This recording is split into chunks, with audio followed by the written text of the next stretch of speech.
YouTube changed their site a little bit.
Smooth.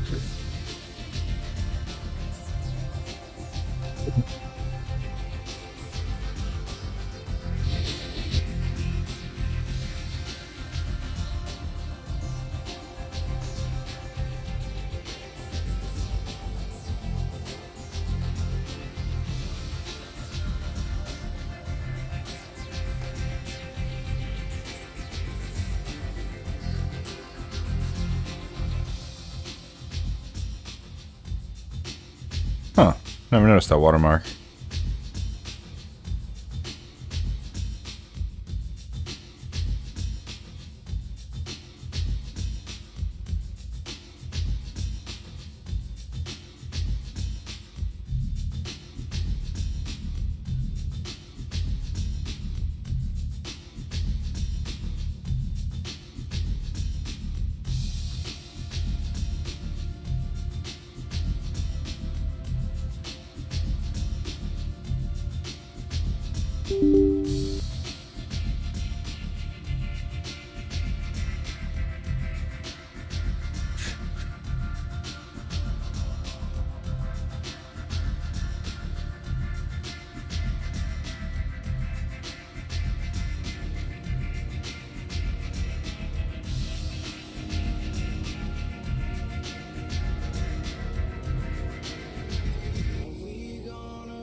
Short queues tonight. I like it.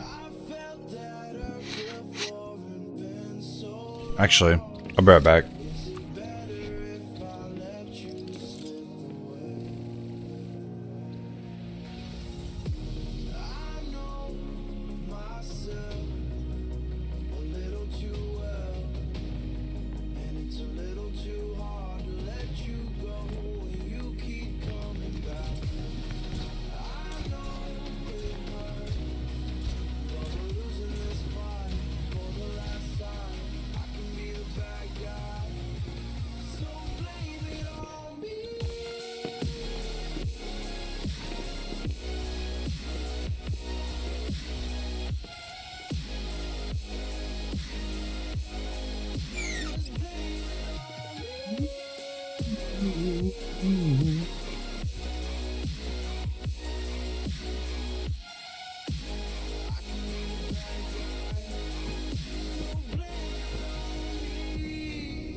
In my world, there are no secrets.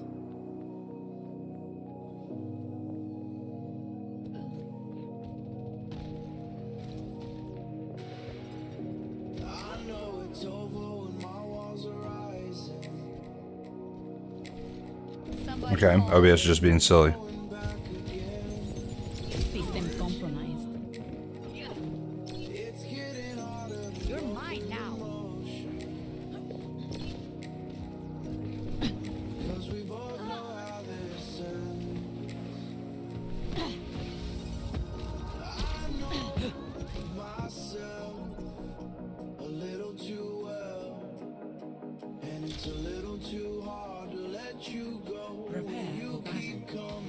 Select your hero.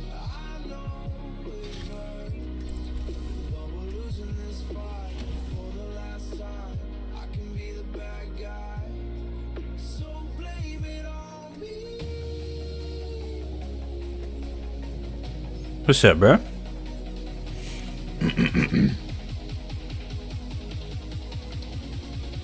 Humanity Blame it on me. I will find the key.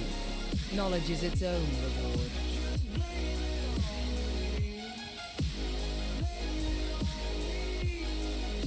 I still have much to learn.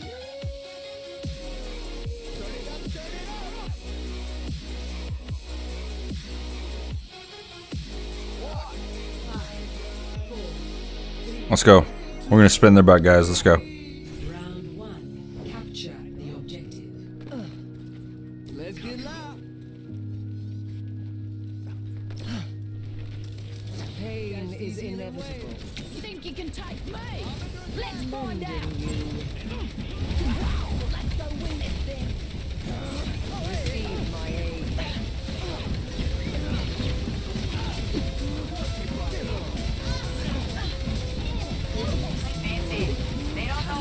I wanted to stop. Oh, you want to hear this? Kudos for A trying. cure for all the tales.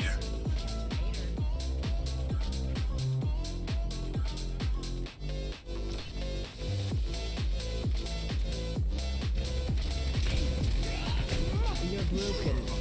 May I?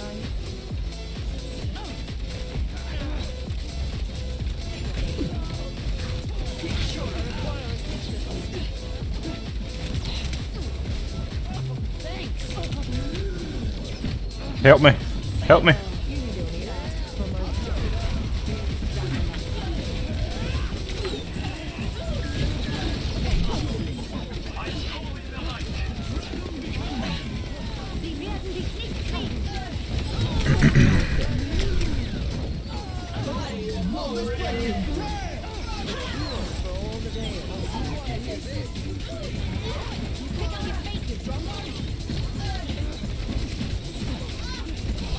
unassailable. The queen.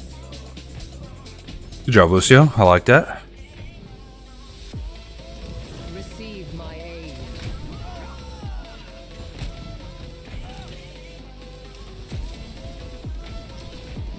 You will be renewed.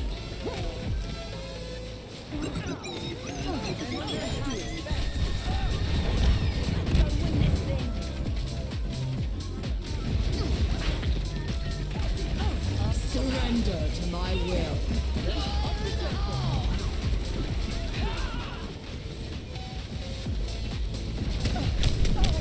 Your end is within my reach, enhancing your vitals.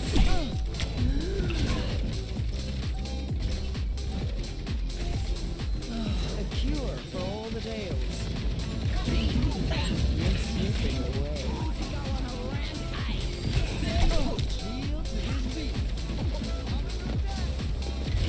Let's take him to the wasteland.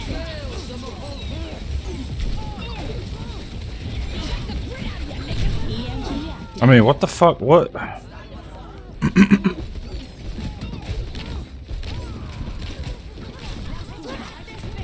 Such horseshit. Progress is seldom won with ease. Soldier en route.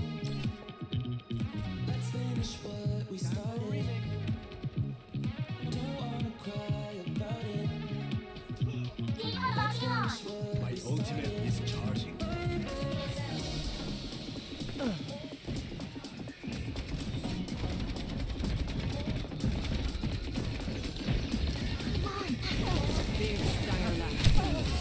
Dude, come on.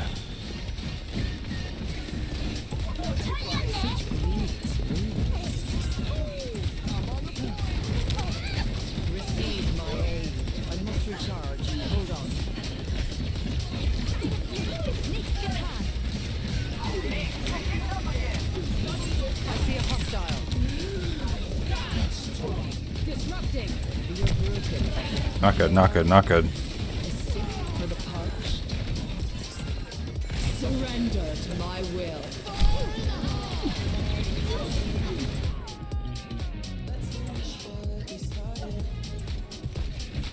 Not so fast.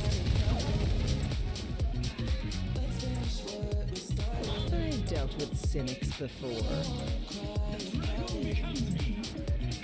Oh, let's break it. Damn!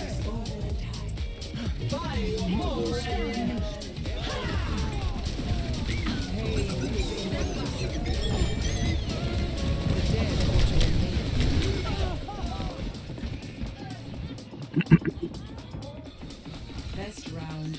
Unbelievable. Dodge this.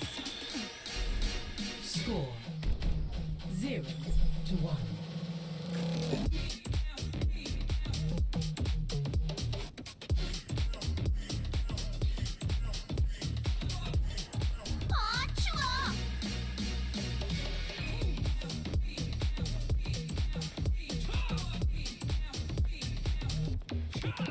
We should begin.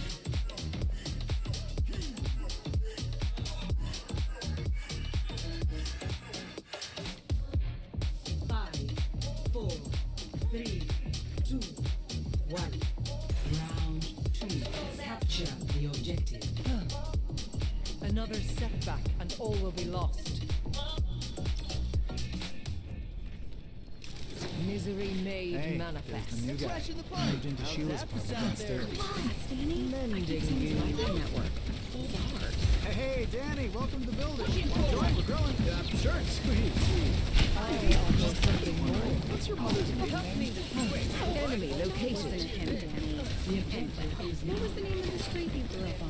Make your next move fast and easy with AT&T Fiber with all 5. And get a signal so strong everyone will notice, even your neighbors. Need a moment to recharge.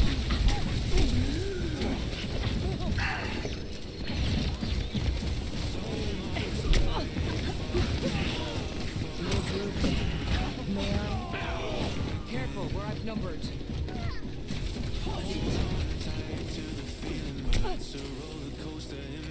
Receive my aid.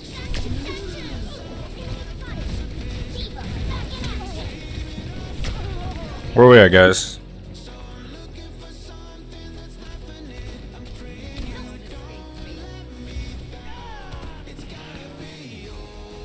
Great minds are always persecuted.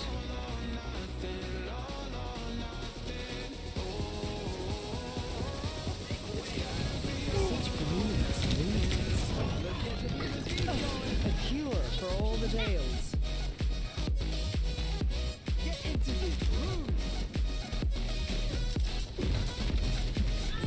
You cannot escape me. Your fate is in my grasp. Handsome your vitals. Surrender to my will.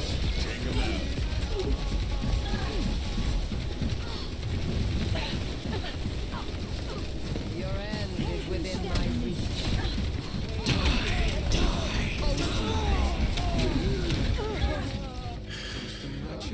Oh,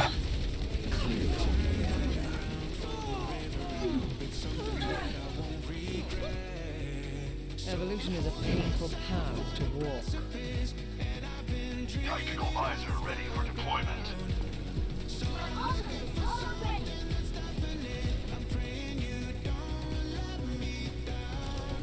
A taste of poison.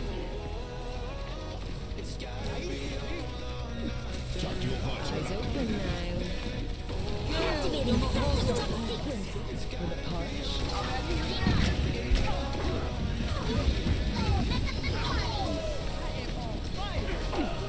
Can I heal you yet?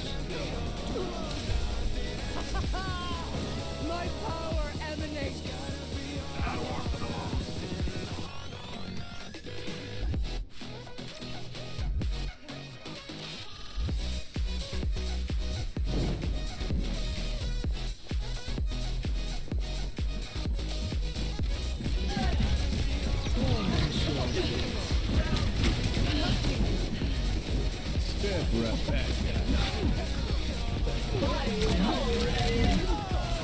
I mean, what? I just...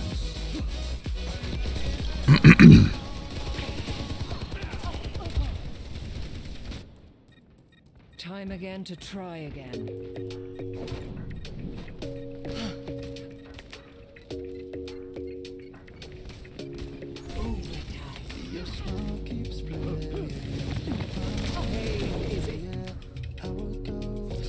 Go to bed, guys. Y'all got work tomorrow.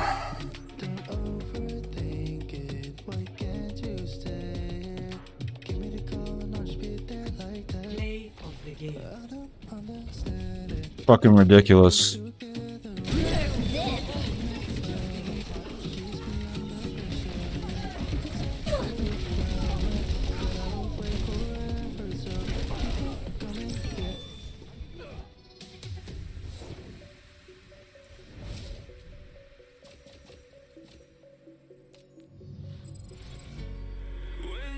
Fucking losing because people don't know how to play the game.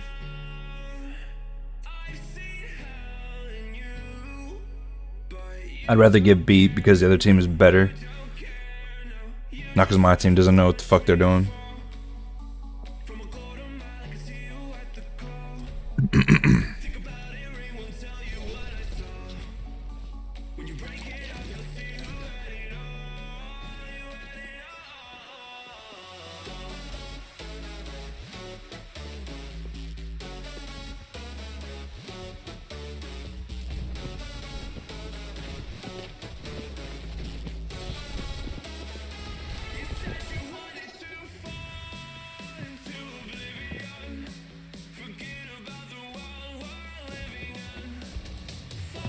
Why can't I just stream without issue? So frustrating. In my world, there are no secrets. Catch you later.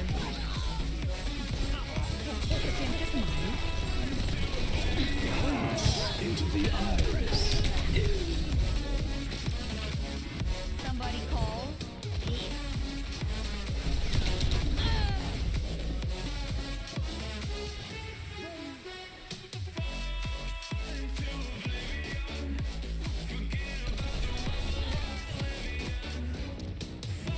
A darle otra vez. What's going on? And I'm back. I got shit on by 2 Lucios. Trying to keep me out? I don't think so.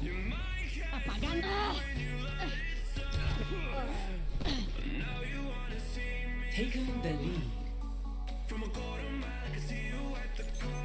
Systems hacked.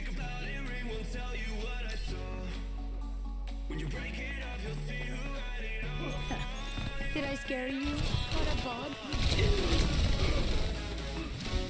Gotta go. ¿Qué onda? Much better. Lead lost.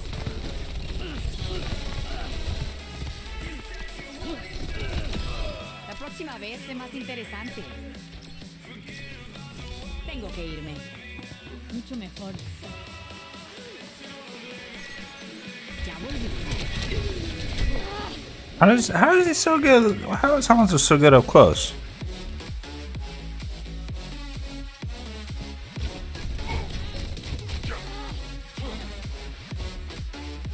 Let's get back online.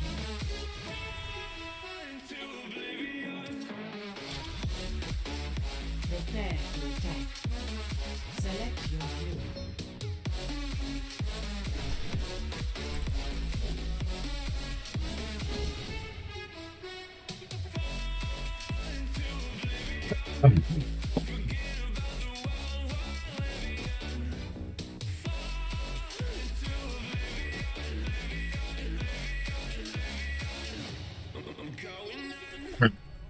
Humanity is shackled. Hello? I will find the key. There is always room. How do you know my name? What? Who are you? Oh, I saw it. I have some reservations about your. Oh, what's the word? Atrocities? Inhumanity? Crimes against nature? Any of those will do. Alright, boys, a lot of trash players in the queue tonight. I want to see some big boy shit.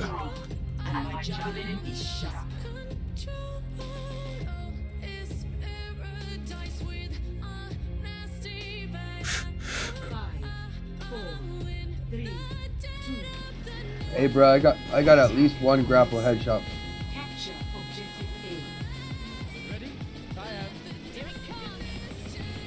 Be nourished, mending you. Okay.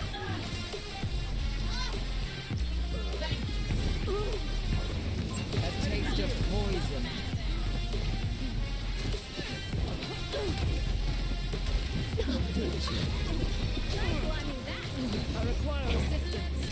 Oh shit. A cure for all the ails.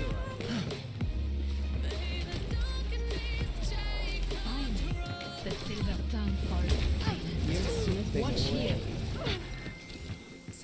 I'm restored.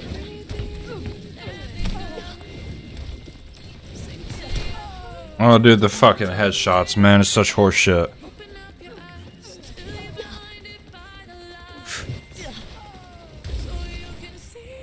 Fucking bullshit, man. What's up? What's up, Carlo? Good morning, good morning. What's going on? What is this? What is it now?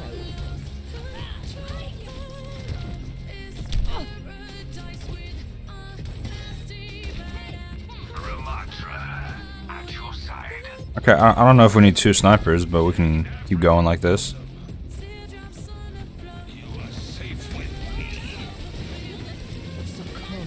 You fucked up right there, brother.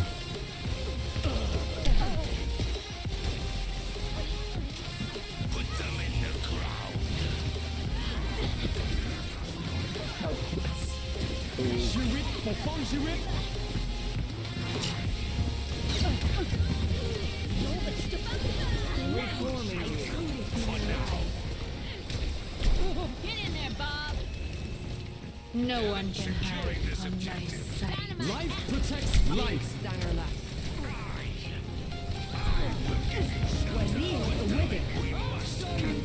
Eyes open now. Thank you so much. I offer some. Come on, man.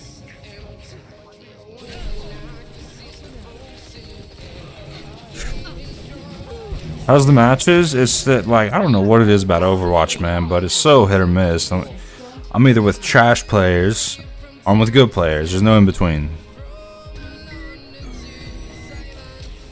You will be renewed. So, oh my god, dude. What you been up to? How's work been? Let go. Receive my aid. Mending you.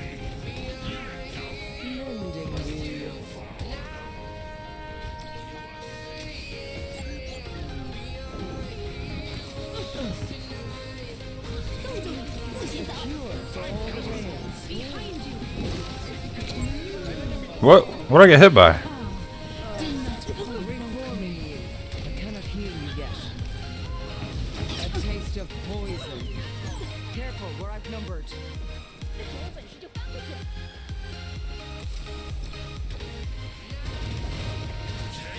Push the payload. Now.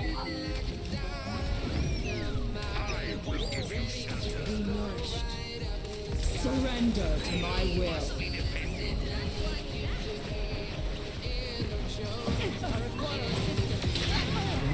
Human kindness is spoiled.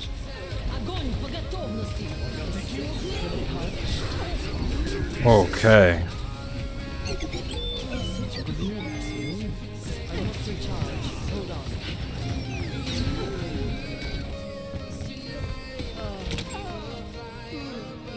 Yeah, I'm bullying this Hanzo. Well, he's bullying me, so what's going on there? What do you mean? I have 8 final blows, bro. Time again to try again.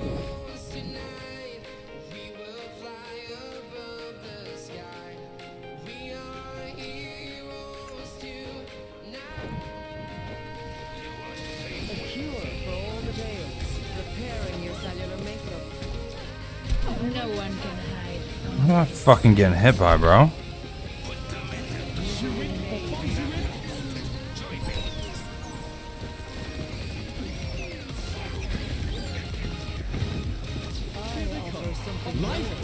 Nah.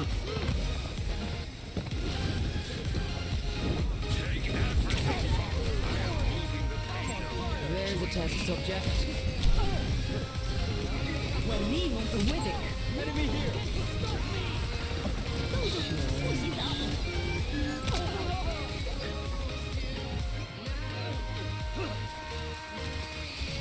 Widow, I think you can push up now, my friend. Bro, I have 9 final blows. Warhammer Kill Team Tournament? 10. What are you talking about? Shut up. Mmm. I'm just saying, dude, you couldn't see. Dude, where I everybody was have for the 10 payload. final blows. I have 10 final blows. 10 final, not a part of final. Okay, but I'm just saying, when I saw you, then you couldn't see anybody. Really. Super busy pissing. Warhammer Kill Team Tournament. I haven't heard about a tournament coming up. Is it like a local thing? Or like a Discord thing, but like as local as it can get. My gameplay. Oh my god, I can't handle it. Yeah, the 2 and 4 fucking tank. Shut up, bro. Oh my god. And I switched for you, fucking loser. Find out who love and love with you find. Only at Holy fuck me. Eyes open now. Languish and despair.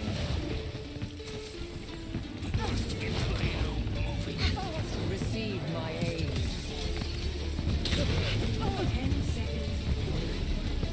Surrender to my will.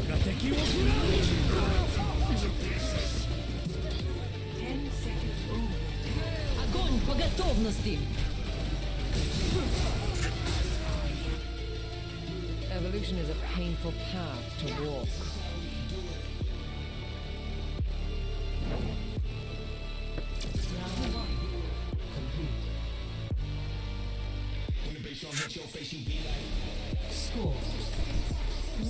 Local thing. Trying to rush the paint job on my models so they can be at least somewhat combat ready, but we'll have to borrow my friend's models for the actual tournament. Kill Team is a board game, so it'll be live. Oh, word? Am I going to be able to watch it? Where can I watch it?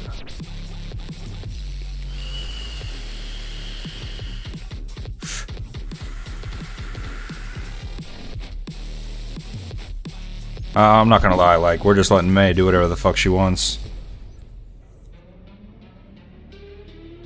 Yo, and now I'm back. What? Leaves and talk shit. What? Humanity is shackled. What?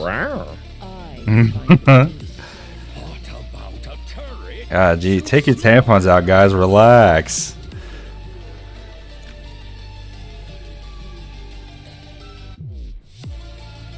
I'd rather wait a century for progress than cause the harm you have. What a joy it must be to feel entitled to patience. More field research? Grand. Now it's going to get interesting. 5, 4, 3, 2, 1. Attackers incoming. Cannot escape me. Defend objective A. Initiating combat. I will keep you safe. What is it now? I'm overloaded. A sip for the pouch.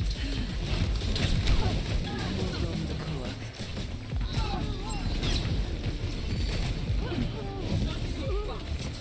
You're broken. May I be nourished?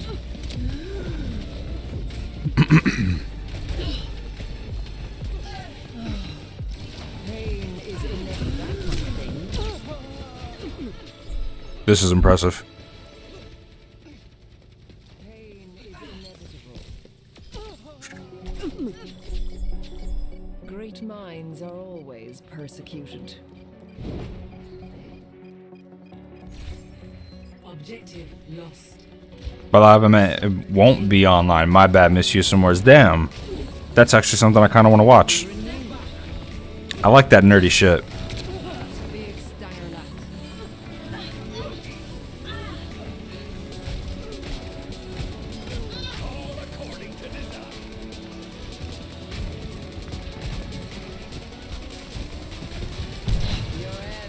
within my reach.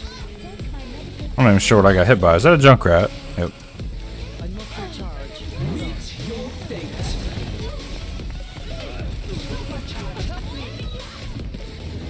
Atrophy. Misery made manifest. Unassailable frost. Surrender to my will. Setting out the welcome mat. You cannot escape me. Onwards to victory. I No one can hide from my sight.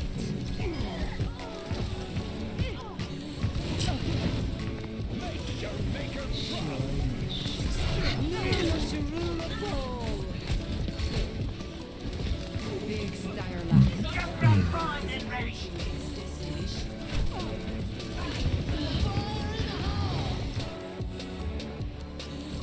Go to bed, guys. Y'all got work tomorrow. This ain't working.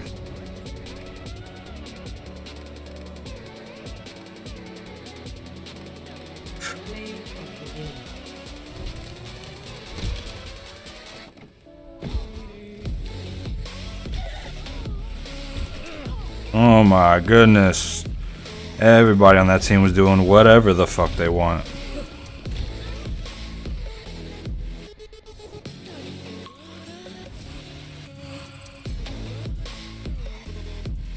I don't want to switch it up already. I really want to play this.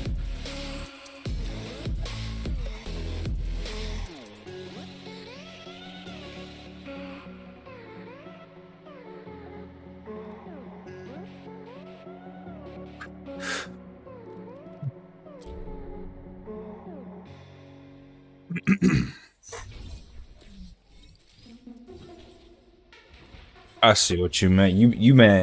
You meant live, like in person. I mean, surely you could like, I don't know, you could like set up a camera for me and live stream that shit.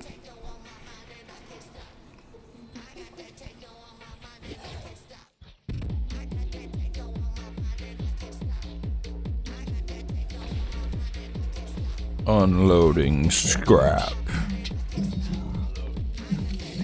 Oh, that can't go that far.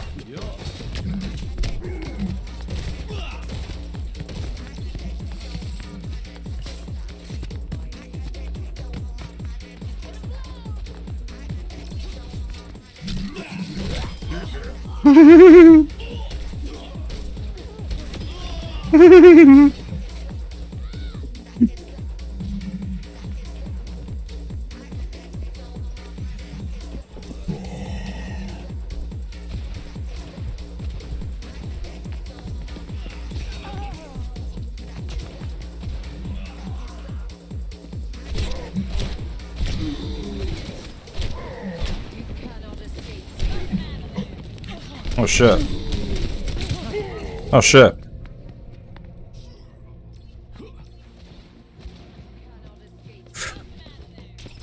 I didn't know you were into Warhammer like that. Devil. So good to see you. How was work? Or no, wait, no. It's not even 10 o'clock yet. You didn't have work today. Or you got off early. What's up, dude? Warhammer is great. I've always loved the aesthetic of it. Played Space Marine a little bit, and that's about the extent of my knowledge for Warhammer.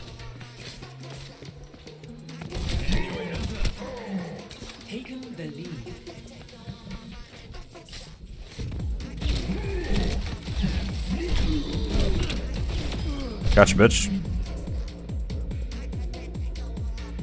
I've watched a little bit of the lore for Warhammer. Warhammer's got pretty cool lore.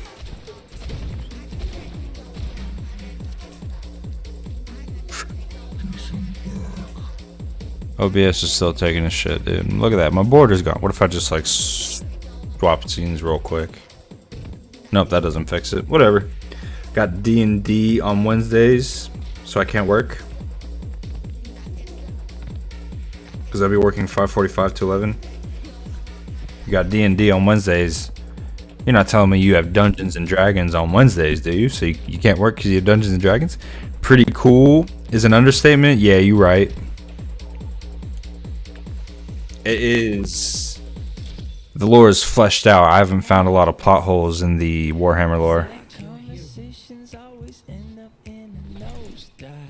Okay, this song sounds terrible. That is what I'm saying. Warhammer lore is so deep you can drown it. Yeah, facts.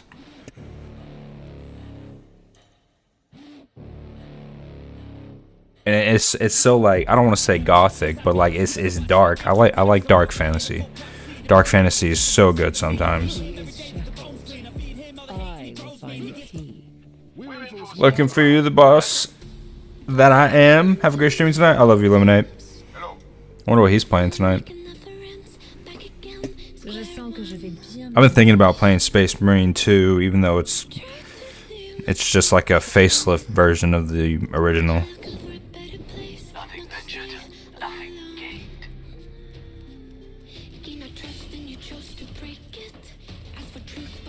Oh no, when you find those plot holes, then you know you're drowning? Yeah, facts. Because now you're really reading into that shit. Like, oh, no, no.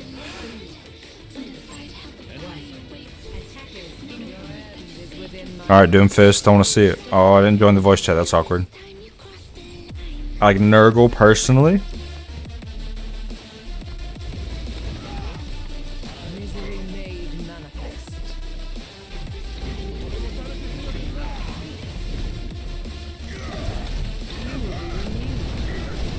No, I dashed. Come on, man.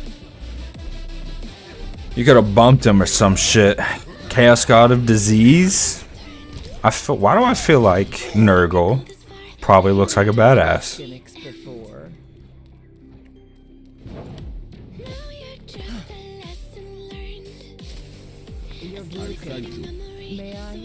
Come on, come on, come on.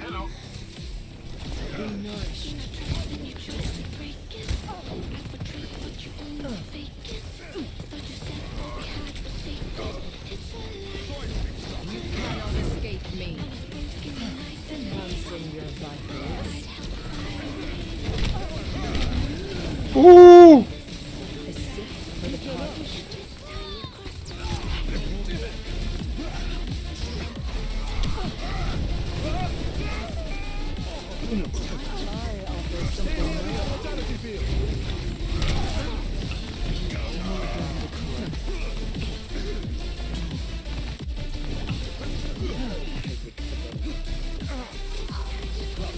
Receive my aid.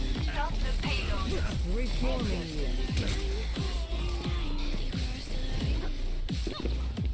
I feel like Nurgle looks like Cthulhu. Some fucking octopus god. Just dropped a new zero sugar flavor called Forever You. Get the taste of coconut and Oh, that hurt. all fun, all bound, all play, zero lag you. Grab a Forever You today.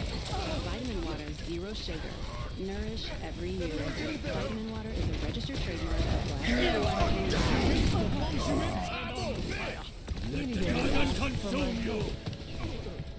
A cure for Engage all this enemy. Surrender to my will.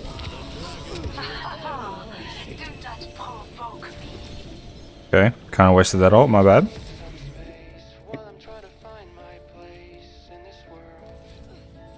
Bro, no, I didn't hear you say you ain't playing the new Space Marine. You playing because I say so? We co-oping on that beast, time to kill some bugs? It did look like a lot of fun. I love the giant guns and armor in Space Marine. Whoa, whoa, whoa, whoa, whoa, whoa.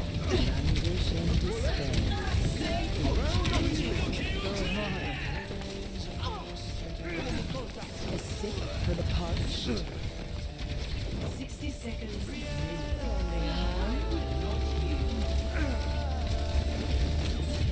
Enemy located.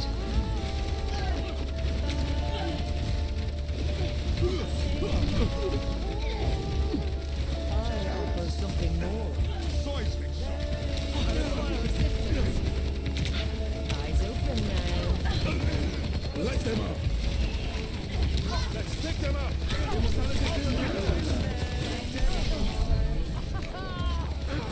Oh, not good, not good, not good. Fuck, man.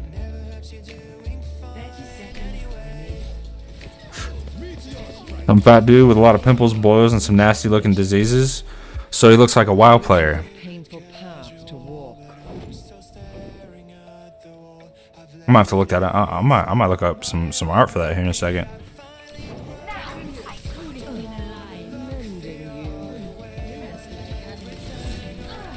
Misery made manifest.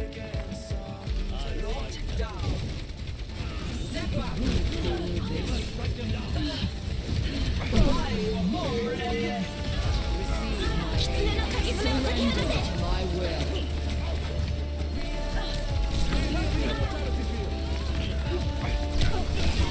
Do not rely on my generosity. It is futile.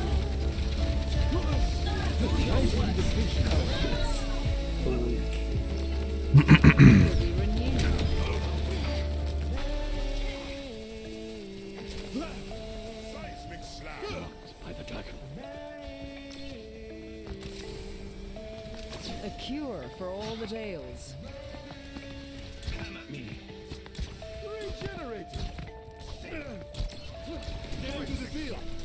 A taste of revenge.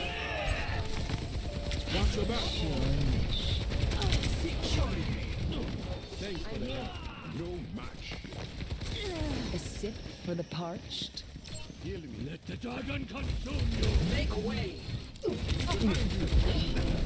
No one can hide from my sight.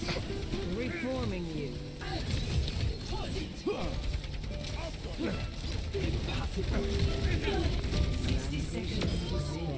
My might. You can't hide.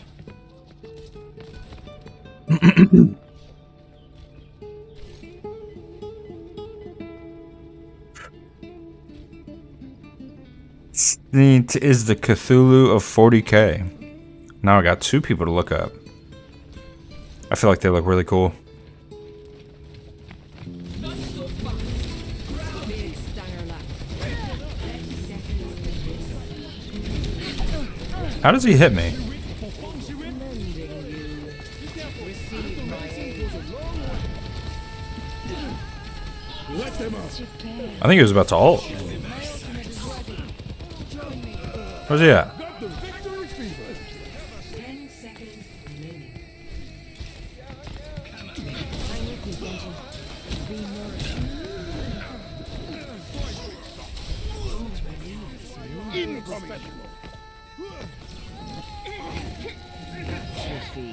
What's up?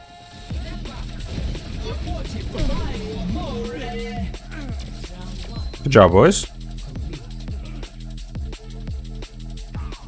I can't believe she C9 that. Also, good job, guys. Love y'all.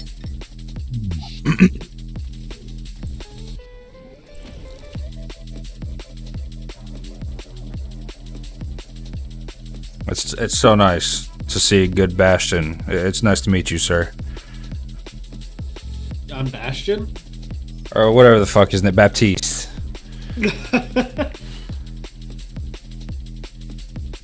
But you knew I was talking about you.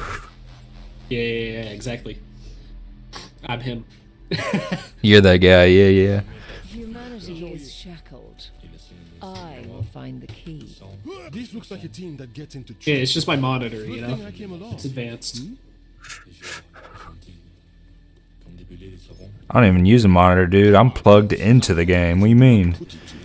Oh my god. The most cursed Warhammer 40k image you'll ever see, especially if you're a Nurgle fan. After looking up the unclean one, look at the great clean one. You understand? Be right back. I'm a good Bastion. That's a good Baptiste. Yeah, you're a good Bastion. Yeah. All right. Carlos, give me some badass shit to look at. This game needs to hurry up so I can get to it. 3, 2, 1. Attack commencing. What the fuck? Your concern.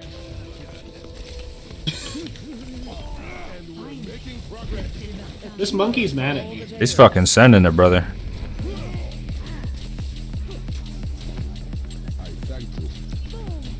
There's a test subject. Winston won. Nice. For the parched.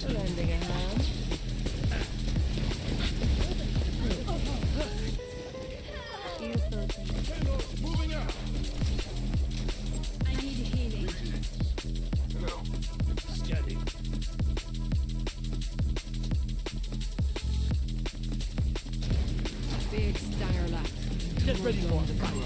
Enemy sighted. Get up. Stay near the immortality field. And making progress. No wound is truly mortal. Like new again. Halloween night is crazy. Costumes, movies, haunted houses. Assistance. But October 31st only Enemy lasts 24 located. hours. The consequences from drinking and driving do not. The scariest part of your night should be the driving. Don't let this Halloween Receive my aid. lose it. Keep the pedal used.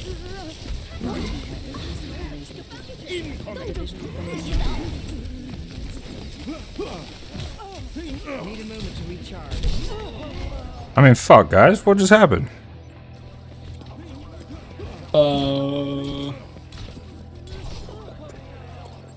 Like, Genji and Mei are fucking us up. Let's go. Position is insurmountable. The payload has been stopped. We must get it moving again.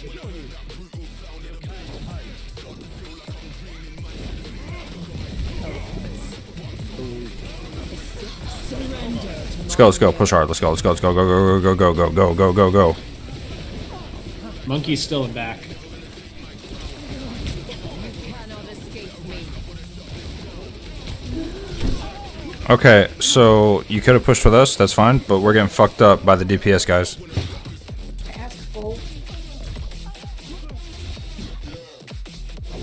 Bothersome. A cure for all the tales. Reforming you.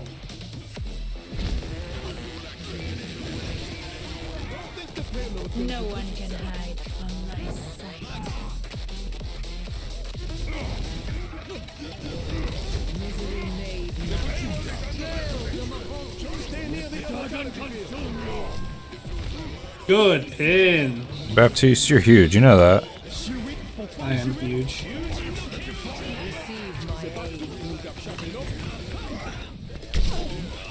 Yes, you can. eyes open now.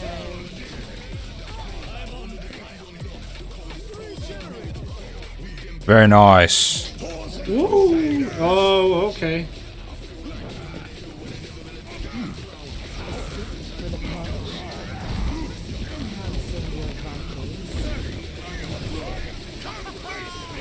My power emanates.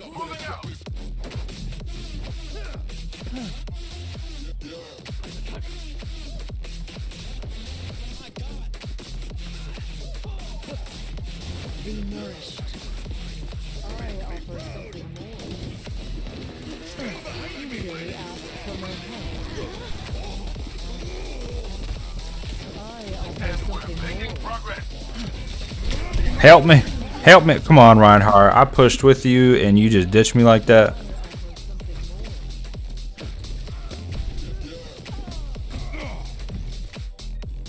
Evolution is a painful path to walk.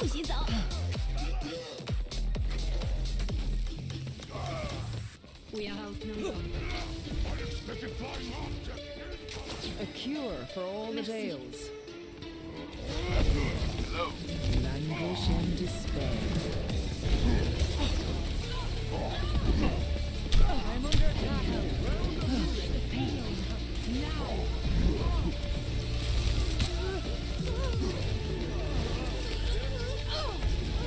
Can we watch this fucking monkey?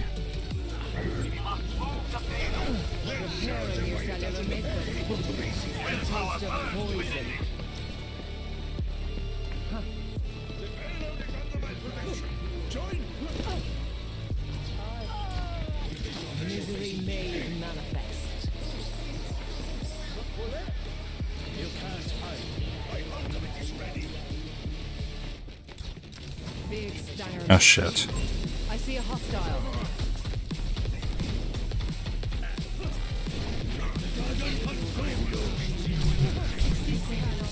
Okay, that was close. No one can hide from my sight.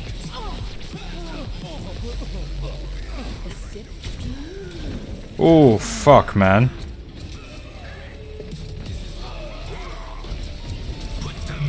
Let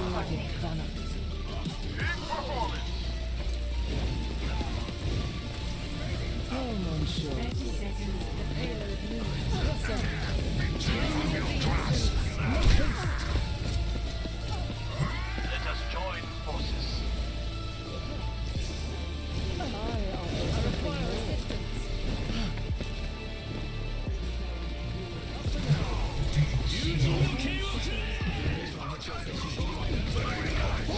Receive my aid. We're outnumbered. What the fuck?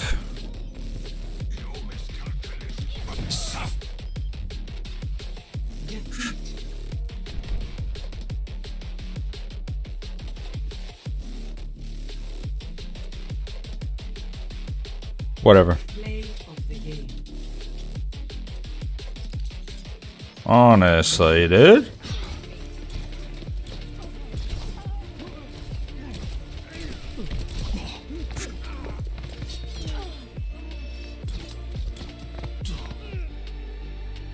Alright, let's look these up. I want to see some cool shit.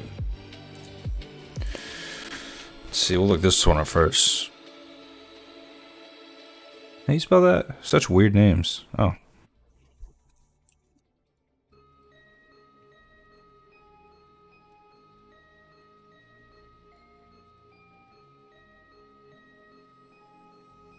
So, it's some kind of bug Valkyrie deal.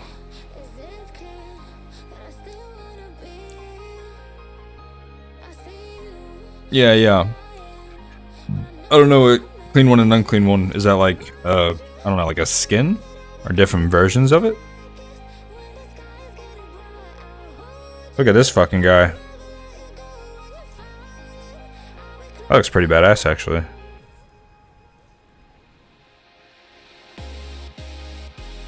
This is the god of disease, yes? They're creations of Nurgle. How interesting. Alright, let's see, and then...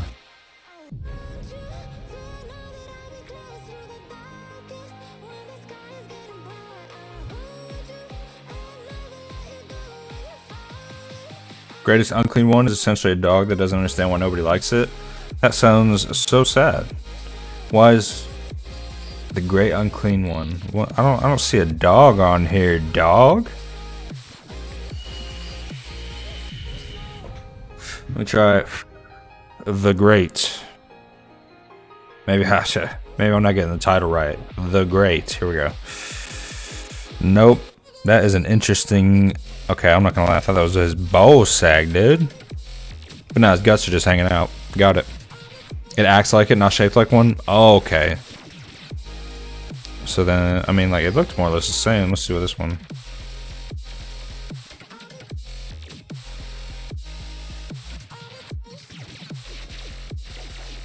I'm not really getting, I mean, like, yeah, I mean, I'm not really getting different versions. Unless Google is just not reliable to show me exactly what I'm trying to search for. You were seeing the Great Unclean One? Clean One is on Reddit.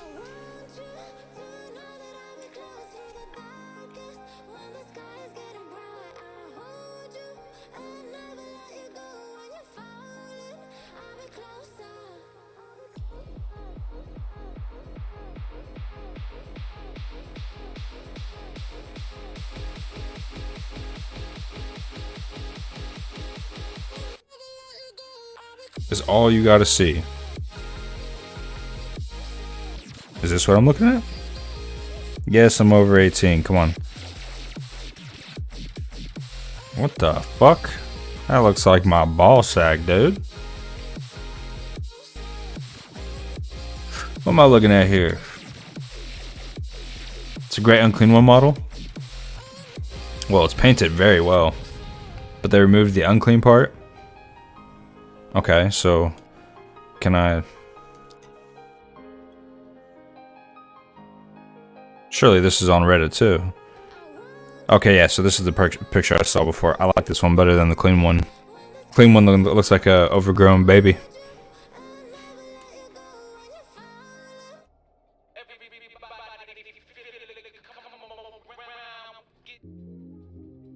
I already know this song. Clean One is just a meme. Oh, okay, that makes sense. That's funny.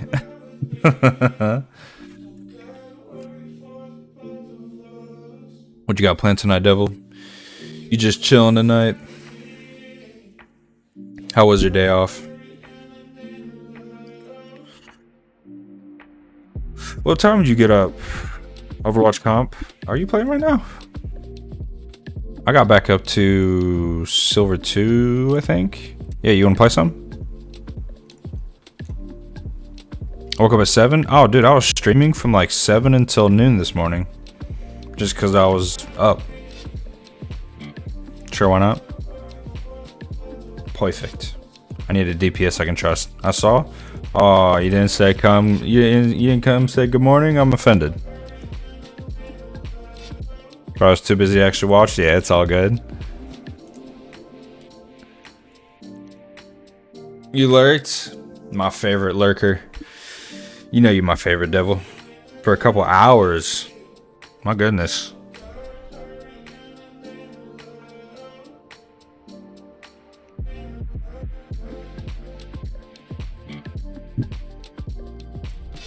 I'm thinking about trying to rank in DPS here soon.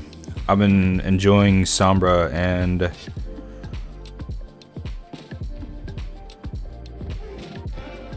Roadhog, but he's not DPS.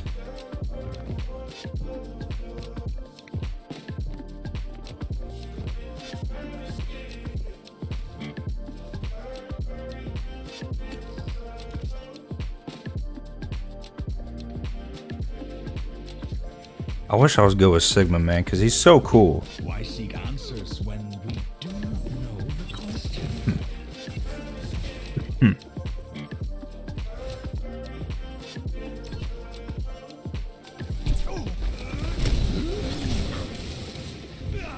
So that doesn't absorb it, alright.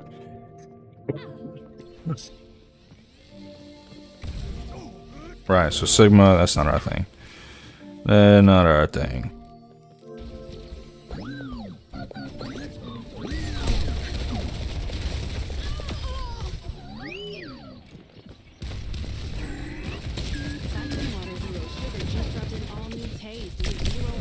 Okay, I love it. I love getting focused. All feeling it. All play and all self-care you. Grab the all-new taste today. Vitamin Water, zero sugar. Nourish every mood. Vitamin Water is a registered trademark of Glasso.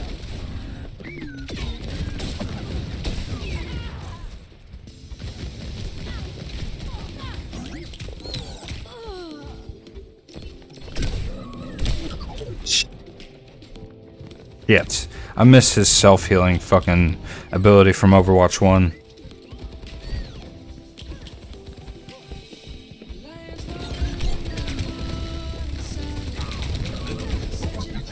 He's big brain, big brain.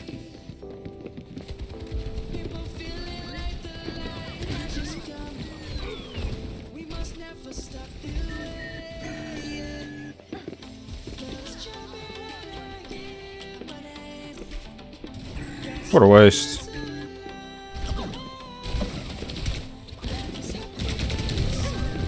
This is why I don't DPS. This is why I use Mora. I feel like saying hi. I'm in the cat cafe.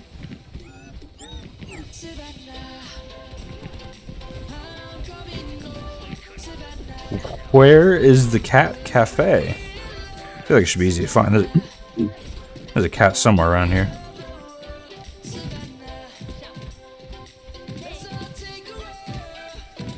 Wait, maybe this is it? This is a cat, right?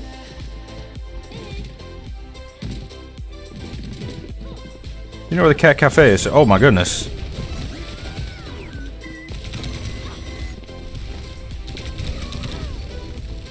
Well, you thought I didn't know where you came from. You still killed me. Probably second best. Soldier is a very good counter to Bastion. It feels like it. That's just... What? Why am I getting lit up? Fuck this. Nobody likes Bastion. Fucking soon as I spawn in, just all in my ass.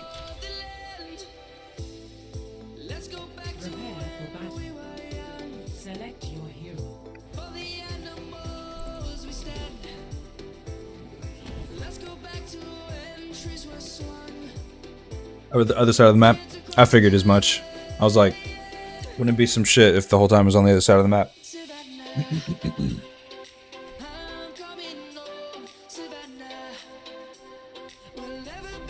Humanity is shackled. Oh, I saw that. What? What do you mean tired? We gotta grind, dude.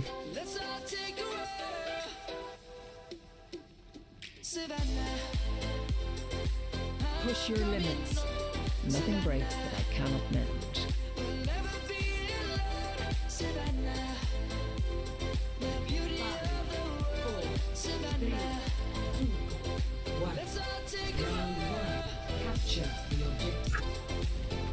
I'm not gonna lie, I don't like this map.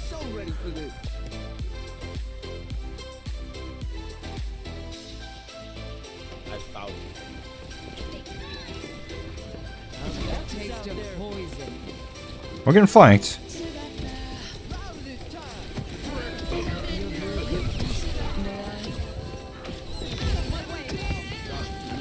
Misery made manifest. The objective is now.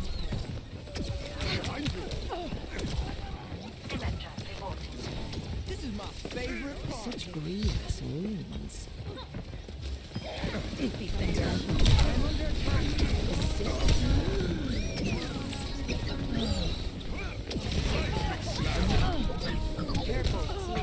Okay.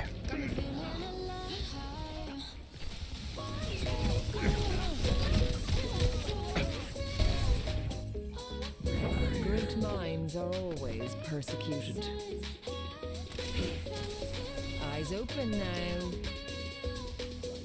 My sound barrier is almost ready. You cannot escape me.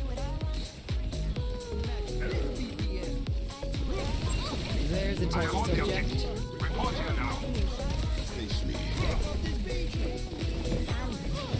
Big stanger loud. Oh, let's break it. Damn! You're broken. May I? Be nourished.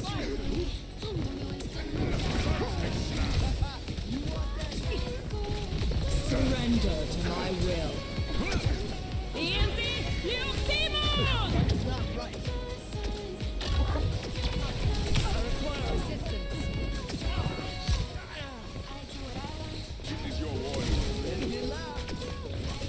Meteor strike.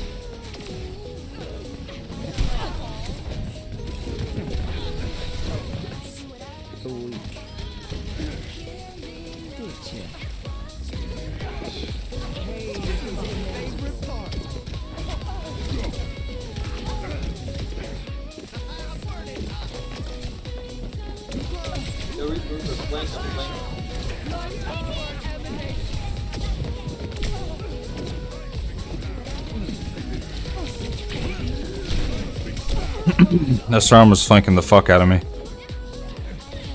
Sorry, well, both of them. Holy shit.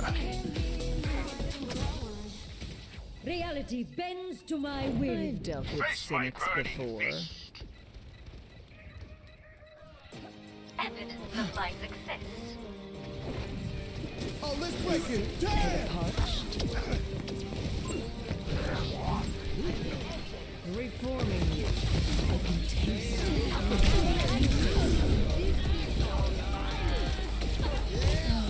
Behold my exceptionality. Enemy located. I offer something more.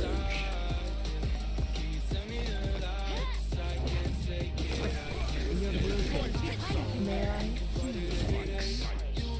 Receive my aid. I have opened the bow. Surrender to my realm. Let's try that again. Good job, boys.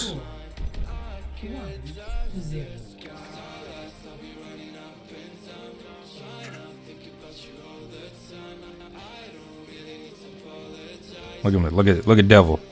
Switching to Bastion, switching to Reaper, knowing what we need when we need it. And then we get, yeah, like that's what I'm saying, it's a good play. Flames of your vengeance.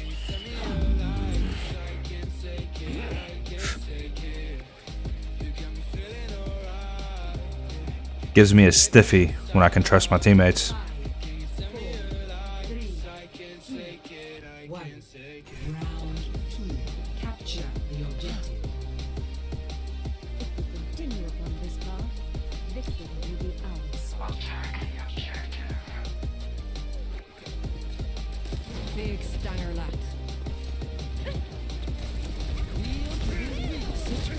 I fucking hate. This is why I hate Doomfist, bro.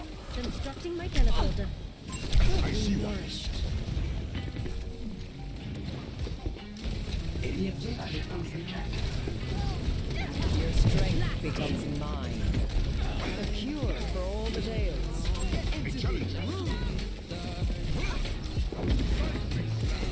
You will be renewed.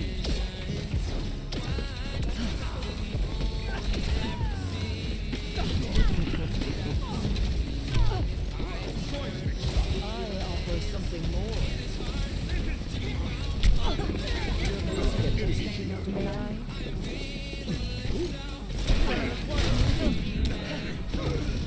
Your fate is in my grasp. Pain is inevitable.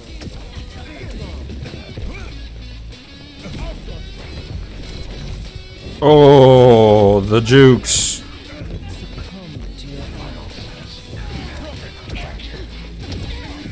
Surrender to my will.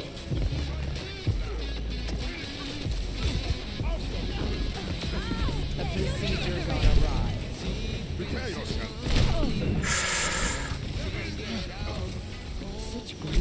Look. Devil even knows, like, looking for me, dude. That was unfortunate. A cure for all the tales. What is it now? I cannot hear you yet. Stay away! Reality is within my reach.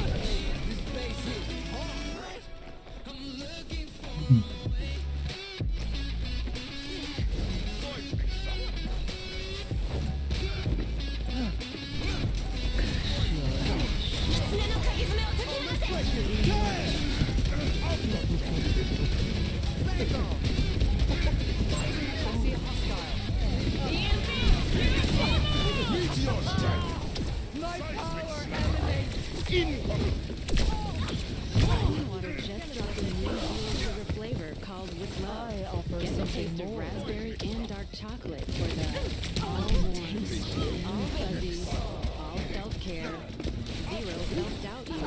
And grab a different today. Vitamin water, zero sugar. Surrender to my will. Is a registered trademark. Unassailable prowess!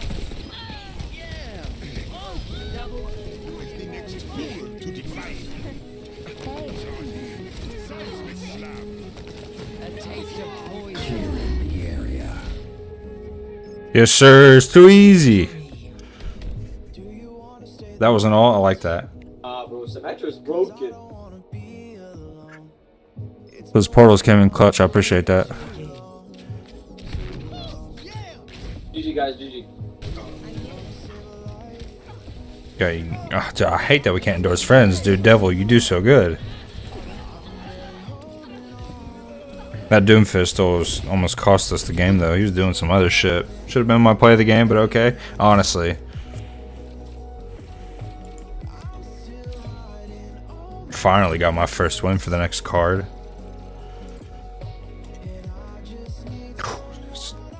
So much less stress when I'm playing with you, Devil. I actually feel like as soon as we get together, I'm like, alright, we're probably gonna win a few games now. That rando Q, I'm like, alright, well,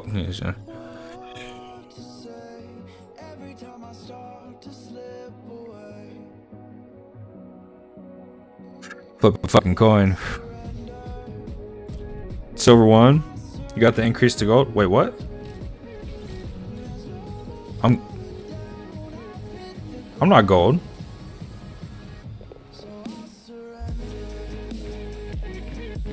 What do you mean I got the increase to gold? Am I not understanding something?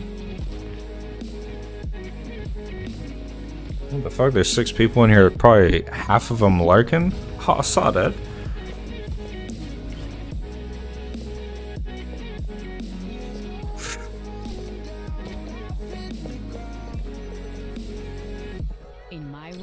I just got silver 1 this morning, actually. It was weird playing early in the morning. I had much better success rate playing this game early in the morning.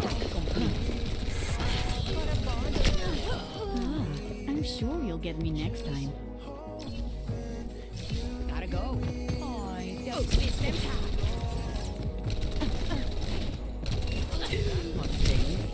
Oh, really?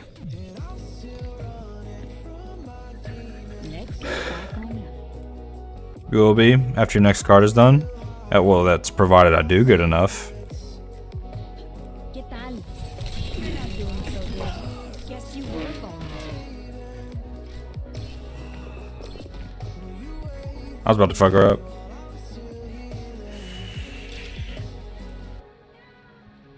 Prepare for battle. Select your hero. Yeesh. Fucking. I was like a second late, dude. Let's see. Who do we play instead? We didn't do too bad with Kiriko. We'll do her. I don't have any skins, do I? I don't even have an. Oh, that's right, yeah. Maybe we look at a skin for Kiriko after this game. I'll find my own path. Did you know you have a lot of storage drive? I just gotta be a little bit quicker You should be proud. with the teleport. Since Moira's is instant, quicker, I can jump. This one's just teleport to a teammate, and it takes a second. 2, 1. Objective Can she climb? in 30 seconds. She can't climb. Okay.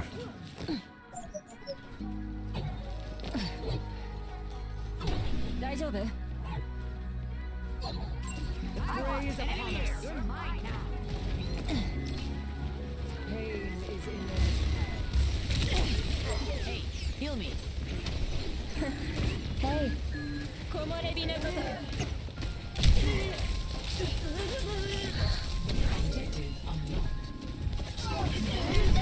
Hello? Winston behind?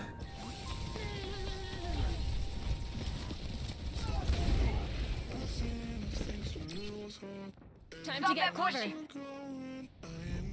No Char complains a lot, be warned. Good to know.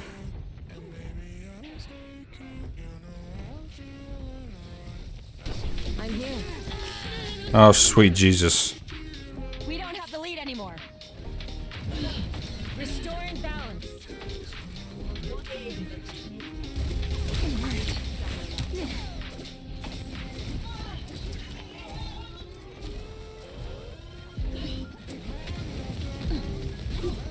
Don't let them push the barricade.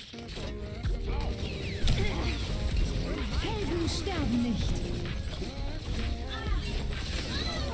Dude.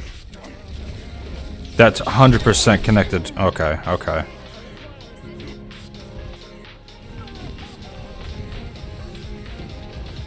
We'll just keep it simple. We'll just go Mercy. Don't worry, I'll be right behind you. We must stop them.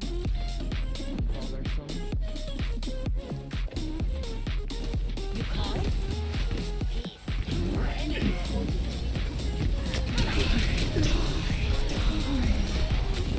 Self-medicate. I am strong and free. Come on, get out.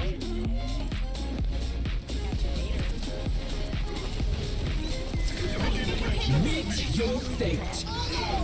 Pass into the iris. Surrender to my will. EMP activated. Angel at your shoulder. Energy intensified. You'll be fine.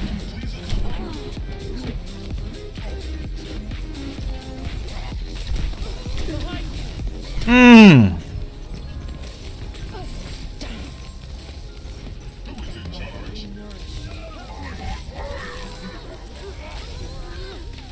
Not to worry, I'll catch you up. Heroes never die. They took the bot. Take him down. Right by you. We got him. Taste of poison. Boosting your damage. Here to assist. We're outnumbered. Careful. That was, thank God.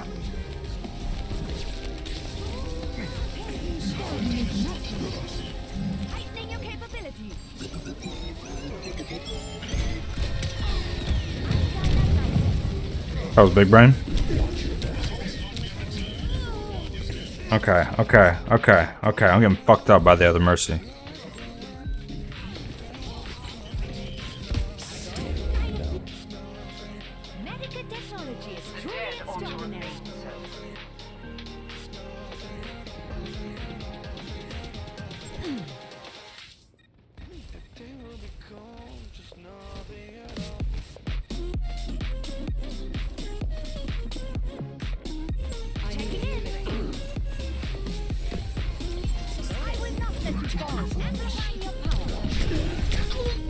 Reaper behind.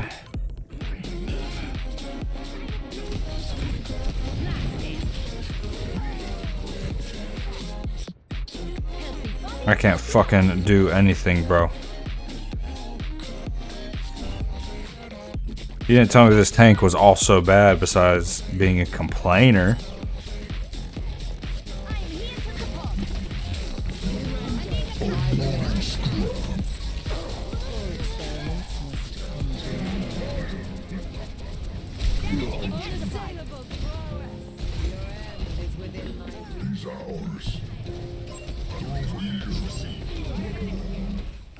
Let me take a look. Single gate.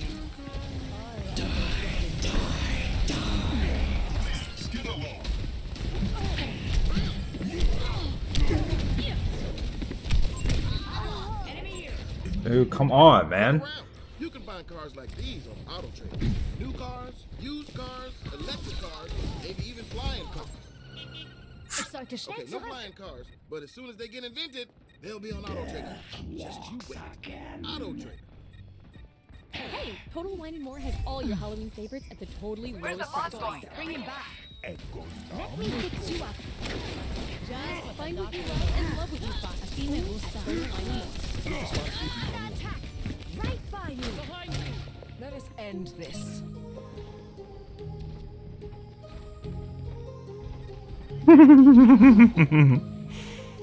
Time to put a stop to their efforts. You cannot escape me.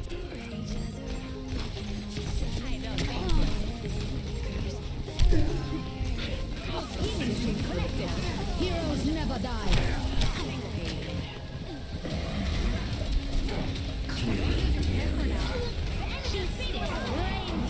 Fuck, man.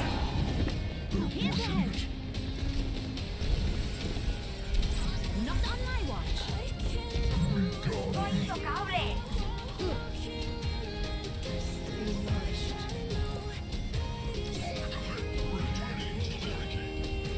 Not to worry, I'll catch you up.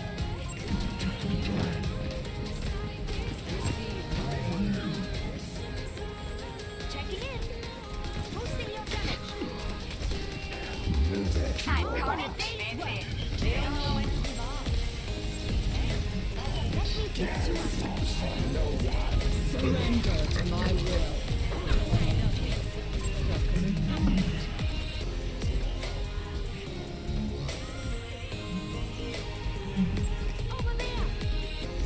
Come on, then.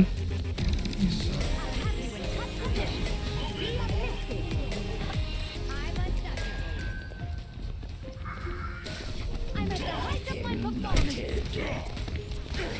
It's better. Sie werden dich nicht kriegen. I can fix that.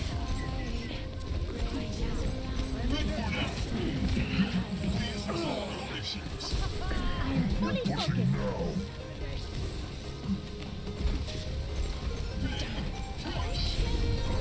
Helden sterben nicht. Let me see what I can do. Ready to activate the EMP. I see an enemy.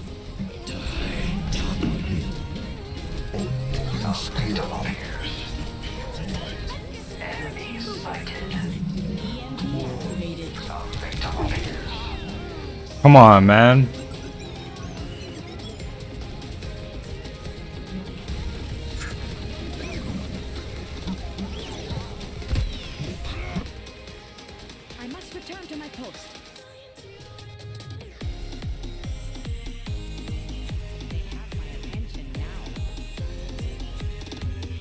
Surrender to my will.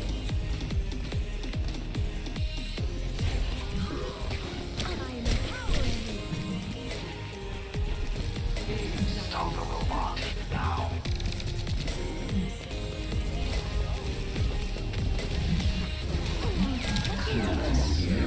Heroes never die.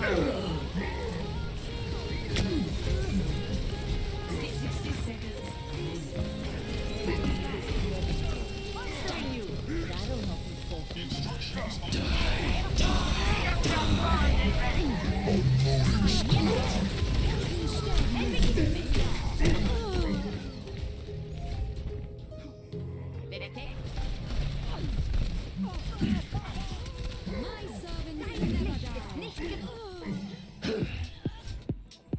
My skills are still needed.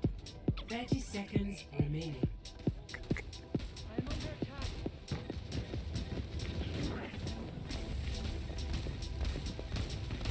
What happened to you? Wow.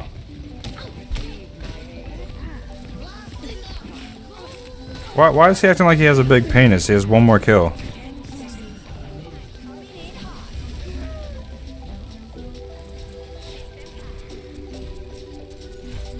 Is he stupid? Claiming the robot.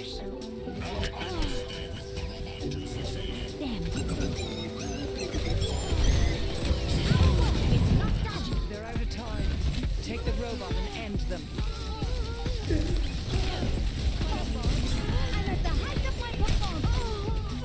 Wow. I mean, at least we pushed it some.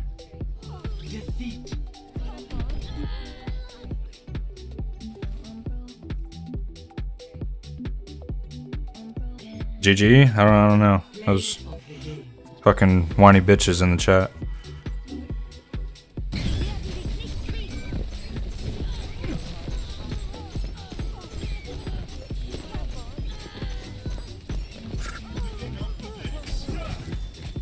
That's some weird shit. I don't know. That's what I'm talking about. Every other game is a good game. Every other game is a dog shit team. Like, what was that? He was like, I'm good compared to other DPS. A dog. One more kill. Like, that's not... Nobody... We're not giving this shit over one kill. It is weird. If we had a good tank, other DPS might have had a chance there. I don't know. Like, if we had a better tank, you could have carried the other DPS.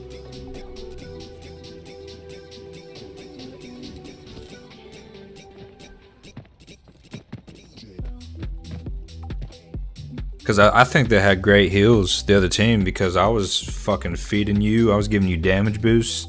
And it was like we weren't making a fucking dent. So it wasn't for lack of trying. I was boosting the shit out of your damage. What do you want, cat? Are you hungry? I'm pretty sure I fed my cat. Hold on.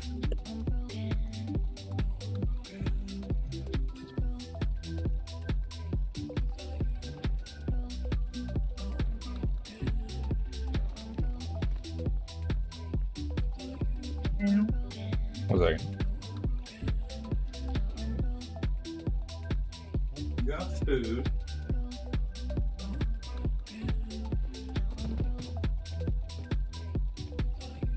What do you want?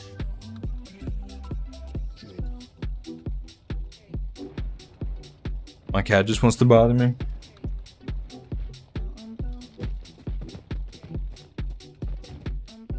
Oh, finally, that was fast. Prepare to attack. I need to start blocking these fucking people.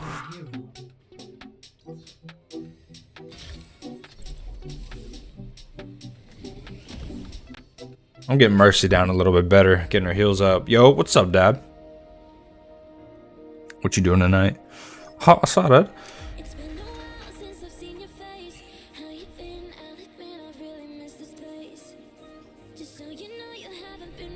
Humanity is shackled. I will find the key. Nothing ventured. My cat. Go away. She's getting me on at me, bro. She's like, come, love me. Much lies in store. Let us see to it.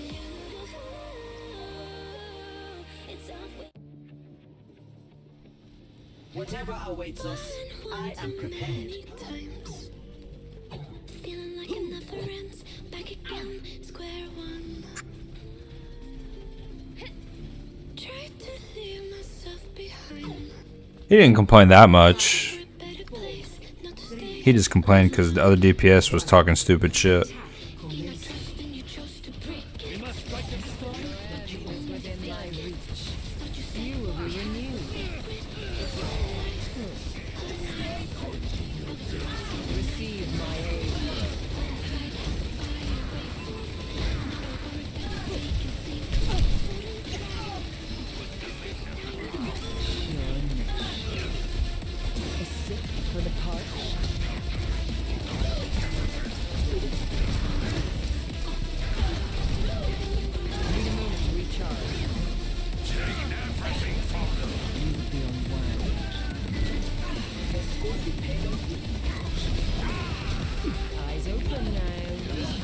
Fucking devil melting people, dude. I love it.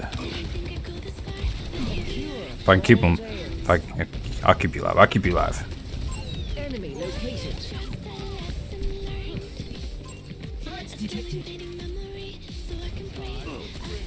I offer something more. I see a hostile.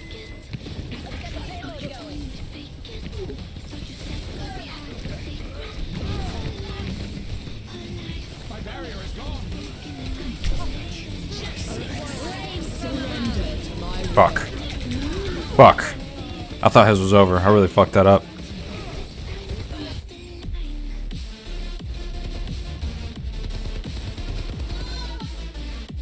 Progress is seldom won with ease. Yeah, as soon as I got my ult, they just fucking popped off. Reforming you. Receive my aid.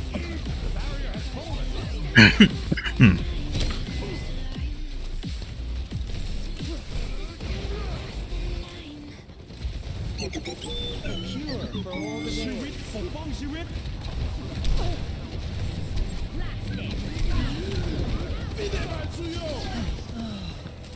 Understood. There's a test subject. Lending you.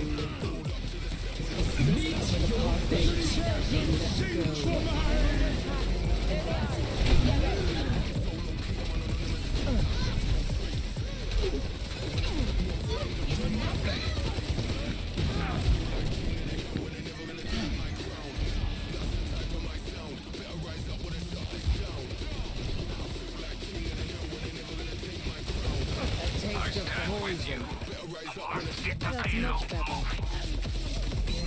Enhancing your vitals.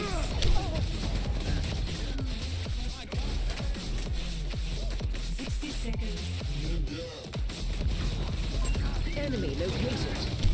We're gonna fuck this puppy or what?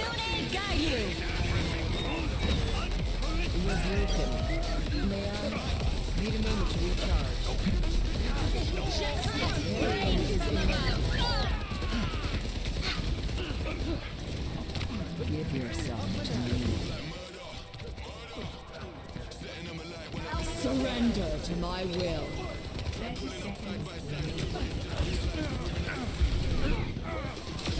I will not be denied.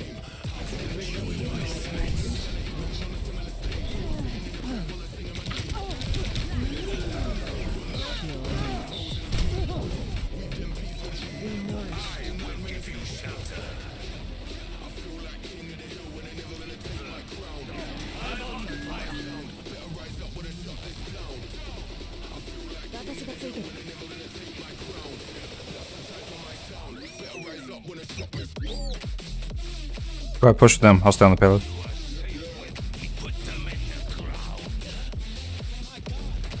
I offer something more. Our enemies are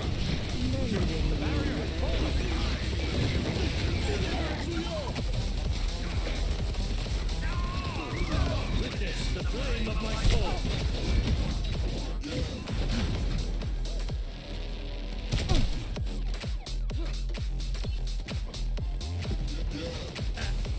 Such grievous news. I cannot hear you yet. The payload is stuck.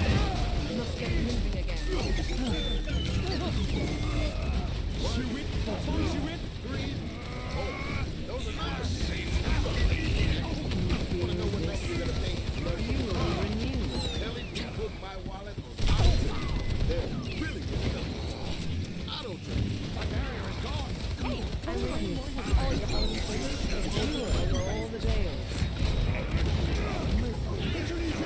Surrender to my will. Careful. I mean, what the fuck?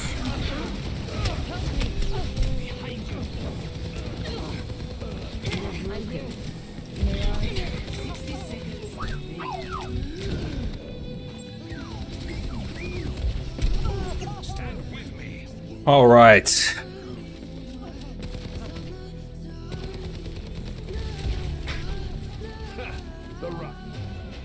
Now, to start anew.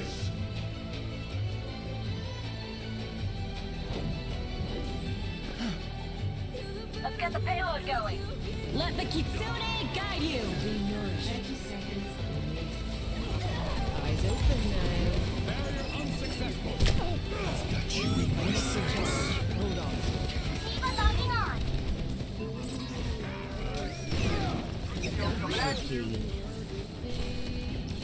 A sip for the parched. 10 seconds.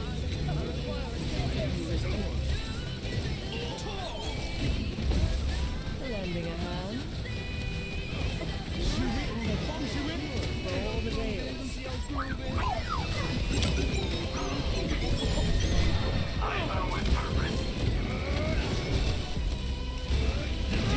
Surrender to my will.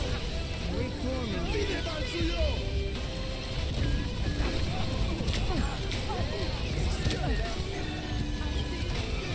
A taste of poison.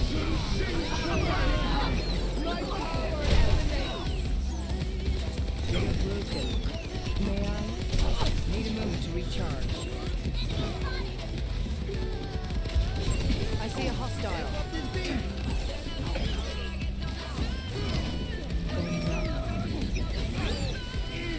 My barrier is gone.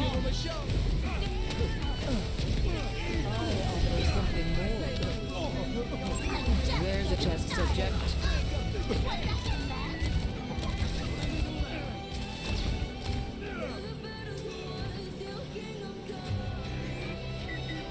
The payload has reached the checkpoint. I'm on fire. We must ensure the payload's progress.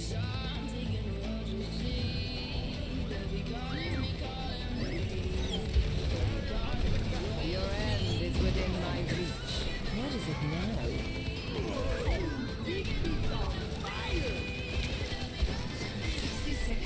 Enemy located.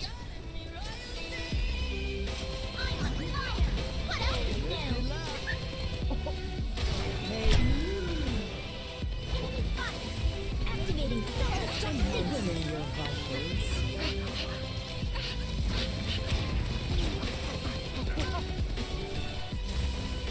The barrier has fallen. You cannot escape me. 30 seconds remaining.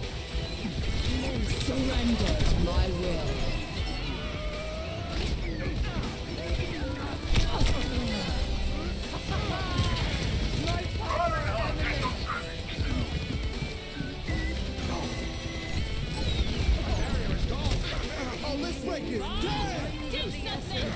Time for a fight. Make me taste you. My barrier will transgression sing for me. Got you in my sights. I'm under attack.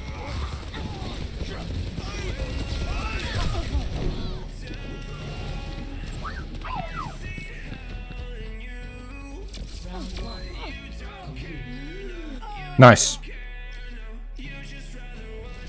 Score 2-0. Switching sides. Think about it, won't tell you what I saw. When you break it off, you'll see. Good job, boys. It's gonna be easy.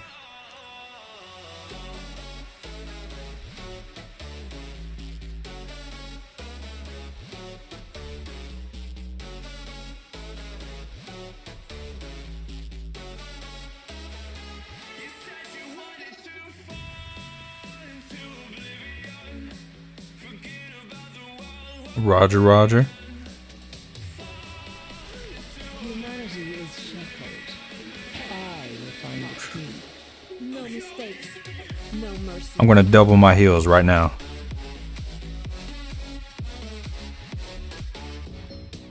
Don't die on me now. You're one of my finest experiments.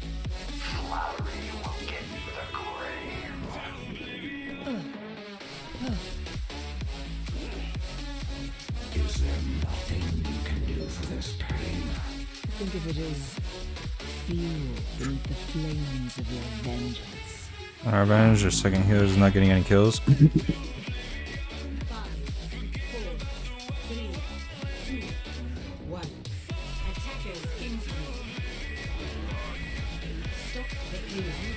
escape me. Eyes open now. Got Sombra. Easy peasy.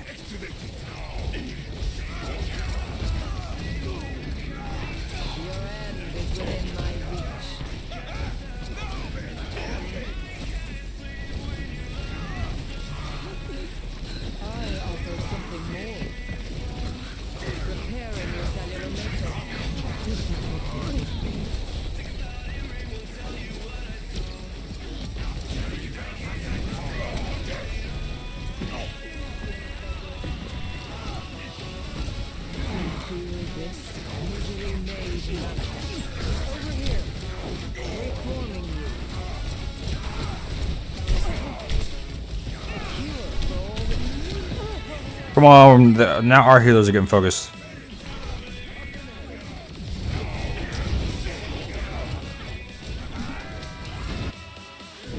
Your position is insurmountable.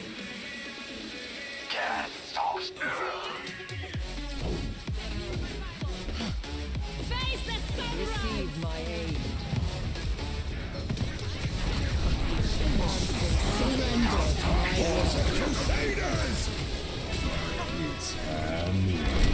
I was just about to dash too. Fuck, man.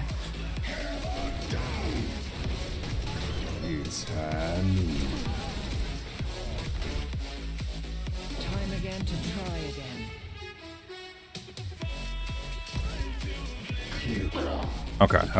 Okay. Everybody calm down.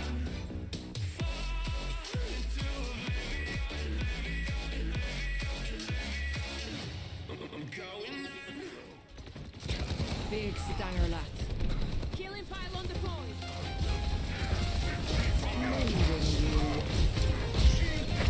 The sick for the parched.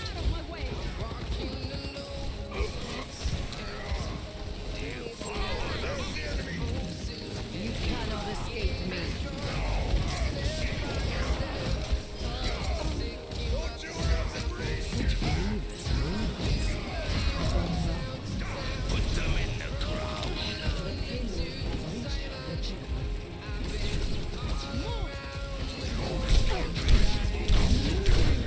Come on. Okay.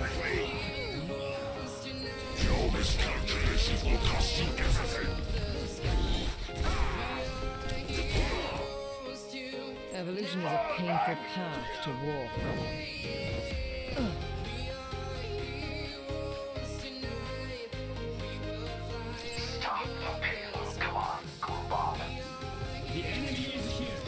Misery made manifest.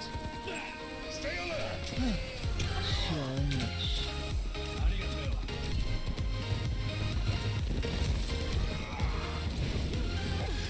Pain is inevitable. He already has his fucking ultimate, man.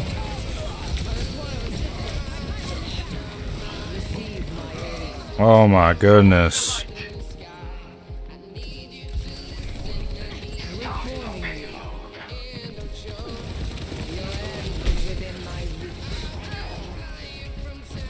Oh, this is a dead end.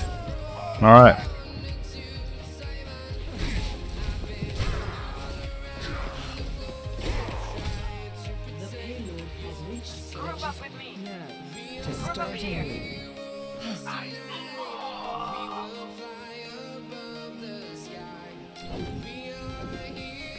Oh fuck. Can you imagine?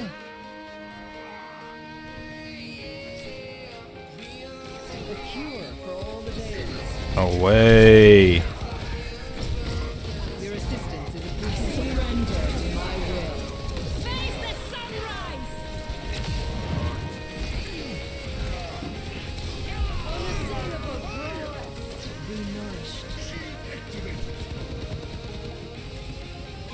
Enemy located. Clear out. Misery made manifest.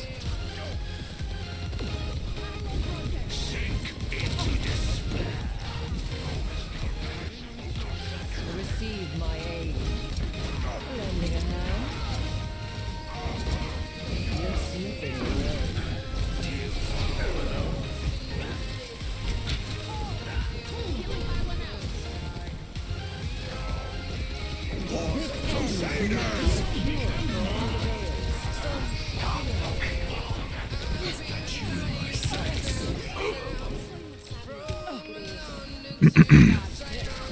I cannot hear you yet.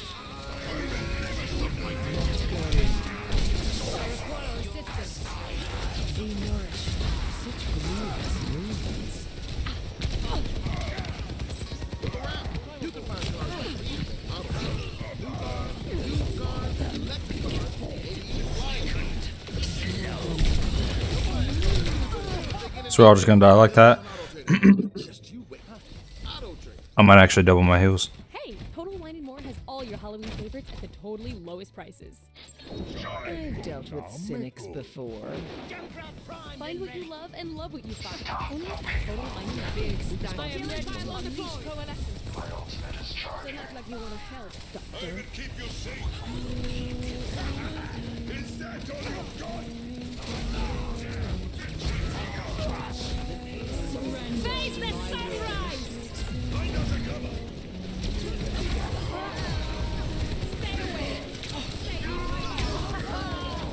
My power emanates.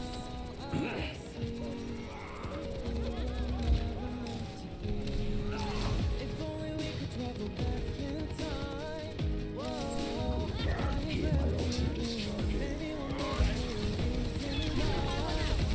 Reforming you.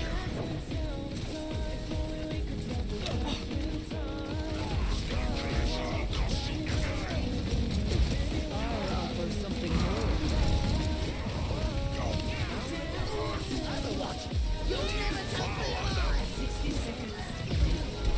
What is it now?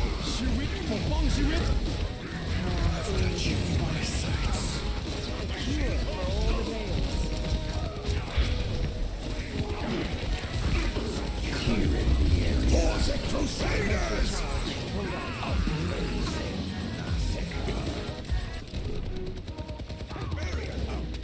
Your fate is in my grasp.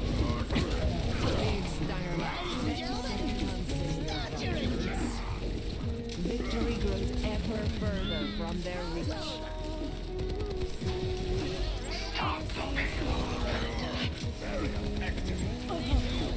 Surrender to my will.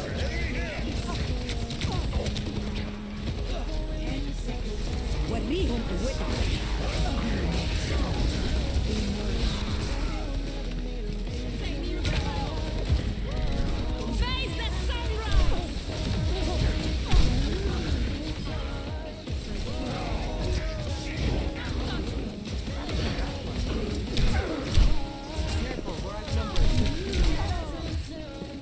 Okay.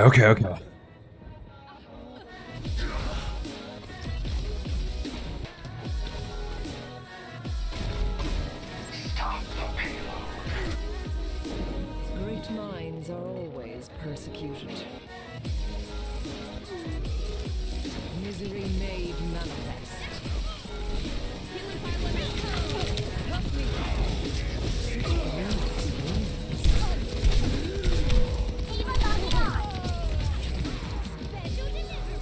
Did they make it? I think they made it.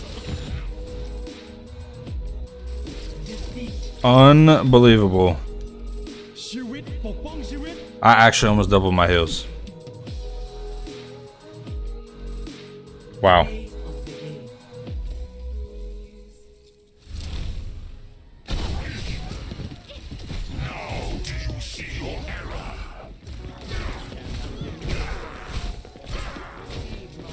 .01.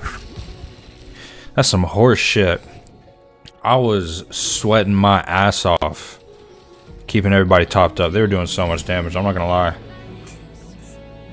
They had a fantastic tank.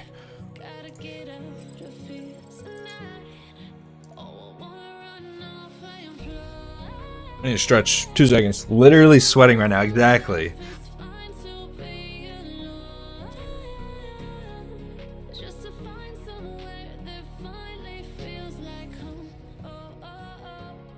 I keep checking the fucking leaderboard to see how much I'm healing and how much the other DPS is doing. I'm like, I know you got it. I'm actually wearing sweatpants right now. I don't usually do that.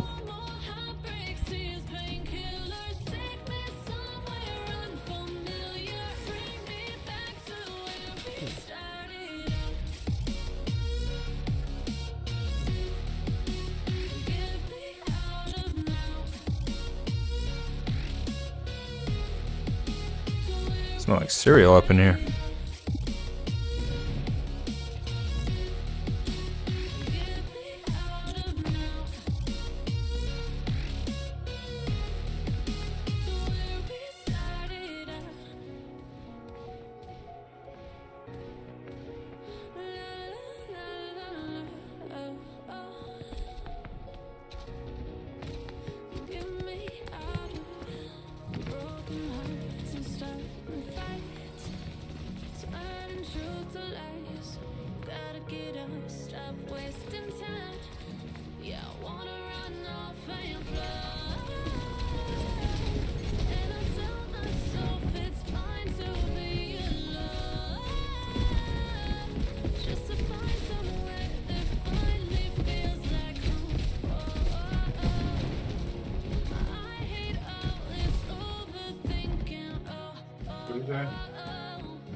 Prepare your defenses. Select your hero.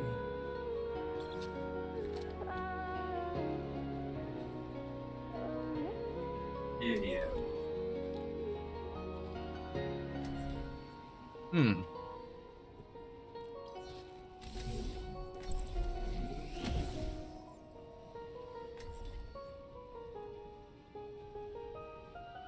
Hello? Humanity is shackled. I will find the key. Have you enjoyed your time away with the fairies, Dr. DeCalco? They do make lovely conversation.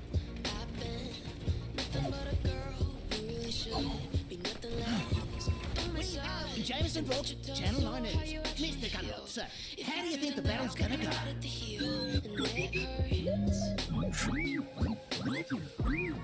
Could you repeat that in words?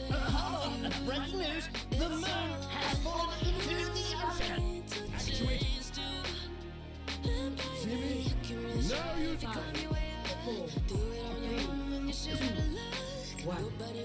Attackers incoming. You cannot escape me.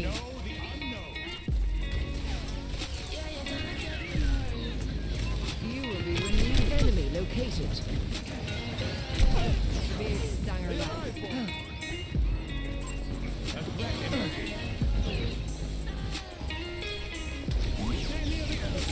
for the punch. Thank you. An enemy appeared. A taste of poison.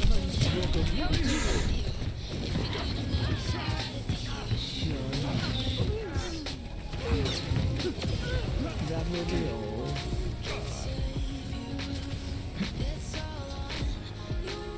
Be nourished. The barrier appears. Target in sight. Pain is inevitable. I see a hostile. Enemy vector calculated.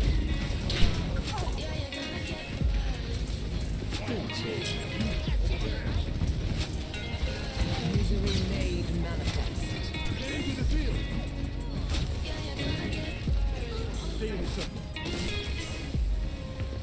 The barrier has been overwhelmed. Big stanger lap. The threat emerges. That's not good. That's not good. That's not good. Okay. Back. What's up? Welcome back, Carl. An enemy appears. You work today? Now, to start anew.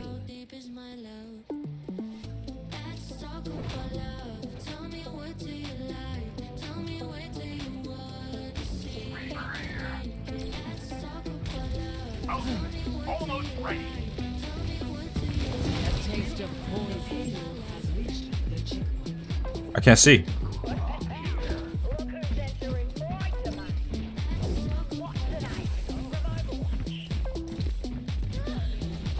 Through it. We're just gonna let him come through. Actuating the barrier. Surrender to my will. Barrier is knit. Barrier unsuccessful. What is that melody? Receive my aid. There's a test subject.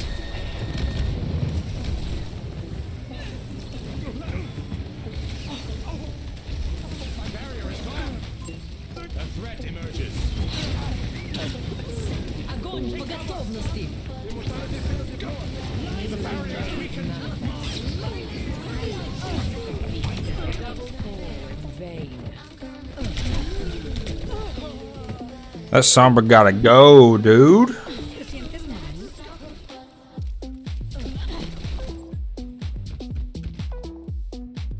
Time again to try again.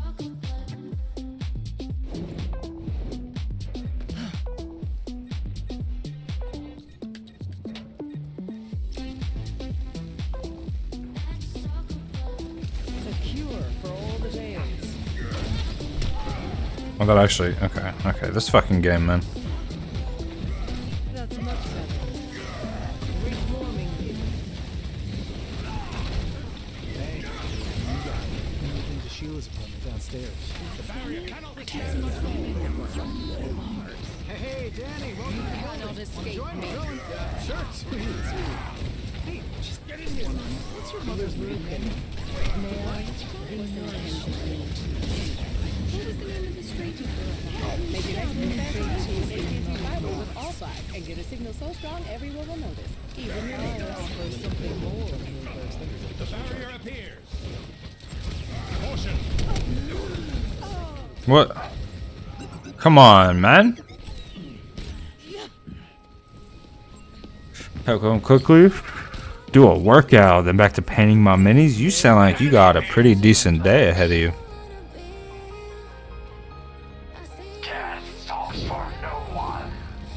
Slow day at work, some Warhammer shit, and you're gonna work out. I like it. Remembering you. Big stanger lap. Enemy located.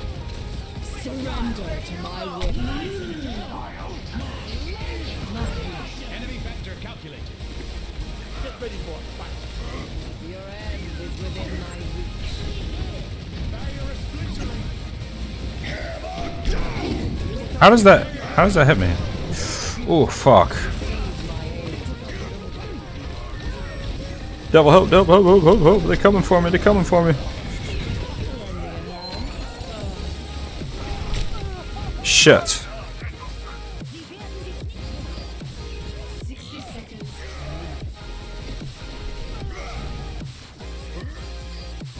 Evolution is a painful path to war. The payload has reached the checkpoint. The fuck? Of course, the Mercy's on it. I see a hostile. We're about to get fucked up, bro.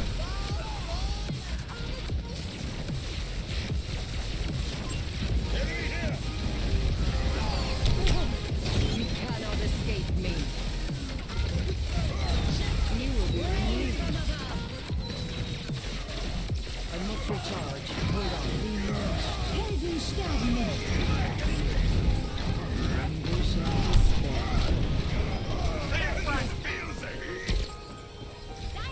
No, no, no, no.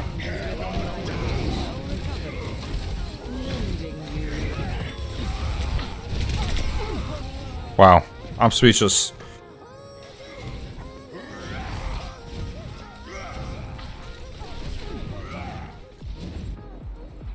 I've dealt with cynics before.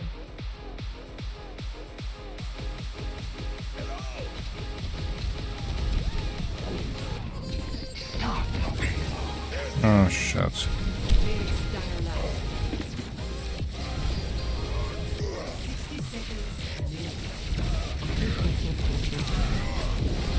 Yo, with a Reaper and a Junkrat, we're never gonna be able to kill the Pharaoh.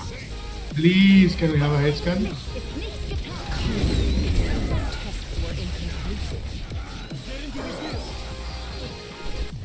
Surrender to my will. Unassailable prowess! You cannot escape me. 30 seconds remaining.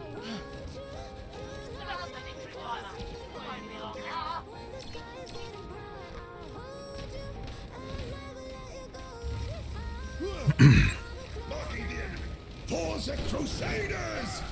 A cure for all the tales. Stay near the immortality field. 10 seconds remaining. Round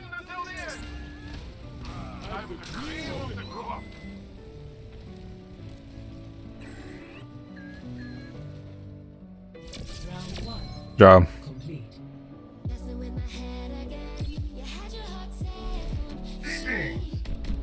0 to 2.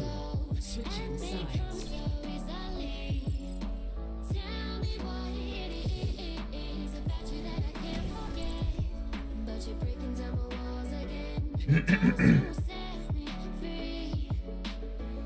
What do you want, dude?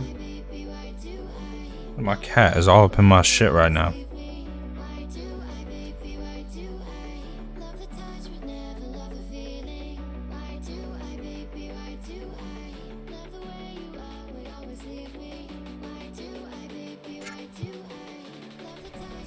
Humanity is shackled.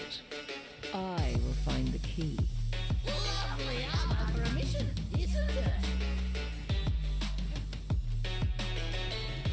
As long as you can do the job, bro, I don't care what tank you play. Got dust stuck in my teeth.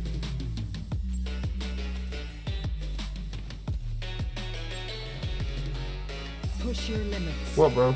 Nothing breaks that I cannot manage. Us and Abby.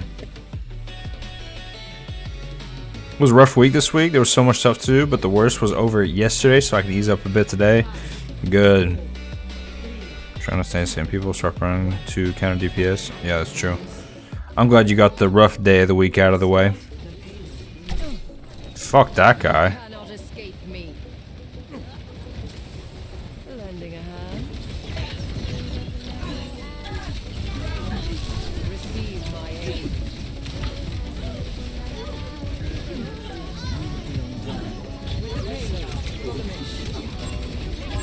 There's a test subject. You will be renewed.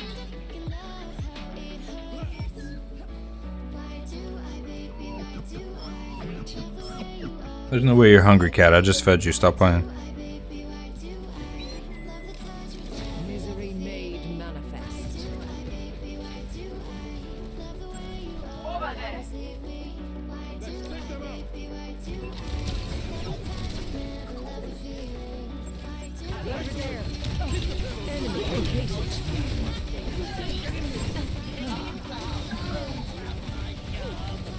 A cure for all the days.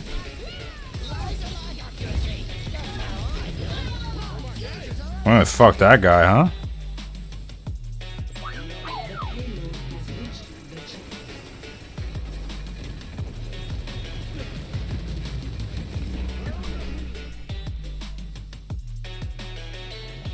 Transporting the payload.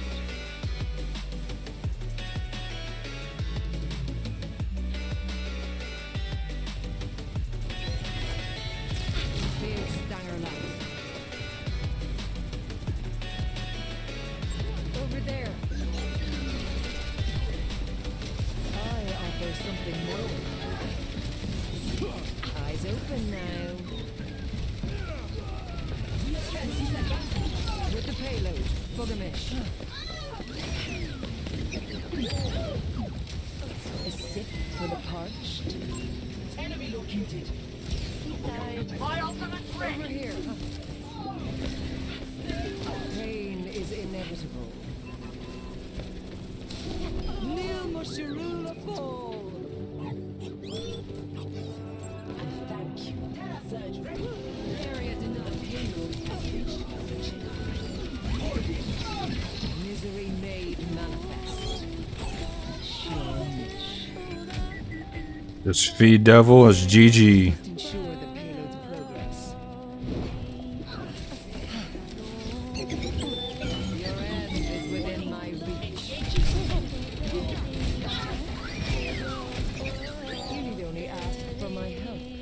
You cannot escape me. Surrender to my will.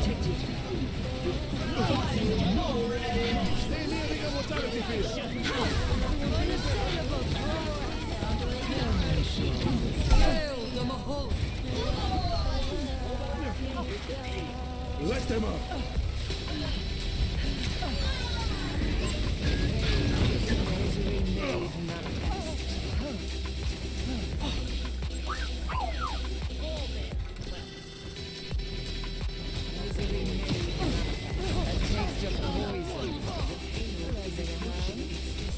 That's how you defend, bro. I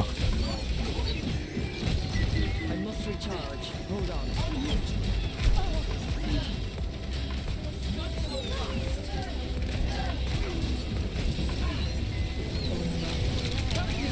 Your end is within my reach. Meet your fate. Feel my Dude, come on, I'm fucking phasing out. Like, how does he still hit me like that? Wish I could bring, I feel like all I want to do is paint right now. Wish I could bring my stuff to work, but I'd be scolded for it. Fuck him, man. No position is insurmountable. If you got nothing to do, you got nothing to do. You got to pass time somehow. What has impeded the payload? Coalescence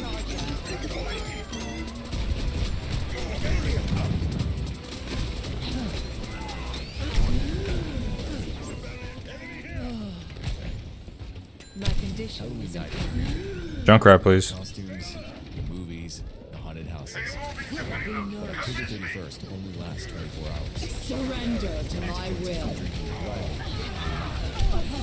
The scariest part of your night should be designed. Don't let this out of you. Use it and lose it. Easy peasy. Tennessee Highway Safety Office, a division of the GG. Homeland Security. I was going crazy again.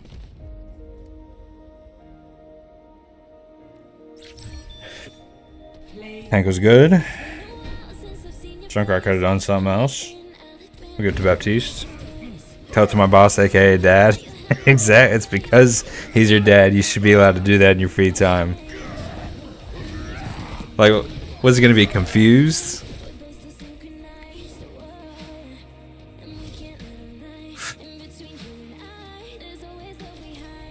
Only 2 wins? Have we lost a few times? Shit.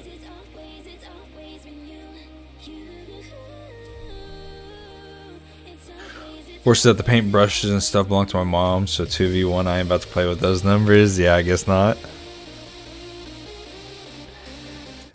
You have no power here.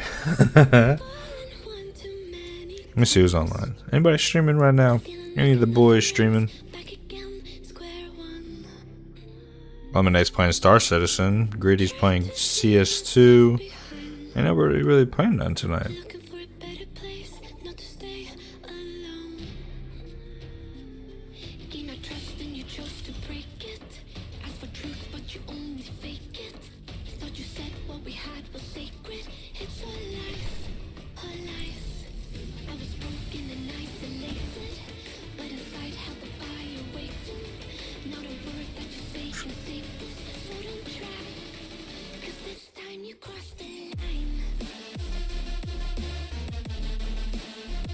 What time is it? Damn, it's 11:30. Hello? What's good, brother? What's good, my bro? It's gonna be easy win, boys. Let's go.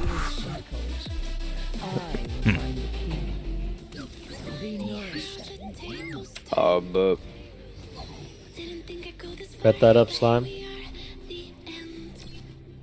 bro. Clerk. Blur.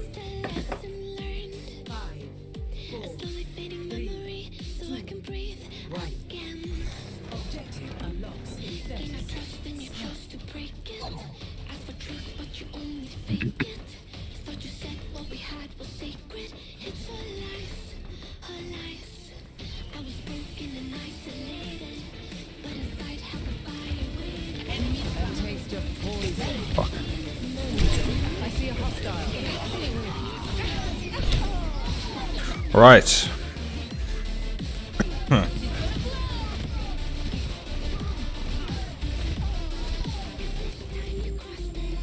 Evolution is a painful path to walk. Ready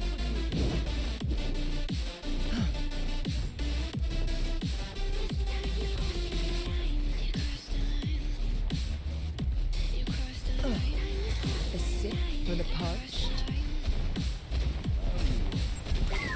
We must regain the lead. You cannot escape me. Fuck, man.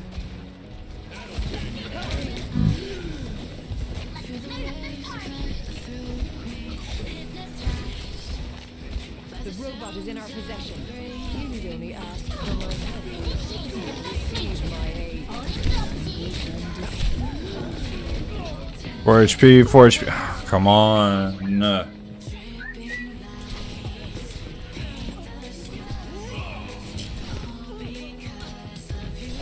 How do you hit me like that? To start anew. Teleporter materialized. Misery made manifest. Enemy located. There's a test subject.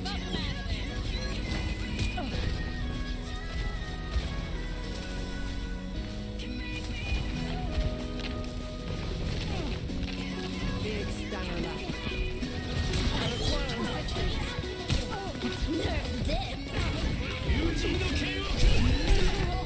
Fuck me. Like, come on.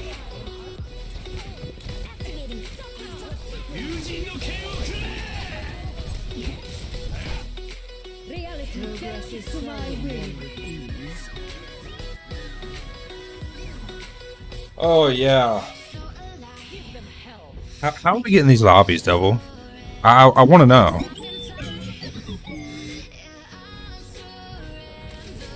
You need only ask for my help. The enemy.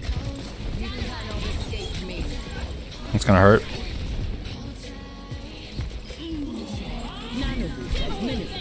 Oh, fuck's sake. How's she not dead? She was 1 HP, yes?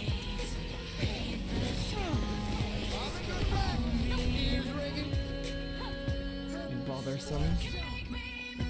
The enemy has killed the robot. The enemy barricade is advancing. What the fuck?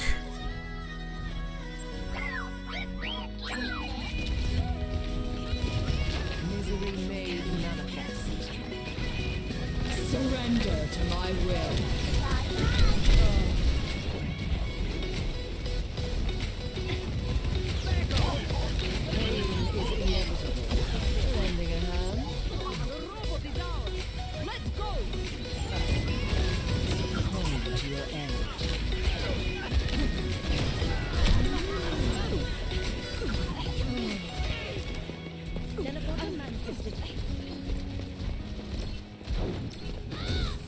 You're broken. Uh-oh. Uh-oh. Uh-oh. Hold the phone. Who just raided me, dude? Sorry, I just got the chat up right now. Wasn't expecting a raid tonight. Fuck this guy. Oh, you think so, huh?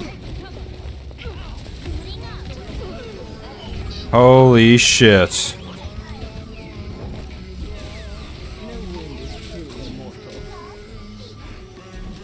Who raided me?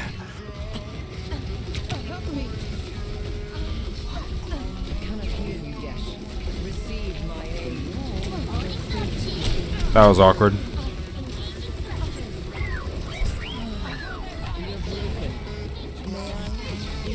I tried. I really gave it everything I had. Multiple ults, eh?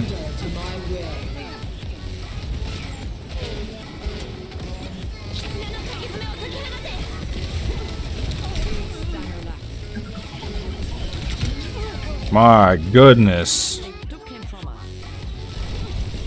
It was gritty. Sorry, the chat didn't update. Another important Acre also Phoenix. Not much. Just finishing playing some CS2. I just saw you playing CS2. You get some good wins in today, bro. I know CSGO isn't really your thing, but I appreciate that raid. 13 people, bro. Yeah, this was terrible. Like, I really want to know, Devil. Can you explain to me how we're getting these lobbies? Because these tanks ain't shit. Thrashing and gnashing from boredom at work. I want to go home and paint my minis. Just call it. Just you know, make yourself throw up. They'll send you home. Lol, nice. This game is something else.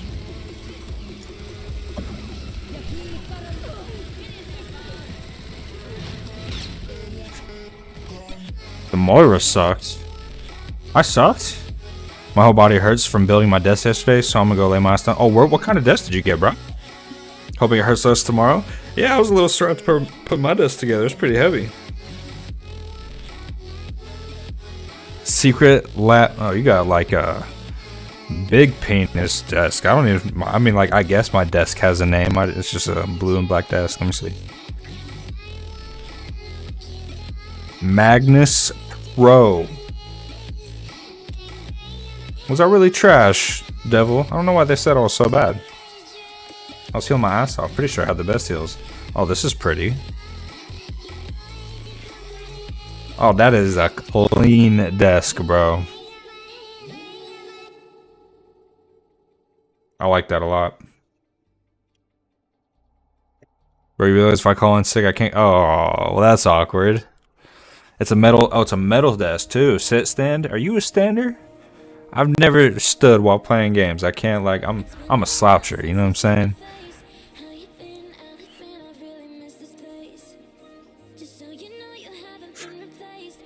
You were good. They were stupid. Yeah, I don't know what they're on about. I don't know what I did.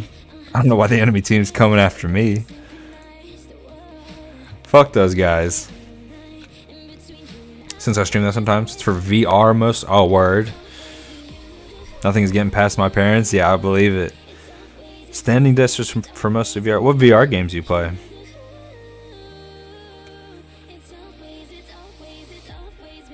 I feel like this is so bright. Maybe turn that light down. It makes me look pasty. I don't got that. I don't go outside, so I don't got that tan. Lately, Onward, which I won't stream. Onward. Why do I know that game? It's on Steam, isn't it? It is? I think I know what game you're talking about. Yeah.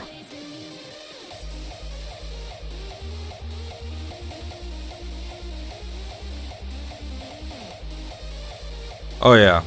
It's like a... I don't know, like Call of Duty, I guess? I don't know. It looks like a VR version of CSGO.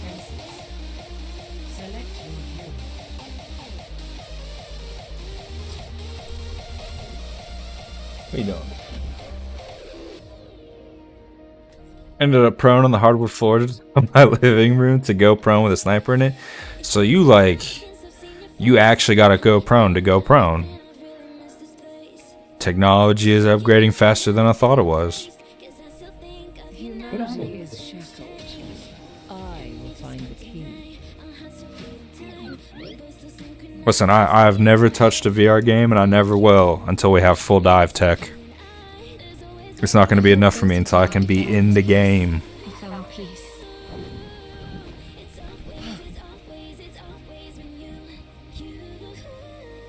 Don't die on me now. You're one of my finest experiments. Flattery will get you the grave. Good luck. Have fun, y'all. There's no such thing as fun. We gotta win, bro. But fun. I have fun by winning. Exactly. Anyhow, enjoy your games. I'm gonna leave you up. Go to bed. I appreciate that, bro. Have a good night. Farah. A taste of poison.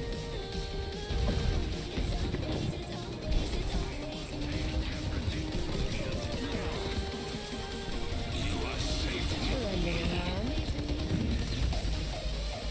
I cannot hear you yet. Fucking hell. Be nourished.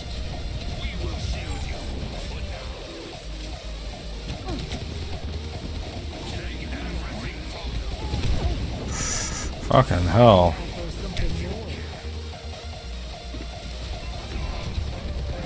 Bastion, can you watch that, Pharaoh?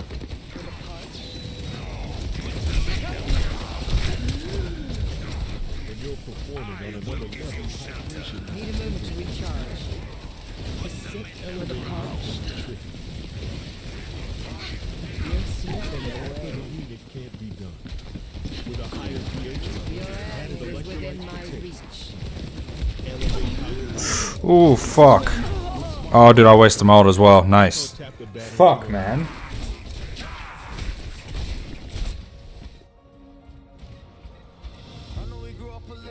Evolution is a painful path to war.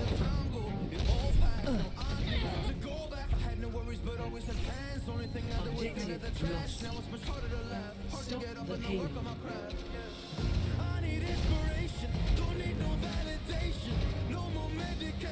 Bastion, your perfect counter to Farah. Be a killer. Lending a hand. Hey. You're just flying around. You're gonna get on that shit, Bastion.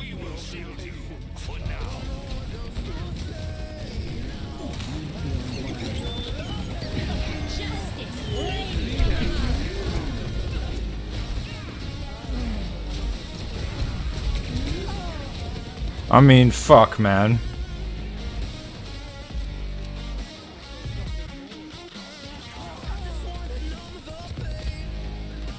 Progress is seldom won with These games have been dropping off. How the fuck are we getting these fucking people?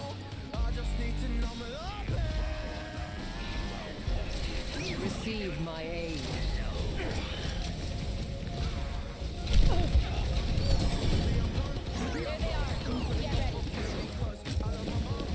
I can taste your weakness. There's a test. Son of a bitch. Reforming you.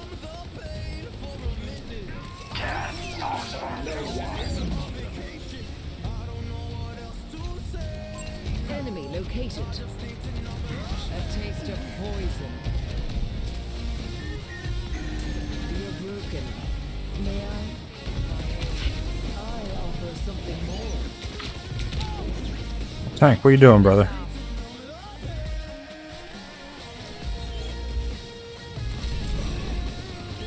Hitting the vape. What is it now?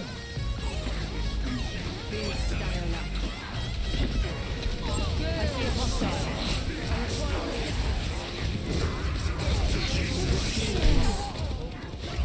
I mean, fuck, man.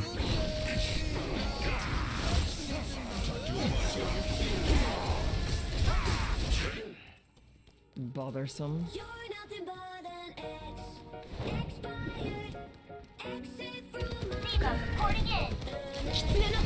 Pain is inevitable. Surrender. will.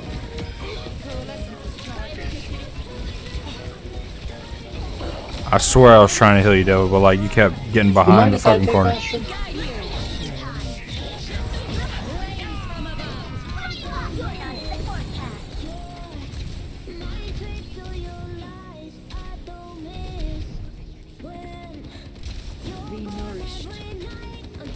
If you're gonna keep running away from me, fine. Fine. I'm with you.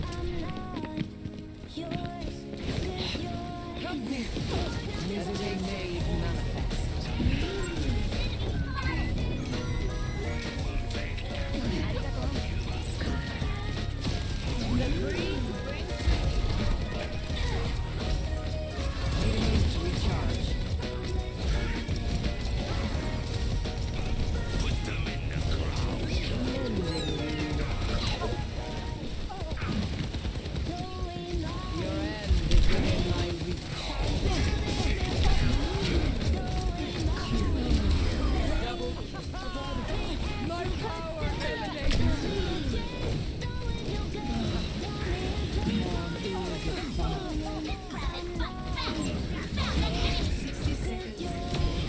Thank you for your contribution. Easy. A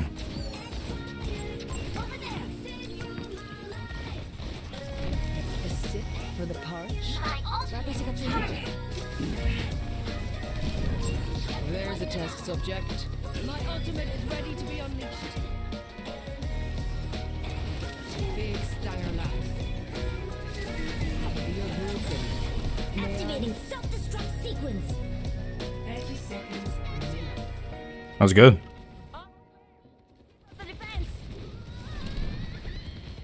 Oh my gosh, when they take the little ledge off there.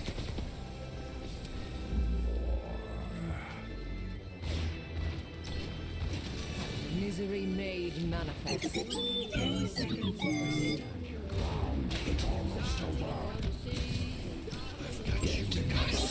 What is it? Enemy located. Surrender to my will. Fuck my life to every time. Every time.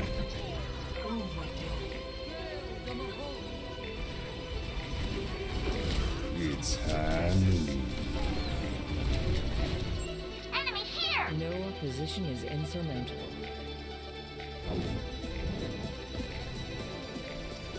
Running hot! clearing the area. Cure for all the tales. Preparing yourself. Good defense, but fuck, man. I require Score 0-1. Switching sides. Yeah, good round.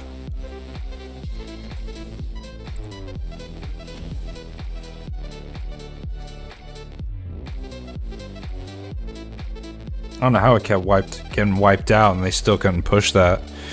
Not looking good for the other team, but man, I'm not gonna play more, so bear with me, please. Yeah, it's all good, bro. I know what it's like being a Moira main. As long as they don't go fair again, I'll stay Reaper. I'm on fire tonight. Humanity is shackled. I will find the key. I've done things I'm not proud of. Time to start making up for it. Don't die on me now. Just stay on that shit, Bastion. Watch out for that fair bullshit, bro.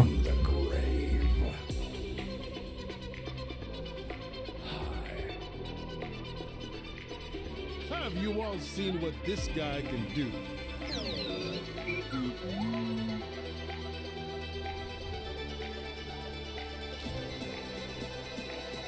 Yeah, it's all good. We cleaned it up at the end. She swapped off Farah, so. You cannot escape me. Reset, fuck. Lending a hand. And Torbjorn? Oh, I got fucked up.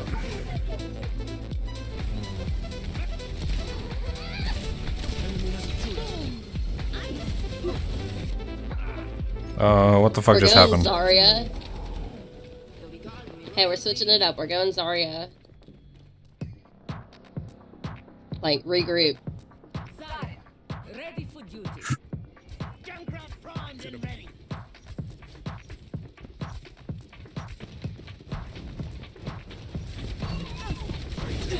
Taste of poison. Mending you. Drop the enemy.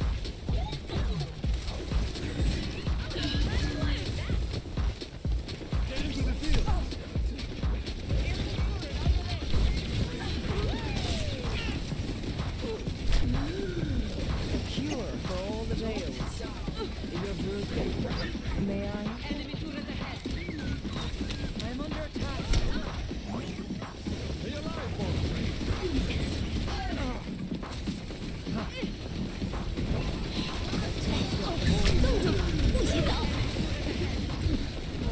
There's no way. 75 on grab. Why do people always say I'm going Zarya? This is Zarya, and then they switch to Zarya, and I'm just like, I'm not seeing anything happening. No opposition is insurmountable. Nicht getan. My ultimate is charging.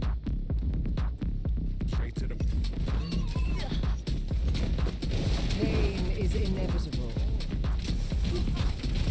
Lending a hand.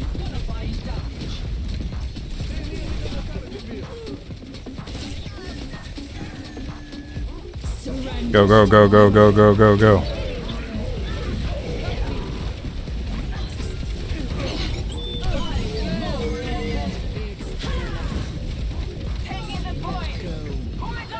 I can't even get to him. Turret's down. Your end is within my reach. We're not doing anything. Alright, we still have the tire grab combo. Regroup. We We're not need to, doing like, none. actually get in there. We can't keep dying out here.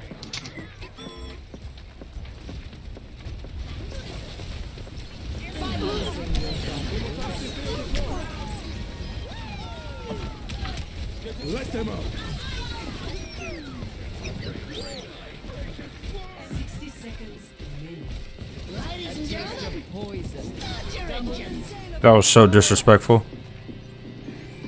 Yeah. But I wanted them dead. They're not dead. Objective A captured. Escort the payload. Here we go, here we go. I don't know why I thought I was going the other way.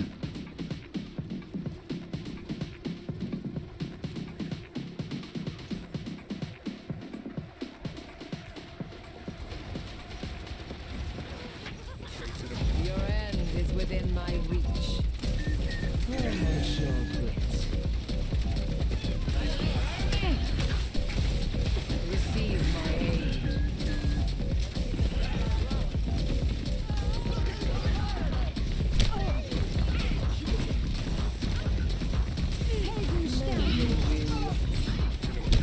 I require assistance. Surrender to my will.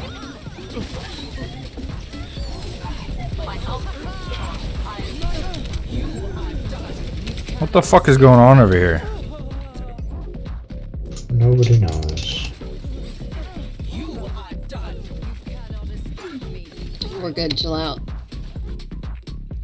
I've dealt with cynics before. A taste of poison. They're just beating grab.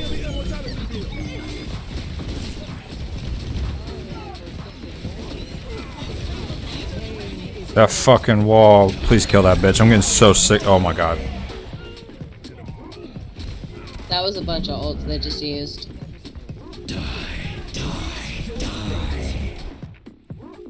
Bothersome. We still have a couple. My ultimate is almost ready. At least. In a moment. We will. I'm getting so sick of this shit.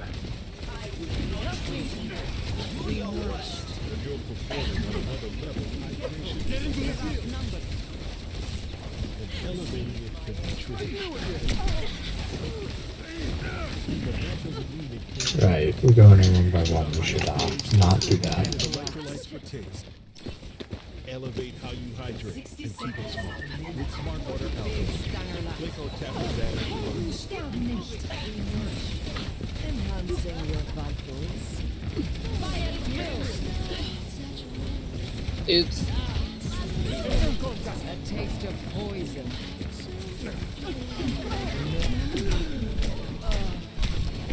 There's nobody watching this Reaper.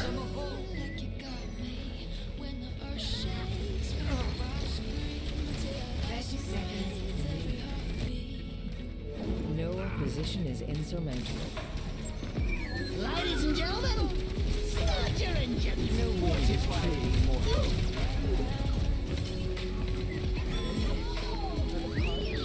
Surrender to my will.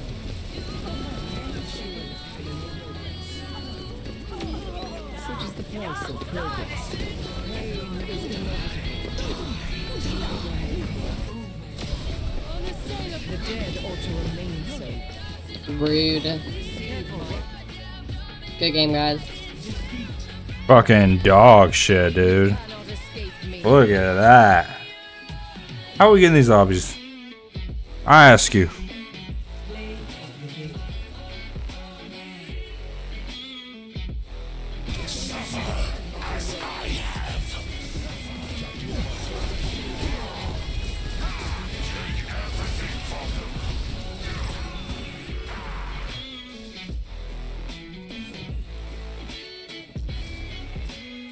To Reaper, they don't. They look at Reaper, they walk away. Didn't even ping him, so I didn't know when he was behind me.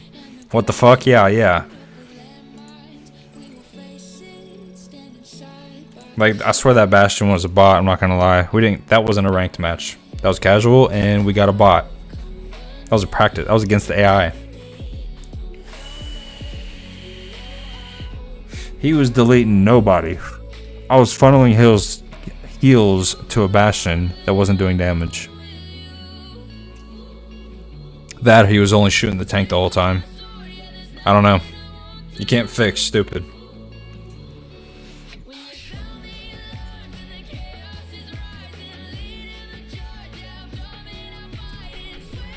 This is why I smoke. Stupid people stress me out.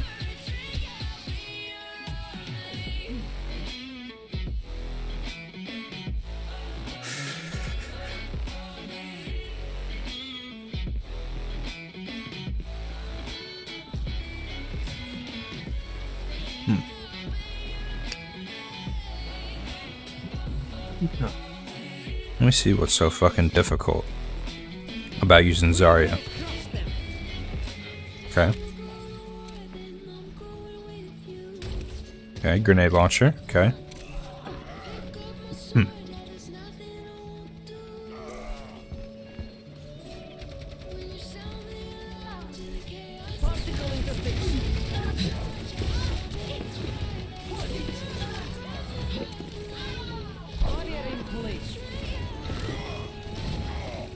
No range?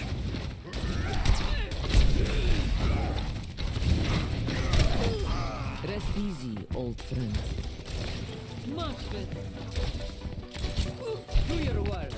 Evil of us. Try harder. Okay. So she's not terribly hard.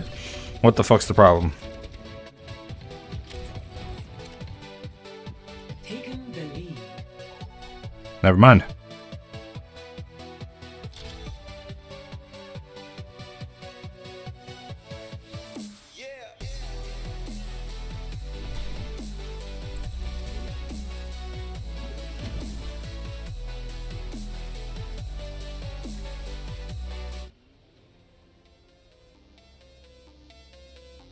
I'm trying to hide.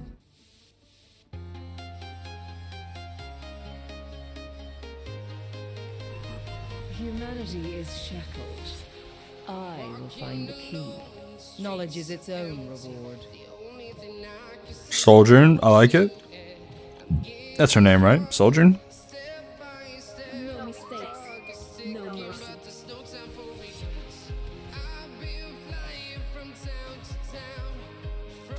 Stick together. Let me take this. So, dude.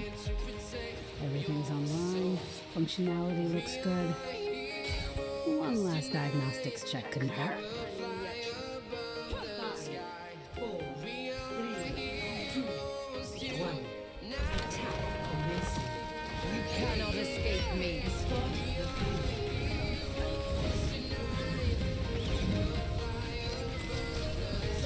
Eyes open now. A taste of poison. I see a hostile. Be nourished. Come to me and I will. No man shall yet. A stick for the parched. Succumb to your end.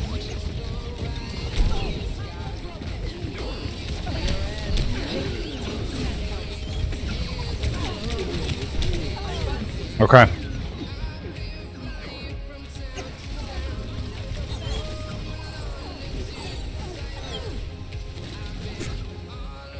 Progress is seldom won with ease.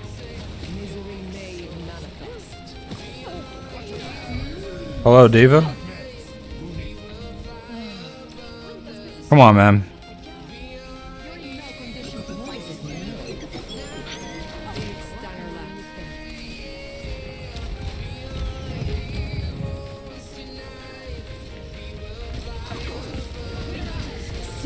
Holy shit.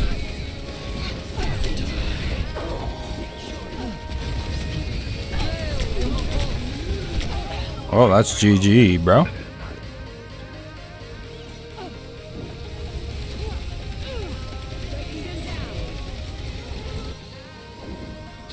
It's go time.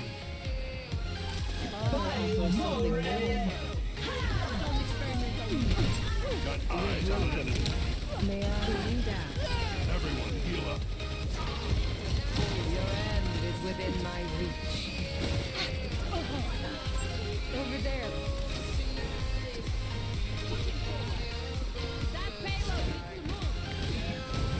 Enemy located. You will be renewed.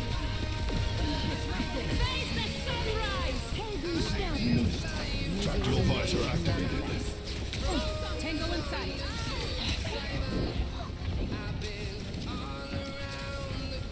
A cure for all the days. Reforming like we were here.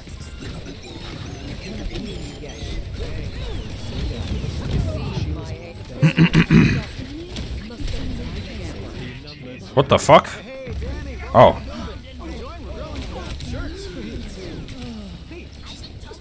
What's your mother's maiden name? You're listening to him, Danny. Anyway, what was the name of the street? You cannot escape. Make your next move fast and easy with AT&T Fiber with all 5 and get a signal so strong everyone will notice, even your neighbors. Keep it moving.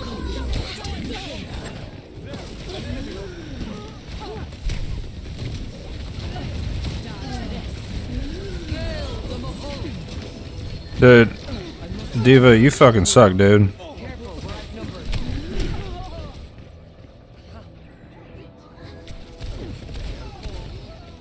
30 seconds remaining. Look at this guy. Great minds are always persecuted. A cure for all the You're getting fucked up. Oh my goodness. Helden sterben nicht.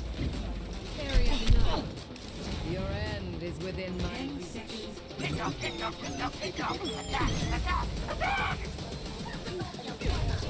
Look at this shit. Oh my goodness. Life protects life. Score 0-0. Switching sides.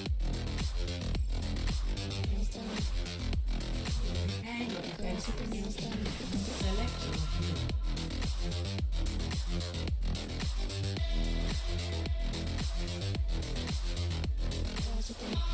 He said, I'm too dead to do shit.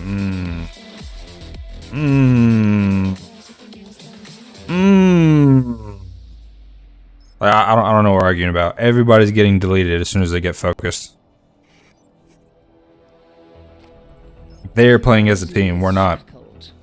I will find the key. I want to write a novel.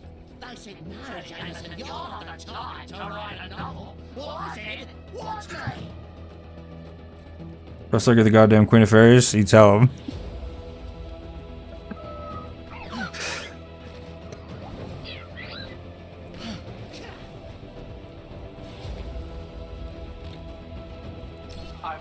Bro, we're about to eat shit right now. Watch this.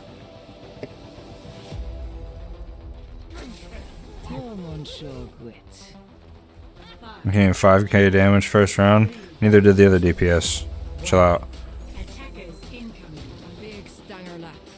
Let's not act like fucking Junkrat isn't a DPSer.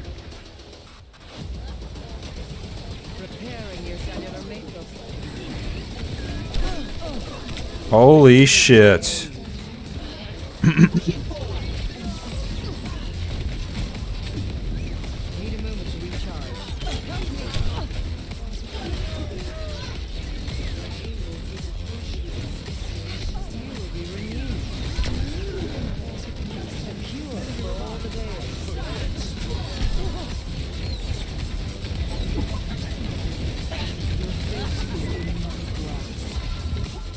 Hey bro, we got fucked up.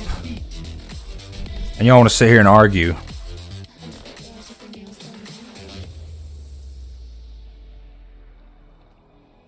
Play of the game.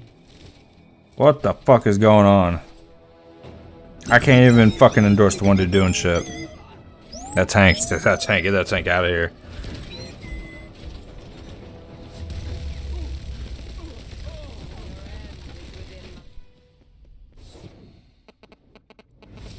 Ridiculous attitude from these people. There's no bullshit until they start it.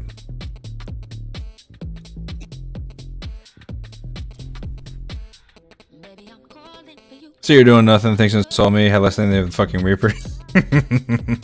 Yeah, I'm not gonna lie, I didn't like Lifeweaver had no presence in any of those fights. I don't know what he was doing. It's gonna mention nothing. Sage G at the end, move on, yeah. I didn't even know where our other healer was. I didn't see the fucking flowers. Damn sure didn't see an ult. Didn't even hear his fucking like crystal submachine gun hand thingy, you know what I'm talking about? Didn't even hear that.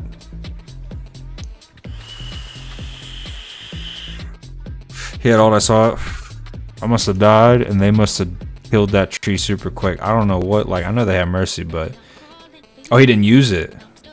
Ever. Oh my goodness. See, this is what I'm talking about is how are we getting these lobbies? Because when we win, right, it's you doing the most damage, me doing the most heals.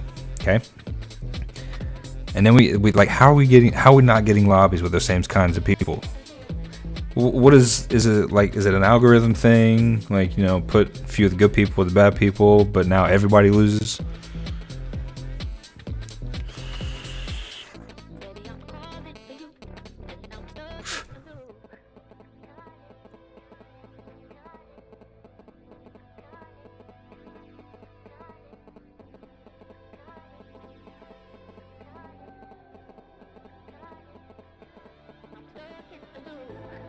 And it's always the other team, like, we get fucking blown out, man. We're not even having, like, close wins or close losses. We're either fucking them up or we get fucked up. It's usually been the tank. I'm not gonna lie. It's usually the tank tonight.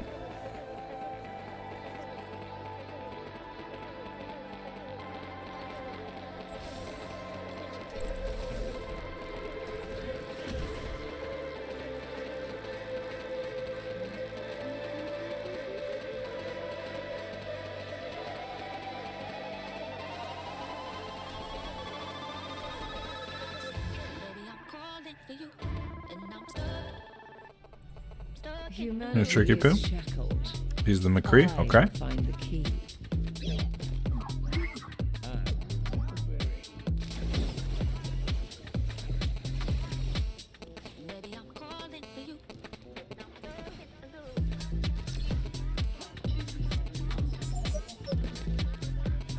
Look at this goofy ass McCree skin.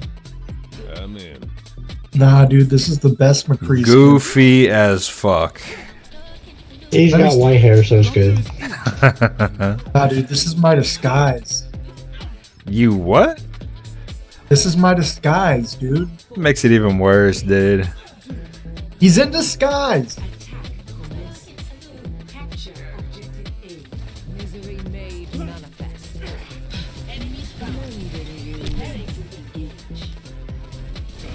There's a test subject. You cannot escape me. That Hanzo is not gonna like me. We have to take name.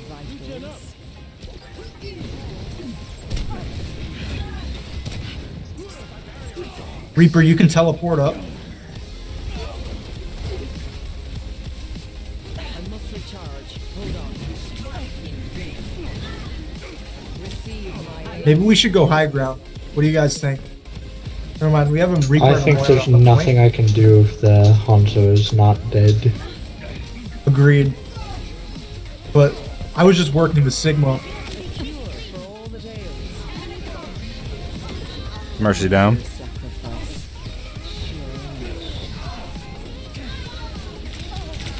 I'm dead. I'm so dead. Fuck, man.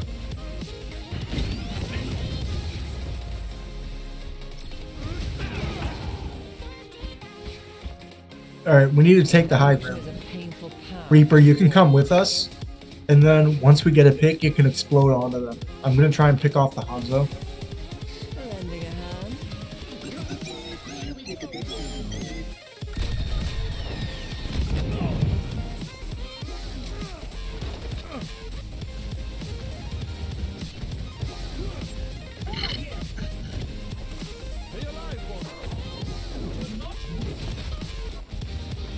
Join me. The sick for the parched. Let's go upstairs. Did Hanzo get a change or something where kills give him HP? Bro, he was probably getting healed or something. No, he did not get healed. None of his healers were looking at him. Bastion's got us fucking pinned. Okay, we're getting fucked up.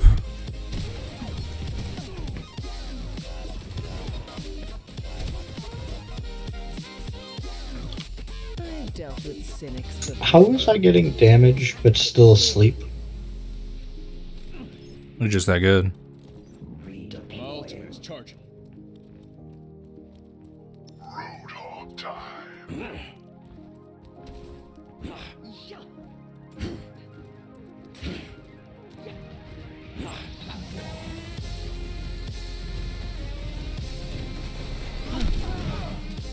Oh my goodness.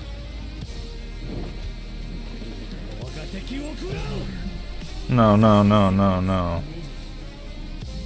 Reaper, stay there. I'm on my way. We need to secure this high ground.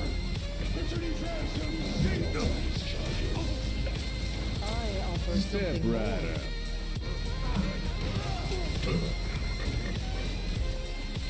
Surrender to my will.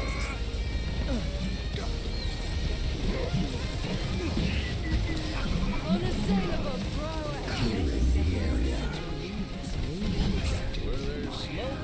I must recharge. Hold on. And that is why the Reaper ult exists. That was done. Good shit. I really do need Reaper's that better Hanzo on these gone last now. points, but I might switch to Widowmaker, to be honest. Anna, can you sit on the payload? This is painful. Receive my aid.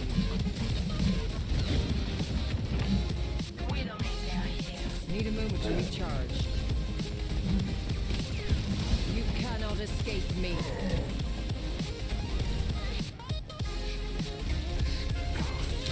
I'm under attack. A sick for the parched.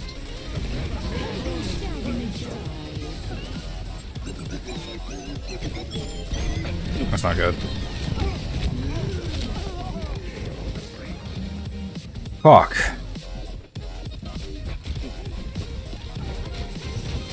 Their entire team is on me. start anew.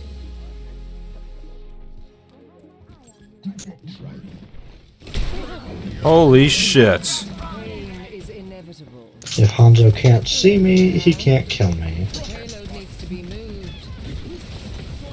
Meteor strike. A cure for all the Dales. Reaper sucks at attacking Hanzo on this map. I know because I made Reaper.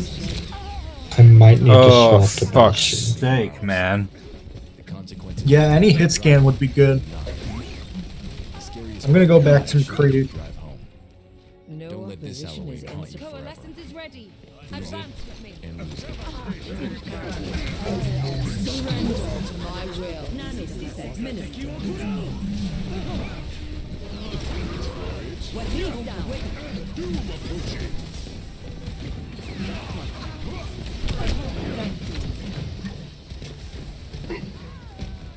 Got Mercy? No wound is truly mortal. A sip for the parched. Oh, nice. What you want? We might just roll in after all, huh?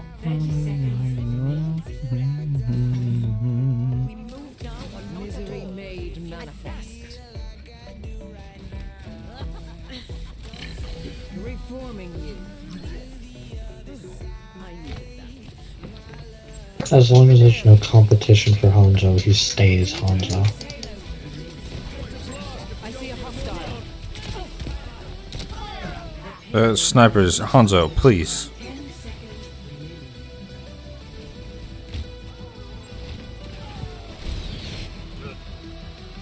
I've dealt with cynics before.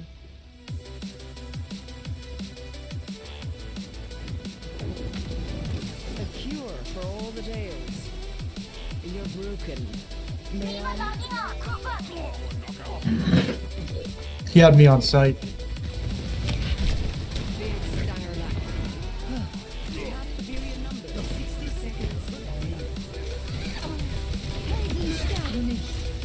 I offer something more.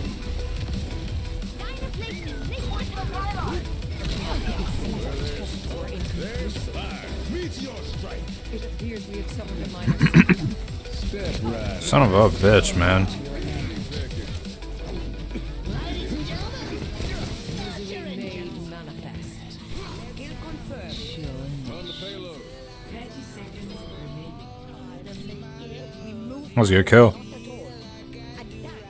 It was the only one I could get. That was perfect timing, though. They don't got tank now. Pain is inevitable.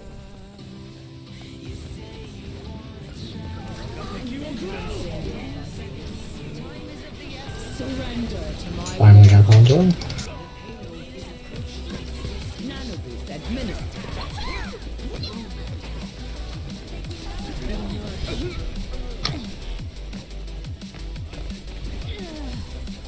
Ha! I knew that trap would work. I'm surprised we brought that back, honestly. I'm not. We're the better team. Good job. Bounty's a weird map. A sip for the parched.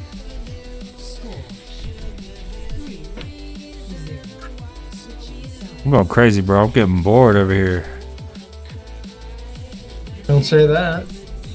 I would say I now just you did. can definitely play Reaper if you have patience.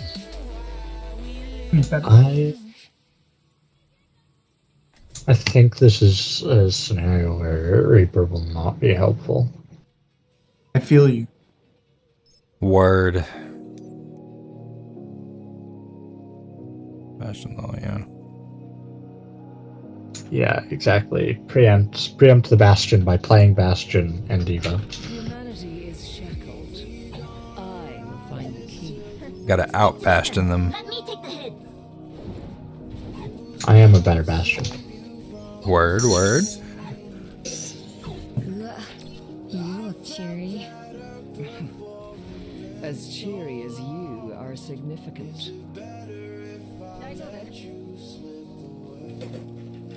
More field research? Grand. Look at that number, dude.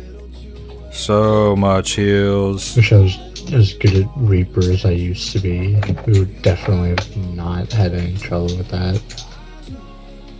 Sometimes he can be really hard, like in really chaotic matches, because they're just all over the place. So, if you have more patience, you know, you can try and set up the kills more.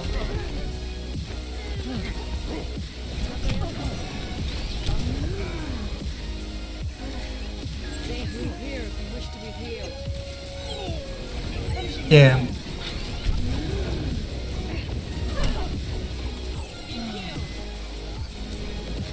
I'm gonna play Reaper. Never mind. I'll play McCree.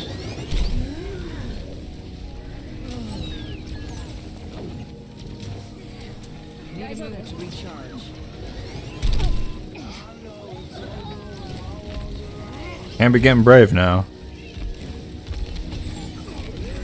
Yeah, that was a little too deep. That was my bad. Anna's dead. Oh my god, Devil, I love you. Echo is literally one.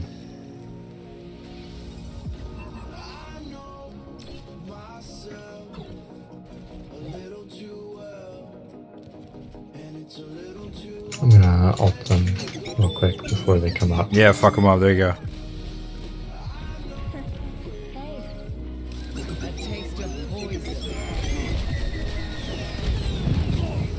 God damn it, he's killed me with that so many times. Come on, dude, wake up. It's not my fault. Surrender to my will.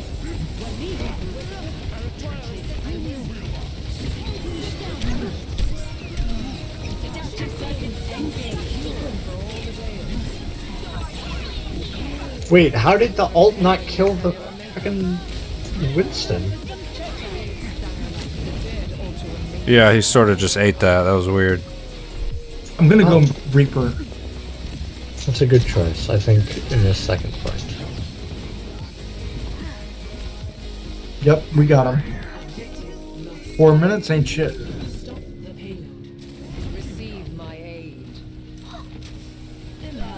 Especially if this Echo keeps being an idiot and going into where fucking Echo can see. Yeah, I'm just gonna play right against here. the Winston. And try and get behind the Bastion. Let the Kitsune guide you.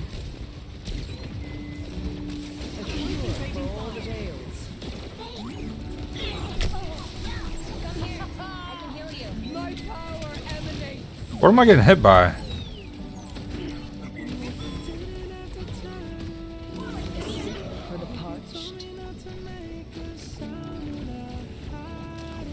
What the fuck is this?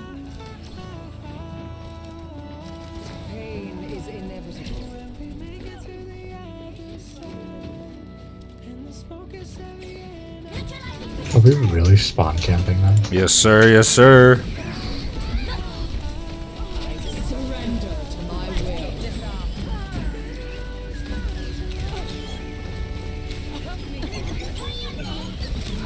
A taste of poison.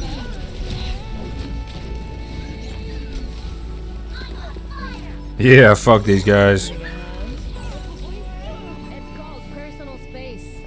He gave us so much trouble and then we're just kind of... Oh hey, you have the Honestly. best skin as well.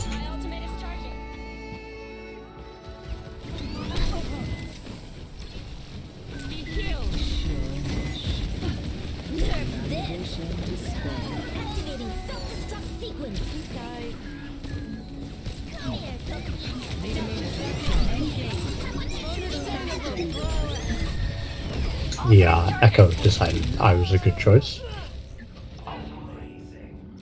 Bastion.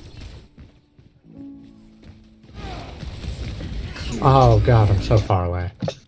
No opposition is insurmountable. Group up with me. Helden sterben nicht.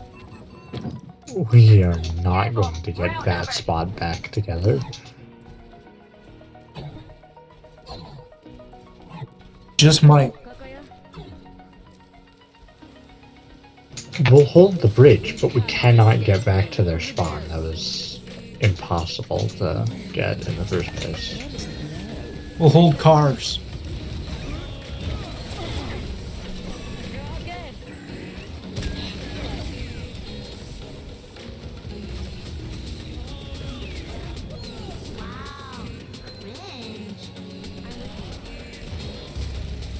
Receive my aid.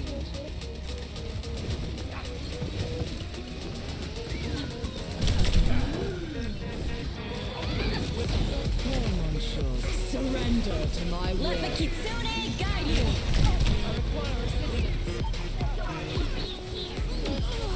Mercy's dead. Oh god. I'm a failure.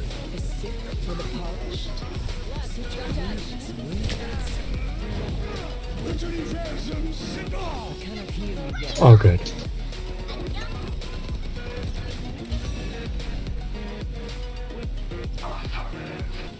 Hey, the outsider. Can you hear me? Yeah, what's up? Are you a fan of Dishonored? Yep, that's a reference. I love that character, man. Yeah.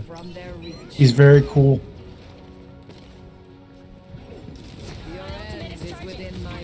I honestly wish there would be more games that recognized how cool Dishonored was. Dishonored is probably one of my favorite games.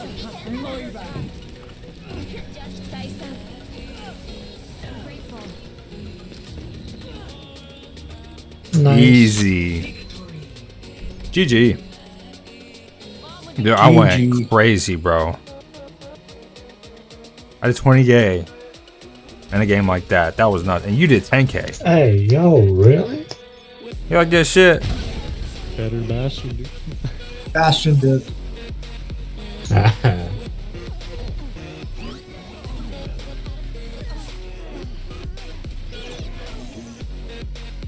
That was some fat heals. I don't know. I get like everybody started it good. I didn't really see any big plays from Reaper. Tank was alright.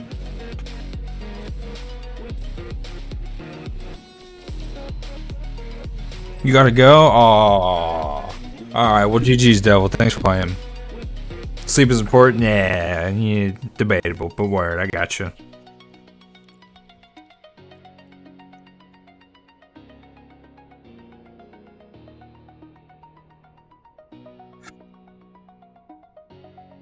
I might play some Star Wars, to be honest, just to chill out.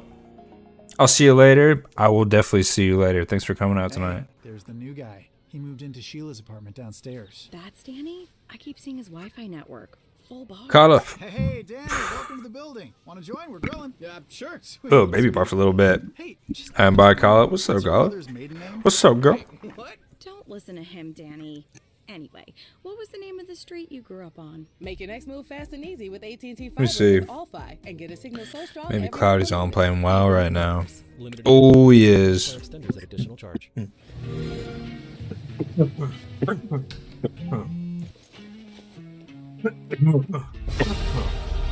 I'm dying over here.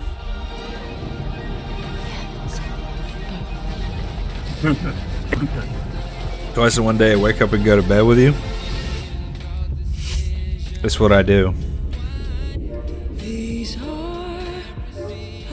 These ads on Twitch really suck, dude. I don't mind ads that are good. You know, like you got a catchy song. With a fancy A. Yo, by the way, just to let you know, I don't have an off spec right now. I'm working on my holy paladin gear, but all I am is tank. Is that a problem? If so, I can go gamma myself. I think it's okay. It's okay. All right. You'll pay me back? Sure. We are the underdogs. None of us are sketch, except the undead and the trolls and like half the orcs. You need money. Okay, up on computer on both. I appreciate you, Kala. No worries. I got you. I did spend a fuck ton of gold though. I spent over like 1,000 gold on gems. I think he's in the Oculus right now. But I got like 5,400 gold, so that's okay. I can spend a little bit, but like I said, that sounds like a lot until I got to spend it. Have you picked up your cable? Yeah, I got my dailies.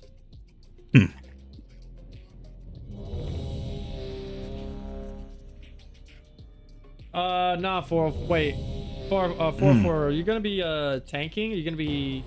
What are you gonna do? You're gonna do DPS. You said you're gonna do DPS, so I don't think you'll need Look up your bis. And you should, I don't know. Wait, he's a Death Knight. Yo, Amel, what's bis for Death Knights? Yeah, I was when working it comes tonight to, until midnight. Oh my goodness. Well, for What, did you have a good day at work?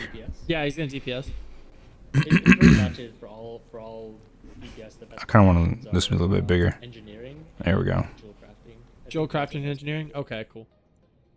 Appreciate you, man. But you can. But yeah, no worries. engineering and Joel Engineering crafting. for 404, stop being a bum and make some Speed gold. boost. Tantrum. Take her away, What's up, buddy? Yeah, tickets are wearing it. It's gonna be a bumpy ride.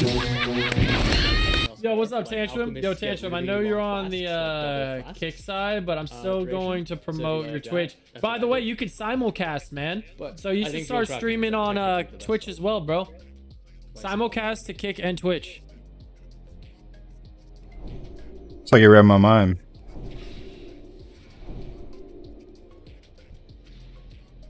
Here we go. He is cute. He is cute. That's my dog right there. You never know I'm on White Man. I almost want to play Classic WoW just so I can play with Let him. me know. You better let me know, because you're a homie. Am I missing anyone? Good King, real bitch. I need like 5 reds.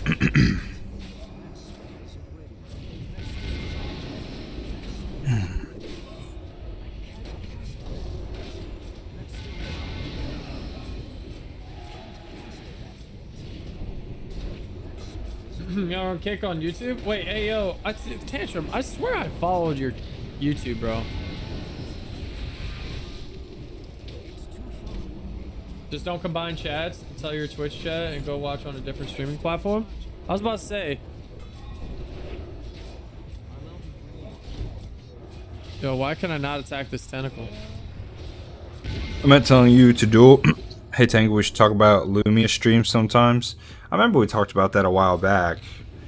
Isn't it like a thing for like sound alerts and shit? Blunt weapons. What's this? Alright, Claude's getting late. You for are me, dual little streaming? lady. Yeah, Oh my streaming. god, so I'm leveling you up and gonna go to sleep. So I love you, girl. Thank you so much for coming and hanging out. You hung Look at all out the for a shit he's got minute. going on You on his hung out screen for a though. fucking minute. Thank you so I much. can't have all these you. numbers Thank bouncing you for around, streaming. man. Appreciate you, love you, and hope you sleep. I don't need And that later on information. today, All I it does is appreciate I you. can't Have see an incredible shit. night. And guys, shout out to Little Monster. You know how the entrance Appreciate you guys for coming auto in, shout hanging out with happens? us. Shout out happens? Yeah, yeah. Combine chats. Alright. I'm caught up, I think. I did miss a couple chats.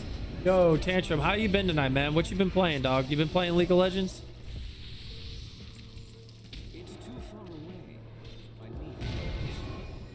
Let me get back to you, homie. You're probably doing your thing like a chicken wing, but let me know.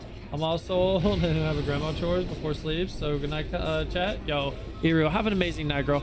And Iru, I got a little He special says little thing for he you needs tomorrow, all that. by the way. Those auto shoutouts Got are a from little special Lumia. thing. Appreciate you, girl. Have an amazing night. Some Overwatch 2. Isn't Overwatch 2 free? Hey, do I pull this? Yeah, we're just pulling it, right? Yeah, let's just do it. We have 2 tanks, baby. Yeah, I always wondered how the command worked. If it's like when you get a follow, you just like, I don't know, an auto command on a follow? Why doesn't everywhere do that? Why is it We just could probably do Lumia? some leveling next week. I'm down, Can man. we sound Jeff reactions? Can be I've through been Lumia or waiting streamer and been bot. wanting to. I've been eager to do it, so I'm 100% all for it, dude. I'm all on board. Both free, not follows. Oh, so how does it? Where does it pull the name to auto shout out then?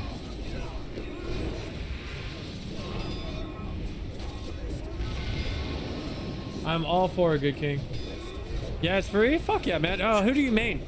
Do you main, what is it? Widow, or what's that character? The sniper, not sniper, but like the sharpshooter? Wow. Look at this guy, man. Best paladin on the server. Damn. When you chat for the first time, it triggers entrance reaction. Also, shouts out everyone who chats. Oh, their first chat anyway, and it posts Can you invite what me I to said the to guild? say. Word. Yeah, what's your name? Can you DM it to me on the game? So I can see it on the screen. Moria, OP healer. I'm heals main on all games. Oh, okay. I told you, man. Tank and heals, bro. Now I'm scared. Wait, don't be scared. Don't be scared. Not everyone. Don't be scared. Have an amazing night, girl. I'll see you tomorrow, alright? You get some sleep. How did you like playing Frost? So you can only set it to only do shoutouts for certain people. It's not complicated, is it not? DPS isn't very good. I mean, 9K is not bad, I guess. Yes. 9K is great. Interesting. He died doing what he loved. Blade storming. Not complicated. You got it. Got it. Okay.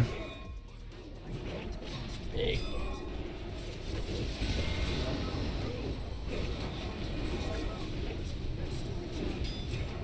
Let me see. Let me check. Let me check Steam charts right quick.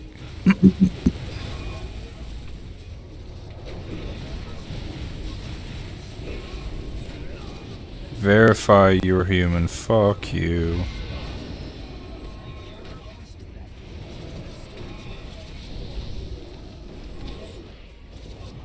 Yeah, not a lot of people playing Star Wars right now. I know it's midnight, but fuck, man.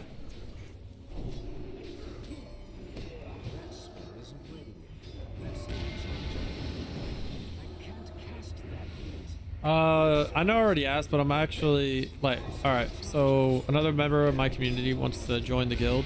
He's making a death knight. Is it cool if I invite him? Yeah. Alright, cool. I just thought I'd ask again, even though I kind of already did. I don't know, like, before, what but, if I you know, played just Classic out of WoW? respect. Appreciate it, but yeah, we'd love to have it. Just sound clips can be either platform plus OBS. I think I figured it out. I can share it with you. Yeah, my homie just made a shaman, so I don't know if you have a lot of shamans, but he just got a boost account. Level You talking about 70, so like he'll be when it leveling plays my a GIF or a sound priest, clip which is upon a level follow or 70 whatever? right now. So me and him are going to be probably going ham on that. I don't know if he's going to go DPS or whatnot, but at least we get less, so. Yeah. We only have like one shaman in the guild, so we definitely do want more shamans.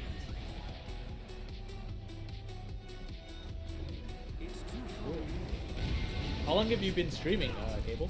So on and off for like 5-6 years. Oh, hell yeah, dude. Nice. Yeah, but it's like, I will, like, you know, I'd have to take like mental breaks for like 6 months, or like a month, you know, some like increments like that. So it wasn't like yes, that thing, presenting call that. Yeah, yeah, yeah. 6 years, but Yeah, I've even seen though I that. want it to be, but no, it's pretty. I like it, man. It's part of gaming. Take it from a guy that ever since he was a kid, always playing games, not really hanging out with anybody. It's a good time for sure. Well, you seem like a natural at it, so. I mean, I Yeah. tried, bro. There was a couple times you guys had to make a couple call outs I didn't hear. I was like, oh shit. It's all good. You did fine. You did fine. And he's gonna be enhancement shaman. That's what he said. Oh, hell yeah. Love it. That's fine. Love enhancing. Enhance away, my man. Enhance away. How much is a sub to WoW? It's like 15-20 bucks.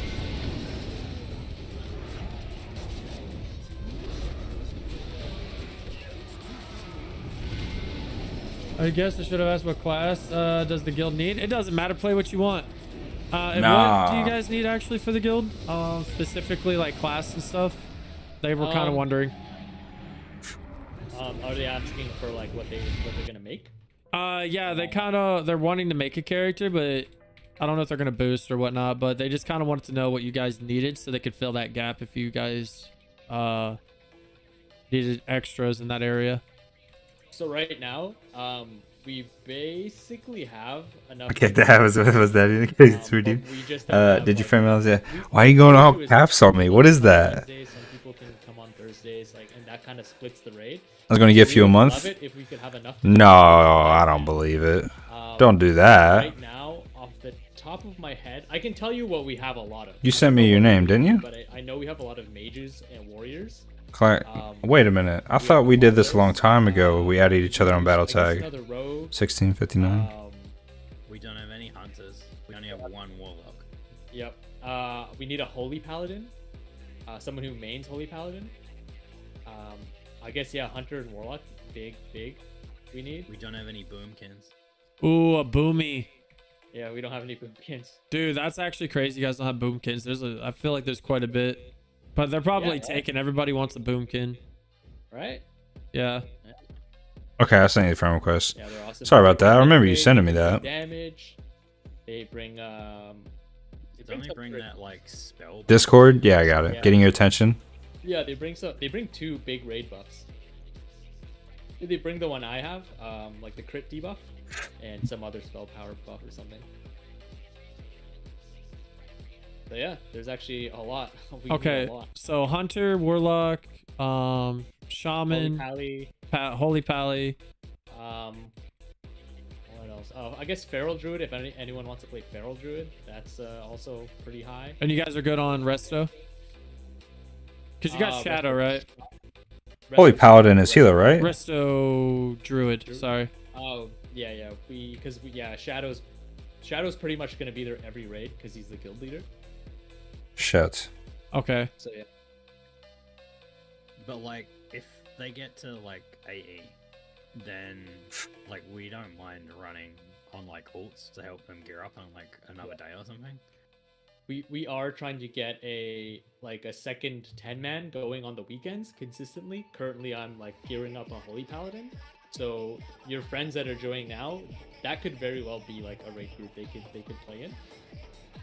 Okay. So yeah, there's definitely room. We're trying to do more, but we are just coming back like the beginning of this patch. So we're trying to. Yo, arrange Kyle, you're not in everything, bed but yet? Boomy, We'd love to have more autocorrect. Guess you as Boomy. Nice. Yeah, right. Boomy'd be nice. Not gonna lie. Yeah, I got you, bro. Sorry. But yeah, man, I appreciate you guys giving me the info. There it is. You know, I might have to. Curious on just kind of where you guys were standing at, but that's kind of. I just came back from Nax. I was like, dude, I won't lie. I was like fully decked out in like Nax gear. Like I was top of I had a new server that came out. It was called Maladeth. And I was like literally the most Giga Chad tank on that server. And then it died. So I had to like transfer over. And I don't know. I kind of felt a little defeated, you know, because I was really tight with the guild and stuff like that. So I took a break. And unfortunately, I missed out on Ulduar. And then I came back for ICC. And here I am. That's unfortunate. I mean, I'll believe it, dude. You're like a grinder, dude. You're Buddy, we raiding tonight? Yeah, we're raiding tonight, man. I'm like, damn, look at this guy, man. Yeah, dude, I got a problem. Whenever I get in it, bro, I'm in it. It's kind of bad. No, I wasn't shaming you. I'm saying Takes 3 days after being friends to send gifts. Yeah, no, I got you. Ooh, Dude, that's awkward. You know what? I hate to say it, but I made it a goal that anytime I join in a guild, right, I want to be like That the kind of top sucks, tank, bro. Like, and if but I then again, it try, doesn't mean you can't give it to pushes me the because other maybe tank, I or sub at least before hope that it 3 would, days comes up. And I just keep trying to go forward, and it's kind of it. It's just like this endless cycle of wanting to be the best, kind of pushing myself, kind of thing. There's nothing And if you want, and we'll actually play. Yeah, but I don't like, you know, I don't talk. I'm telling you right now, I once just I do it in get my like, head that's the reason kinda I thing, stuck with play with ESO the for a best, while, because I found a get more tank I health could play or, with you know, all the some time. Weird shit like that. And then he stopped playing. So as soon as I got But people it's to play kinda with, weird, man. I'm You all think over tanks it. Would, clash, but they're actually all mad chill, man. I don't think I've ever met like just a shit tank to like they're just kind of assholes to each other. More say, you know, more so. Yeah, I kind of like it. Why do you think that is? Is it because it's like your co-pilot kind of? Yeah, exactly. I think it's co-pilot, bro. I really think it is. And like you guys are just trying. Yeah, but I'm not and, doing like, as long classic. as you're Oh no, it's trying fine. hard and you're not, I'll probably like, end up putting playing both. more onto the other tank, and you're just kind of like. I do doing like nothing. retail more, just because As long as you guys are it's both more working hard, I feel like you guys have this kind of respect intense. for each other for sure. And I like my That's druid all I've healer. ever done in World of Warcraft is tank. Oh really? Yeah. Nice. Yeah, that's all I've ever. I like healing, so when I get bored, I won't lie, dude. I hate DPS. I think it's so boring, bro. I don't know what it is. Yeah, it's weird, bro. I just think it's so boring. That's I can honestly say in like I think like 10 years of playing this game. New content November 7th. Yeah, dude, it's weird. Everybody's like really On I'm retail? Like, yeah, man. I pump numbers and it's not fun for me. Like I've done PvP mostly as a healer, but I have did it once where I got a full set on my warrior, and that was pretty cool. I won't lie, that was pretty fun. Just PvP wise, but PvE not really. I don't know. It never was me. But healing in raids I feel like is more stressful than tanking, man. I don't know. You think so? Yeah, I think so. Like I don't know. I see all those health bars drop, and I like that just. I don't know if I would be ready for that, bro. It's so fun though. Like I'm gonna try it. I got my whole like this guy's off spec will be holy, so we'll see. I I believe Friday in you, by I think you Tank do a still good sucks. job. I love you, man. You Have a wanna good get- night, Rasta. Sketchy is Holy Paladin for sure. I'm going back to Hot I know Drop what you stream. mean, Bye, though. everyone. See you later, Rasta. It's almost Appreciate you, man. When like Keeping the team 10 alive health bars gets drop me at off you're for just like, real, "Holy dude. shit, what do I For do?" real.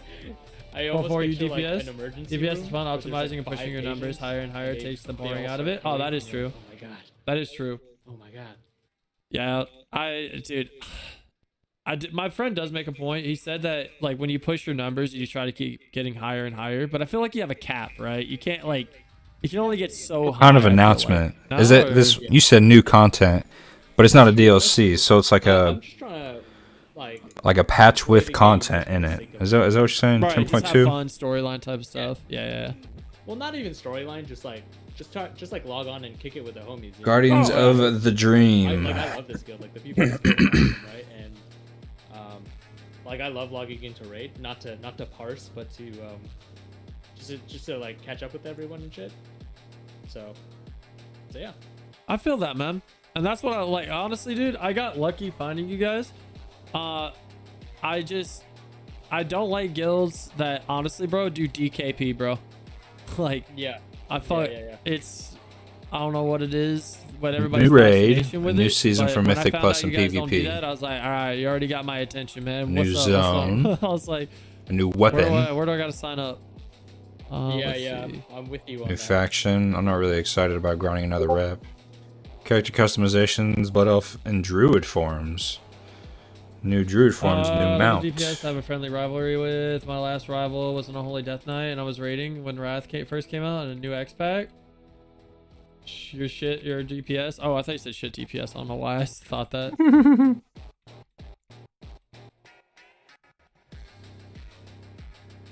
Bro, I feel like after I get done raiding, my ego goes up a little bit, and I want to pull bigger, bro. Like, Facts. It's like, man, if I could get hit that many times in there, I mean, I should be good in here, right? You're warmed up. That's Theoretically, you are better now. Yeah. You got that cloak, man. You Yeah, right? I'm fucking set now. Yeah. I'm gonna start looking at them tanks that have like 5,800 gear score. I'm like, I'm you, bro. Nah, dude, they're gonna be looking at you, being like, "I wish I was you, bro. I wish I was you." Wish I had that cape. I'm glad we both got loot tonight, though. That's Bro, I won't lie, man. I'm gonna say it. It fucking hurt to roll another fucking 19, bro. With that ring. That ring was such a good ring. I'm so happy you got it, bro. It hurt to lose that. I won't lie. I was like, God, Yeah, that no. ring is like best until we do 25, man. Yeah, man, I could tell. I was See, like, you God, can that's a get good it. ring. But I'll get it next week, hopefully. It'll drop. We'll see. Weapon models. What the fuck is this? Is 19 your unlucky number? Was it like an axe? Bro, the last 3 pieces of gear I rolled on were a 12, 15, and 19.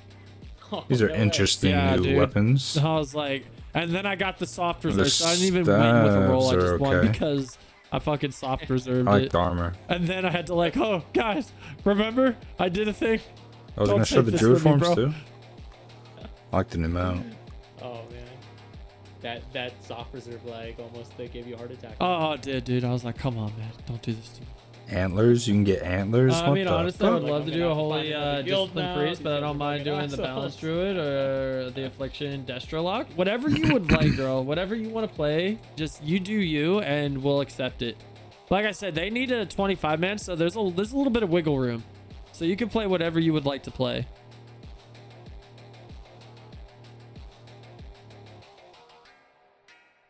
Oh, poison break.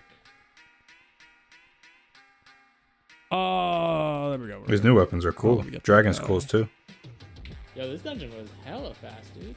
Right, you just keep that. Look at that armor. 100 Look at that stacks armor. on. Yeah. Goes pretty well. It goes pretty nice.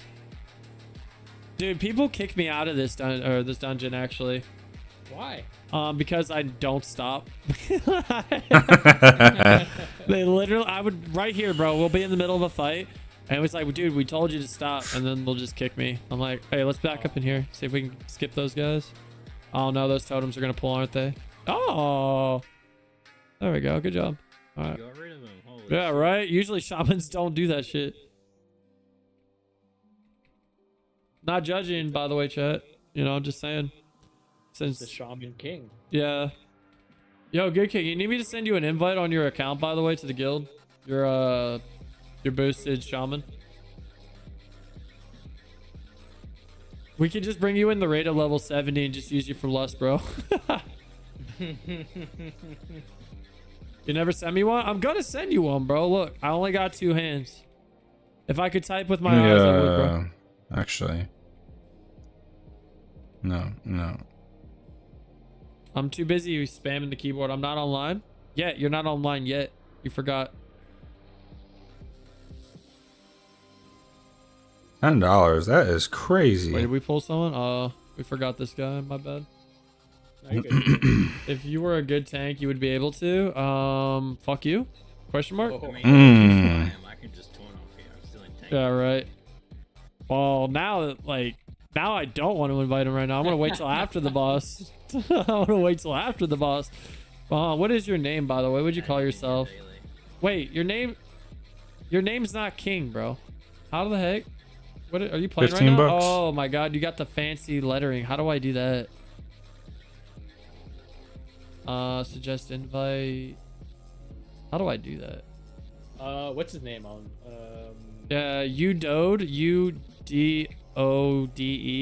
Oh yeah, oh my god, let me look at it again.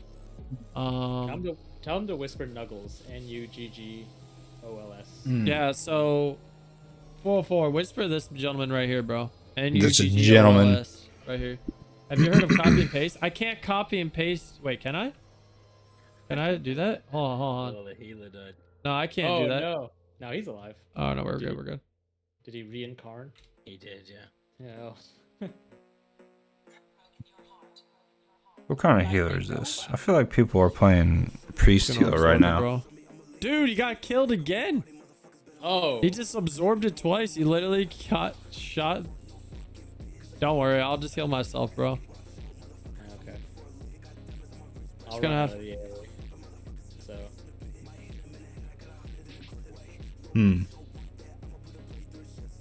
Udode. That's like a very fancy name. Yeah, he said, I think it's in Norwegian. It means undead. Uh-oh. I gotta heal. Gotta heal. Can I do it? Can I do it? Oh, Amalai.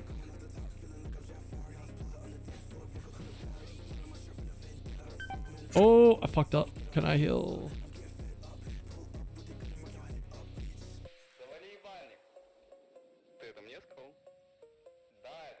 I feel like that is true, Kyle. I probably could. There we go.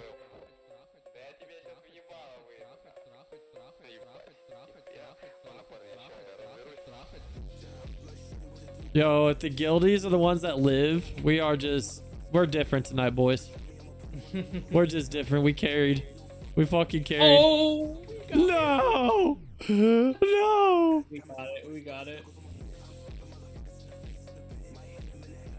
What even hit you? Get that, Udode. And then y'all, I've been waiting 2 days for this. Hell yeah! I feel like you can shift click, right click or something to copy. It's a wonderful thing been invented. Yo, thank you so much, Kala, for that. Shout out to Kala. Iron Man.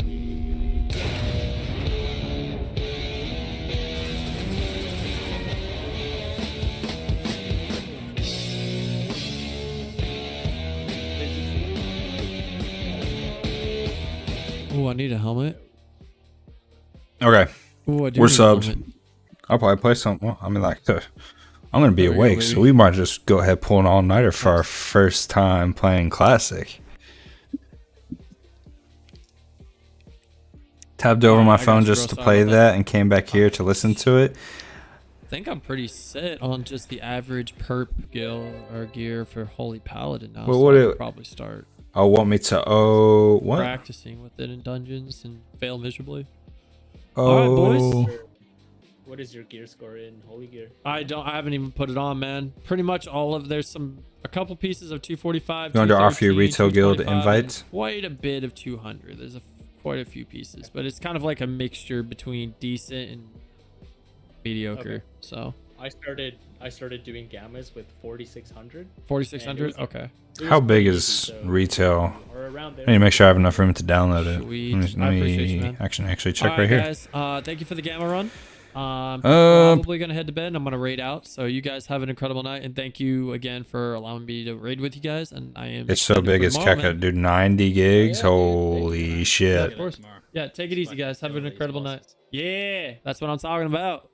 And we're gonna start with the blood. I don't have enough room Council. to It's gonna download be retail easy right now. pickings. I'm to delete some shit. All right, guys. Have a good night, guys. Later. Yeah. All right, chat. I am headed out. I am going to. Let me see.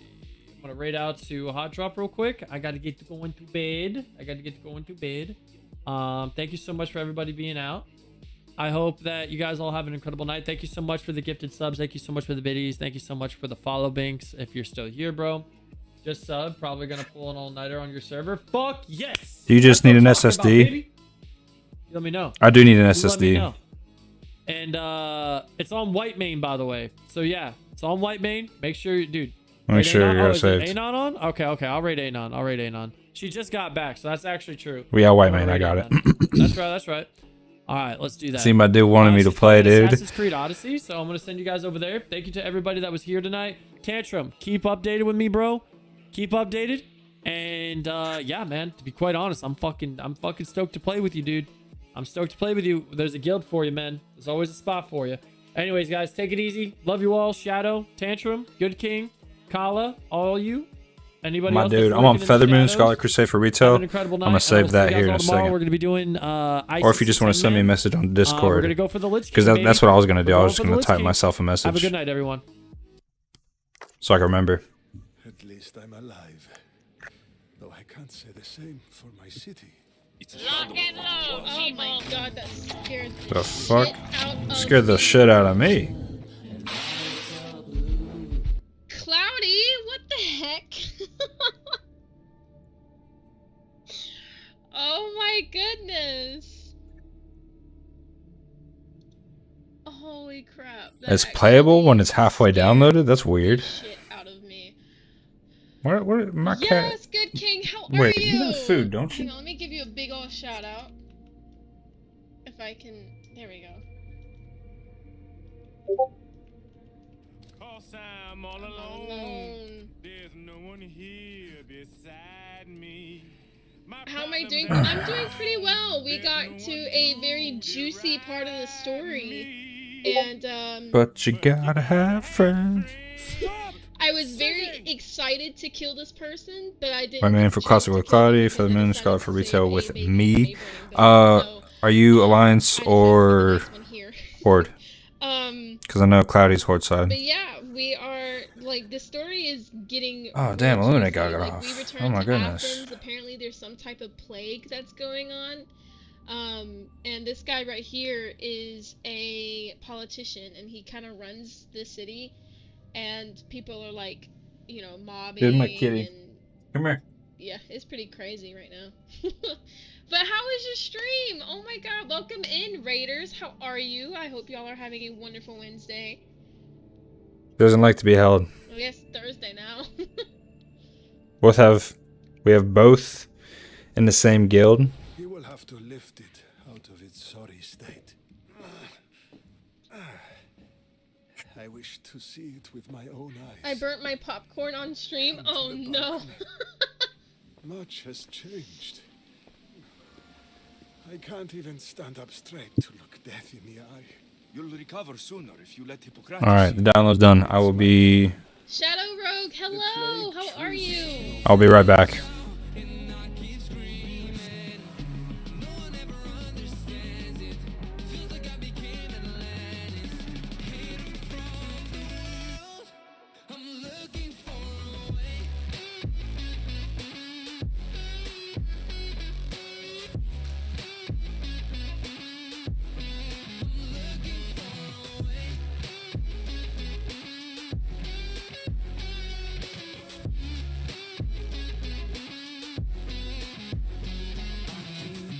Falling down deep into a lonely void and I can't get out. Hope for something magical, 'cause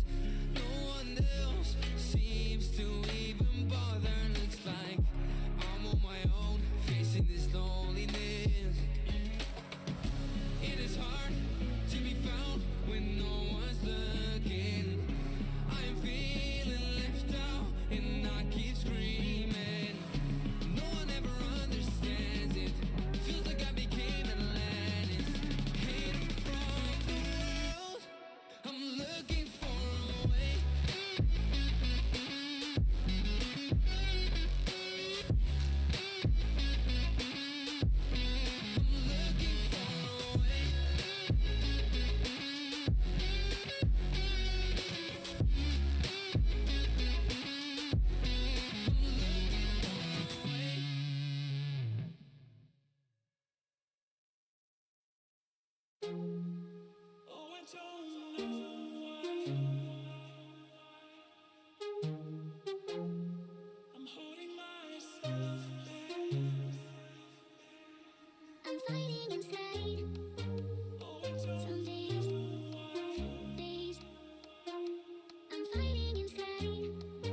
the time that I'm starting to feel sick for being way too long. Night night friend do?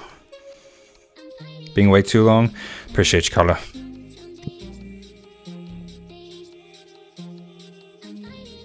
You know you're my favorite.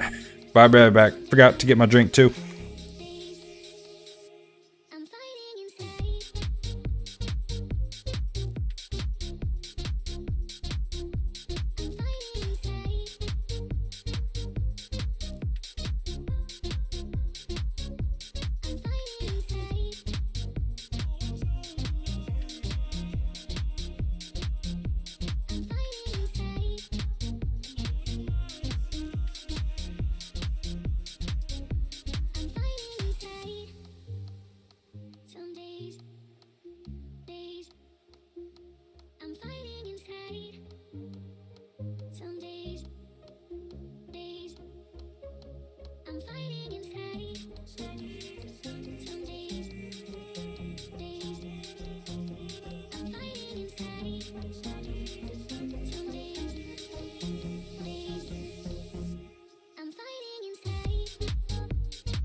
When I was young and so naive, falling into love like such a fool. Yeah, I was dumb, but she was me. It broke my trust, and honestly, I never wanna feel that hurt again. I'm so dumb, breaking down my walls for someone to break me till I fall apart. I almost dropped a massive cup of Mountain Dude on the carpet. What did you just send me? Tweeter?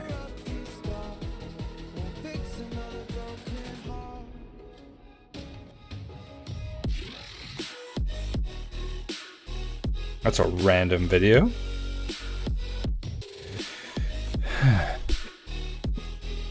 Why does this chick keep liking my fucking Twitter posts? Where does she come from? Whoa, whoa, whoa, whoa, whoa, whoa. Okay, I didn't have the screen up. That's good. That would have been awkward.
Undo that.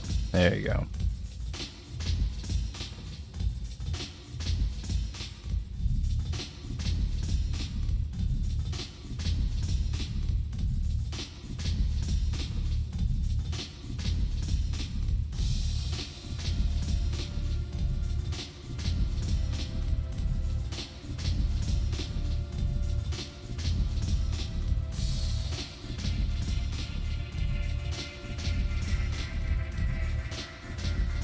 Perfect.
Let me check this before I get all up into it.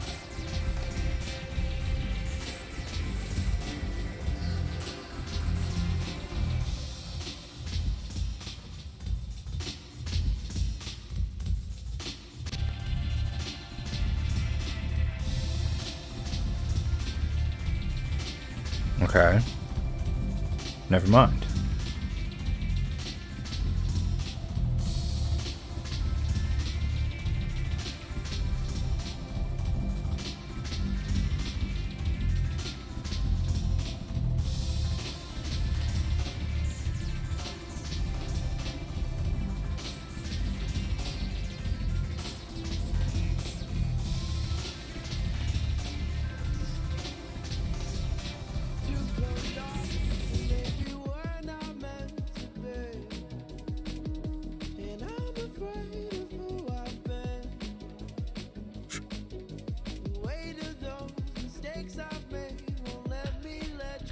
Was there an intro cutscene?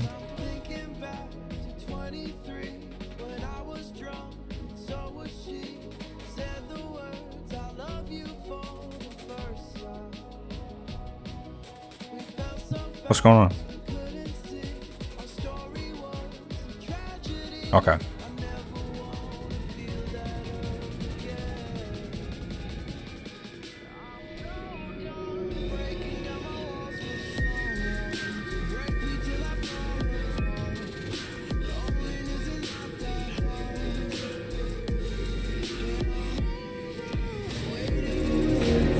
Okay, hold on.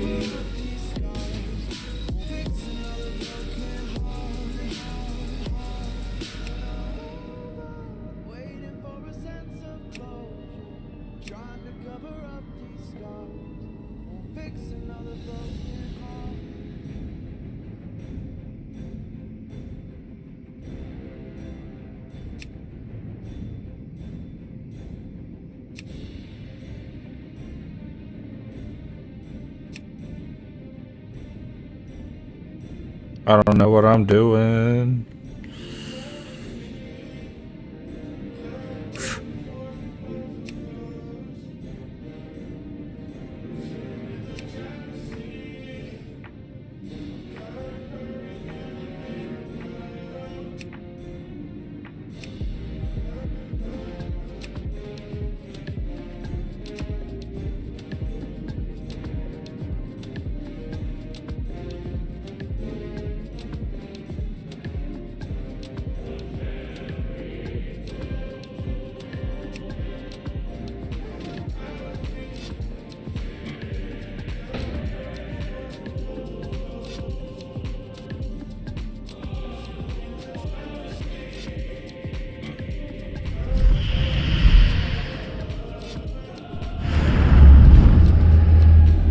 Oh, it's full. That's awkward.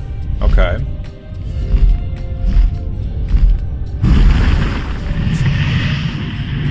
That's loud as shit.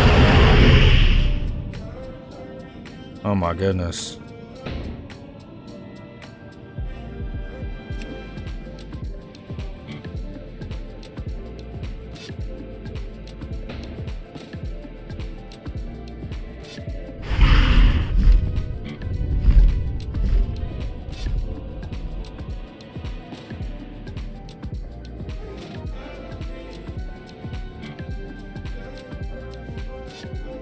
Why is there so few servers? What is this?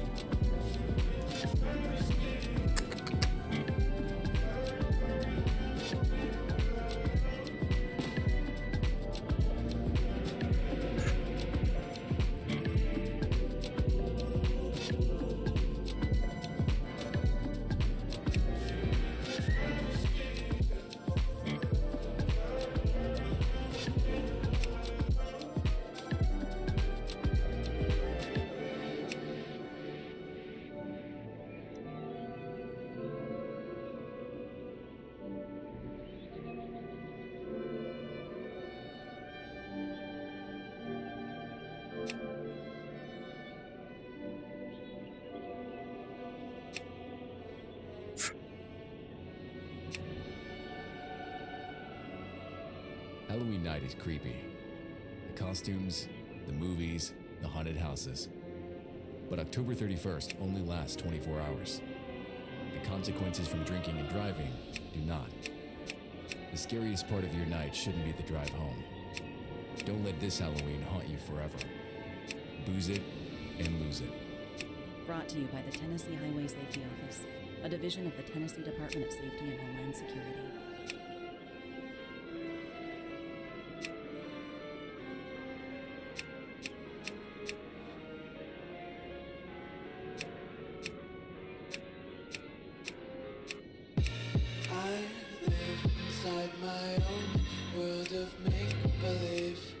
This hair sucks.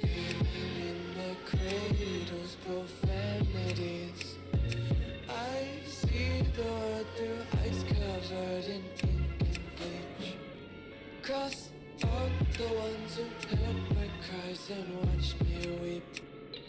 I love everything. Fire spreading all around my room. My world's so bright, it's hard to breathe, but that's alright.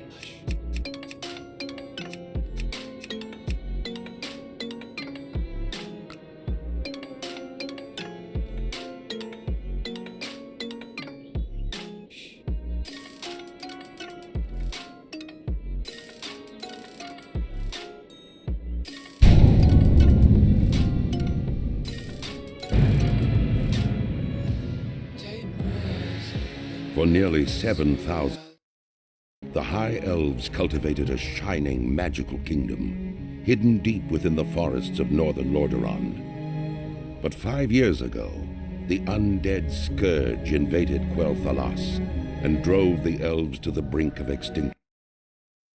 Led by the evil Death Knight Arthas, the Scourge destroyed the mystical Sunwell, thereby severing the elves from the source of their arcane power. Though the scars of that conflict are evident, the remaining elves have banded together and retaken much of their homeland.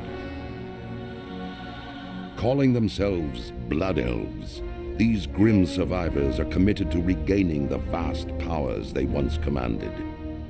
Inspired by the leadership of their beloved prince, Kael'thas Sunstrider, the Blood Elves now seek new sources of arcane magic and the means of defending their land against the undying horrors of the Scourge. As one of the few surviving Blood Elves, you must master your thirst for magic and help shape the destiny of your people.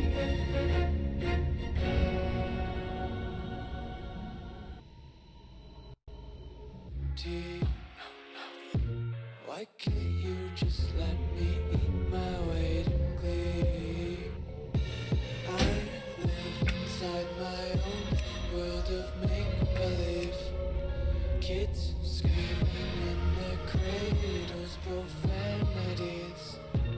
Some days I feel skinnier than all the other days. Sometimes I can't tell if my body belongs to me.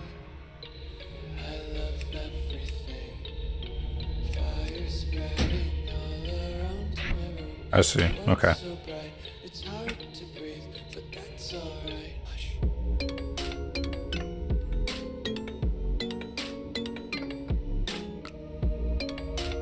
And sort out that shit later.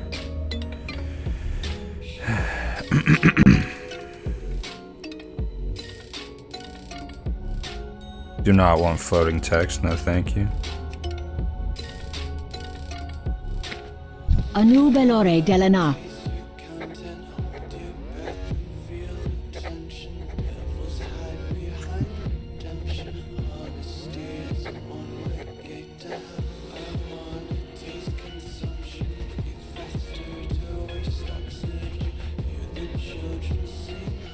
Keep your wits about you.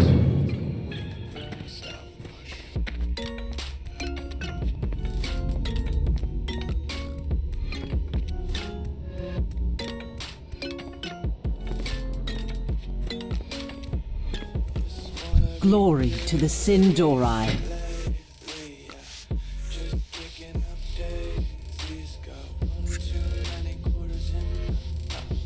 Hold your head Okay. high.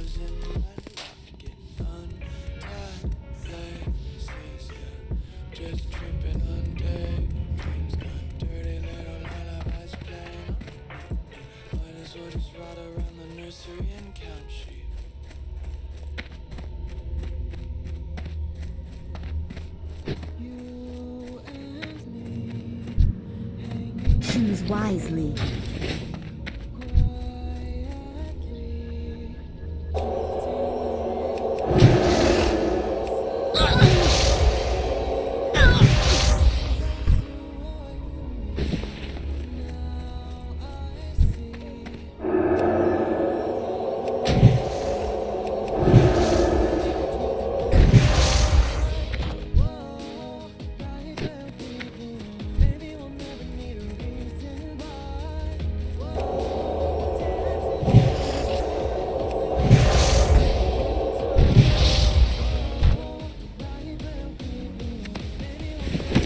So that casting animation kind of sucks.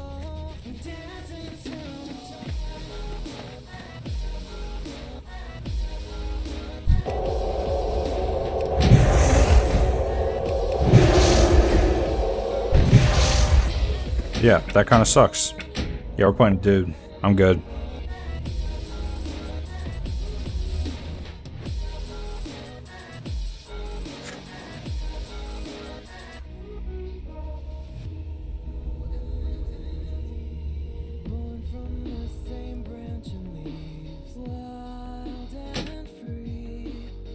Girl, so I can play a paladin though, right?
Stay still, man. I can't see your face.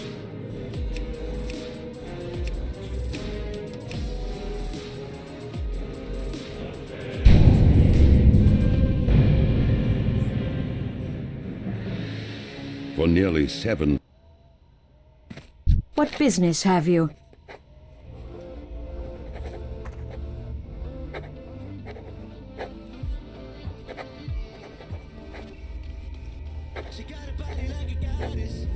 Shorel Oran.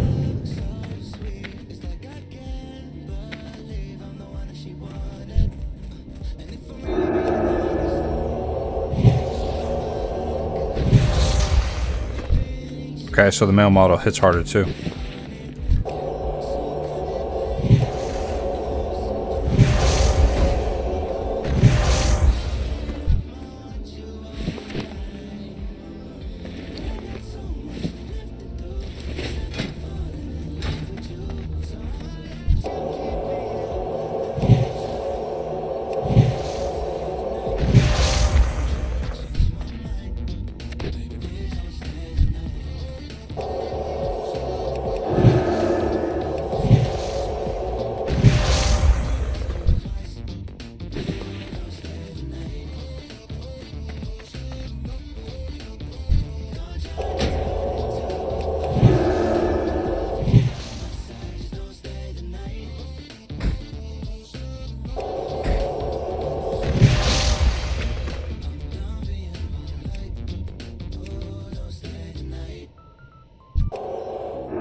Why is this still so loud?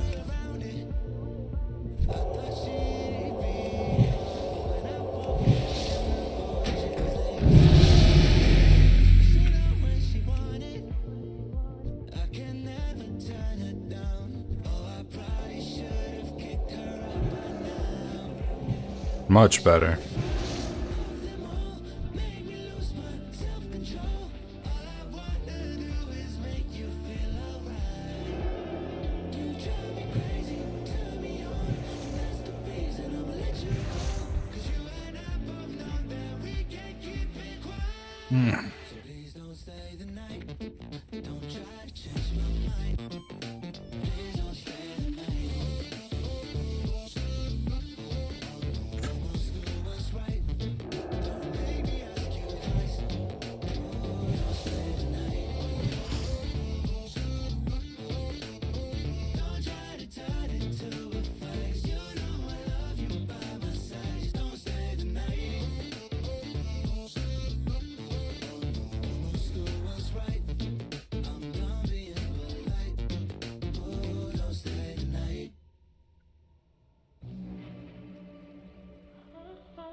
You can look up.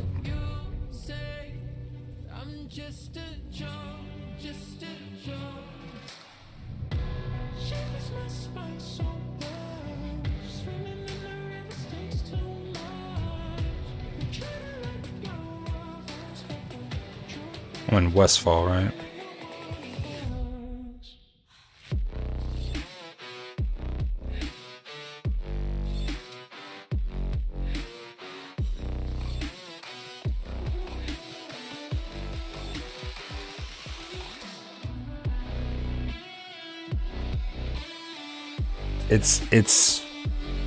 It's an aligned server, that's why.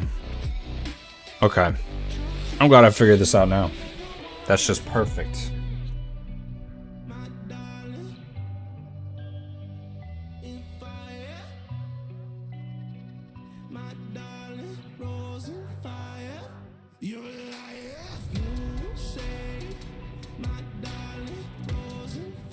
Yeah.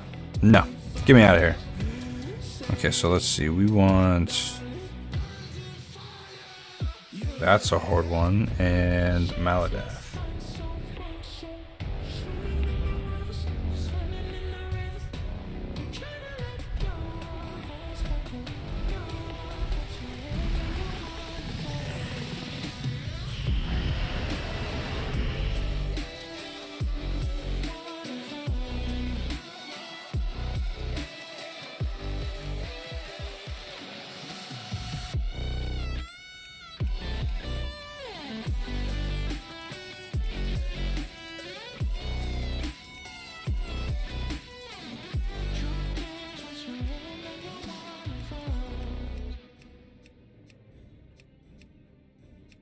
Our daughter Jessie loves playing detective. A clue. But since we discovered she has sensitive skin, we've been playing detective too. We thought the problem was our puppy. But it was actually our old detergent. Uh-huh. So we switched to Tide Free and Gentle. Tide cleans better than the leading competitive free detergent, and it doesn't leave behind irritating residues. Plus, Tide Free and Gentle has no dyes or perfumes. We'll just put me in the. We'll just play the next song. Come on, man. If it's got to be clean, it's got to be Tide Free and Gentle. For nearly 7,000 years, the High Elves cultivated it. To hold the powers of the sun. A cleansing fire. Time is short. I'll soon retire. To dream, believe in strength. Now I'm the only one. Only one.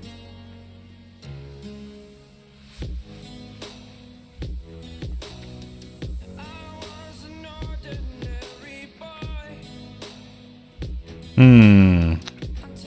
Maybe we scout out a little bit.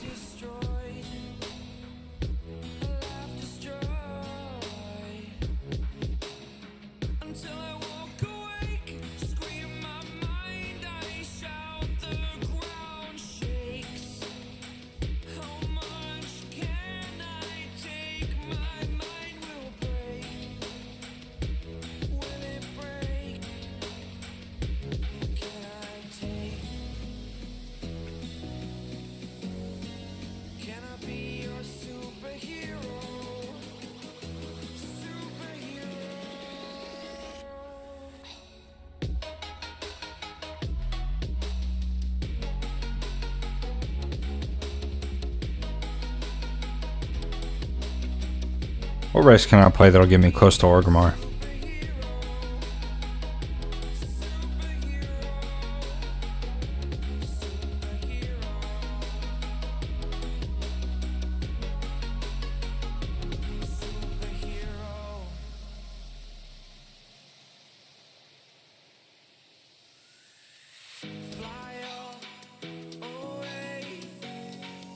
It's the first time of today.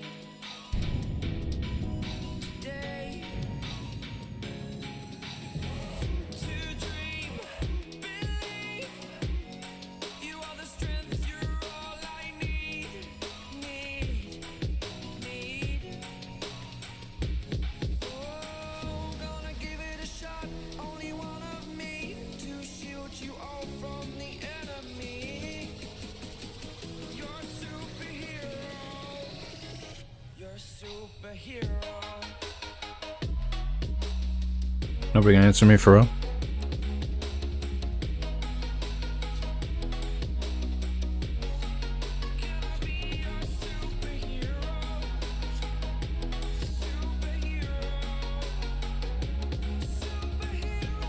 I guess we're just... I guess I'll just send it, whatever. I'll do something.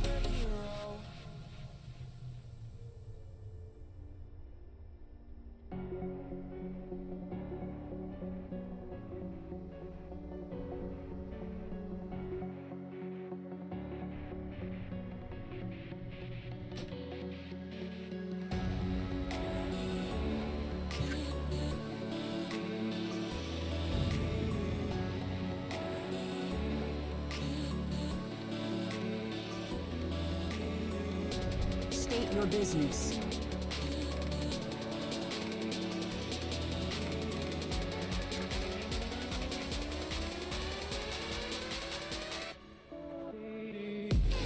Death to all who oppose us.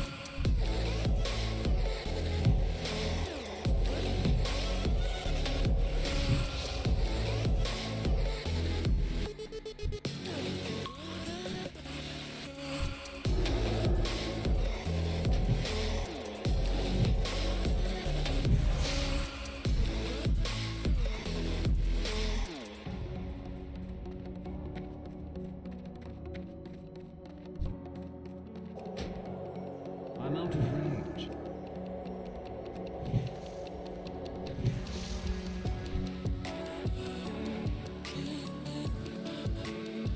I for real can't move this? Bro. That's such crap.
How the fuck? There's gotta be a way. There has to be.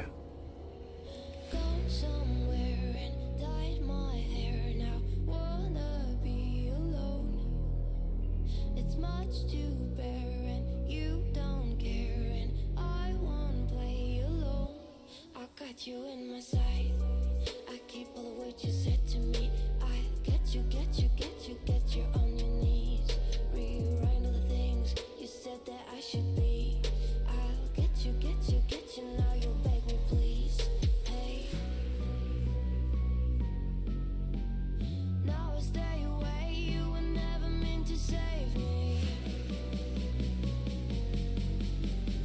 Now I stay away, I'll hear you say you're sorry.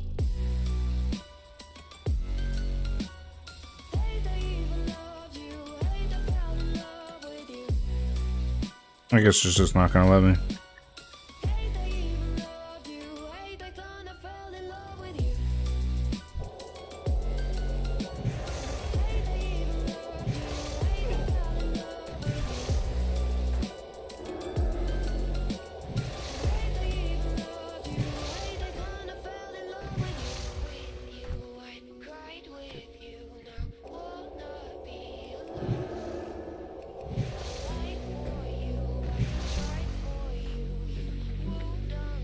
See how much XP we get? I might level up one more time before we go and turn it in.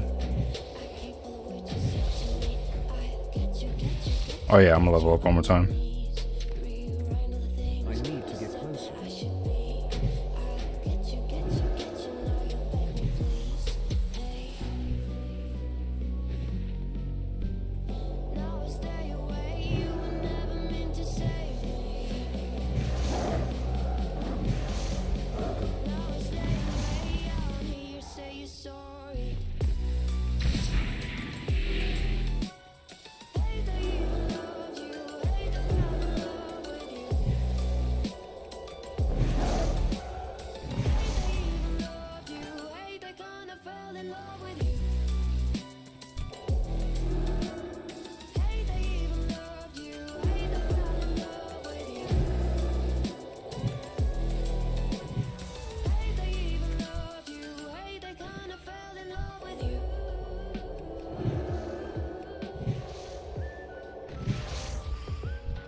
Victory lies ahead. The reckoning is at hand. We will have justice. Be ready for anything. Our enemies will fall. Keep your wits about you. Glory to the Sindorai. The reckoning is at hand. Never chasing for new highs anymore.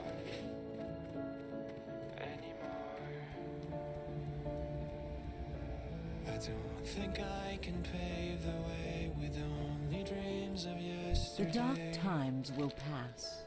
Farewell. Stay the course. Remember the sun well.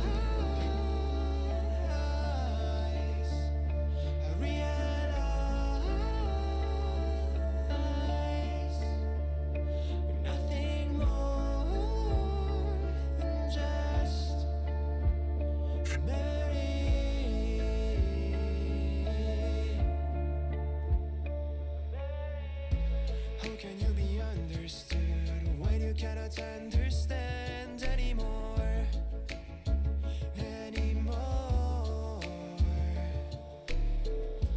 Feeling it over the line never helps you doing fine anyway. Interesting. Salama Ashalanore. I'm still staring at the wall. I've let it all slide on my own. Maybe I've finally grown. Don't wanna look the other way when everything around is great. Maybe we'll meet again someday. State your business. We will have justice. Shorelaron, the reckoning is at hand.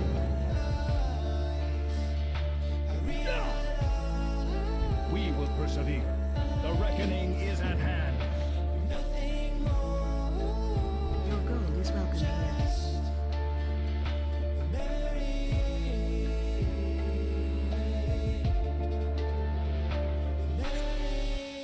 Shorelaron. Yes, keep your wits about you.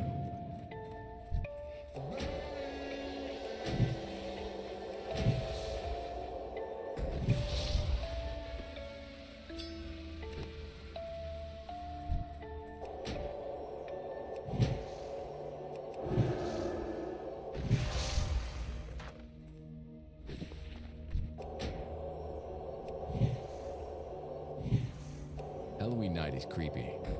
The costumes, the movies, the haunted houses. But October 31st only lasts 24 hours. The consequences from drinking and driving do not. It's too far away. The scariest part of your night shouldn't be the drive home. Don't let this Halloween haunt you forever. Booze it and lose it. Brought to you by the Tennessee Highway Safety Office, a division of the Tennessee Department of Safety and Homeland Security.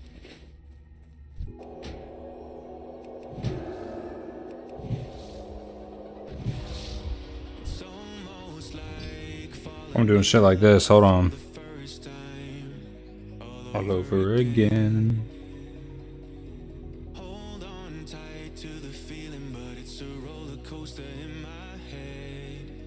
So I'm holding myself on a precipice, and I've been dreaming off the ground.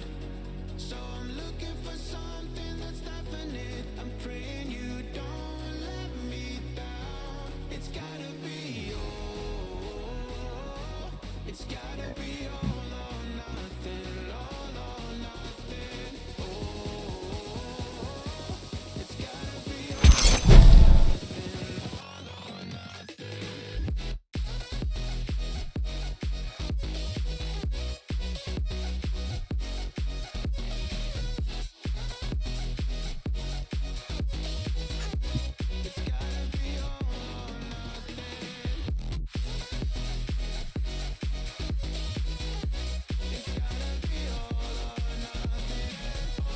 Scheduled for October 29th.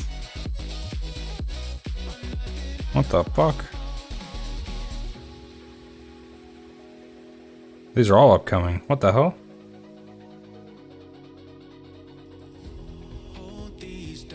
Streamed 2 years ago. What the fuck?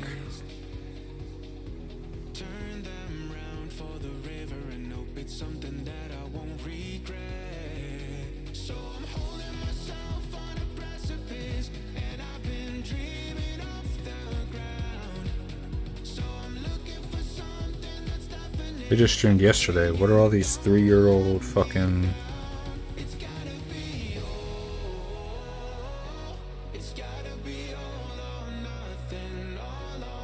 You and Dunk. 2 hours ago, there we go. I'm not seeing it. My things is Coil Munchkins. I don't know if it's enough to be. 프로를 시작한 기간. No, this is a 2-minute long video. 뭔가 체감을 못했었는데 좀.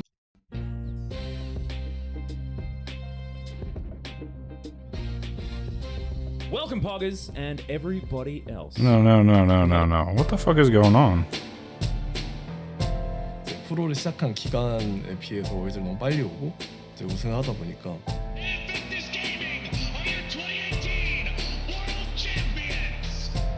이제 뭔가 체감을 못했었는데 점점 이 월즈를 오지 못하고 이제 프로 연도가 쌓이면서 뭔가 이 생활에 익숙해지고 쉽지 않구나라는 거를 깨달은 것 같아요. 뭔가 개인으로서에 대한 욕심은 크게 있는 편은 아닌 것 같고요, 저 스스로가.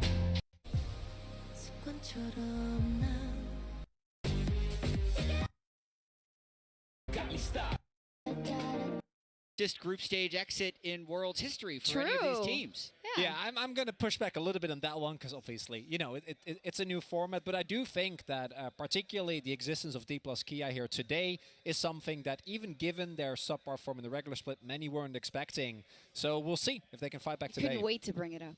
I have to. I know, you're already I have nervous. to. I'm worried. I get it. He's contractually obligated to He talk about is, D he plus K is. every day. Where's Def Alpaca? Where is it? No, I'm saving that. We need to. going We on, need to. It is happening. Yes. Don't you worry. First, though, as we are in Korea this year, our friends from the LCK broadcast have invited 2 LEC legends for some fun local activities. Let's check it out.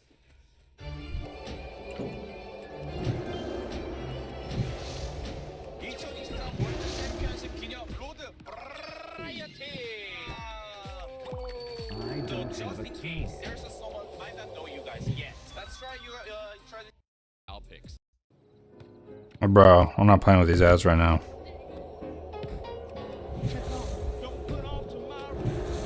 Yeah, check out what you can do today. Let's go. Next ball.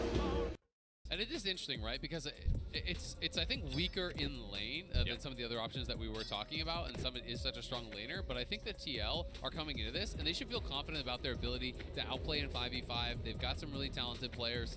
And I think that they're going to be feeling like they want to play standard in these early games. We'll see if they do continue towards this. Jarvan would be a really strong pick here. Good early game jungler, good options for Pyosik. Also combined so well with the Orianna. Delivering that ball for the Shockwave is going to be dangerous, and it's going to mean that GAM is going to need to have safety on their carries. And Tristana, I think, is such a smart answer. We've been seeing this a lot more from the Eastern teams. I think it's super underrated by the Western teams. Because it does give you a lot of that safety you have. The Buster Shot you have. That's true. Western teams don't only play with Tristana. So much AP like we're talking about with the first 2 picks. You really do want an AD mid. Do you have something I need, Tree? So Tristana really popping up in priority there. I'm assuming that is mid lane. Obviously they could switch it and play a kill lane bottom for Slater. Yeah, I mean, we've been seeing LPL and LCK teams now, you know, they are playing more of that Tristana bot, right? You know, regionally in NA, not a lot of teams actually did that. You know, the only team in our league that I can really think of doing it a lot was Golden Guardians with Stixxay. So, you know, TL obviously will have some experience playing against it mid, because everyone plays it mid, but bot, not a lot of teams have really been doing it. So I do think it's a good pick. And I think so far in this draft, what we're seeing is the play styles, right? Especially with GAM, they are a quick early pace team. We know that from the BCS, we know that from GAM. This is a comp that wants to start running and snowballing over as we're starting to get rid of some of the solutions that could maybe go into that bottom lane or that hopper pick that we're seeing with the Band of Callisto. Yeah, I think they want to let Slater and Pallet have a good early lane phase by protection ban a few of these lane bullies against them so that Levi can go up top to Kiaya. I think that's when this team looks the best. Kiaya will smash that lane phase. He's on the Rumble. They need to get that Rumble snowballing and bring him down to some objective fights. Whittling down on those AD carries, though, expected to continue. I feel like so far, again, well, Elsa actually taking away, that we're getting towards those B tiers, right? I mean, Kai'Sa taken. Not often do you see in the ban phase, usually going to be the trader route. On the other side, Xayah as well. I mean, we are starting to go down that list. Gentlemen, run me through what's kind of left here for GAM to respond with what you're expecting, maybe another AD, maybe another support ban themselves. Yeah, honestly, the Ezreal, I know everybody has really been shying away from it because a lot of European AD carries I do not like that pick. have had a terrible time with it, but that is one of those ones, if you're looking at a kill lane, and we're expecting melee supports to come in here, Rakan is still available, so they can go for a Rakan, for Nautilus, something like that, to have Oh, Maokai as well? Come on, you're supposed to be dead. initiation here for GAM, and try and go for, but if they go with the Zeri, then you can go Renata, you can go Lulu, you can have one of those more supportive, and then you're fully relying on Maokai though as your setup, and you really want to be able to keep someone in place on a Rumble ultimate. So I think they need a little bit more structure. I will say though, if we lock Neely here, I think Renata is so good because that's so much dive, you know, for TL, that being able to have the Renata and being able to have enchanters with double AD carry teams, I always think is really, really strong. Be able to go towards some really efficient itemization like the Ardent Sensor. It is instead, of course, going to be the Aphelios, so TL drafting standard, drafting 5v5. I'm expecting an engaged support here from Core. Yeah, there's a lot of options still available for him. Probably. Okay. Just based on his comfort and what Heirloom gear and classic. I don't know why I thought it wouldn't be here. Yeah, you would like point and click for Zeri generally, usually, but That's why I thought Nautilus, to be honest. I mean, Core, like, this is the pick that he was most known for, but really hasn't been playing it as much over the last couple of years. But when people talked about him when he was first coming into NA as a support, you know, he's winning on TL. Pick, yeah. This was his pick. It also makes it really, really reliable for Yeon, because if Yeon only has to worry about Rumble Ultimate and Maokai Ultimate here as you engage, okay, there's the Rakan. Then the Thresh Lantern really provides so much extra safety from Aphelios. That's why it's one of the oldest pairings with this champion. But Pallet getting that Rakan on last pick in this game, I think is just so huge here. Are missing? It gives you the extra initiation with the Maokai, so you don't really have to rely on that, and it should set up Kiaya for some big Rumble Ultimates. So I want to break down here, gentlemen. I want to know how these comps work, because again, when you've got two LCS casters on the desk, you better believe that they're going to tell us everything we need to know about TL. I see a lot of circles in this comp on the blue side, which has been so OP so far. So start breaking me down what TL want to aim. One of the biggest storylines with TL, of course, with the substitution of APA coming into the lineup, is that then they were split in languages for their in-game comms. I've heard, but Pyosik and APA have not actually needed to use that many words to combine for a lot of their plays. They've shown synergy with like Lee Sin plus Nico, kicking them into the ultimate. So I have confidence in them that they'll be able to make. Can you imagine being on the same team, not speaking the same language? Ultimate plus the Orianna. Jarvan EQ in with yeah, sell some shit first. Jarvan Ultimate are very, very reliable ways of initiating. If you can get that onto the double AD carry backline of GAM, that would be ideal for them. Meanwhile, obviously, Core JJ and Summit looking to peel for Yeon during this and let that Aphelios be the DPS. It's also worth mentioning Kiaya is not playing the Ignite Rumble, so he's playing that more conservative approach here with the teleport. It is going to be common. But when you are not playing that Ignite, your kill pressure is that much lower, and I think Summit is going to be feeling so much more comfortable now, knowing that it is not that Ignite, because you can win all-ins against a non-Ignite Rumble as Cassante post 6. I mean, it's crazy to me because this is the solo kill king in the top lane of the VCS. When we go into Summoner's Rift now, when it's do or die. TL versus GAM, I mean, both have been at international so many different times, but never versing each other now in the battle coming through as Connect Your League of Legends account with Prime. Look at that small-ass cloak. Experimentation emote. That's all you need to know. Go and get it. Yeah, the only other really annoying thing for a Cassante versus a Rumble, especially a Cassante versus a Rumble and Maokai, is that it really dissuades you from rushing to your Iceborne Gauntlet, because you need some early magic resistance, because it's so AP heavy for the top side of the lane. So that's one of the reasons why you're not like as scared of those red side Cassante picks into these matchups. Yeah, I didn't think so. But I mean, I think it's such an easy Merchandise rush for Summit when you're playing against Rumble, Maokai top side, right? Like, I think he's still going to be able to get some really effective MR in early, and then we'll see where he wants to go with his Mythic. But if you are an NA fan and you're looking for a little bit of hope, a little bit of cope, the all-time head-to-head between the VCS and the LCS is 10-1 in favor of LCS. Really? So it's very heavily in favor. VCS has actually historically done a lot better against LEC, which is interesting because we've had our fair share of losses against the smaller leagues, but just often it is not against the VCS. You know, VCS though was 6-13 against LEC, so obviously still very heavily favored towards the LEC. But that's more where their upsets have come. And I think looking more specifically at GAM as well, I mean, everyone sees this as the representative from the VCS. Pallet with a quick trade in the bot side just to kick things off on his Rakan that we've seen so many times already.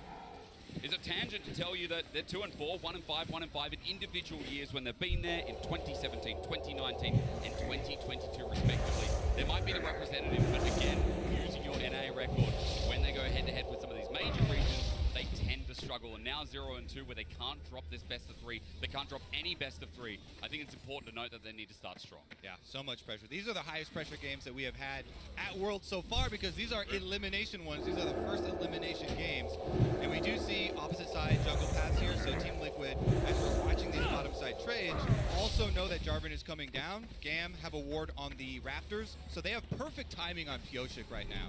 And I really want to see, can TL actually get Yeon going in a meaningful way? Because it hasn't felt like he's really had a great time. Even in that T1 game, got behind early, wasn't very relevant, wasn't honestly a huge part of this. Wasn't that shrine, that big thing over there? Yeah. But he had been such a carry threat for the team in NA, really improved from spring to summer. So I want to see if they can actually get him rolling, build some confidence for Yeon, because if they are to win this series, they are going to have to rely on this AD carry. Because I think the funny thing is, Slater and Pallet started off slow as well, right? The difference was that they were in play-ins, and Slater really struggled to get off the ground. I want to point out something that just happened here. We had a recall from Slater because they did see Jarvan over here through his jungle, so they had perfect time down there. He's coming for the gank. So he goes for the early recall, picks up boots in base to walk right back down to lane for Slater here, and will be full HP and have the extra potion still available. So shouldn't be any early action thus far, just an easy trade of those silver.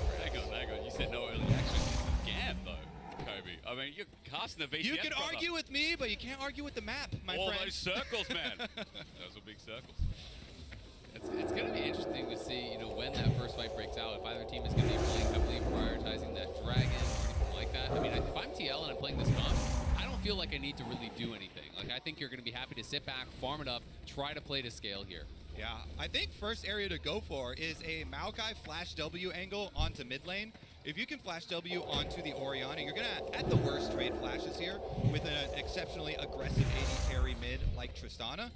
So that could be one area, and especially since we've had this big target on APA's back. Yeah. With Palafox really opening up in the last game. I mean, it was rough, wasn't it? Razork on that mid lane. What did he go in the end? Like 0-7, 0-8. APA really struggled, and it was rough to watch for NA fans. It is, but at the same time, we have to remember, this guy hasn't even spent a full split with his team, right? You know, this is a rookie coming into the LCS, didn't even have a full split with TL. It's his first time at International, and his first game was actually really good against Faker. He went totally even in lane. He was playing the map well, TPing topside to cover dives. We'll see. Good side step from Pallet, not giving the hook The out. plaque. Smart against Core. JJ tries to predict, but Core flashes up. There's Summoner down. Goes from Yon to get in lane as well, and Gam strike hard. Meanwhile, mid lane is going to have those jungle meetups. We saw this deep control ward from Gam did actually spot Pyosik as he goes to answer, as well as the regular ward here in the brush. But yeah, I completely agree. I mean, APA definitely looked good in their first game versus T1, and him and Palafox honestly have a bit of a special relationship. Palafox in North America was basically APA dad, so.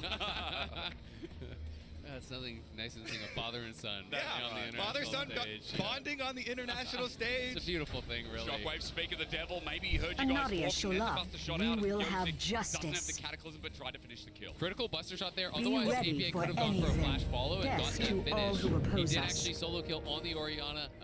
Got solo killed, by the Orianna against Palafox, and we can see up in the top lane, it's actually the early Negatron picked up, so he might just sit on this. It could be an early Abyssal Rush or something like that, but I'm more likely thinking he's just going to sit on this and then build towards Mythic from here. But let's look towards mid APA. Great lantern out. Core JJ. A new Right where you need him, playing Valori clutch so Delenar. far.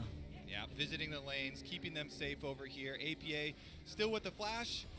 See if he actually, complete the recall, no problem. Is going to leave Pyosik out to dry a little bit in this river, though, as the mid push will be in It's favor. great. It's the all out. It's the equalizer down in response. Kiaya flashes, but it's matched by Time is Summon. of the He needs to get the essence. final touch, but saving grace comes through as Levi might turn this situation around, but still the 2v2 continues at Summit's bar. It's running through. Pyosik's out of there just before the Bramble Oh smash. man, I thought Kati was going to come. I thought Kati was going to Why come up didn't with he a move? tryst, and they were going to be in trouble. But because it's an even 2-on-2, they walk away. Gam will walk away with the Scuttle Crab and a turret plate in mid. So they get the guaranteed money of one turret plate for Kati. But I really thought that. Where the Tristana fuck was is this coming plaque up river. at?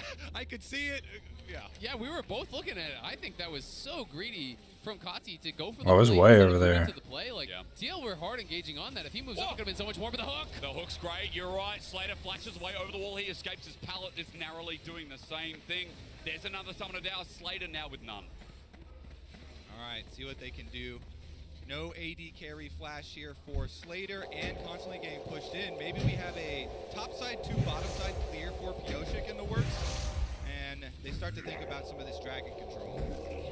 I think so far we can start complimenting the TL bottom lane so far, how they've reacted to the plays. Of course, Summoner earlier, his Shockwave is there onto Kati. He'll jump away once again. And APA continues to threaten out with this pick. Yeah, I really love how APA is actually playing this out. She's using the Shockwave on cooldown really aggressively. There's no sustain on Kati besides just this D-Blade, so he is getting chunked out and being bullied out here by APA, really showing his class in this one. Yeah, just look at the mini-map right now. I mean, this is a huge difference with mid lane and bottom lane hard pushing. It is open season on that river Look on at the bottom guns. side. Oh my god, this is horrible because red and white means everything is all right. Yon gets one. Let's add another. This is the classic Aphelios movement where two plays have just been given for free. Are you sweating? Didn't you use Allspice dry spray? Of course I did. Don't lie to me.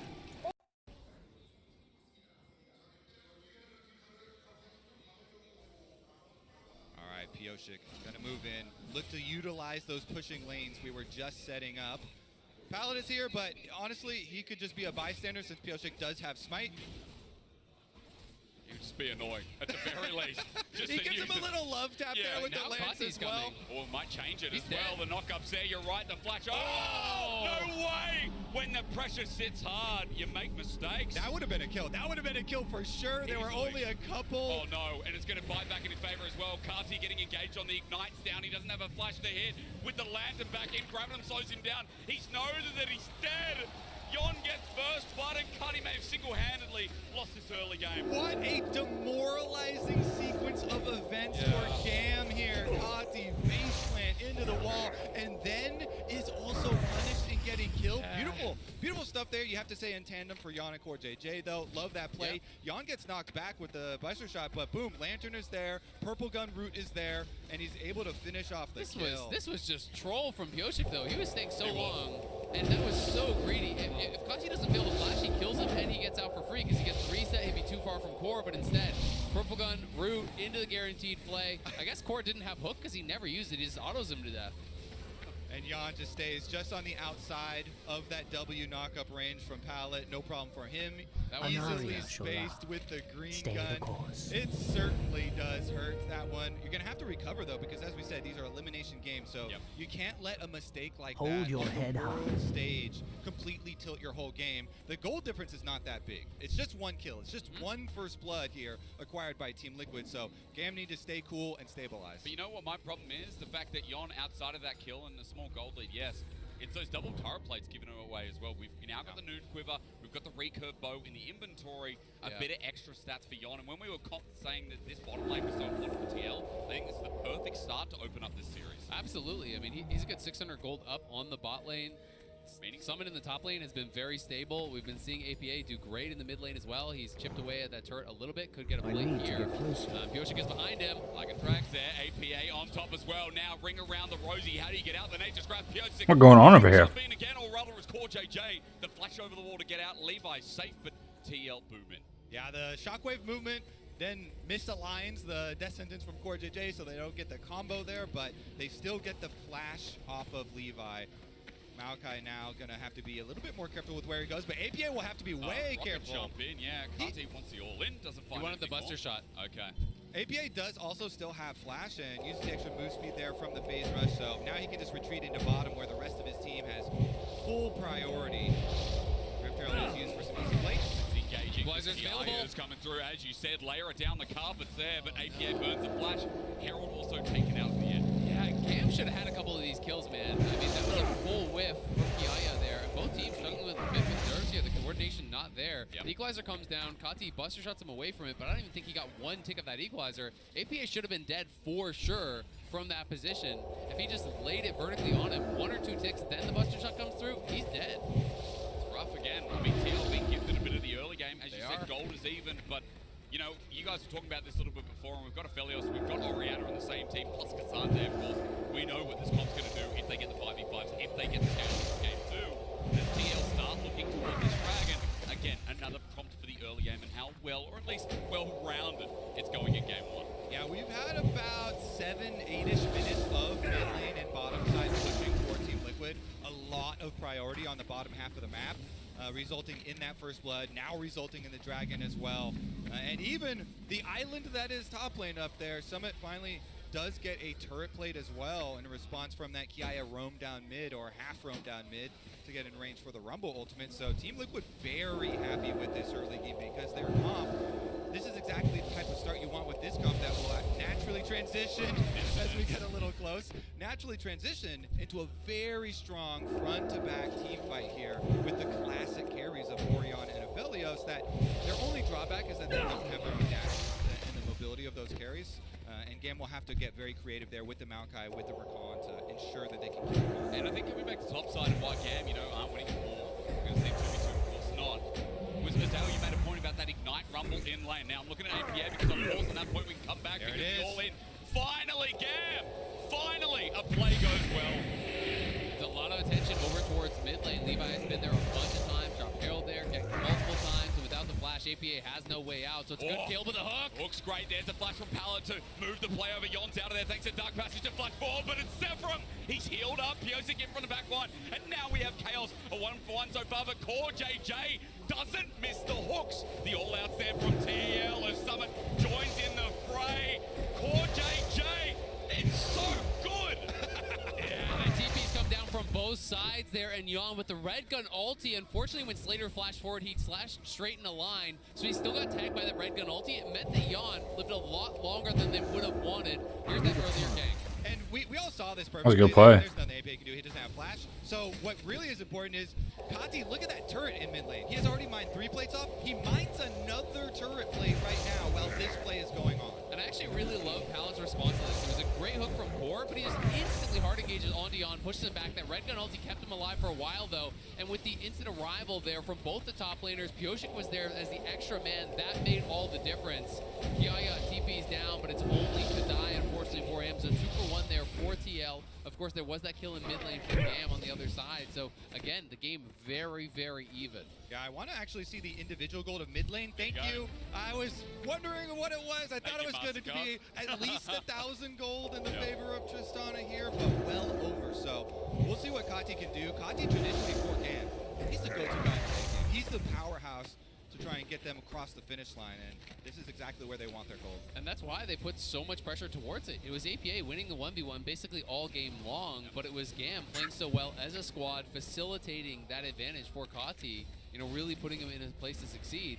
TL, though, trying to start up this Herald. We'll see if Gam want to do anything about it. Levi is moving up, and both top laners are actually roaming as well because they're missing TP, so I think we're getting a fight. I feel like at the moment, with that run up, though, it's going to take a while to get there. I mean, Gam getting in position, as you said. We will Kiai tries to do persevere. some damage on the lead up, but Herald's at 3k. TL have 4 members around this, and the eye will be exposed shortly, so feels like a take for Piosik. Need people to hit it. Gam run in. They steal it for 3, and TL are split up. Piosik holding onto the ulti for now. They want to get out with the disengage, and TL will go in different ways. We will have justice. I think they might be a little lucky not to lose anybody's life in that one, as well as losing the objective here.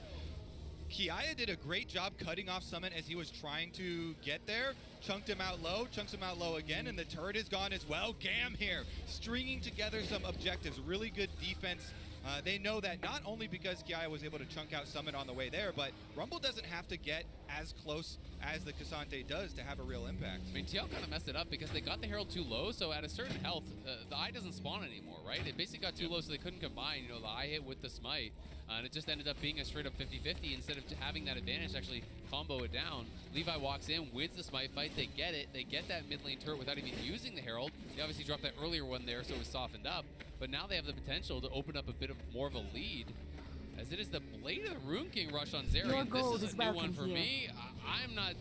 Did he think he was playing Kalista? What's That seems terrible.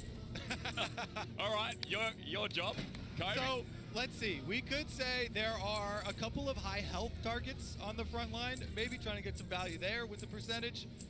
But we will see with it. Bottom side dive first. Yeah, the Cataclysm down, the carpet in, but they ain't matching numbers. Piosik getting burned down. Flushes out, but he's still ticking. Kiaya holding on, and he's still at half HP. The Nature's Grasp is the perfect counter underneath, but Summit with the all-out is going to make it a trade, but getting out is a different story. Flashes away from the TP, and there you go with the turret going down, but Pallet is threatening from the side. Almost a disaster for Team Liquid because they're going to have a Tristana take topside no problem in addition to this. So the turrets are evenly going to be traded, and they lost the kill. They saw him. It was on vision, I believe, unless that ward's outside the brush. Pallet getting out. He was kind of, I think, trying to like style on him a little bit, you know, kind of loading and stuff, but he ended up losing some health off it. But this is going to be an interesting one. Yeah, Slater going Blade of Rune King, so it's going to be very much about, you know, on-hit damage here, high HP targets. Will he go towards Rage Blade as well then? Like, is this going to be like a, you know, full-on on-hit build? He's definitely cooking. I don't know if it's going to work out. He's got the BF sword, double long sword. So it should be Navori still, yeah. So it should be fine there. Honestly, though, that last one turning into just a 1 tower for 1 tower and a 1 kill for one kill doesn't move the needle a lot, but starting to stack dragons for Team Liquid could be an issue. We do see full Gam movement towards this area. Just a little bit later. 500, it's down. There's Pallet for the re-engage up. In fact, TL are split up as APA is the Glory flashing to the target, but Sindora. TL threatening to re-engage with that TP. Keep your wits right about in the middle. you. Summon, it looked dangerous, but maybe it's a bait in as Levi Remember flushes the out sun and well. Cusick over the wall yet again. Farewell. Flag and drag out of there while TL threaten and the Dragon is still theirs. I mean, Gambit's just doing such a good job of getting gold onto their carries. That's the big concern. All right, now I need a snack. TL Be right is back. that, yes, APA was doing great in the one. Almost like falling in love for the first time, all over again. Hold on tight to the feeling, but it's a roller coaster in my head. So I'm holding myself on a precipice, and I've been dreaming off the ground. So I'm looking for something that's definite. I'm praying you don't let me down. It's gotta be it's gotta be all or nothing, all or nothing. It's gotta be all or nothing, all or nothing.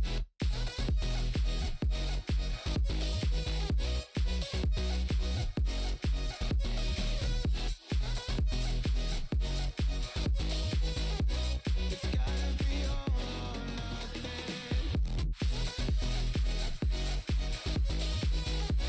It's gotta be all or nothing.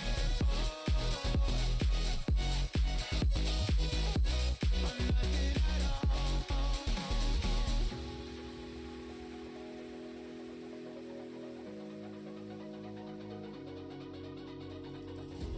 Hold these doubts like they're playing cards close to my chest. Turn them round for the river and hope it's something that I won't regret.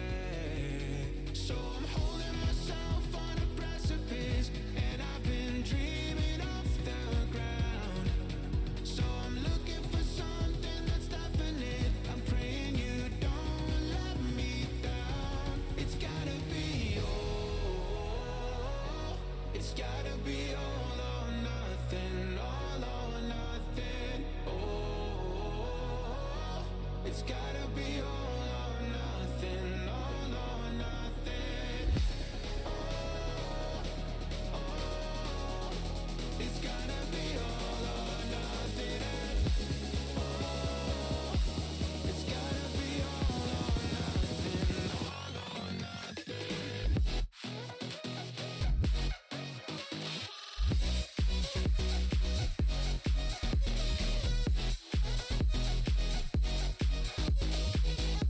It's gotta be all or nothing. It's gotta be all or nothing.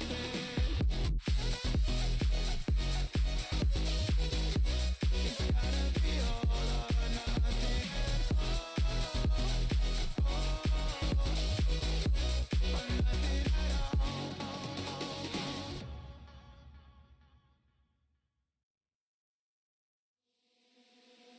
Can I ask you, was it something I did? Still I wonder, cause it isn't too clear. I don't want no trouble, tired of the lies. You found yourself another, heart as cold as ice. I'm trying to recover, do you even realize?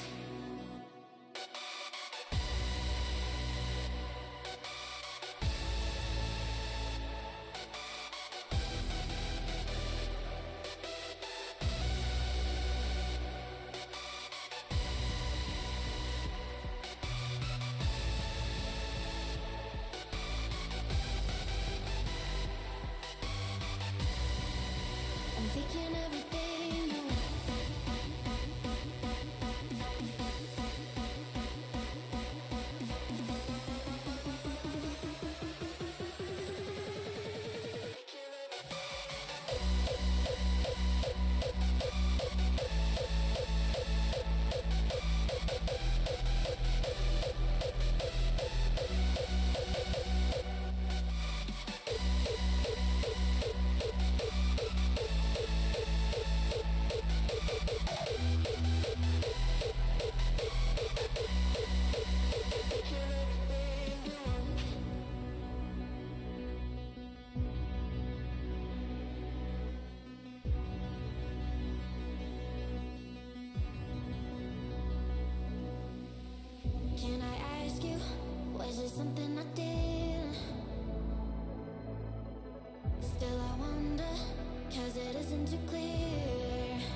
When you're performing on another level, hydration is everything. And elevating it can be tricky. But that doesn't mean it can't be done. With a higher pH level and added electrolytes for taste. Elevate how you hydrate and keep it smart with Smart Water Alkaline. Click or tap the banner to learn more.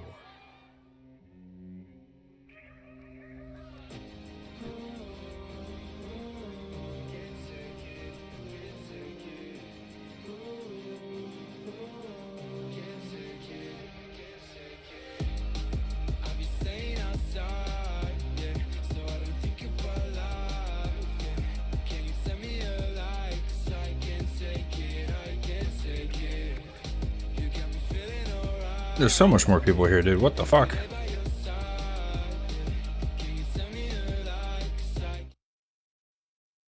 But he's way down on gold compared to Kati, who's been farming plates, who's been taking towers. Slater got a lot of gold as well, and when we saw that gold on the left side of the screen, it was the 2 carries from Gam up at the top. They have that protection, they have that engage, and they're extending an advantage. So yes, there is that Mountain Soul available that TL can work towards, but Orianna needs farm. Orianna needs gold, and they've been struggling with it. All right, so this one was a little risky because Pyosik does not actually hit the EQ onto the Rumble, so no damage, no knock-up there, and Kiaya just turns and burns him with the demonic, roasts him down. And that's the thing, even when you flash out of the equalizer, even when you get out of that, there's a tick or two afterwards as well. You always have to be careful about. But we're back to live. Pyosik looking for Kati. Circle of Death, he flashes away, just use the rocket jump to get out of there, where we get to flipping down to the bottom side. Still trying to impact the map. Pyosik tried to be so proactive, but it is also hard when Tristana is the target and he has a lot of escapes. Yeah, but still, really good job. He doesn't use his flash. He goes up, flank direct, forces the rocket jump. The ulti forces the flash. So getting that off is key. But TL, you know, they're light on guaranteed engage, right? You're playing against Zeri and Tristana, 2 really slippery targets here. So it's going to be up to Core and Pyosik to be on point with those engages. If you miss, you got nothing. They're trying to set up a trailing play here in the brush. Okay, APA runs in and the bait there. Kati gets exposed to a quick how do you do, but the knockup from Pallet may have saved his life. Flash forward. APA's out of range. Maybe Pallet is the hero, but eventually they get into the monster shot. Sends him to his death. Both mid laners go boom. Pretty funny initiation there. It seemed like we're setting up the trailing play with Pyosik in the brush, but they couldn't quite connect onto Kati for long enough. Then the buster shot means it's another 1-for-1 with mid laners. Exactly, and there's just the extra members there from Gam. Pallet kind of making the difference as he arrived faster than the TL reinforcement, so it ended up being that 3v2. So the TL happy to get out with the 1-for-1 in that situation. Now trying to control vision around this top side, but we can watch it one more time. They almost 100% him. They got him so low here early on. The flank drag didn't hit. That's, what is that, like 50 HP maybe? Something like that. And barely able to survive. Then even again through the Q from Pyosik, which did land. APA eventually able to chase him down, but as you said, the buster shot into the waiting arms of Levi and Pallet means it's 1-for-1. A lot of these trade plays are pretty fun to watch though. I mean, coming into the tournament, Gam with the highest combined kills per minute in their games What a on surprise! average. What a surprise! I mean, the BCS again, it's their namesake, isn't it? I'm sure people heard it too much as Cuddy. There's going to be Shockwave back on in. Rocket jump away, he's going to finally find it, but I think APA has just redeemed himself from the other day. There we go. We had the double KO of mid laners before. They both go down, then they get the rematch one-on-one, and APA with brush advantage gets such an early They're lead going to in start the pairing trade. now. They're going to start this up. They just want to try to force and see if they can actually draw them in. Potentially, no. They're going to turn. Maybe look for a bit of a pick. Maybe the gun usage was not great there. Yon only with the red, the purple. I don't know what rhymes with that. Red and purple and everything is not a lot. Yeah. We'll go with that. Purple, red, you're dead. At least we don't have orange cards, but at the very least feels like part of the decision-making is Teal going deep, but there is some good defensive vision from Gam to spot them out. Not all due diligence has been done as Pallet is in no man's land trying to find an angle, maybe if this Baron does eventually get started up. Yep. Okay, they definitely know that they've been spotted, so just clear them out, back right off from here. It's not that big of a gap, so popping a couple of these Maokai saplings though. You have to be a little bit careful as a what business have you? Later stages when Shorello Run. You will have just justice. One of those things getting Death to all who oppose us. Demonic is fully completed here from Levi. Does sting a bit. Absolutely. We can just see this one more time. APA have been getting the best of Kati in the 1v1s. Had never been able to actually fully finish off these kills though, and this time Kati jumps out the before the eternal buster shot sun guides us. The explosive shot is proc. He wants to rocket jump, Stay the then course. reset it, and then rocket jump again. Yes. But that allowed the time Time's for APA of to the catch up essence. and finish off that kill.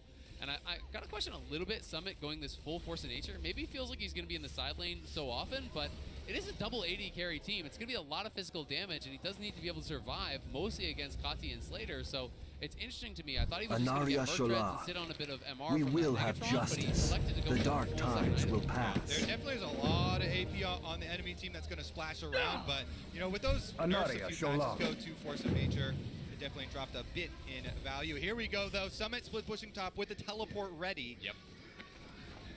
Feels like something more careful. It begins on the bottom side. It'll be a collapse here. Summit with the flash and ulti too. Gam in a choke. Now at this point, I'm worried for Pyosik, APA, what damage they can do to them.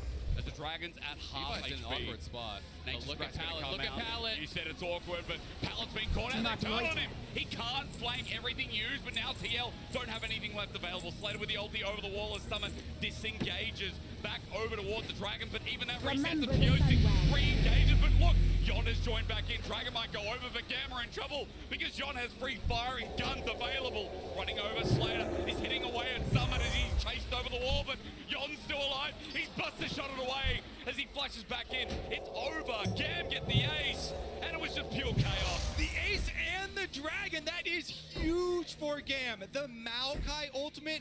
You know, I'll make this chat window bigger. So even though they are able to kill off Pallet on the flank, the Maokai ultimate does the engage for them. They don't even need Pallet here because Levi's ultimate just 6 APA on top of the Rumble ultimate, and then they fully engage and kill off the mid laner. So look at that, boom. I also have to question using the Shockwave to actually kill off Pallet there. Yes, you killed the support, but they used so much to do it, and not having the Shockwave meant there was no threat when they're piling in onto APA. And then from this spot, this Cataclysm really worked against Yon. He was so awkward for him. He got all the Chakrams stacked up, but then they fell as he was walking the long way around. That Cataclysm couldn't really get in, and it's kind of just in this like mishmash of different fights. Did have to flash forward to actually finish off Kati to avoid total disaster, because if Kati doesn't die, maybe they just go straight to Baron, but TL, they got to be sweating now. This is a match that they come into the favorites, and it's Gam who's in the lead. Most worthy sacrifice of all time there. Yeah. The distraction recon goes Y'all spent over. too much. Exactly. Invested too much in that kill, and Gam, let's see what they can do with this newfound priority. I mean, 3,000 gold lead. As you guys said, the Dragon and the fight on top was just so massive. We're also into 2-3 item territory coming up as well, with bounties on some of the biggest carries of Gam. Put your eyes towards Kiara in the top side, who's heading towards his third after getting himself the Night Harvester. Third item on the way for Kutsi as well with the Navori quick plays. Double Navori as you guys were pondering through that build on Slater as well. There's a lot of power now. Double Demonics on this side. Kiaya with the Night Harvester Demonic Rumble build. As much damage as he can get, as much as they can squeeze out. And there they go. TL walked into this with the Nature's Grasp. Is perfect. Gam might have their ultimate fight as Yon was frontlining. TL as scattered. And when it comes knocking, when Gam at 0-2 down, that's Baron. they bring everything up to the table. APA is looking for a Shockwave though.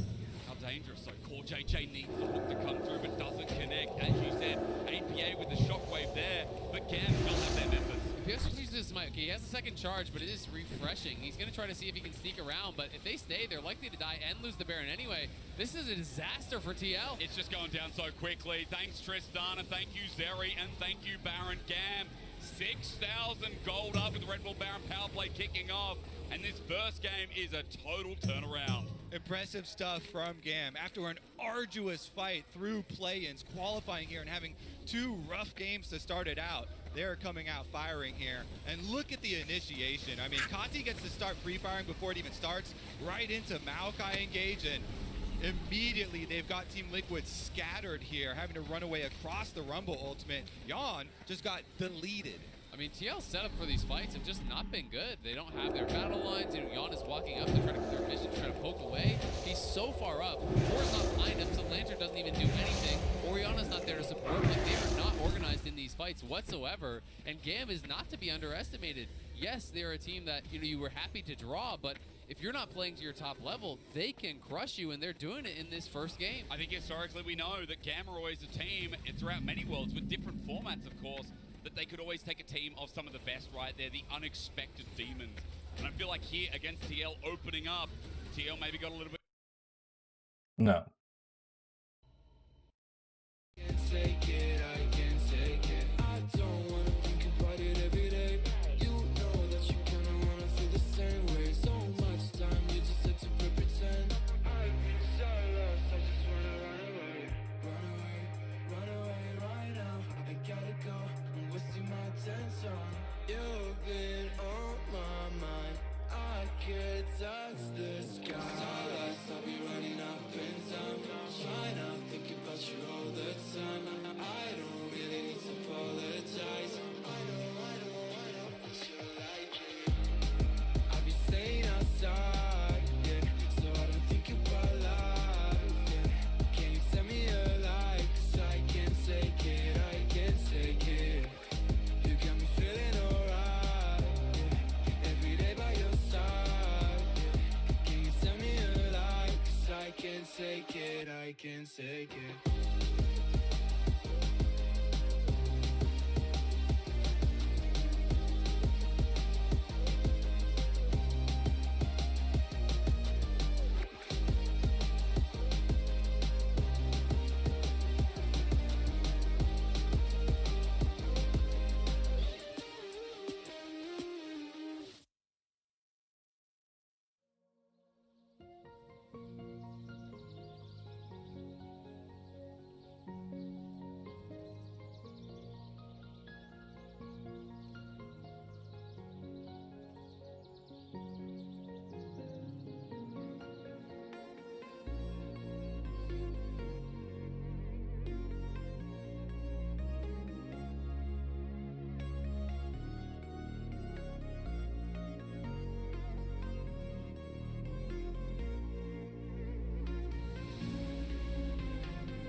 In paradise, I kinda like it. I'm paralyzed, why can't I see your face? Feel the same way, why don't you say my name?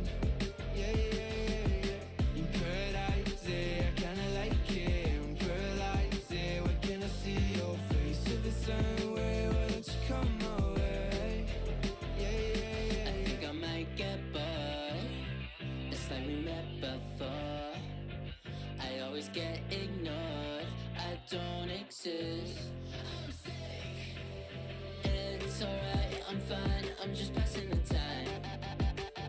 I need you in my life. When I'm with you, I can't move. It feels like I'm losing my mind. Paradise, yeah, I kinda like it. In paradise, I kinda like it. I'm paralyzed, why can't I see your face? Feel the same way, why don't you say my name? Yeah, yeah, yeah, yeah. In paradise, I kinda like it. I'm paralyzed, why can't I see your face? Feel the same way, why don't you come my way? Yeah, yeah, yeah, yeah. I don't know how to feel when you wake me up at night. And it's only you and I. Yeah, it's only you and I. I'm lost and I'm found, yeah. I feel like October. I just need some peace of mind. I don't need to be sober for us to be lovers. I don't wanna love anybody like that. I just wanna feel your body like that. And tell you things I don't feel like, yeah. In paradise, I kinda like it. I'm paralyzed, why can't I see your face? Feel the same way, why don't you say my name? Yeah, yeah, yeah, yeah. In paradise, I kinda like it. I'm paralyzed, why can't I see your face? Feel the same way, why don't you come my way?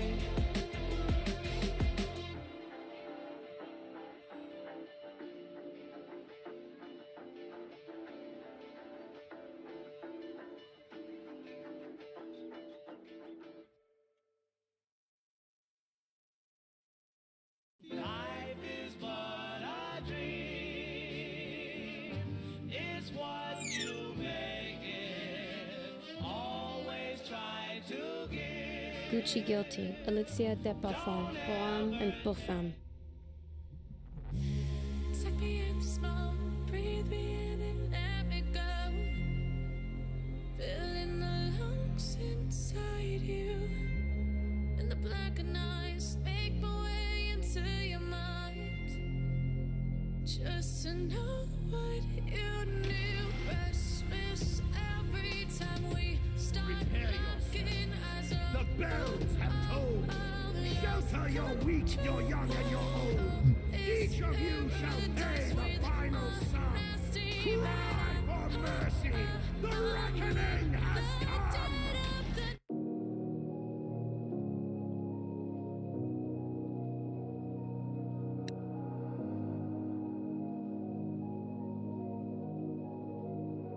I don't look too fat. We'll be alright.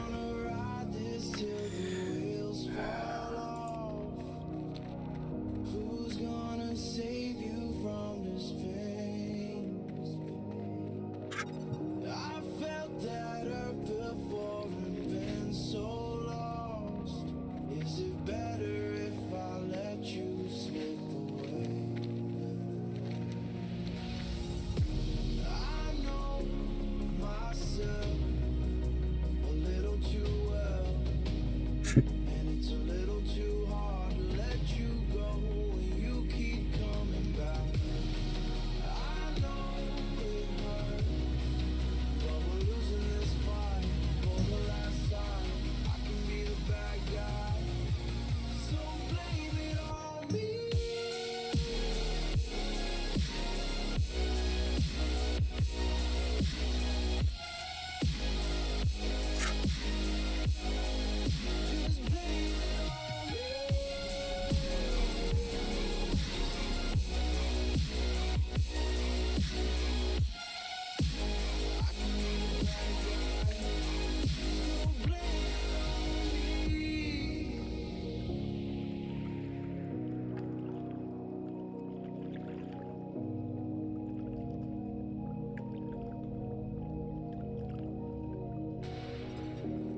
And it's a little too hard to let you go when you keep coming back.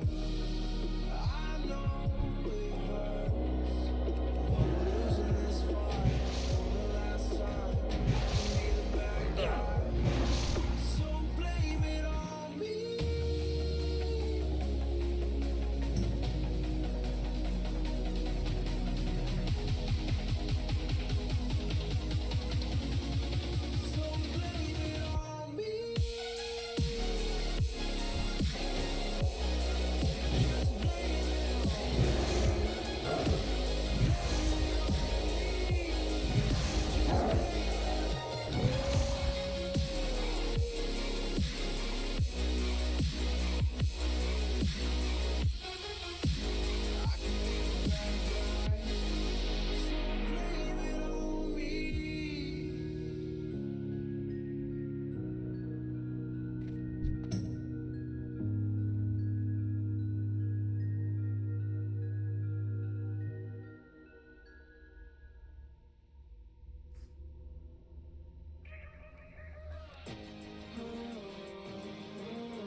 Right click, unlock window.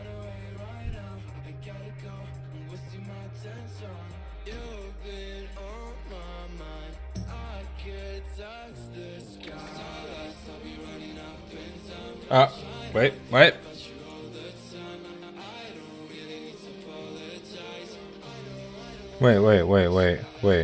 Wait.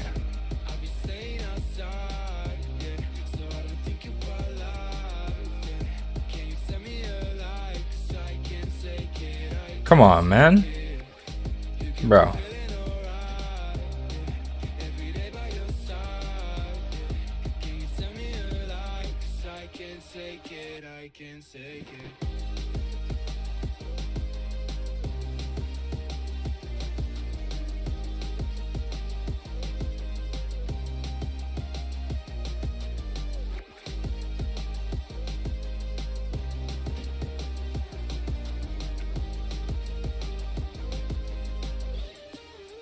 Gameplay. Where's gameplay? Yeah, okay, gameplay, controls. Performing on another level, hydration is loot at mouse position. And elevating it can be tricky. But that doesn't mean it can't be done. With a higher pH level and added electrolytes for taste. Is unchecked and go to edit mode in the bottom right. Smart with Smart Water Alkaline. Click or tap the banner to learn more.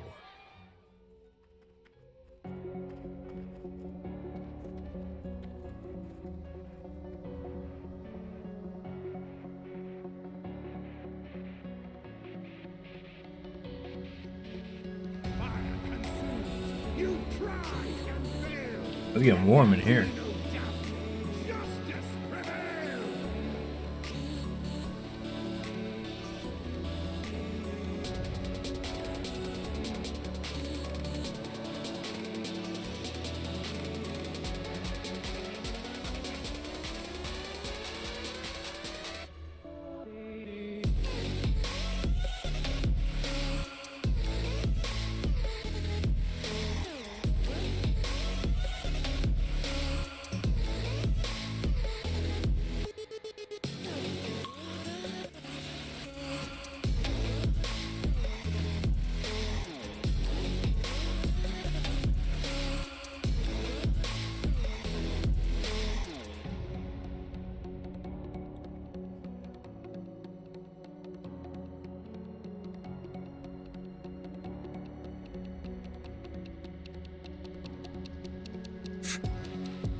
This might be better.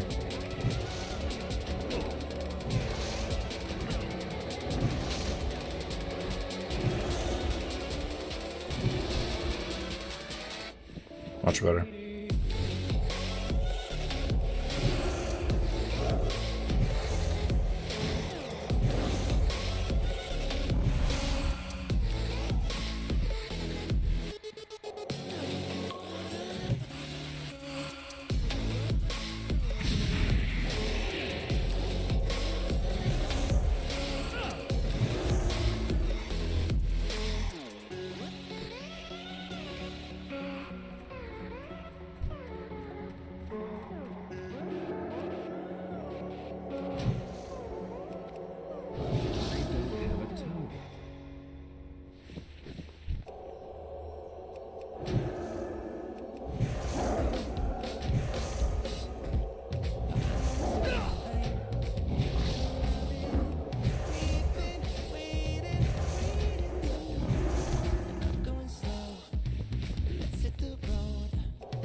Our enemies will fall. Keep your wits about you. Farewell. The reckoning is at hand.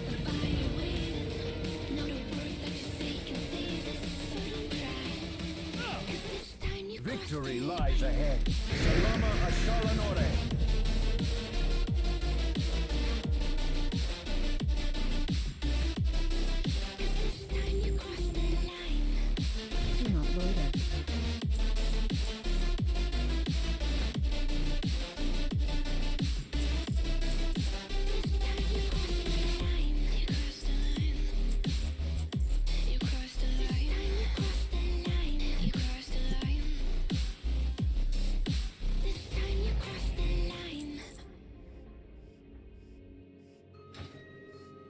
Reckoning is at hand. Glory to the Sindorai. Hold your head high. What do you see? The reckoning is at hand.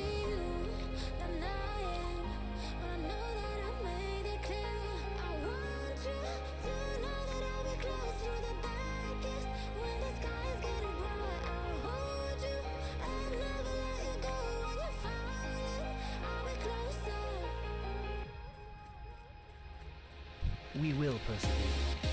Stay the course.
Oh, come on. Fuck you. Another level, hydration is everything. And elevating it can be tricky.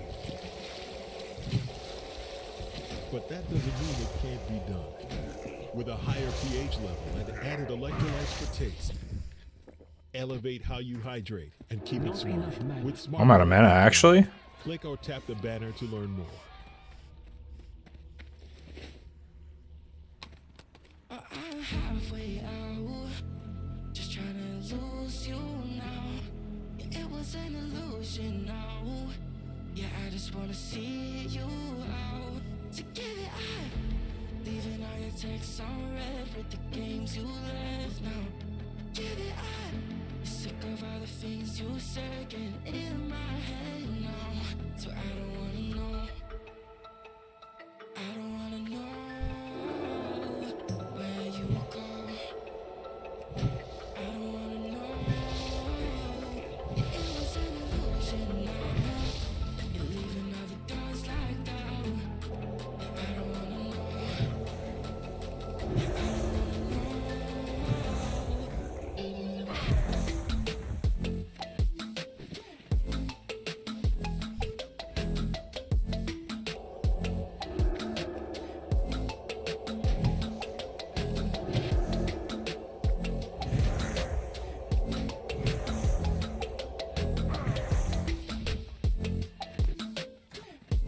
Was that lag?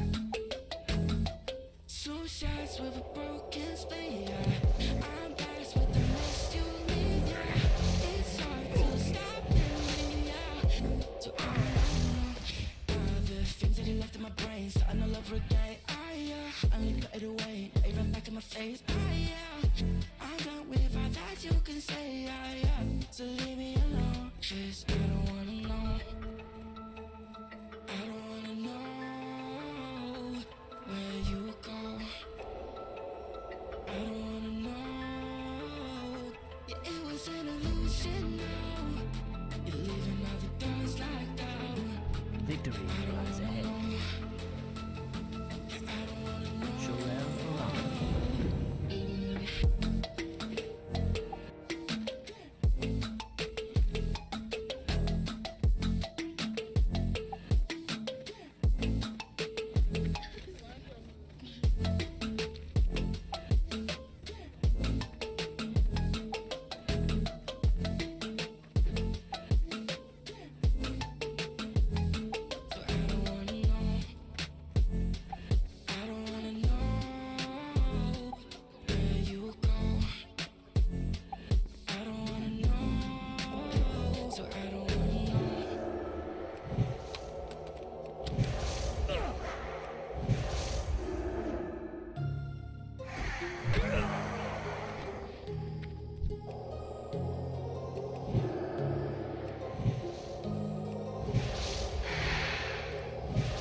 to target something first. Gotta help me get some credit with that, brother.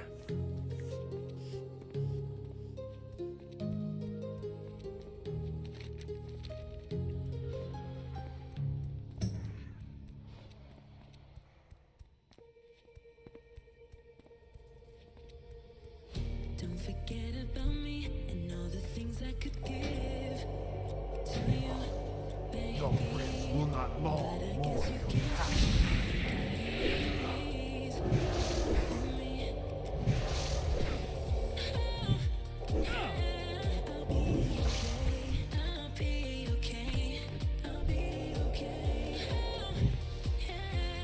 Oh, it's just one piece.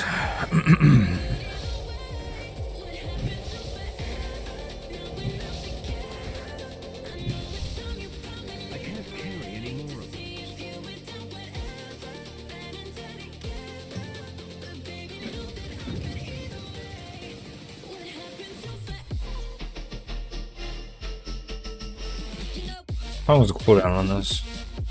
30 minutes. Fuck it. Wait a minute.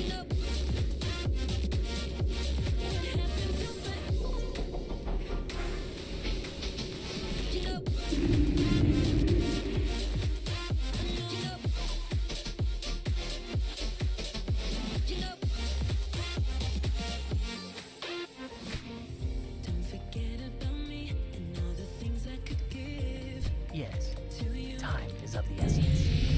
Your goal is passing here.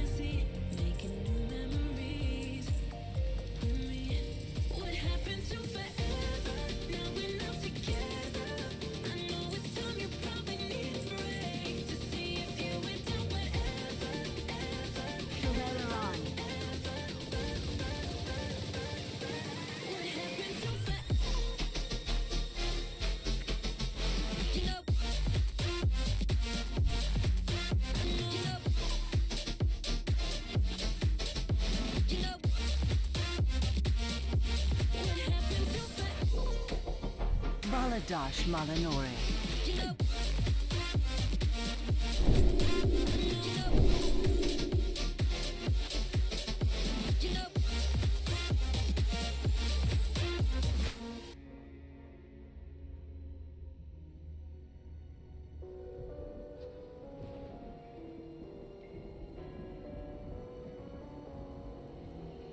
Gone somewhere and dyed my hair now. Wanna be alone. I'll wait on that.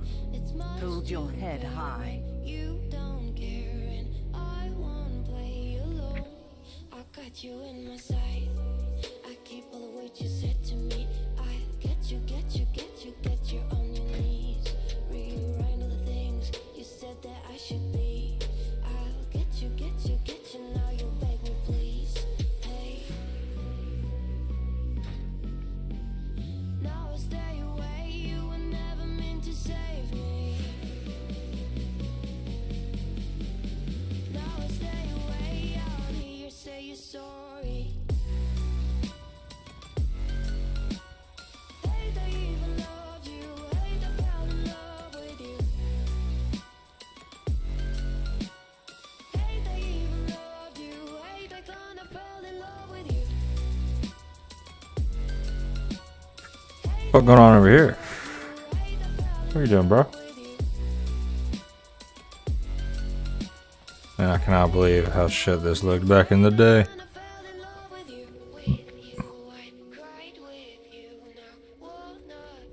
Anaria Shola. Excuse me. Hold your head high.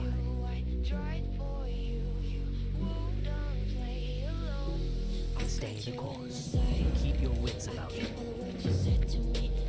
Get you, get you, get you, get you on your knees. Rewrite all the things you said that I should be. I'll get you, get you, get you. Now you beg me, please. Hey. Now I stay away. You were never meant to save me. Now I stay away. I'll hear you say you're sorry. Hate I even loved you.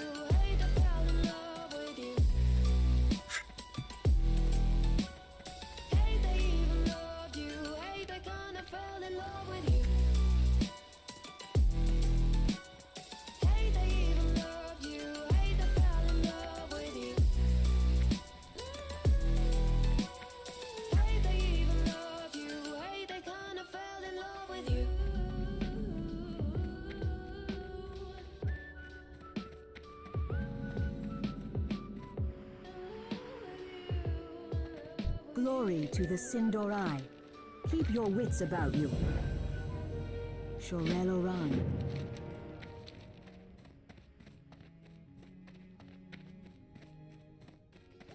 Stouffer's Happyful. It's a feeling you only get from Stouffer's. It's raising your backyard grilling game by serving up creamy macaroni and cheese.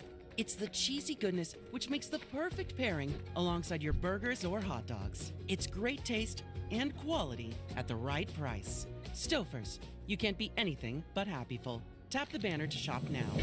Stouffer's. But have you ever thought, what if this is all just a dream?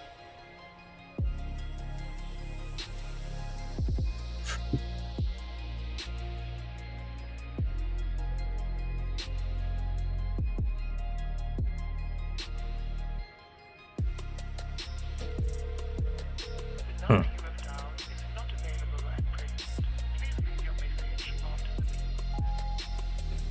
Hey, it's me.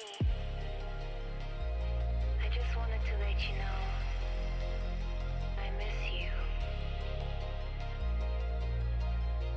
I know we haven't spoken in a while and things have been weird.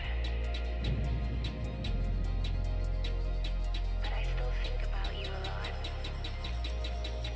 Wait, what? Oh, that's right, the dead body.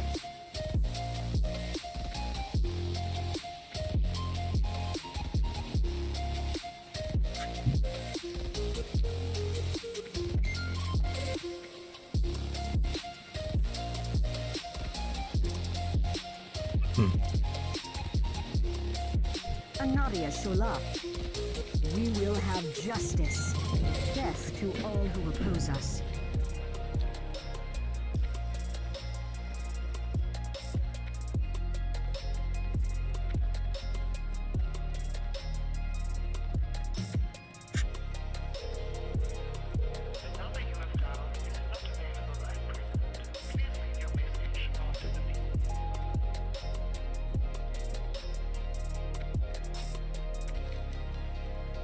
I just wanted to let you know I miss you.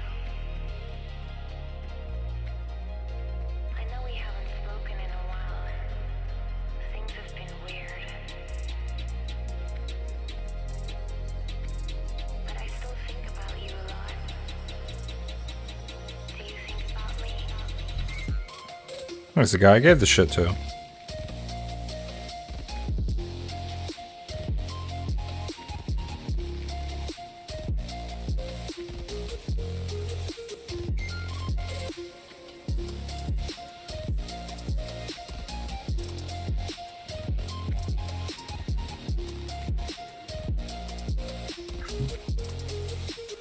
There, that's what I'm looking for, all those quests. Come on, man. I just wanted to let you know.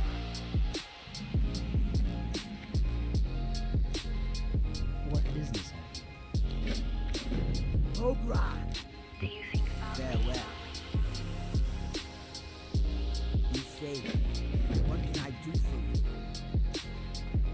May your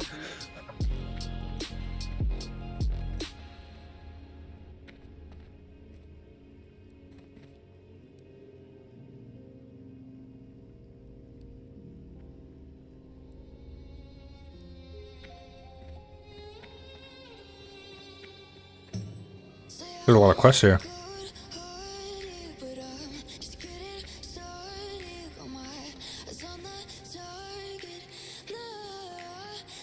Choose wisely. Farewell. I have one-of-a-kind items. Not loiter. Salama Ashalanore. Remember the sun well. Everything Oh, I has a do. price.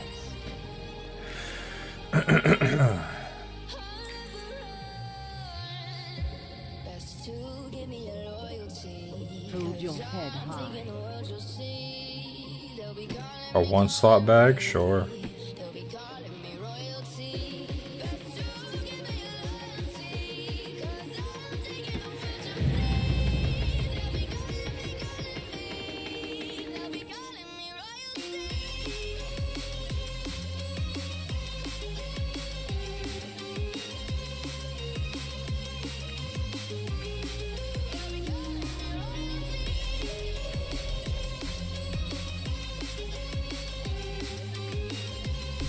eternal sun guides us.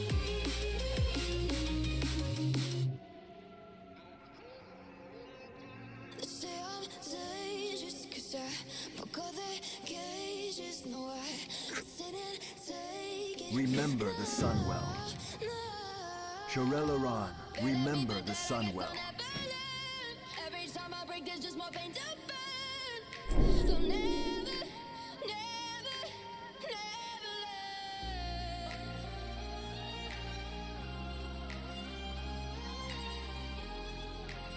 Oh, I see.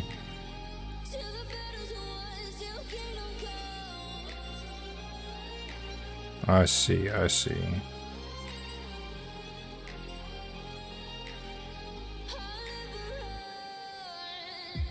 Best to give me your loyalty, 'cause I'm taking the world, you'll see. They'll be calling me, they'll be calling me royalty. Interesting, interesting. Okay. Shorelaran.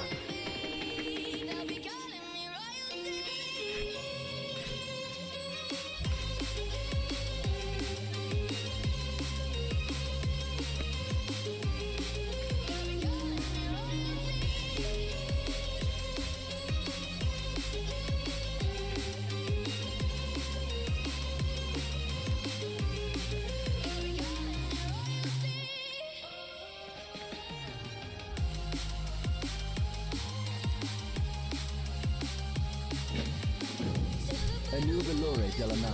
The reckoning is at hand.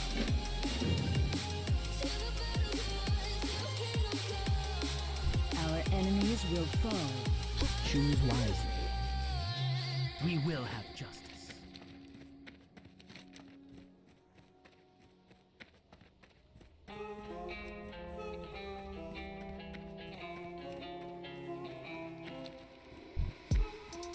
What started as a phase has become a growing trend. I guess more like a ball. We saw the ocean, cut me a piece, just a piece of that pie. No matter what, I am the sun. Melting down with a kerosene smile. Was full of hope, now I'm turning senile. Pictures, faulty fictions, contradictions, fools for scriptures. One thing I can tell you is you're heading straight for hell. Compromise your paper, setting me under your spell.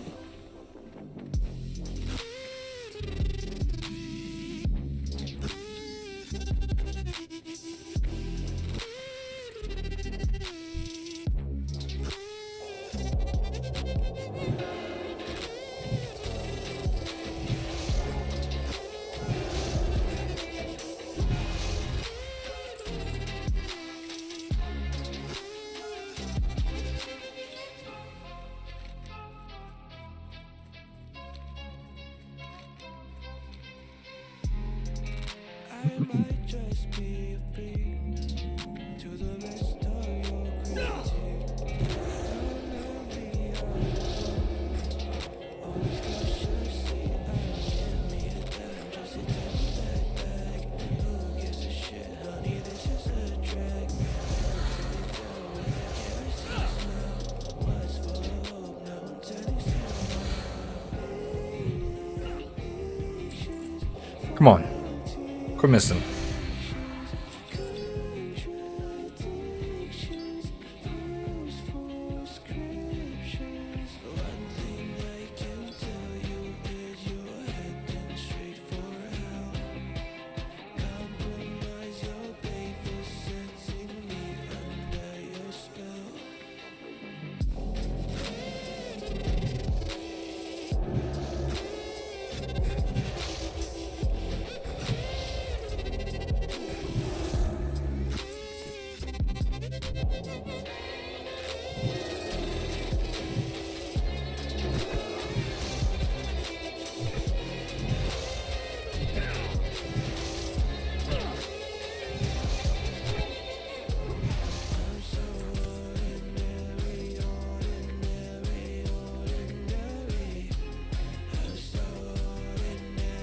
Oh, hello.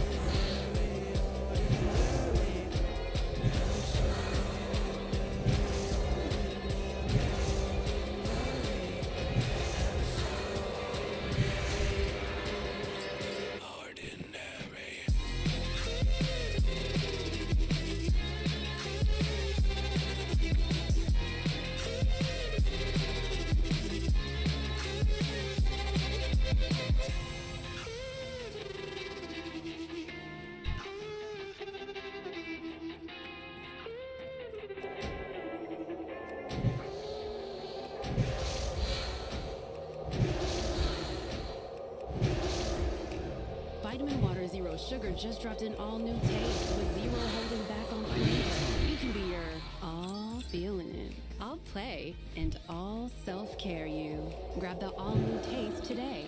Vitamin Water Zero Sugar. Nourish every you. Vitamin Water is a registered trademark of Glass O.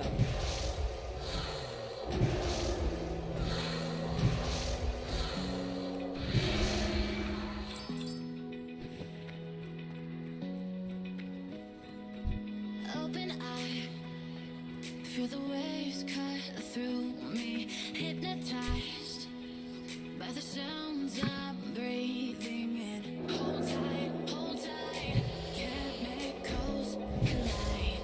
Hold tight, hold tight, hold tight. Paint the skies, all because of you. Dripping lights, paint the skies, only you can make me move. You can make me move. Can make me move. You can make me move. Can make me.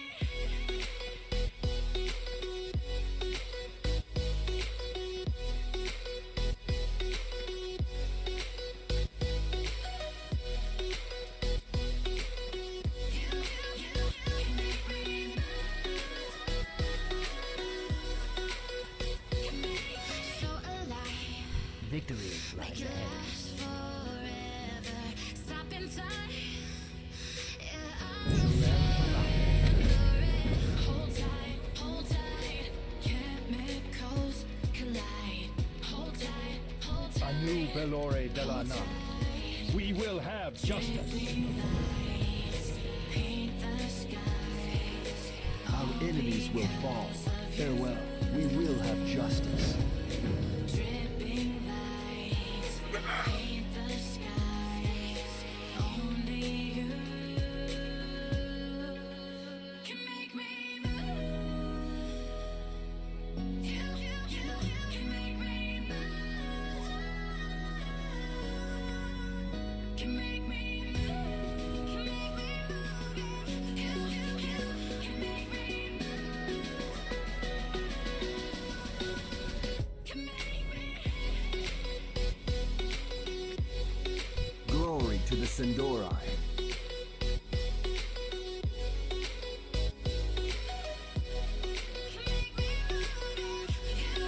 Keep your wits about you.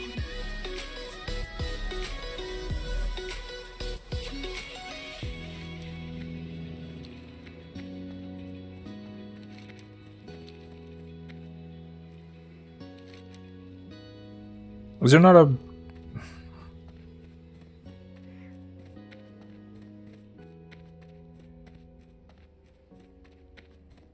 Isn't there a bank here? Or is it on the other side?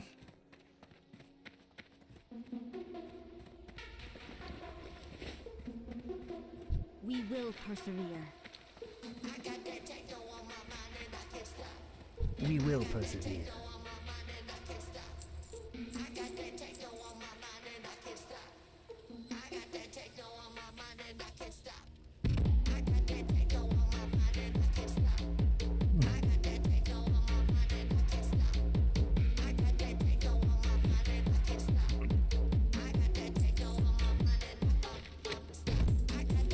Keep your wits about you.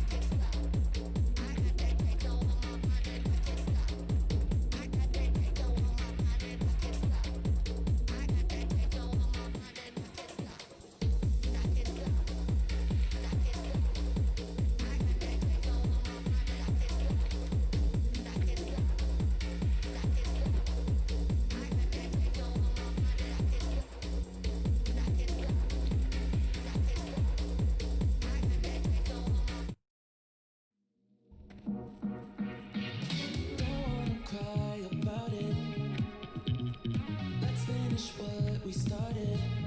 Anaria Shalom, we will have justice. Keep your wits about you. Let's finish what The reckoning is at hand.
We will have justice.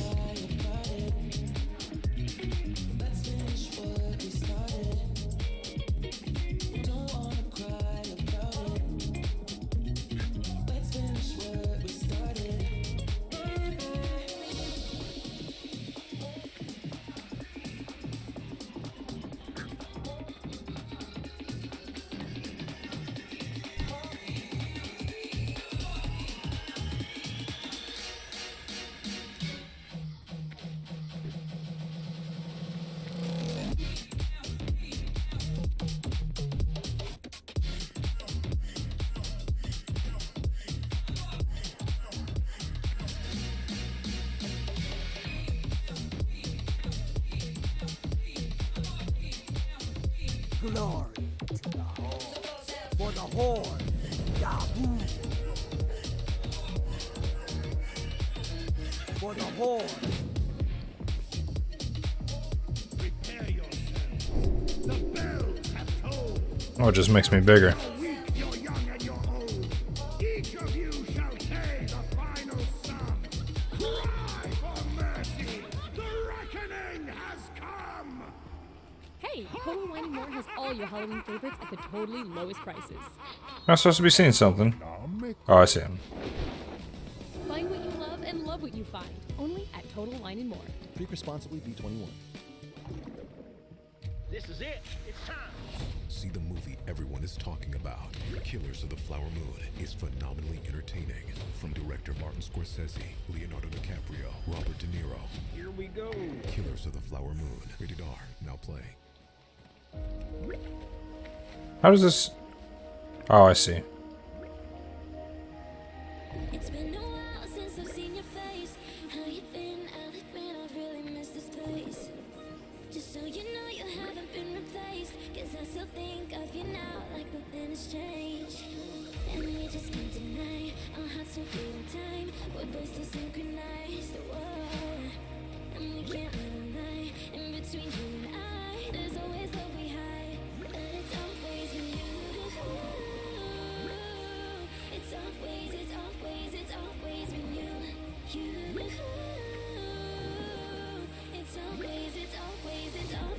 you. It's too far away. I'm out of range.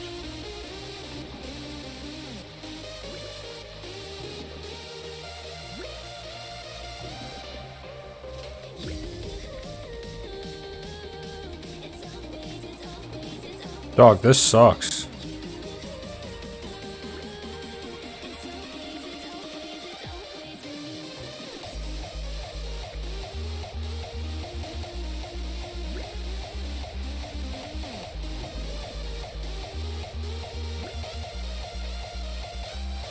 Is this timed or something?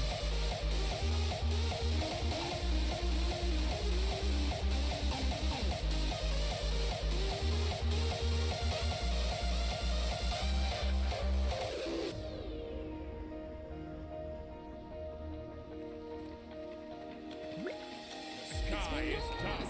The fires burn. You strive in vain as fate's wheel turns. I'm not supposed to be able to do this.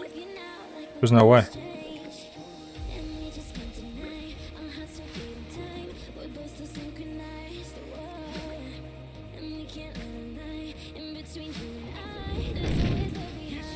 Okay.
You know that you control me.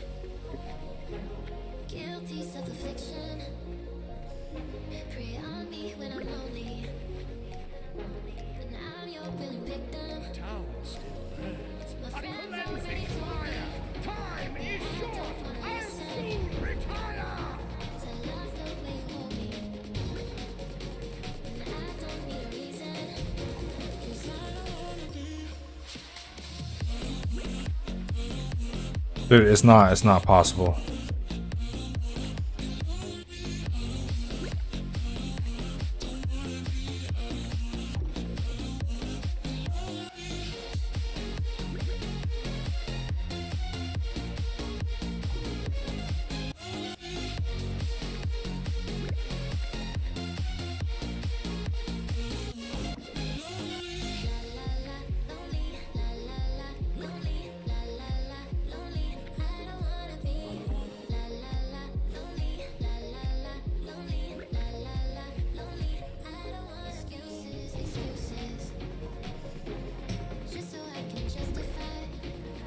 Bro. Fuck this. I'll come back to that.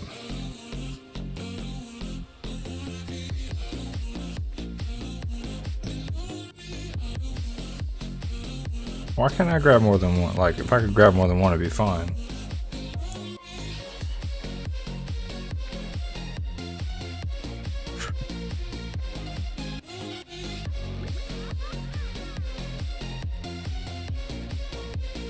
Yeah, you can only get one.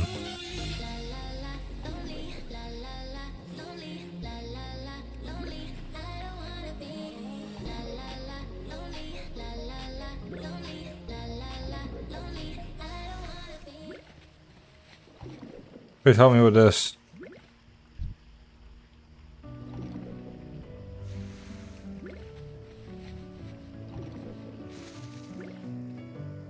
Fire consumes. You've tried and failed. Let there be no doubt.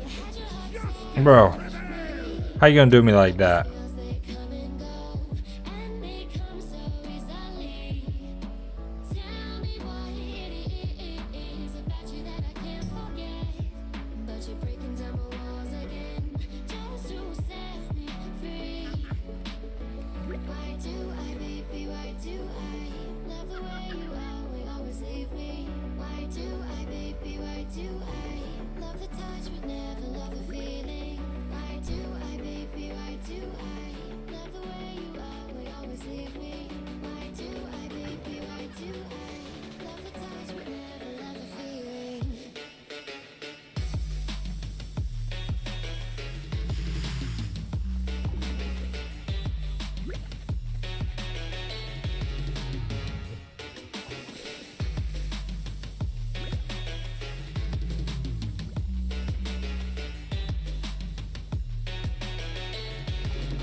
I'm trying to help you, dude.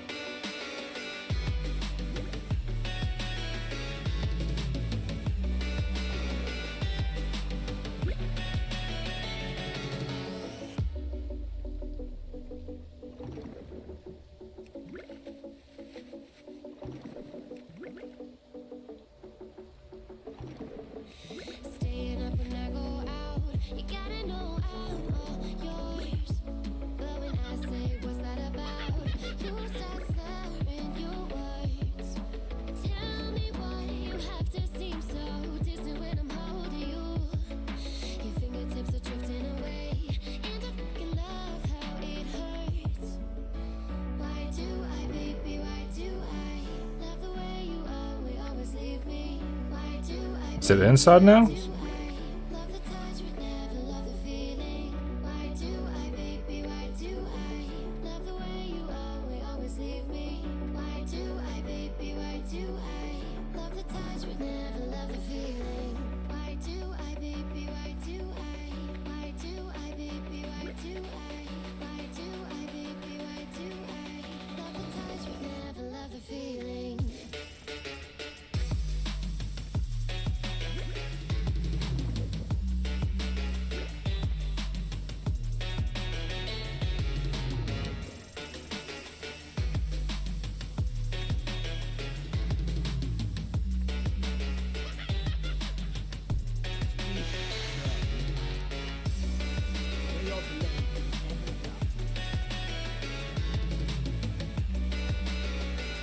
I mean, the fires are put out now, right?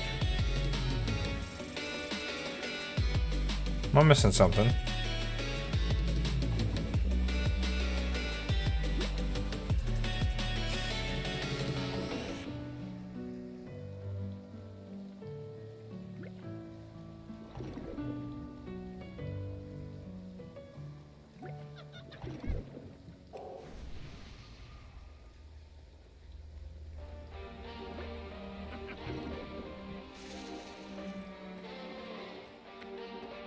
I don't understand.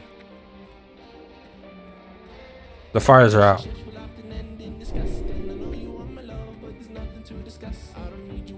No more.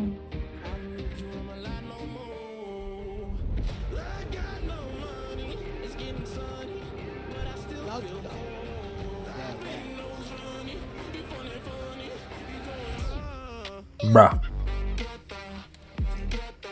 Whatever. I'm leaving.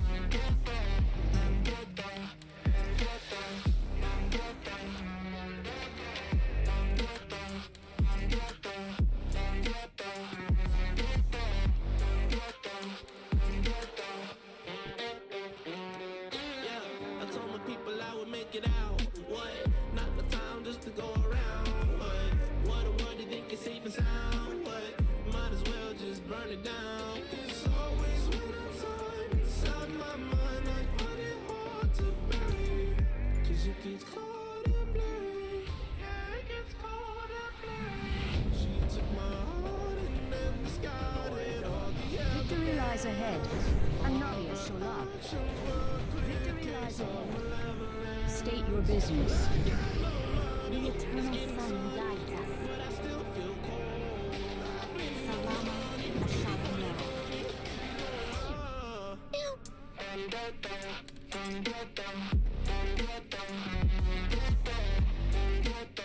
His name is Netflix. That's funny.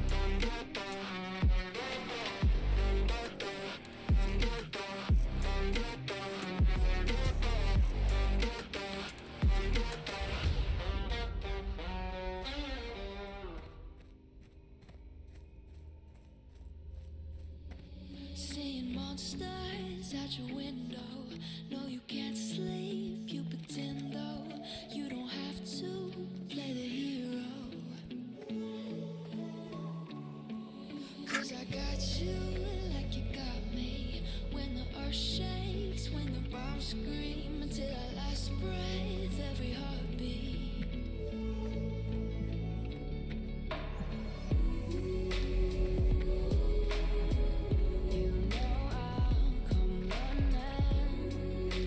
Anubilore Delana.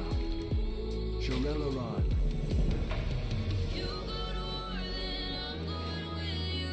The eternal sun guides us.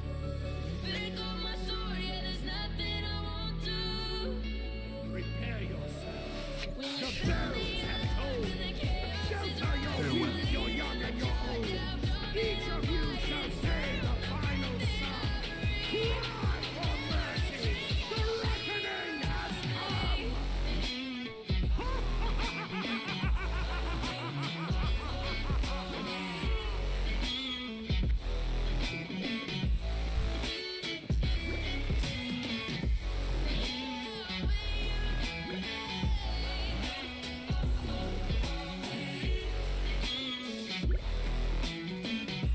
What the fuck?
sky is dark.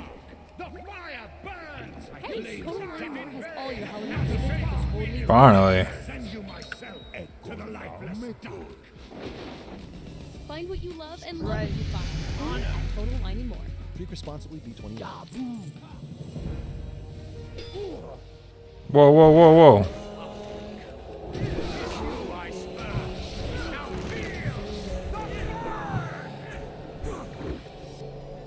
We will persevere. Tis you I spur. Now feel the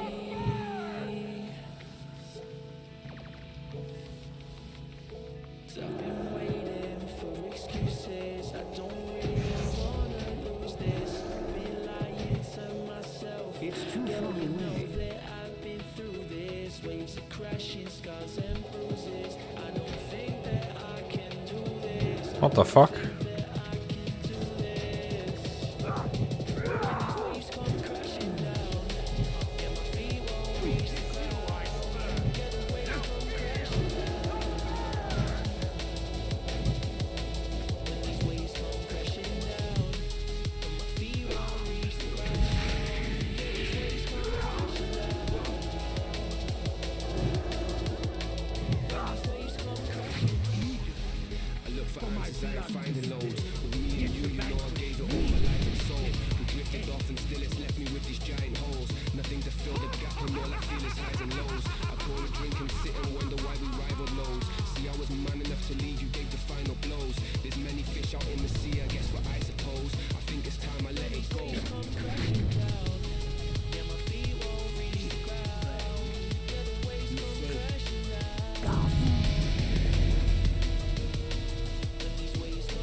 By 6. Nice.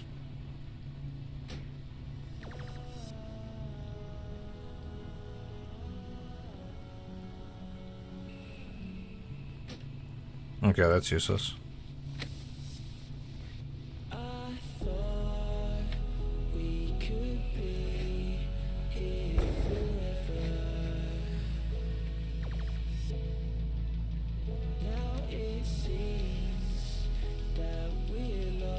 What? Why is that? That is 100% look like a dildo. Come on, man. What is this game?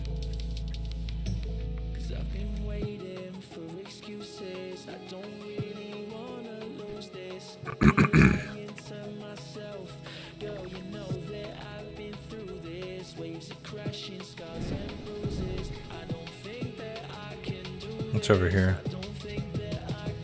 Shooter, blah blah blah, malfunction.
placement a little bit comfortable.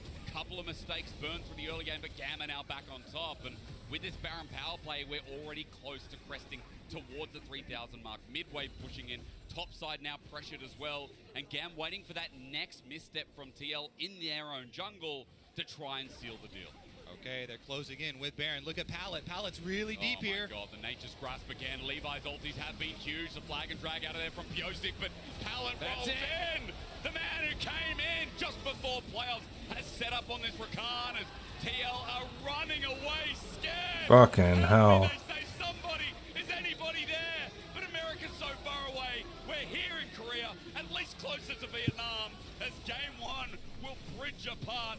Inhibitor down, the Nexus now open, and game one may have been TL favorites, but Gam came in and said, wait, hold my Red Bull. Absolute steamroll in those team fights. Beautiful stuff there from Gam in the mid-game to roll it over. They are now at series points here. Team Liquid facing elimination in the consecutive following games. Yeah, TL is going to be up against it. It's going to be a tough one now. They just really were not on the same page in a lot of these fights. They didn't perform well. They didn't set up the team fights well. That to me was the biggest thing, is they never had proper positioning. You draft for full 5. Okay, so we might be a little bit fucked. Fight with the 3 frontliners in front of the 2 carries, playing it out in that setup that you would like. And it was Gam who always counts. If they take too far forward, they were the ones starting out the fights, finding those picks, finding those initiations, utilizing the Maokai and the Rakan, and just shredding them. So it didn't matter that TL were in a comfortable position early on. I mean, guys, it hurt me a little bit. I saw the early game, I saw the mistakes from Gam, but TL are the ones who love it. Can I, thank you. Maybe too early, but we're going to throw it back over to the Bears before we get into game 2. Thank you so much. We sprinted a little bit because we were watching it, and then they ended up pushing. We were the only ones finish. sprinting that game. Gam was sprinting to victory. There were a couple of people sprinting as well. In any case, though, we talked so much about kind of what this match was going to look like, but the fact that Gam was I don't want to die. I don't want to die. I don't want to die. approach once they got to lead is something that I actually died. very, very much. I think that the points that the Costas made at the end was actually the biggest thing to me. It felt like Gam had a much better idea of how to just play around objectives and team fights, which is kind of insane, right? And it's not like TL's comp was one that was hard to execute. You have basically as cookie cutter as it gets. You just need to make sure that your backline is protected, and I feel like they were really disjointed. I think it's hard for them to execute, unfortunately. And just hear me out. Okay. Team Liquid was the best early game team in the LCS, and they won so many other games by dominating people in the early game. This team composition, to me, was something that is stock standard, and you play it when you think you're better than your opponent. But they were not able to get advantages in lane despite having better teamfighting champions, and teamfighting literally isn't their strength. So it's not like a team comp like the one that KT played yesterday, where you're trying to steamroll your opponent early. Yeah. And I think if Team Liquid wants to stay alive at this World Championship, they have to try and smash Gam in the early game. Is that like an adaptation, or would you have said because if you look at this match before and you think about how strong Team Liquid should be comparatively to Gam? Sure, it's a hard question because but we all agree they were favorites, right? They are favorites, but for years, I mean, I can remember the first time TSM played against Gam in a play-in best-of-5 at MSI, and TSM had to reverse sweep them. Yeah. Like, Gam has been on the precipice of taking down NA for half a decade, but we'll see how this early game plays out. And you also see there, this all starts off, and even though TL, I think, is able to pull it back a little bit, when you see, even though the counter play is great from him, when you see Pyosik making moves like that blue for Flash, let's not forget that even though the man is a world champion, in planes was still routinely subbed out for Juhan, and Juhan their sub was one of the reasons why DRX made it out planes in the first place, actually getting a lot of credit from his team. And then, these skirmishers, I think that TL was able to get the better hand of their opponents, but it didn't really lead to a whole lot. The gold lead remained pretty decently in favor for Gam. I think they went double call as well as the Tristana picking up an immense amount of structure gold, so that when we got to the team fights, as you already pointed out, not only is it not TL's forte, but also Gam was in a great spot. Yeah, and you can see the gold at 14 being plus 1k, even though every time you took a look at the mid lane, he was at 10% health because APA had just used a shockwave. But it was fine because he held the CS lead the entire time.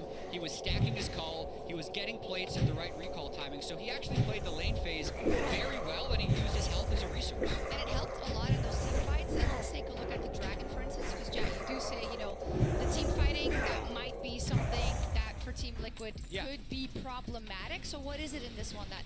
Oh shit. Just the fight lines are. No. Help me. PA is in this fight. There's no frontline spacing for him. Piosik is around the back. Summit's down in the river trying to pull off a flank. And then this is also a classic when TL thinks they have an advantage. Piosik and Summit always think they can win the fight. But it is literally a 3v4 and your mid laner got one shot. So this was a poor choice to continue the fight. And GAM is definitely not scared of TL in any way. So they're not going to say, just because this world champion's engaging on us, we're not going to fight back. Yeah, I heard when I talked to Molecule as well, they actually have a very good scrim record versus them. So it was never, I think, for them stepping into this game, an idea of, just to put it bluntly, you're not going up against Gen.G, right? Yeah, you're going up against a team you actually have relatively good experiences with, even off the Rift. The difference is you have to make it happen on the Rift. And I think for GAM, to sing their praises a little bit, you know, they had a good game plan. They knew that the Tristana was maybe not going to have the best time, but they looked 10 minutes ahead of that, and they approached the objectives in the correct way. And I think that's quite impressive. It's also, and as we can see here, the Rumble, it didn't go Ignite, so Huni would give it a thumbs down. I'm giving a thumbs up, though. I do think that the Rumble Ultimates were absolutely pivotal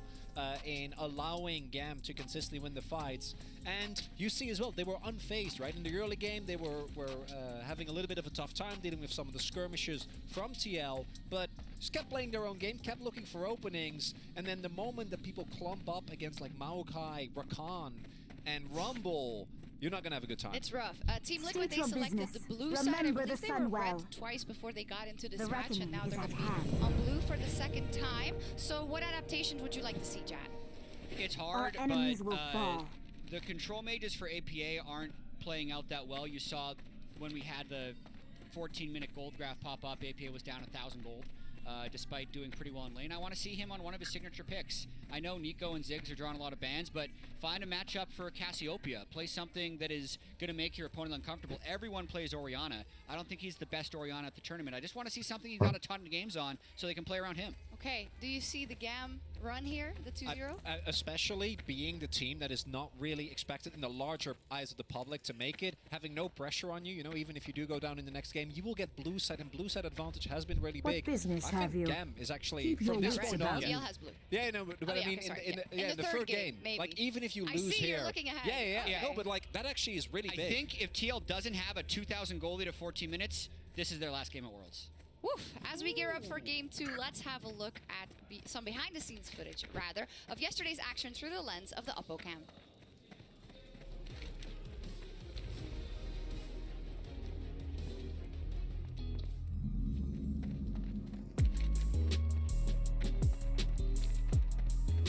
Our enemies will fall.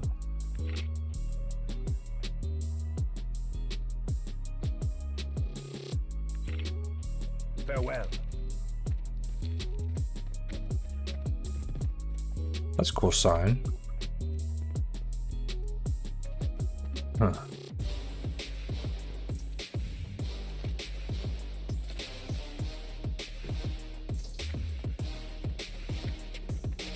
Anaria Shalal. Shalal Aram.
Red Bull gives you wings.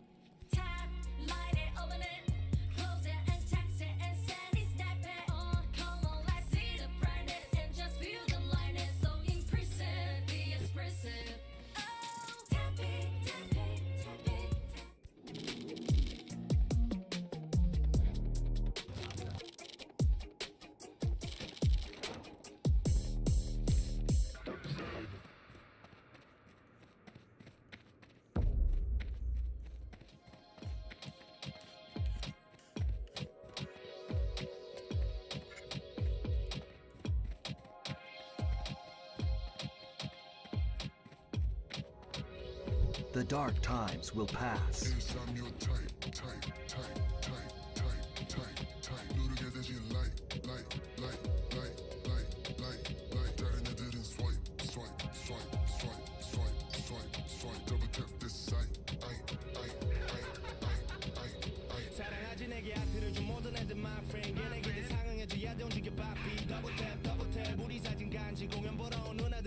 Remember,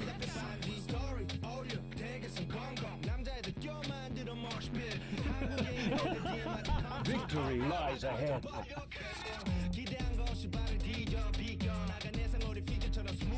Death to all who oppose us. Remember the sun.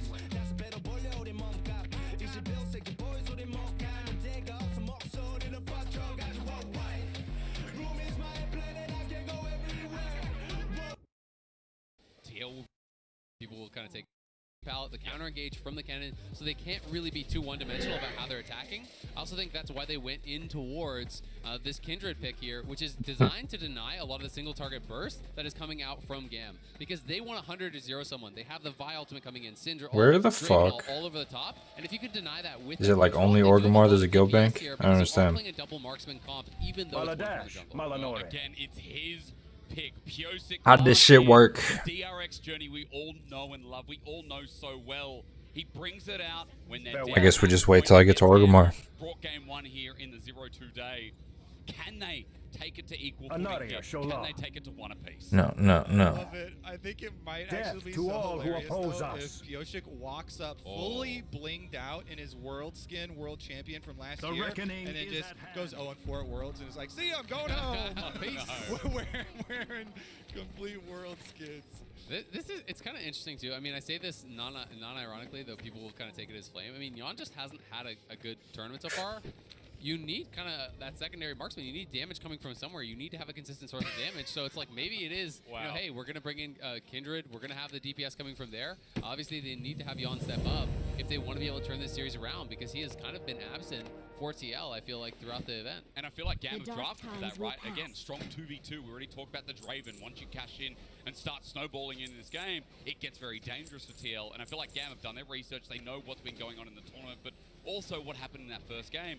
Try and punish that bottom lane a little bit further. I love it. Be ready Pyosik for wants to anything. advertise his world skin so he can rake it in. Any more extra purchases, welcome. It's also worth noting it is Cleanse and Ignite down in the bot lane. So Pallet, you know, he is playing the most common runes, but it's not going to be heal on the Renata as we sometimes do see. So they're going more aggressive. They're looking for those kills. Obviously, anytime you're playing against CC heavy, but also for the exhaust, you need to have the Cleanse on the Draven, because it's all about having that burst, having those aggressive trades, and they're stepping forward here. Already, it's getting that damage down. You can see Slater with a couple of chunks into core JJ. Even Yon at the end doing exactly what the Draven lane does best. Yeah, they're going to push up, and since you've got a bottom side start for Pyosik, he's not looking like he's coming down here early, so it is going to be GAM moving in onto the turret, trying to make Yon miss CS at turret, try and constantly harass him here, throwing out the Renata harassment under. They do get the handshake as well, try to pull him away. But Pyosik, look at the minimap. He's coming back down. He's crossing Baladash after a red Malinore. side clear. He's going to hop over the back of the dragon and come behind them. Sneaky, no ward there to spot him out. Look at where the wave is at. TL will be able to clear some of this. This is about to crash as well. At 2 minutes 50, Pyosik. There's a reason why his Kindred's feared. Poor JJ with a root, but no! He fails it as he flashes away. It's an early cash, but no, only for Paladin. Pyosik wants to trade this off, flash away from Slater, and he gets one. This might actually be okay for TL, considering that Pallet got the kill. Yeah, exactly. It's not the end of the world here. And honestly, Slater made it way better for TL than it should have been. He should have just accepted his death. There's no reason to flash away there, because now there's the opportunity for the regank. The Cleanse was used early on the exhaust, so I think that made sense to get the kill on the core. But that flash when Pyosik's behind you, you are not getting away. Also, this could get worse, because they know that he started on this bottom side, and they counted his jungle camp. So they have to know Pyosik is going topside now, and Levi just finished a full clear down to the bottom side, so it's not going to get any better for Team Liquid. There's no help coming, and their wave naturally will push back out away from them. So this bottom lane, it suddenly becomes more difficult. Sometimes it's a knock-on effects afterwards. What am I doing? They should know that he's down here, though. They did have that ward over in the river, so they spotted him doing it, and Core now going to suss this out. I'm also interested to see Pyosik. You know, he is obviously a Kindred master. You notice how he's not taking the topside scuttle right away? Because the mark was on the bot side scuttle, if you actually wait, you can force spawn it on that topside scuttle. So he's going to delay his scuttle take very likely to try to get that guaranteed first mark, which is one of the tricks you can do as a Kindred player. First one lost bottom at the very least, but I like to point out there, especially since he's hovering Salama in for now. Ashalanore. There it is. He waits till it spawns, and then he actually just took it. So he was hitting that scuttle until it was 300 HP, and then didn't kill it until it spawned, and now I got a free mark. Just got the smite. I can see why people like you guys. You're very smart. You know what you're talking about.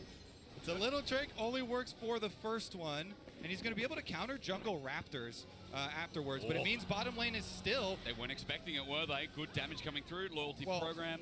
They kind of were expecting it, is why he walked up there. Right. Except that by walking up, you then take the Q and you take a bunch of damage anyways, and your wave is still pushing out. This is why I really highlight it as your problem doesn't get any easier for this bottom lane after that play. And a lot of times, it is the next few minutes after that where you really start to pay, because they know Pyosik has to be going to the top side of the map, and the wave control is just not there, and you're into a Draven. I mean, look at the farm, right? And it's not that, oh, Jan, you're missing CS. It's that he can't walk up to the wave. The wave has been hard frozen on them after that play. So he just has to take the L, take a base, come back with that extra longsword, and hope that they can reset it. This wave will eventually bounce because he is letting it crash. But that being said, when he bases, he's going to have a massively better buy. And I'll be interested to see where he does go. There's a lot of different Draven builds, but I'm seeing a lot of Dravens love to go towards the early serrated Dirk, get that early lethality, and sit on that for a later collector. And we'll see if that's going to be the option, because it gives them so much power. And especially when you're paired with that Renata, you win every 2v2. There's just no way Core and Jan can win a 2v2 against this 2v2. I mean, again, I love how important it has been in this bottom side as we continue talking about it. As you said, wave reacting now. Pyosik hovering in lane. It looks like Cardi as well is trying to make the move down. Yeah, seen on a ward here, so it looks like they're brewing their trap of their own. They'll see the recall, and they might even see the Vi if he comes down here, too. They did. They pinged on the Vi, so they should know, I think, that the Vi is there. So I think Pyosik is just going to be here for a potential counter gank. But if Vi shows mid, then they could actually look for a go. No flash on Slater. Not going to pull the trigger. At the very least, still waiting. Pyosik being very, very patient, but the problem is every second he spends here and nothing happens, well, ignore me, because something does. Pallet flashes away, Exhaust is down as well, trying to get Yon back with that first kill. Pyosik gets another as well, and this guy well and truly on the board. Yeah, this is actually really critical. They had to prevent the bounce. Gam desperately wanted to crash the wave, so it would bounce and then come back to them, and they could set up another freeze off of the base. But now, you lose that kill, you lose the flash out Pallet, and Slater can't actually take a base timing there because the wave is crashing on him. So this is really important here for TL. Unfortunately, Jan doesn't get the kill, so Jan is still going to be very far behind in the 1v1, but Pyosik is off to the races. Yeah, and honestly, what you're talking about earlier with them having a backup AD carry, Jan's actually the backup here. Pyosik is the #1 DPS carry. Time to learn support, kid. Exactly.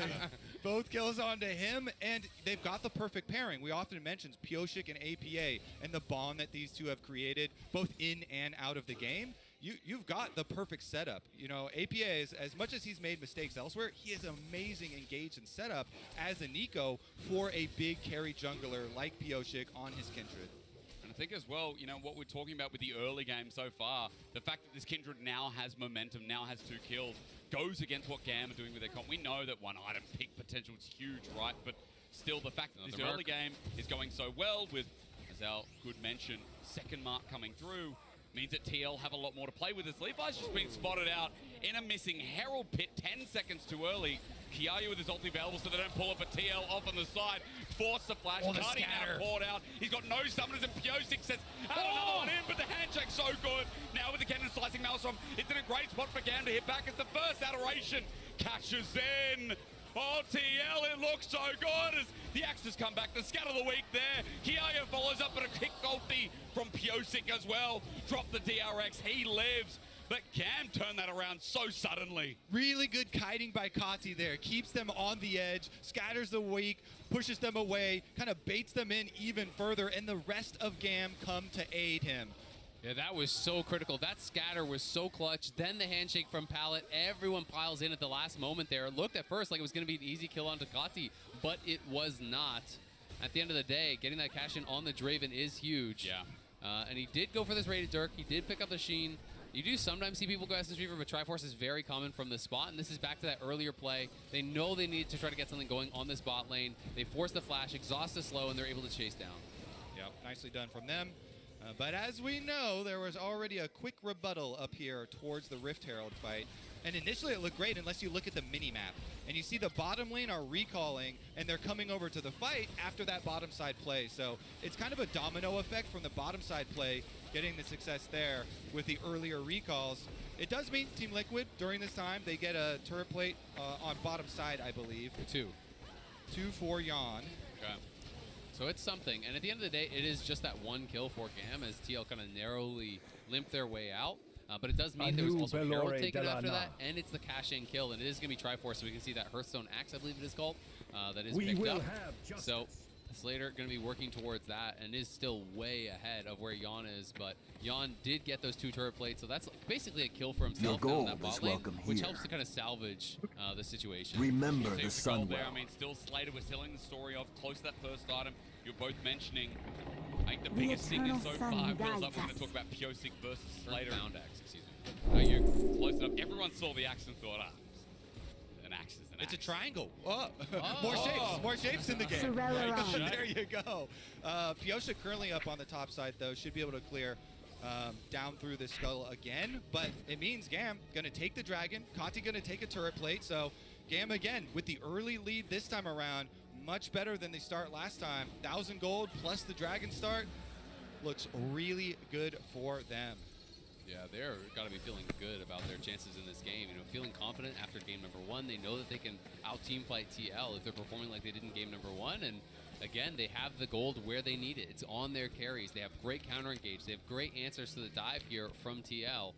And a lot of pressure now on Pyosik. Had that amazing first game, but it's been a lot more quiet since. So now I think you guys got to tell me a little bit about how TL continue to mitigate, or at least maybe slow the pace down. Is that what we want to see here, Kobe? Like, because GAM, obviously, with what we talked about, with one item, with a comp with the Draven as well, want to speed the game up, right? Honestly, I just want to see them make use of some of this engage from APA. You know, get creative with this Nico and actually set up more kills for Pyosik and try and snowball this Kindred. He's got another mark. At least he was able to get in there to get mark number 2. But you really want to get to mark number 4 with Kindred, so you get the extra range. Yeah.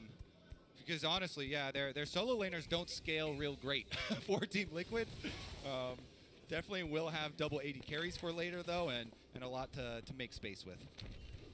Question answered. I feel important enough to note that Pyosik has picked up another mark as well. So number 3, 1 off that special amount.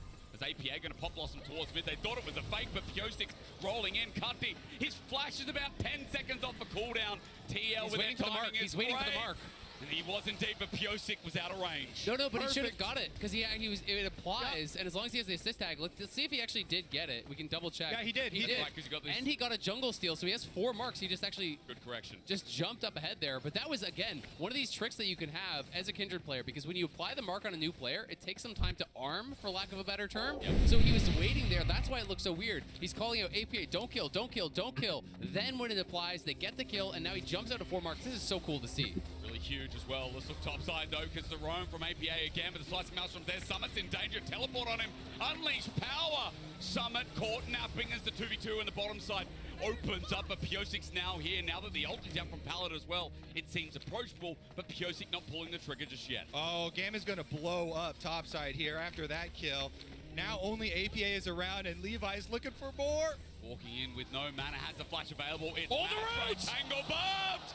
Oh, APA! I was lured in, I'm so sorry! Motherfucker came out of nowhere. And APA, 2 kills back to back, makes them good for Team Liquid. They are still behind. Let that be true. They're definitely still behind here. GAM has the lead, but there's a little bit of life. Yeah, absolutely. These are some confidence-building plays here. APA, a couple good plays in a row. I'm just enjoying this game as a fan of Kindred. This is my most played champion all the time. I love the little intricacies, the details that they're playing around with here. Summit going in aggressive as APA was on the move, but it's Yaya who arrives first, and APA says, this is a lost fight. I can't actually walk in through the Syndra, so he had to walk the long way around. Yeah, and then Levi sets it up here from the brush. APA, though, really good flash into double root under the tower. Thank you very much. Flashes the GAM there as he walks away. And man, I'll tell you one thing. As you said, it's great to be a fan of this game. There's only a 1k gold lead. GAM with the Dragon. We've got another one in a minute 30, but It's just a quick reminder, after this, you're wondering, there's got to be another game. Our featured matchup presented by Mercedes-Benz is coming up next, D+ Kia versus BDS. That's our next series. So it doesn't just end there. EU are also fighting for their life. That's exactly what I was thinking, actually. Yeah, There's got to be another game after this, right? Great timing. People might tune in and be like, this is it? No way. I mean, we're still hoping this might go to the distance, but I mean, TL, regardless, making them work for it as MasterCard Plate Economy Snapshot says, Kale Piosik, 4 marks, and he's very good. He's in a great spot. Excuse me, that was mine. As Levi was jumping forward, Jan is in an okay spot now. He does have his Kraken Slayer completed. He has the Crit Cloak on top, so he's not so far behind Draven. You know, he is within striking distance, about 400 to 500 gold. So they have kind of stemmed the bleeding somewhat, excuse me. And I just really want to see if Jan can have that big fight, because I do think everyone else on TL has kind of had their big moments, but they really need to get Jan involved. They need to have him, you know, performing at that high level as TL are moving up for potential Herald scrap. Actually, I think they're going to look for a double teleport. They're not teleporting to the same ward, though, so everybody will be here on time. Can move back towards mid. Herald resets on timing. Pop Blossom single, but it gets the flash out. Now, flash or Pop Blossom, what's more important in this fight? I mean, I think in short term, it is actually the Pop Blossom, because playing without ulti for this Nico is really devastating. But we'll have to see, can Core get like an ulti flash onto Kati and you immediately eliminate him? The combat power is just much lower from APA, and GAM aren't willing to risk it. They don't want to give up a kill here. Yeah, I think they can try and transition down towards this dragon. It looks like TL gonna chase them a little bit, but their bottom lane just goes, or APA used his teleport already. For Kati. Yoshik has ult. Kindred ult, great for tower diving. Oh yeah, and with Herald there as well, you don't have to wait for the minion wave while the rest of the team might be caught out. Jan gets targeted. Kiaya going in. Our enemies will fall. Roaming down. He's like, Salama forget the top of TL. Ashola. We might have a fight. There's the assistant. Rather getting through. Jan flashes out over the wall. Core JJ's knackered, and he's taken out. It's a bit of a pick from Cardi as the rest of TL have to run away. I mean, Kati just played this so well. They were wrapping around on him, and he just turns it into a pincer move onto Jan. No one was blocking for Jan for a lot of those hits. He got incredibly low, has to blow both summoners. Core dies for free. And then it's a TP down towards bottom, so potentially going to look for this tower as well while TL are striking again top. Remember the sun against the wall, 1 versus 2. Slicing Mouse from Muse just to help with the wave as well. An easy pick once again. Waiting for the mark. Oh, yes, indeed. Number 5, taken away. Exactly. Again, just playing around these marks so incredibly well. That is the communication between these two players. They have them in a really good spot. And remember, after your first range increase at 4, you only need 3 for the additional range increases. So he is only 2 off that second range increase. That's where I always feel like it really starts to get out of control for Kindred, because you can so safely auto from that point. When you have that additional range, you really can become powerful. But let's watch this again. And to me, it's so much about the move down from Kati, who's coming from that top side. He's being chased by multiple members, but he's the pincer play. And look at the mini-map. APA stays top to get the local gold for killing that turret because they use the Rift Herald. So that's what turns this play that originally is Team Liquid 2-for-1 on topside trying to make a pincer movement themselves into GAM advantage numbers through the river, GAM pulling out the kill. But then Team Liquid do pick up the extra kill here for Piosik, and Piosik is the carry for this team. Still deathless on that Kindred with a lot of extra damage coming through to here. So should be able to get a little bit more magic resist to deal with all that damage from the Syndra as well as the Kennen. And maybe the world champ on the world championship skin could be what they need to push into another game. There's definitely a carry angle here. I mean, they are up in gold. TL's not in a bad spot. They're likely going to go towards like Wits End second, something along those lines. If you go Wits End Merc Treads, there's a lot of CC and there's a lot of AP over on this side, so that is going to be pretty powerful here as GAM trying to set up a potential angle. Okay, Season assist at the flash in. TL group up though. Levi has gone too far forward, but hang on a minute for an Ana ulti. In time, no, it wasn't. Yon dies in the end. Kiaya goes under turret. GAM still have it in them. The fire burns as they're one step away, and they keep the game competitive. Heartbreaking for Jan. He was just a couple seconds off having his ultimate, just barely didn't have it. So great timing from GAM to be able to find that hard engage. They had that time to the second to have the confidence to go for that. TL still trying to get something out of it with the trade on top side. APA keeps on pushing here for the Nico. They do get a tier 2. Remember, tier 2's worth 800 gold for your team. And the design team attempt to buff split pushing. So definitely a very valuable trade there for Team Liquid. That's supposed to be top lane gold. What's the mid laner doing stealing that? Give it back! Well, meanwhile, 1v1 in the bottom side. Kiaya's got his flash available, but Summit also does match it. Come on, Summit! But out of range, Kiaya's out, and That's a very fast little rat. And I think he would have flashed if shot. he had his E. Oh! What did I say? Rats can't run. You just need a little bit of minion wave help from your opponents. He was waiting for the minion line to get here for the slice and dice, and he goes for it. Crocodile versus the rat. It's really never a fair matchup there. True. Report GAM minions. They should have stopped.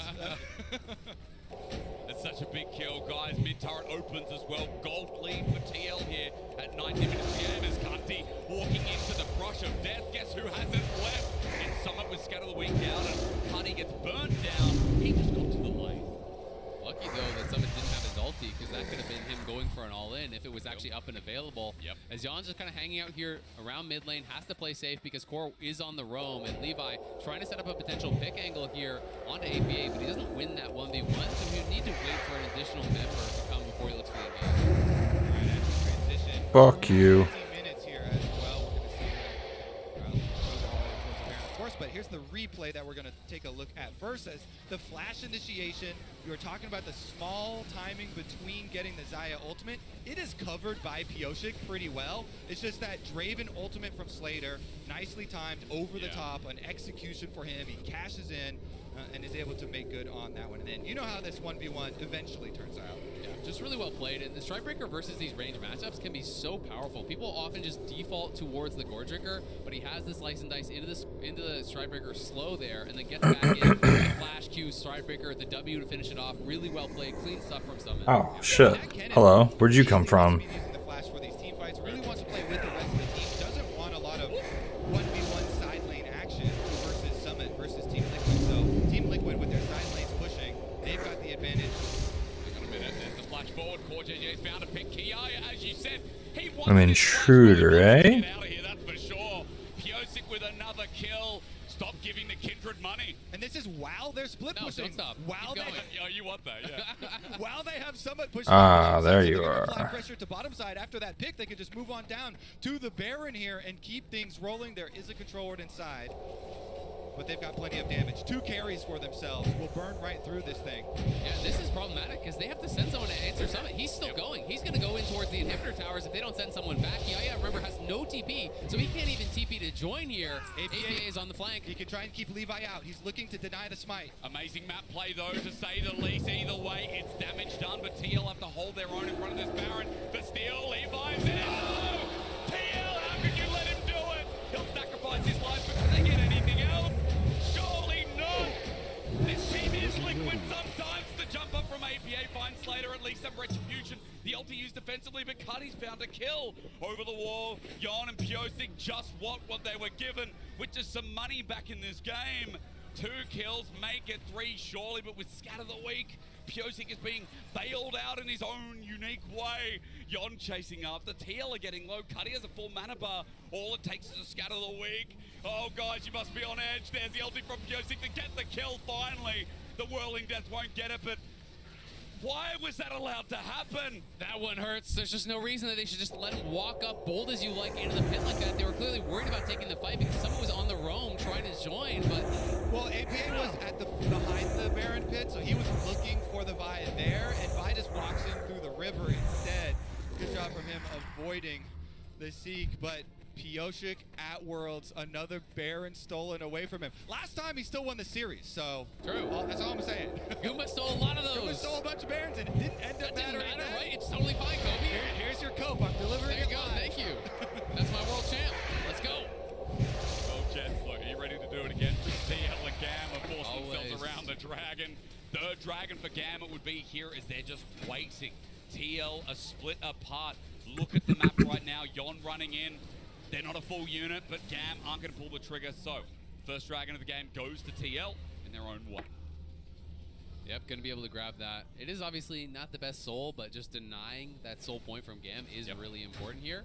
TL, you know, despite the Baron guffaw, the Baron mistake, whatever you want to call it, it is going to be still a decent spot for them in this game. They're still, you know, nearly 4,000 ahead. They have a monstrously fed Pyosik here, and no one can really answer someone in the side lanes anymore. You know, he's Damn, he's super fed. Holy shit. I can do anything to him, so it's gonna have to be Kati often answering those waves in the side lanes. But Syndra by herself can really be vulnerable. Man, this is insane. All right, usually when you have Zai on your team, you want to combo a Blade Caller. Usually you want to combo a Blade Caller to burst down Baron, but he uses his feathers to try and get Vi, but Vi is in there anyway. I don't know. I just think that's just. How do you get up there? Mistake. Like they saw him coming. It was still at about 2K. There's a second set of stairs. Stop hitting it and just turn on the Vi. There's no need to actually flip that. And the look of total disappointment on Kobe's face is measured by what I feel in my soul. There were about 6 things they could have done differently here, but this one. Well, it's dangerous. Levi with the ulti straight away. All it takes is scatter the weak, but early little ulti coming. Come on, just give me one close by. Turn it around, out it goes, but it's a slicing match. ABM might have brought it back. As you said, he pops, he blossoms. TL, I'm back on in this. Guys, you don't have to be depressed anymore. What a fucking team wipe. Oh my goodness.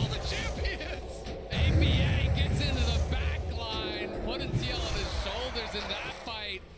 That was definitely nerve-wracking, but now, could this be the end? It definitely could. They're going to push for it. You've heard of the legend of Doran not caring about cannon minions. Yoshik will one-up you. Steal as many Barons as you want. He's going to win the game. Stay the course. Hold your head high. Pulls this out, as you said, guys. Been banned against him all year for good reason. But TL have still got it. Yeah, there's a couple of mistakes in between. But we go to the game 3 where North America stay alive. Woo! I always doubted that. that game was something. Yeah. It's been a wild ride this series so far. I gotta say though, incredible game from Pyosik. I think how he and APA worked was absolutely amazing. Yeah. Love to see it. That is hilarious, actually. Much better game. I mean, APA's been cutting some flack. I feel like Kobe's just done. State your business. The camera's on us. I feel better about my Barons getting stolen. From now on in solo queue, that's what I'm going to say. Oh, really? Well, Pyosik strat. I mean, this has to go to a break, surely, ladies and gentlemen. Game 3's coming up right after the break. You're not going anywhere.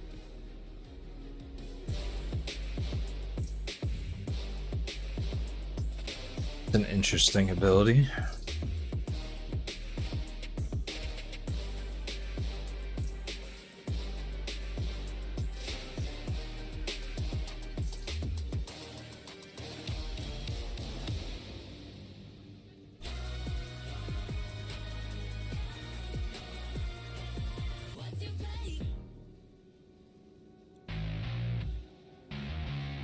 Farewell.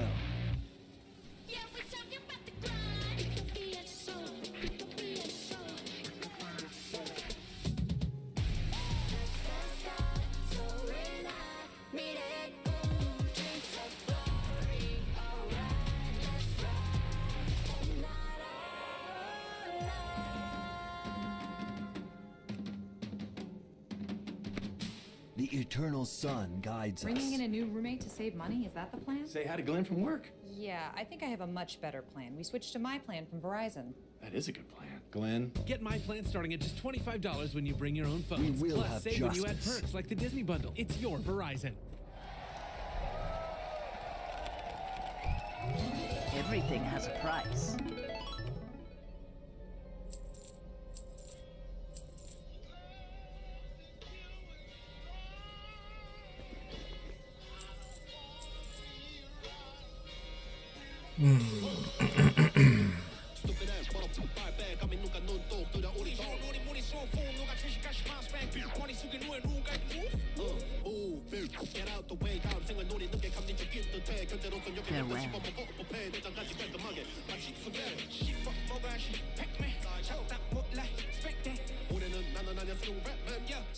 Victory lies ahead.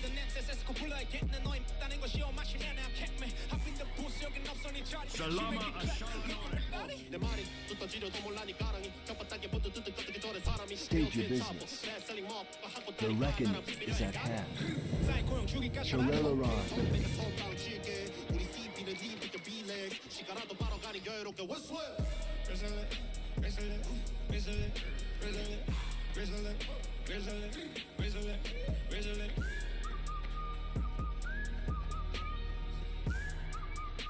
huge power pick. He's undefeated so far at Worlds with it as well, with 3 wins in plans, I believe. Yeah, so he has 12 games overall this year, 91.7% win rate on it. Woo! Obviously, they were very dominant in their region. And as far as the career stats, I can check on that for you too. This is also a pretty comfort pick for APA. He's always been a big fan of the Ahri. Into the Syndra here. Let's see about some early jungle attention. They did end up dropping Piosik's pick though. Team Liquid, they in favor of getting comfort here for APA. It does come at the cost of possible, what I would assume are Lee Sin Viego bans. But honestly, like, I don't care. If they ban Lee Sin Viego here, you still would have Jarvan, so Jarvan's going to be banned. Somebody already killed him. So I think that there's enough jungle options that you don't have to early pick it unless you're like, I must. I think somebody's already killed him. So it is going to be interesting. You generally assume that Right there's then. going to be kind of those physical damage and point-and-click CC pairings with Oh, hello. Why Ahri was always the one that everyone talked about. That was such a common pairing, but it did kind of really fall out of favor.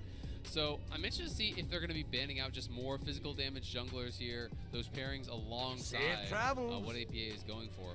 With the Renekton banned as well, I just want to quickly touch on, because if TL on red side here, if we're expecting to see priority on jungle, is it left to last? Do we get topside counterpick? Do we have to go to the very top? It's for fifth sure pick for counterpick. some. What are we going to do? Make babies? When they're playing red side, it feels like it's almost always that, because this is a guy who's been such I just a need to kill you, bro. entire career across multiple leagues. You know, I think Rel works here. I think that there are other options that you could just go Vi. It's probably one of those two in my mind, but Viego also open is a favorite. So I think it's kind of between those three, and it's really just Bill's choice. Yeah, I mean, that's just general drafting etiquette usually. Wow. But they end up going with the Jax first, showing it with full really confidence. surprising. And that really is Summit saying, with the Renekton and Rumble banned, I don't care what you play into the Jax. You know, he's okay with a Cassante matchup. He wants the Jax side of it. He wants the carry. That is confidence from Summit, and we've seen that all year from him. No. It's just a shout out. It's just a shout out. Okay, thank you. Glad I got you with me, Kobe. I like this seal though, because I really think the Rakan plus Rel is one of the few combinations for support jungle that guarantees you those engages. So really good steal away here, and it's good for Pallet. Sejuani. Okay, so they're going really just for the top side play. Yeah. You're doing this melee pairing with the Jax, so it is the Sejuani. It's not some of the options that we were talking about. Of course, Sejuani, another popular one. Kind of less the Pyosik flavor, I do feel like, so that's why I was kind of talking about some of these other ones instead. But it is going to be so strong playing towards topside. They should have a heavily winning 2v2. They have hard engage, obviously, with the Rakan, with ultimates from the Sejuani. They have good dive as well with the Ahri as well as Glory the Kai'Sa. to the so it's really all Syndora. about going forward and trying to Farewell. pile in on Kati and Slater, and it's going to be up to the rest of GAM to keep them safe, to buy that space. We will have justice. Remember the Summit Sunwell. Pass me The the ball reckoning right is now. at I will hand. push you across the finish line. The Sejuani pick is a pick for Summit here. Jax plus Sejuani is way lopsided. Really goes to show why they weren't worried about the Cassante matchup, because that gives a big advantage to the Jax side. Absolutely, and he is a guy that you want to give that ball in the lane phase. It's just a matter of, can he make it work in the team fights? Will he play safely in those side lanes, or will he be able to pick on him? And the big advantage from Jax Sejuani comes a lot early stages, because Wukong wants to farm to 6. Wukong is a level 6 jungler, really high priority on that. So there should be a lot of early minutes here in lane phase where Team Liquid, Pyosik, Summit, they can look for some top side plays. Well, we've had back and forth in the top side throughout multiple lanes so far in this series. It is elimination time. Loser of this is going home. One-way ticket, either back to the States or back to Vietnam. And we're going to ask the question, you know, who's more deserving? They both deserve What kind to of be upgrade here. Smite, man? Winning They this still race. rank 1. That's right, Azale's answered it. We don't have to wait any longer. We'll get into Summoner's Rift here in the 5th International for GAM in the 5th Worlds. I think that's the beauty of this system. It's a best of 3. You can't say, they just cheesed me out. They got one game. They didn't deserve it. Exactly. Whoever wins is the deserving team to advance forward in the Swiss, and whoever loses, tough luck. You should have played better. You had the opportunities here. So He we're said gonna tough see if they can shit. keep it up. Well, it's going to be the engage from Core JJ. Counter-Strike there as well. Bit of damage to be done, but they need Pyosik to be closer than he is. A bit of grasp. Okay, a win for TL, but there is time for Kiaya to go back and reset. Yeah, he's going to go all the way back to the turret here, make sure there's nobody sneaking around.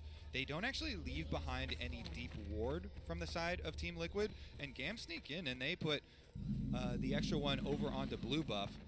Looks like Summit will be the human ward. Yep, he's waiting over there, so at least I think wants to see if they're going to be starting on this and may do a really late ward. The dark so we'll have to times see will if he does pass. end up actually going Shirel for that arrive. ward, right as the start is happening, just so it lasts a little bit longer. And with his positioning, I'm assuming he's going to ward the blue on spawn. So TL start on their own. Again, vision gathered here by Gam. Keep your wits about you. Blue side, they're the ones that chose this. I know we talked about statistics before, stronger teams there.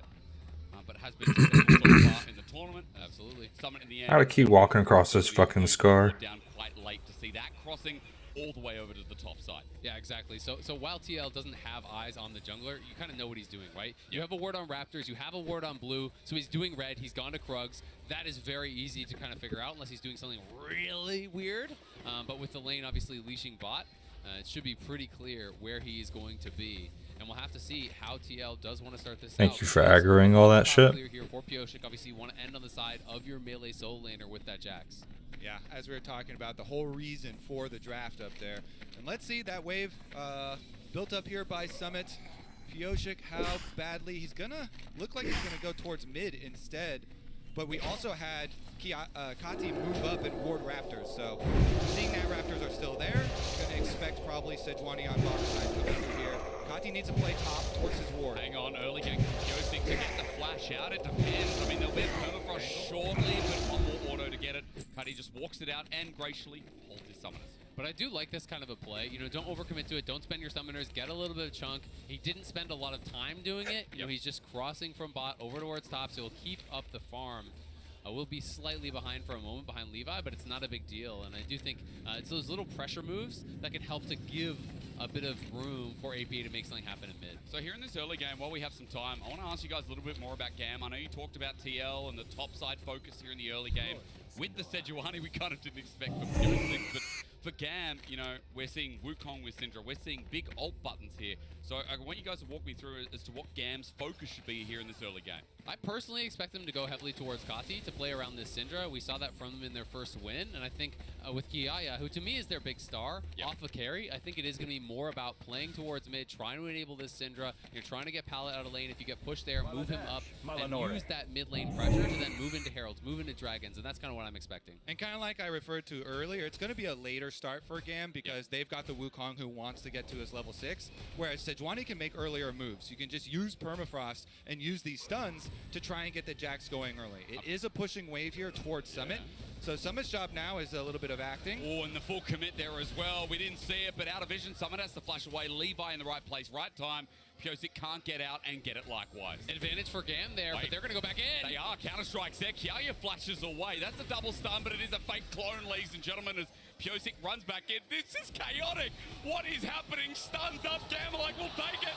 They get first blood. Pyosik runs in, trades it off, but now Kiaya. Got a flash. She's got a flash. Oh, he ain't cuting anyway. You're right, but the flip back. Kasante with a double. Double kill for Kiaya. They have had so many games start like that, and Levi on his signature Wukong comes up huge. Even with the blue buff to red buff disadvantage there, really, really good clone from him. And Nazael, you kept calling it. Where was the flash? I mean, I think he was trying to wait for the Q3 and then reactively flash it. I just don't think he realized that the W was going to come back up to be able to buffer it. So the W stun came through, guarantees the Q3 lands, and then you're just going to be dead. So that is definitely an unfortunate one, but that was the closest of margins. Summit just took too much damage in that earlier trade because the jump came first from Levi. So it's just really well played by Gam. You're in this disadvantageous 2v2, but because they got the gun, because they got that better poke down, it worked out. And because Levi just did a regular full clear up to the top side on the Wukong, he can just go for clear number 2 here. Wukong going to be accelerating towards that level 6. Pyosik. Can he really do anything? Depends on APA who comes in. Excuse me. So, but he just puts it out. Pyosik, instead of doing the full himself, he made 2 visits towards mid lane. Didn't get a flash in clear time. So definitely going to be a Levi lead. And it's concerning because we talked about this red side draft being built around Summit, that 2v2 goes bad, and now you are behind. Yes, eventually Jax does outscale, but when he gets 2 early kills and a double buff, you are set so far back. And again, to me, Summit's trying to do a little bit of acting, but this Q3 pushed him really low, and it's a beautiful setup because the Q3 into the W, scoops him into Levi, and gets us down this early chunk. And then it's really kind of just a bit of disrespect from Kiaya, who is that allows Pyosik to go back in. Ah, shit. Alright, you know what? Let's just farm some shit. Summit's surviving for a long time. They have the permafrost stack. They look to go for the re-engage, but they just can't quite finish off Levi. Oh, Levi with the Q flash away. Pyosik tries to follow and does get the 1 kill, but as you know, So rough. I mean, early game for Gam. It's a 1k gold lead off the back of that as well. Jumps about. Bounty in the top side. We already talked about the importance of the matchup, the top 4 TL. And Levi will move at level 6. He is about to get there now. Hunting level 6 now as well. This is when we said Gam will start coming online too. Yeah, this is such a battle top lane too. Summit had the best top laner stats for lane phase. In the league, in the LCS. Same thing for Kiaya in the VCS. You know what else Summit had was the lead for isolated deaths, right? You know, that was one of his struggles, is that he was often getting picked off, but it's going to be potentially another jump. Pyosik gets spotted, but... Round 2, brawl in the top lane. Gam might say go. Yeah, they know. Waiting for the flip back. Doesn't land. Okay. Summit okay. Core's here too. Makes it difficult. Levi going to be spotted out there for Counter-Strike the Arctic Assault, but Levi is out of there in the nick of time. Oh, they're actually pulling mid over as well. Ari's even roaming. How bad did TL want this? They need to just reset the wave at this point, right? I don't think it's about the fight anymore. Core is still around, Unless they find a pick. Everyone's in. Pallet made the roam up too. Summit's hit back. All out there. Tara Johnny's about to die. While Levi deals with the red. He's now level 6. So a Cyclone's there and Summit dies again. It is about Kiaya in the top side. Anaria Shola. Remember the sun well. Brutal. No, where does Core JJ die? He's got Pyosik nearby. Let's just dance it out, he might say. Jan is coming up. Kai'Sa's walking up. The new target, if he gets up in time. I mean, no water to spot him out. 6? Level 6 you mentioned. But will it be the trigger pull? Because it's about Herald now. We just live in topside. Pyosik is trying to soak XP for 6, I think, here. We'll see if he can get it. He just got 6. That is really big, so that's why he was sitting mid. Yeah, even with top lane dying, TL are going to make a power push for this Herald. Zaya's going to stay bottom, so we'll keep an eye on Slater and see how many turret plates Slater can get. Now we have Kai'Sa heading back down to try and deny those turret plates and actually collect the minion wave since it's a large one. TL getting paid the respect for the time being, but not starting the Herald. Again, balancing between as Slater and Yon stay towards the bottom side. Quick note that Pyosik has gone back to farming too. I'm glad we get to have a small breather from that one, gents, because top has just been, I feel like, game-defining, right? That's fair to say with what's been happening in the top side. Absolutely, and it's just such a massive lead now for Kiaya. He's going to get to that Mythic way faster than Summit. You can see TL wanted to protect Summit, wanted to get the wave in, weren't able to do it, and it ended up being Summit dying again and the kill going to Kiaya, which is just the worst possible situation for them. But now they're setting up on bot side for a potential dive towards Slater or a dragon move here, and we'll see if TL can actually find something. On the pallet, Arctic Assault doesn't connect. He's going to run, crash down. You're right, but the ulti follows up. TL are going to move all parts in to kill the support, finally get some resources on their side. And they want to give it to APA, but Pyosik takes it on the Sejuani. But at least it's a kill. You're not on Kindred this game, bud. You're supposed to give those over. Oh. All right, well, let's see how much damage this Sejuani can do, because it also results in a dragon bottom side for Team Liquid. So while they are significantly behind in gold, still over 1,000. I don't know if it does. Oh my goodness, they can't finish. Levi moving in with ult and lovely counter. I just noticed that, gentlemen. We have a 10-second counter on the ulti. That just shows us that Levi's back up and ready to charge. That is almost that is 1,000 gold difference just in the top lane though. Huge. So pretty much the whole gold difference up there for Gam. They are able to scare him away. Team Liquid, Pyosik at least gets the Scuttle Crab vision, but the Scuttle Crab vision is just going to watch as they take the objective afterwards.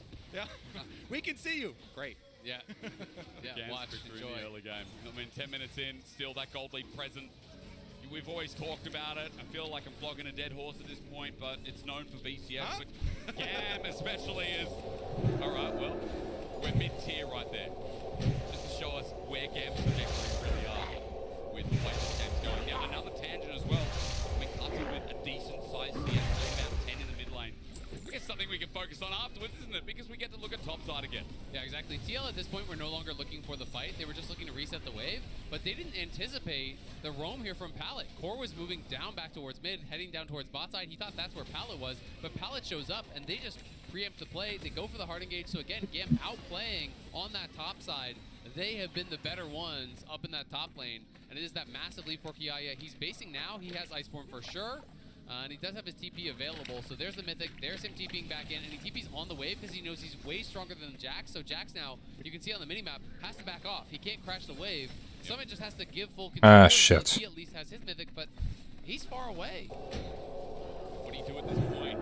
Kobe, start walking me through how TL can mitigate some of this early game top disadvantage and beat up back in the game. You gotta pray. Pioshik said God has abandoned us. Dog, they hit so hard. Pioshik's gonna have to pull it up then, and maybe that's why he's taking the kills. Maybe at least a Bomby Cinder, some little bit of damage there might actually help. But honestly, no. The serious look back into it is that you have to slam some big plays with an Ahri pick. Top lane is already over 1,000 gold down. That is a really rough one to try and fight, since that 1,000 gold is not just theoretical. That's not just numbers. That's a real Iceborne Gauntlet completed. So you have to make a big play on Ahri. You have to make some picks here. Like that, I mean, would have been nice. Charm disconnected, cutting with some great sidestepping through as the flash from someone in the top side. Kiaya again. He doesn't need any help anymore. He's doing it himself. And that's the problem with Pallet. Down he goes. Pallet not finding anything but a couple of summoners burnt over the wall. APA Pioshik, everyone is out right around this dragon area. I mean, that's huge because he didn't have to spend his flash. His flash was on the top side, so he gets 2 summoners just for the ulti, and they're going to drop Herald. They have very little wave clear here to deal with this. DL just getting ran around the map now. GAM doing such a good job, but Kati doesn't have to be careful. Ult over the wall. Step too far forward. He's already burned as Flash has to go through in the end. And that's the missing flash and ulti from APA. He couldn't get in range fast enough to follow up with the charm, unfortunately. Otherwise, that would have been a kill on Kati. But look at all these fucking quests. Summoner back. But it is, closing in on that 2,000 gold lead here now for GAM. They're so comfortable right now. I mean, Kati on his Syndra, Levi on his Wukong. Massive early game gold lead. Over 2,000 now, but Core JJ is looking to... Levi's here. Quickness is there, you're right, but does he care? With the quickness down, the ignite! Out he goes, smooth criminal, I didn't realize. We had Michael Jackson on Summoner's Rift. Levi tried to block it there. He W's forward to take the charm, so he's doing everything he can to try and block for Kati, but Core JJ has the ignite down, finishes it. Yeah, nicely played. They get the kill. He's flashless. Did look risky there. I was pretty nervous to see him go for that. But Levi did not have his ultimate, so that's good tracking, because if he had his ultimate in that situation, I think he can get turned around with that additional CC. But they do get a kill. Unfortunately, it does go over to Core, so it's not really that big a deal. And you can see Summit, when you get behind Cassante, there's just no outplaying Cassante. Like, he just kind of walks at you and hits you. That's the kind of tank experience when you're playing a carry from behind. So Summit just has to kind of mitigate loss, make sure he's keeping up his farm. Remember the sun well. Get a good fight Salama later, Ashalanore. or something to kind of claw back towards parity. And it's even more frustrating than the normal take experience, because he Anubulore rushes Iceborne, so if he hits you once, then he's going to keep hitting you forever. So you can't go out into lane, or he... Wouldn't happen to be an innkeeper here, would there? Nice. A lot of other tanks, and Kiaya knows it. Yeah, absolutely. Yeah, let's set that up. Hitting those Qs nonstop. We can see it in the MasterCard lane economy snapshot. The lead really is just top lane. This is a very close game besides that, so TL can still be confident in the 4v4s if they think they can execute. But when Kiaya gets involved, this guy is going to be a nightmare, because he's at that point where he can be soloing out your backliners. He can be tanking up all of the damage. He can kind of be doing it all. I feel like, I mean, again, Kiaya, star player. It's so funny. Setting up, this game was going to be about Cardi. This game was going to be about Levi, and their combination is the all-out in topside again, but under the tower, he's playing so dangerously. Keep your Somebody wits to come on, about and Topo strikes away, but Kiaya misses, and now we're playing on the edge. Tiptoe, and the Tofo. Out he goes, Summit. Running through his head what he can do, and he'll survive, at least for now. Really well played there by Summit to be able to survive, pick up most of the farm as well. And now Kiaya likely has to base, because with Counter-Strike back up, you could go in for the Leaf Strike and the kill. As TL are pushing through mid, that's a big deal, because he gets to 11 and he'll have his Mythic on this base. So Summit not dying there. Okay, somebody's already been here. Nice. Kill timing windows for Kiaya. Can't complete it, but the rest of the team still going to come through the river, try and get vision control before this dragon arrives on the rift. And after pushing mid, they can slip right back towards Hex. With that push through, Hex Flash is threatening for a pallet. They're going to find the turret on top of that as well. But TL TL coming in behind Summon, now ready to make his impact in the game. The But eternal we sun are guides against us. the wall, We gentlemen. will have It's all justice. down to this moment. Teleport in the middle. There we go. Core JJ. Quickness on everyone. The Magnet Storm, though, could re-engage. The reckoning And Slater's is at untouched, hand. but Summon is making huge impact. They just need to finish the kills, but they can't. They don't have enough damage. And the circles work out for Gam. It's 3 for 1 and the Dragon. Teal are going to try to retreat up towards the top side and see if they can make something happen over at the Herald. The initial engage and pick was great on Kati, but Levi, Slater were not taken down. They were turning around so much damage, and again, Jan really wasn't involved. He was kind of just hitting front line, never found an angle to get into the back line and try to assassinate someone. Watch the charm over the wall from APA, and the start fight starts out good, it's just not enough. Yeah, Core JJ gets the timing here. He locks him up, knocks him up, so he's standing still. They follow through with the charm, and that's one Sweet. assassinated. But so much damage from Levi, from Slater there. And Kiaya just gets to go wild as well. And I think APA just got too far ahead of themselves. I think he needed to ult a different angle up into the river, but not over the wall into the meat grinder there, because he just got. It's probably a paladin weapon, to be honest. Teal at least steal away this Herald to try to scrape something back, but this is starting to feel very much like game 1. It's now a 3,000 gold lead. It is a 2-0 Dragon lead, and TL, that may have been, one of their kind of final moments where they can have a fight on even parity, or at least close to. It's sad to give them credit, right? Because, I mean, for TL, you look at that fight maybe from an even goal perspective, with everything hitting, maybe it looks more successful. It could actually go towards them. But for Gam, the early game is reigning supreme once again, as you already mentioned. With someone going home here today, I mean, Gam fighting chance right here. So big for the organization that in groups and previously as well, has always kind of failed to hit the mark. And they're going to be able to potentially take this best of 3, against TL. That would be huge. It would be the first, best of win against NA from them would be really, really big. Yeah. And Pyosik trying to threaten, see if he can force out a flash just with that Arctic assault forward. But this is a team that went through some roster changes. The bot lane is different than the one they had at MSI. Some of these changes came out pretty late, and Gam has really been building towards this. They feel confident. They wanted to show what they can get done on the world stage.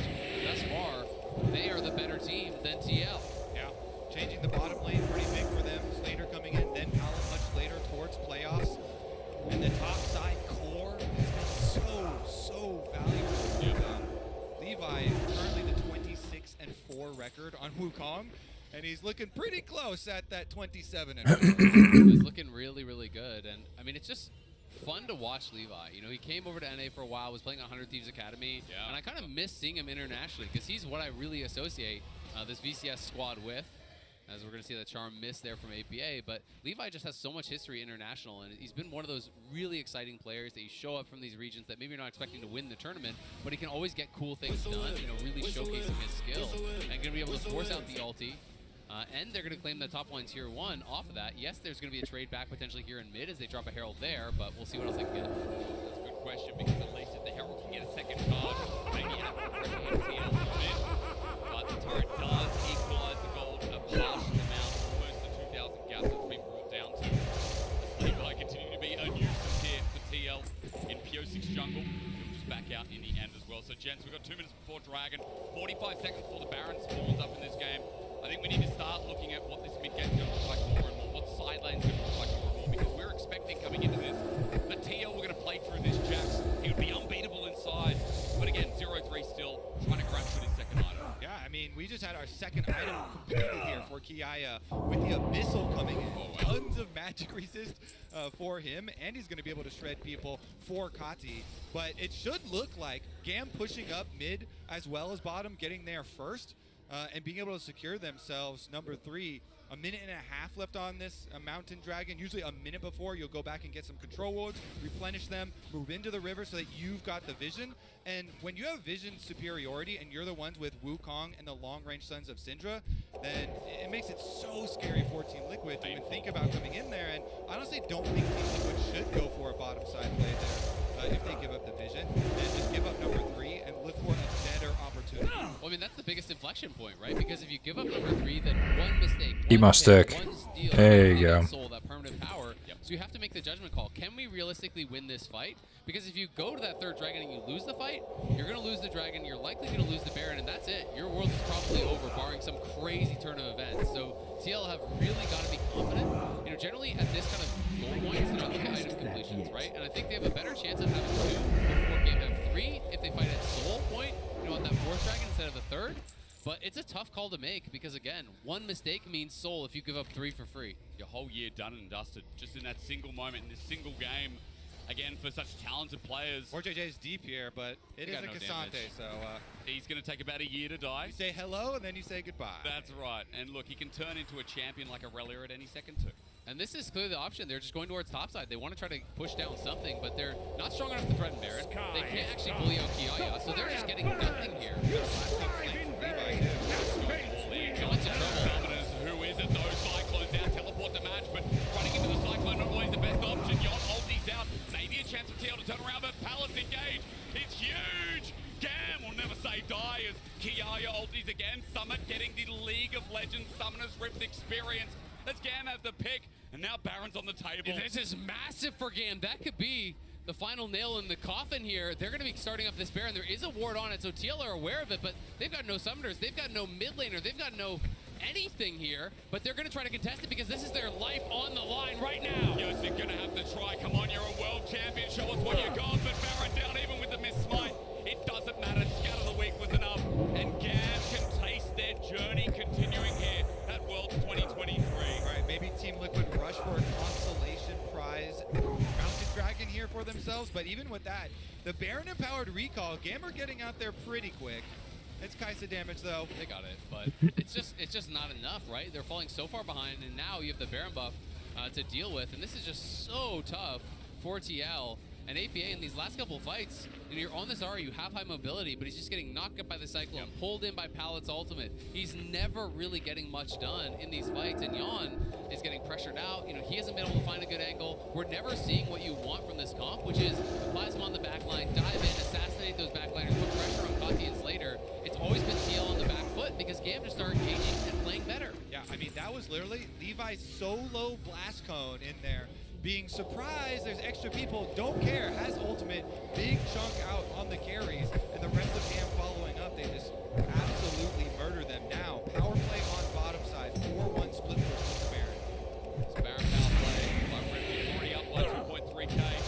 Range of this cannon minion, might looking to be traded by APA, but the problem is, if Gam continues this aggression, APA with no teleport, so he's going to have to walk down, he's going to have to make a play. Let's see what Gam can do in the trade as Inner is already dropping down.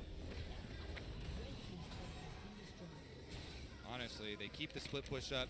Team Liquid trying to get something back for themselves. It might APA engage does here. get it there, but they're going to have to give up a lot. They can't fight this. It's just, you know, if you don't think you can defend anyway, then you want to get as much gold as you can off the map. But even if you get this second tower, you're giving up a lot on the other side of the map. They have no wave clear. It's not the Jack split pushing, it's the Ahri, who's really some of their only wave clear, and he might just kill himself. Spirit Rush is there, Unleash Power. What a dummy. Orb, so they sit on the ground in a puddle and just walk away. APA with the ult out as well. And it's still looking great. I mean, the Baron power play is at 3k. It's a decent Baron power play. And we'll look again, guys, because this might be the game-defining, the series-defining play for TL. Again, this is Levi solo by himself. Blast comes into the back, and he absolutely murders Yon. Yep. He forces Yon's ultimate with his own ultimate. He survives with his own clone, and by that time, he's bought enough time for Gam, the rest of the team, to get here. The team that's so far ahead that they push out the rest of TL. I mean, they get that kill on APA. It was great positioning from Slater. He was auto-attacking forward the wall while his team is CCing them up. You know, they did get that stopwatch off Kati in the fight, but it doesn't matter. He's got the Zonias completed. The item completions are so much better for Gam. And they have no real answer for Kiaya. No one can actually punch through this guy. They have no threat in side lane. Summit's trying to keep him in that side lane to just make it a 4v4, which is more beneficial for your team. But you're down 6,000 gold. It's so rough, and I mean, we're still with the rest of the Baron here. It's just going to expire now, but another Inner turret getting pressured should be falling down. Kiaya, who can teleport in at any moment as well. Gold given over 7,000 the lead. It is a slow burn right now to North American fans as they sit here watching TL crumble. And Gam have the luxury of time here. They can continue to split push. Kiaya's got teleport, Kati's got teleport, and there's 2 minutes left on the next Dragon. So they don't have to let anything be traded back into the hands of Team Liquid, as long as they are slowing it. So, are you telling me if they're not, that's how TL come back? Because I have to ask you. TL have to make one of these risky plays. They have to just throw multiple people at a side lane. Yeah. If you just try and get the minimum here and you just defend all lanes, you're not going to come back in the game. So what you have to do in this case is sacrifice one lane. Okay, fine. Gam, you know, you get mid push or whatever. Throw multiple people from Team Liquid side to try and attack that split pusher, trailing with extra resources because you're not going to have even fight victories. One of the biggest problems, though, is that the only person who's exposing himself in the side lane at all is Kiaya. And you're never Where the fuck are these tigers? There we go. People maybe, and then if you overload that side of the map that heavily, Gam is probably taking your base on the other side. You know, Kati sometimes pushes out waves, but he never extends past the river if he doesn't have people behind him, it feels like. So they're just not really getting these opportunities. It's like, great, you see Kiaya again. Who cares? You can't hurt him. I mean, APA even going to take him on. Look at this damage. It's like hitting a tree with your bare hands. Knuckle back as one more to get out, but APA getting chased down. Solo killed. Core JJ has to say, what happened to my mid laner? He's Oh no. quicknesses out, but Oh no. You're lucky you got some speed. the day of Gam here as the support is just trying to survive. I mean, Yeah, he is. Just roasted him, and surprise! See you later, Gam. With Fucking deleted, bro. getting worse as TL. This might be their pick though onto Levi. They all jump in, but Oh my goodness, they have so much health though. TL might be getting close to getting killed. Oh, what are you doing?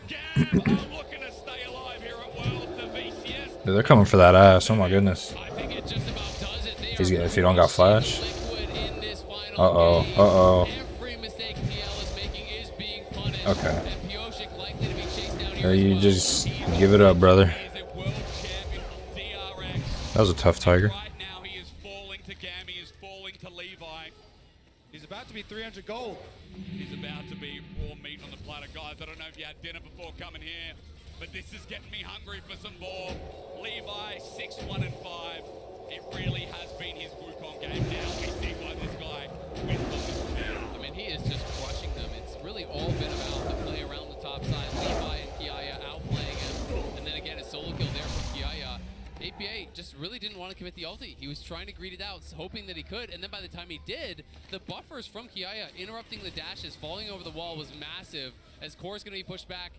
Gom is so strong, they just start up the Baron, they can do whatever they want and just draw TL to them because they know they're going to win every single fight.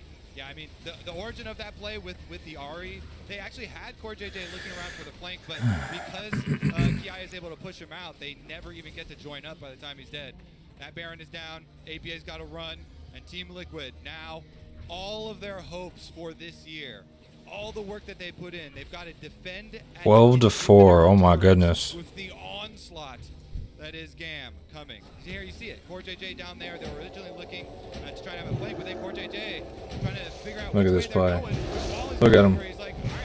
Oh my goodness. He read him like a book, bro. That's all 3 charges as well of the Ahri ultimate. You can't get away. Then Core JJ has to run the gauntlet, and as you know, everybody goes marching in one by one. I don't have enough mana. They were hoping that it was Kati that was going to show up. As soon as they saw that it was Kiaya, I think Core had no intention of ever engaging. He was just going to back it up. And then this is clearly just desperation, right? You know, TL know they've basically already, you know, in such a desperate spot, they're in such a horrible position. They're saying, hey, maybe we can find a pick, maybe we can make something happen. But Pyosik getting caught out again. We just watched him die, and I think we're going to again. I mean, again, it might be a long chase. Just get the whole fucking just throw the whole team in the trash. I mean, TL guys, this is the team that always goes past the course as well. This is the North American team that I think people can rely on will go somewhat even if they're not making out of it. But here, 0-2, about to go 0-3, about to go home early. I'm sorry to be the bearer of bad news, but it's their worst result in history. Fuck, man. Right now, Gamma pushing into their base. Excuse me. But on the other end, you know, this is one of the biggest wins. Restores 60 mana. Get a best of win here. You know, Sure. taking down Liquid would be a massive accomplishment for them, and they're trying to put the finishing touches on what has been an amazing game from their top side. Kiaya and Levi was Oh, they're level 9. That's why they're so hard. outplayed TL in that early 2v2. That set the snowball rolling. Great roam from Pallet, helped to hammer that home, and the 5v5s have just been played better by the VCS. So beautiful. 28. I'm hitting much harder than I was earlier. Alongside Levi's, Pyosik used that stopwatch to buy himself a bit of time, but Dinner is calling here for Gam. 10k gold lead, double inhibitor down, and they're just dotting the I's, crossing the T's, lining up the alphabet in whatever order they want. Yeah, they do have the luxury of extra time here. 2 minutes again on another Dragon arriving, the possible soul for them, being able to consistently push this lead. Team Liquid, 2 inhibitors down as well. It's so hard to leave your base now at this point that once this Dragon arrives, they're going to be forced to either just sacrifice soul and then fight the mountain soul inside your base with very little defense, or go through Gam Vision and kind of march to your deaths into that meat grinder of a team. And so you kind of are just faced with a lose-lose situation there. What am I gonna hit by? I Oh. hope for some Fog of War plays during the resets, sometimes during the scramble. You know, it's a similar like low percentage play, but you're hoping that there's something out there. I mean, the most difficult thing for me is you want to say, okay, you win this game through picks. Zonia's Banshees, stopwatch Maw, stopwatch Maw, and then a full tank, and then a stopwatch on the support as well, right? There's just, Gam is being really intelligent with their itemization. You know, I do think that Slater, he's going for a very defensive build, but he knows he didn't have to be the carry in this game. He just has to not die. And so as long as they're marking the flanks, and as long as TL can get that dream perfect fight, there's just no way for them to win straight up. So hard to ask for under their last inhibitor turret. They try. There's the ulti from Pyosik, but it drops down anyway. Gam cannot. This minor region running into the major. Here we go. They cannot scatter the weak pallet down, and he jumps down. Another one bites the dust. The world champion from last year is dust. As Gam run into the Nexus, another great stun from the mid laner of the VG. What? As Gam has outseeded expectations, they're getting burnt down. At least TL are holding on someone as APA gets rooted up. He's been outclassed again. Kiaya takes him over to Narnia, through the line, through the witch, through the wardrobe. Alice Dawn Strider. Time in Korea! Well, Kobe couldn't have said it better as the poke comes through, but they're getting low. TL are holding out. They don't want to go home just yet. Gam putting the finishing touches on. Look at the health bars. TL are still trying to keep this going.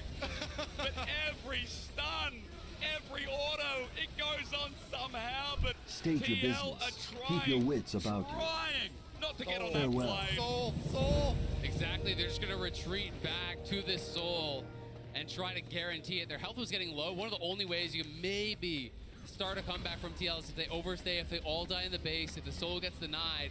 But it's just, who else but this topside? Kadi finds the beautiful scatter there, sets it up. Yan is down to 20% HP immediately, has to use ult, flash, cleanse, all in retreat, not able to add any damage.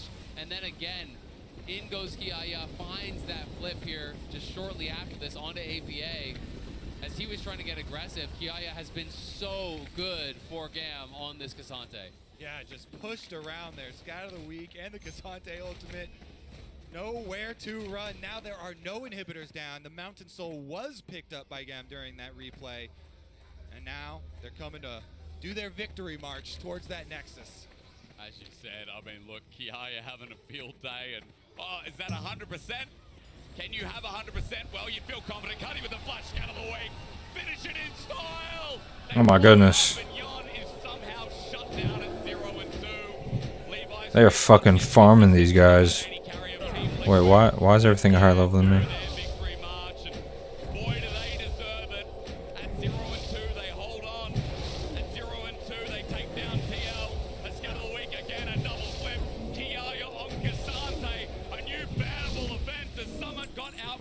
Okay. We remember hyping this guy up, but this game, he was nothing. No, I'm level 10 too. Stay alive here at Worlds. They'll send the North American third seed home, and they'll show up big for the VCS. And boy, do they deserve it. Outplay after outplay after outplay on the top side of the map. Kiaya getting massively fed. Huge performance from Levi on his strong again. Talking about comfort picks here. They 0 and 2. They No, I fucked it up. A better future. To create something that leaves a legacy. And the bonds we seal. Gam will start coming online too. Yeah, I mean, this is such a... His inner is already dropping down. Well, you feel confident. Kind of game one specific. Soul into The fact that Levi is still world stage, so huge congratulations. Best of first win. Yeah, massive soul into this. And even though it feels absolutely devastating now, this team did come a long way. They were 8th place in the spring split of LCS. Damn, he really crying right all now. the way to the number 3 seed in North America, and unfortunately, the run had to end here. Yeah, and Piotr, a player that has known heartbreak in 2021 on DRX. Damn, he's really beat up about it. Incredibly difficult times, and then in 2022, of course, out of seemingly nowhere, was able, reunited with Deft after 2020 DRX, to win the World Championship. But unfortunately, his chance at defending his title ends here. And Piotr, when he's happy, it's heartwarming, and when he's sad, it's heartbreaking. He feels both ends of the spectrum very, very intensely, Yes. Which is what helps him in moments, but obviously it hits like a truck in moments like this. We do need to crown our other player of the series, and it is Kiaya. We had our eyes on him going into this series to start, and I think when you look at kind of Game 1 specifically, and Game 3 specifically, Moritz, He was able to consistently output the damage on the Rumble, and even though, you know, we talked about it didn't go Ignite, I think it's fine. This, to me, though, is a stroke of brilliance from GAM. The confidence to go into these early 2v2, because, as mentioned, we were saying it in the group as well, I've seen this situation a million times. The early 2v2 in these type of all-or-nothing situations is something that someone generally gravitates towards, and once you win that, as decisive as they did, from that point on, TL are just fighting an uphill battle, trying to deal with the expectations, and going from almost being able to take down T1, or at the very least having a competitive game, to this, is heartbreaking. The Wukong. Absolutely heartbreaking for them. Oh, but The it Wukong was 23 wins, 4 losses for Levi. They, in the third game, I think they left some holes that GAM was very happy to take. It's his best champion, and you saw why. I mean, you could see as the World Championship progressed, Team Liquid was having a hard time fighting team compositions. They were really hamstrung in their ban phase. They really struggled to be able to pick winning lanes across the board. So things are going to creep through at the end of the day. And the top jungle from GAM was. Fuck off. Vibes. We saw them dance at the beginning of the day, and GAM turns out Vibe check. good vibes. Yeah, the vibe check it's close to undefeated. It's good. It's very, very good. So we'll talk about this in cooldown later as well. But first, of course, we have another best of 3 coming your way after the break. It is time for the LAC's Team BDS to grab that much-needed win versus D plus Kia in our featured matchup presented by Mercedes-Benz.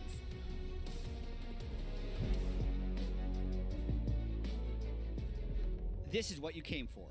It's do or die for BDS and D plus Kia in our featured matchup presented by Mercedes-Benz. I wonder if he goes to AP. Yeah, Riftmaker build is actually really good. We'll see what build he goes for here for Adam. I definitely expect it to be the AP version, but I'm so excited. I've been doing nothing but spamming Volibear for the last like 4 months. Oh my goodness, Adam, this is another lane priority. Bully lane though. Volibear has a massive lane phase here. We'll see it into Rumble though, because that could be a hard one. He'll definitely take some magic resistance shards up there and try and go aggressive early on. This is definitely looking, and Volibear is a demigod, okay? So that's technically a god champion. We'll give it to him. We're making the official ruling. Not in name, but in lore. So it's the gods. Yeah, the gods. It was a silent V. You couldn't hear it in the video. Call back to God V. Moments away, I'm like, dude, my uphill roots. It's crazy. I need someone to explain to me. I mean, you guys have hit moments of this. Where would you like to start in this draft? Because we have gone a complete right turn from, I think, what everyone will remember of the meta. So the Volibear that kind of got super famous for topside is AP Volibear with lethal tempo, and you can harass them by autoing the wave with your passive. Volibear's passive is one of the strongest parts of the kit, and you can constantly go for kill threat on this champion. So I want to see junglers. We've got a Lee Sin, so that works with AP Volibear top as well. Definitely a lot of options for Sheo. I mean, there's so many options. You have LeBlanc Lee Sin as your mid-jungle so duo. excited. You can go top with an easy setup with the stun from Volibear, and you have Blitzcrank bot lane, right? So there's a lot that could go right for BDS, but there's also a lot that could go wrong, and this could go off the rails quick. I can't wait for this game to explode. You can hear the Korean crowd coming out for this, because not only do they love BDS, thanks to the personality of Adam, but it's also their 4th seed in D plus Kia playing for their life. Legends like Showmaker, Canyon And of course, Deft on his birthday, the world champion from last year, as I need to remind you, to earn exclusive world drops by watching on lollysports.com. Get your drops, baby, because this game is going to be hot. I'm really, really curious. Shale could go for a dive. Volibear top also can set up dives really well. Drop your E and then flash your Q stun onto them. He also perma pushes with the passive. Yep. You want to stack up your lethal tempo, get that extra range on him, get that extra attack speed. I'm so excited. And it's with DK having the Caitlyn Lux bottom lane, the hard push here, so let's see it. And to bring out the Caitlyn on your birthday, though, I think that's another exciting point. I know we're talking about the Volibear top, but just a quick reminder, I mean, we've seen Caitlyn Lux throughout previous Worlds MSIs. We know Game 5 Caitlyn last year on DRX in the World Championship Final. This is what helped get them over the line. It's one of Def's favorites. Absolutely. And when you're playing against Kai'Sa Blitz, you are going to have free shove. The only way this lane can compete at all is if they can get all ins, right? Otherwise, you're just getting poked down, you're getting pushed in. So Sheo has a lot of ganking options, but he also has a lot of ganking responsibility because he's going to have to help out these lanes. Why does he hit me so hard? One of the difficulties is that they can then get access to the river, they can deep ward, they can track that jungler. And also, while Volibear, AP Volley is a really strong laner, you know, if you can actually hit the E, like that is the big difference. If you hit the Sky Splitter and you get the shield for yourself and the damage on your opponent, it's so hard to outduel you. But at the same time, this is an Ignite Comet Rumble, which is going to be so difficult to deal with. And with these melee champions, when you get double harpoon, the slow stacks. So you can kite out with the scrap shield, with the double harpoon, and you can try to really make it difficult for Adam to get value out of this lethal tempo. And again, just insane to see already the trading coming through. I'm kind of curious about the last Volibear top we've seen. That was apparently at Worlds 2020. That was years ago, Azal, your brain astounds me. Well, I could be wrong, but that's one of the guys that I really do associate Volley with is Bwipo. You know, he plays it a lot in solo queue, does play it, you know, occasionally was bringing it out in the Worlds as well. And you also have to remember, Volley, with that ultimate, turn off the tower, you can set up dives, you can go for those aggressive plays, but look at the Broad. This is the problem. When you get low on Blitz, and he's already used both his potions, now you can't even look for hooks or you'll just die. All right, Sheo, with all the options in the world, looking towards Showmaker pushing mid lane here. Nuke flashes Shades well, it connects as well. Onto Showmaker, he's low, Sonic Wave, BDS is playing, is beautiful. The LeBlanc Lee Sin, a duo as old as time, finds it again. Really good early flash there from Nuke, ensures the chain is going to hit. That allows Lee Sin the guaranteed follow-up, and they get first blood. Yeah, that is massive, and now Sheo trying to move down towards this bot side. You can see Canyon, though, in the river, you know, is going to be trying to ward that off. And I did get confirmation it was actually Bwipo who played it at Worlds in that year. There were other people, I think one of the person that did play it as well, but Bwipo one of them. So kind of a callback to that, you know, great European top laner, Bwipo, who has been a part of a lot of international success for you. Yeah, 3 years, been a while. Adam so far on that top side, getting pushed in a little bit here against Kana. So that Ignite Rumble still pouncing in that matchup. Once that level 1 is passed, it doesn't dust it.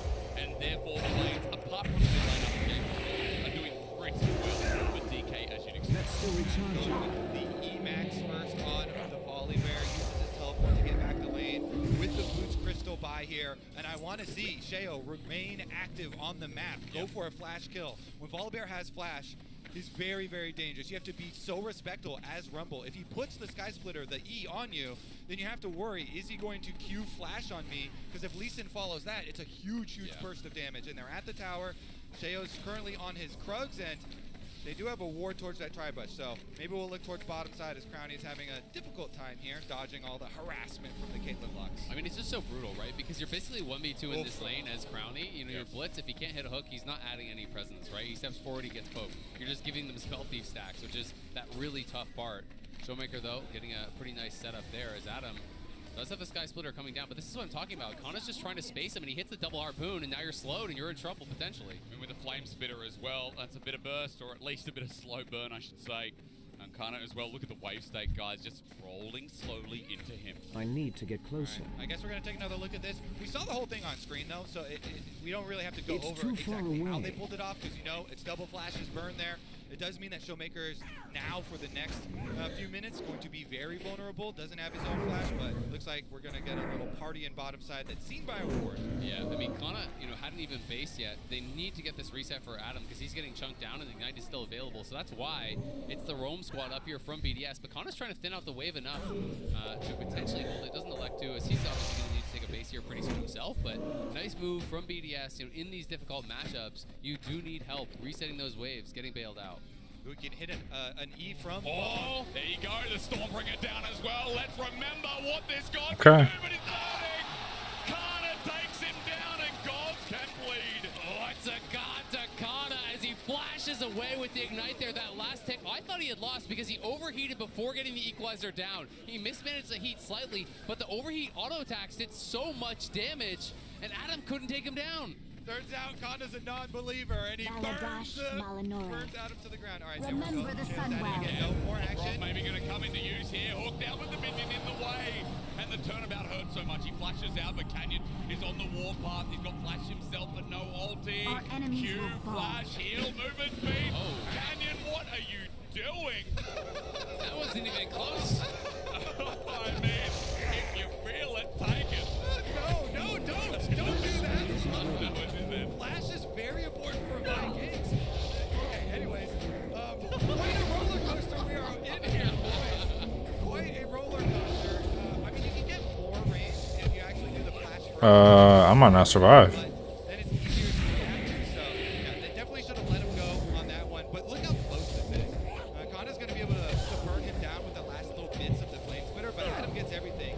You cast your E from the rush so they can't react to it, but then, yeah, Burn still finishes him off. Kana, nicely done by him. I guess that's what Ignite Rumble can do top as well, to start their line back in the last series. A lot of kill threat. We're already seeing the lane go so well up there for Kana too.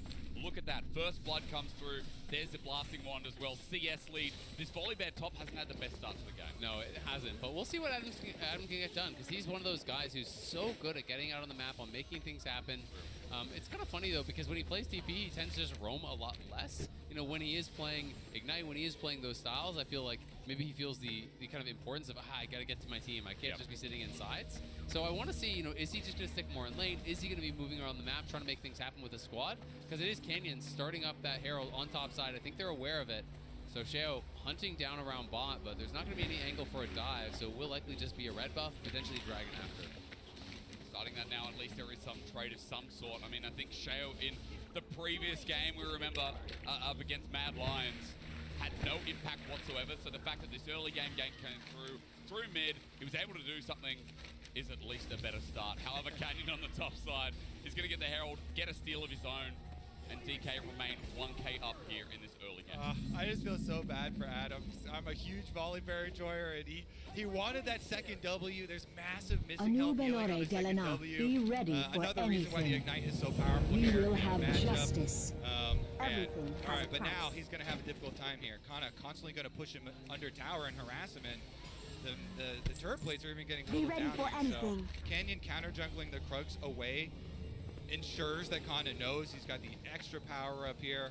Freely push away, increase that gold lead. I mean, Rumble is strong at most levels, honestly, in lane, but the difficult part is it gets worse up towards level 9 because once he gets the max on Flame Spooter, basically in these melee versus melee matchups against Rumble, all that happens is he gets free push, and every single time you're trying to farm one of those range minions at your tower, he is just on hold position with his Q up, he's spamming out harpoons, so you either just have to give up that farm or you get chunked down too low and then you have to base, so it's kind of a lose-lose, and from this spot, he's probably going to need a lot of help from Sheo to try to turn something around. As Lavrov in trouble, tries the Hex Flash over, does get over to his credit, but nicely done. Kellen almost catching him out. That's exactly the reasons why I was hoping that Sheo would get there earlier, because now, honestly, it's almost past the time where you can actually do that. If you call for your jungle early on, and you play off the kill pressure of the flashes with the stun setup, then you can try and snowball it in your favor, but it's really difficult to try and play from the back foot, because then Rumble, with access to ultimate, can look for double kills and everything. So looks like we are going to get the Herald charge down here on the low health turret, and this thing, Labrov's going to go for a Hex play. Or not. I mean, that's 4 plates here at 10 minutes in.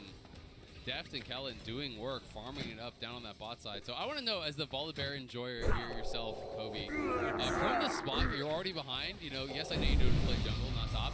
Do you go tank, or do you still think you're going in towards AP? Yeah, that's how I feel. I think that he's still going to go. AP? Well, he does have a Kindle gem here, so that should be an Iceborne Gauntlet. So I think he'll go Iceborne Gauntlet. Canyon might be caught out. Cease and desist, but they turn it around. Canyon's still alive, kicked away. Trying to be finished off by Sheo. It's a trade, but look at his health bar. Def going forward. He's got some of that birthday magic. Sheo manages to make way, but Crownie already burning the flash. He's out too. It's DK with a pick in front of the Dragon. It's a trade in the long standing end. It is a trade, but they force out multiple flashes after that. They push them out of the river. They have control of this bot side when they do want to go for it. And with that overheat, Rumble actually does real damage to those towers. So gets a bit of a chip. Remember, that is the TP advantage that Adam does have. He's down 2 levels currently. Should hit 9 pretty soon. So now just down that 1 level, but it is still an entire level. And we can go back to this fight on bot side. Yeah, it's going to be brutal for him. But here it is. Another look at it. Canyon with the ultimate onto Lubrov, and they get the early kill. Trying to answer back as they're burning down, though. Really, really good job by DK, pushing up through the river, establishing their control, making use of this Caitlyn Lux, whereas, you know, BDS in Champ Select, they're trying to put all these crazy matchups in their solo lanes to try and play off of expected concept pushing on bottom side. Looks like DK get their full value. And I will say, at least from the back of that replay, Crownie is the one to pick up the kill in that crisis. So even though you're getting what you expect out of Deft on this Caitlyn, at least this place is able to catch up a bit and get enough gold for the up. And he's going for that bursty, the lethality build on Kaiser, so you kind of have those Q bombs. It is something that does spike early. It's not going to, you know, it's not great for killing tanks, but there are no tanks in this game, so I actually like it. You know, it's the bursty Kai'Sa build. It does get a little bit of flack, but that's usually when there are tanks in the game, and Canyon's going to be the only kind. Yeah, I mean, it's basically 5 relatively squishy. Yeah, you can say, there's a little bit HP on Canyon, and it's going to be Demonic Rush for Kana, so there's a little bit HP there, but there's not armor that's going to be stacked by any means, so the lethality build, I think, is great, but you have to play this build really aggressively. You have to get in the back line, find those isolated Qs. That's where you can really dominate. Kellen, potential. Going somewhere else. Okay, LeBron at least trying, but zoning them out as the drag goes down. BDS open up this game with one, but how comes the fight? All in from Canyon, starts it off, but Showmaker! Once more he pops, he blossoms, he makes them scream. Showmaker, playmaker, he's gutting off in this game. He's playing such a good start to this one. Already great TP there, you know, was doing well in the 1v1 in mid lane, and people really want to see Showmaker kind of return to form. He had a bit of a down year, you know, hadn't been playing at that top level, and then they had a really tough draw throughout the Swiss stage so far. So getting him that confidence, I think, really is what he needs to get back to the level we all know he can be at. Yeah, and even in their last game here at Worlds, like his Azir was the one part where I was like, you know, Showmaker's trying really, really hard here. He was good. Even though they got the loss, he was still good.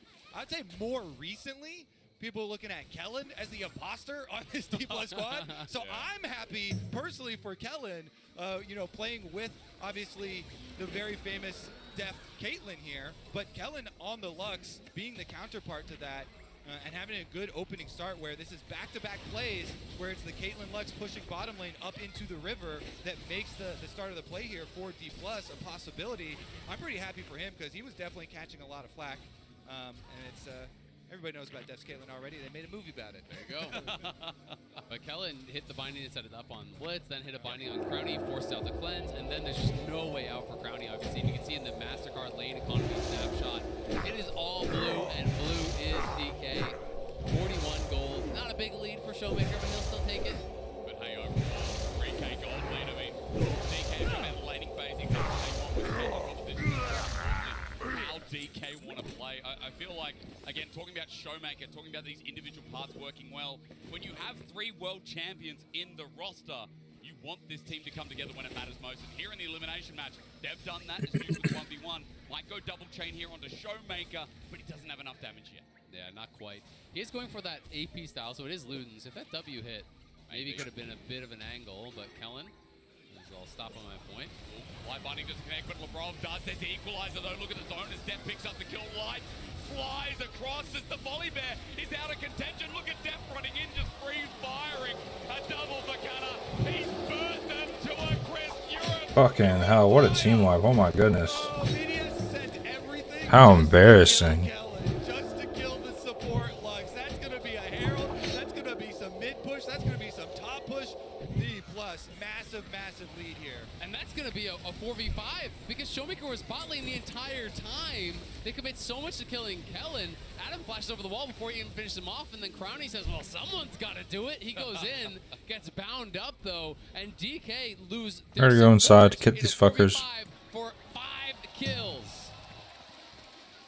Deft on his world skin, trying to start a Worlds run this year similarly to how they started it last year, having to run the gauntlet, starting out 0-2 on his birthday.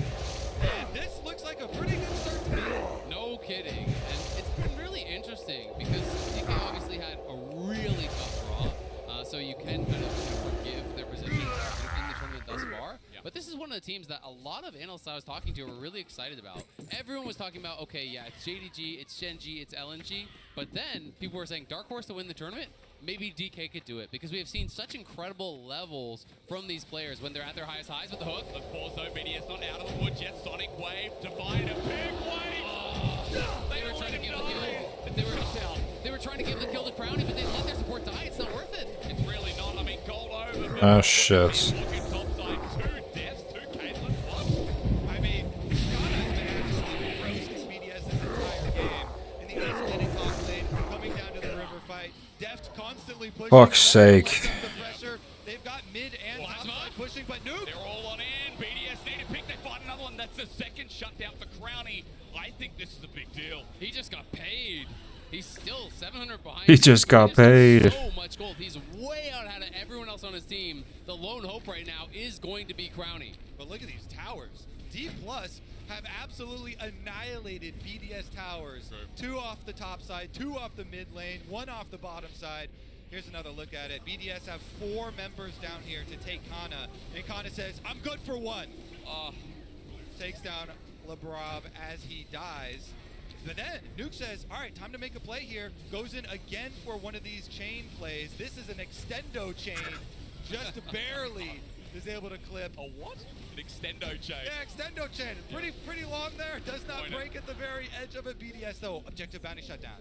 I mean, they're still way down, but they got 2 objective bounties. They got the one off the bot lane tier 1. They got the one off the dragon. They got 2 massive bounties on Crownie as well. Yep. So he does have his 2 items. Yes, they're cheaper items than Deft. Yes, he's still behind in gold, but there's at least a little bit of hope, right? There's someone to play around now because that's what BDS didn't really have until these last couple minutes. You're kind of hoping that you can find those isolated picks, that you can really burst someone down quickly and then maybe alleviate some of the issues that you have. Hey, you're looking for some hopium, then you want more fireworks. More burst kills, more picks, and more dragons.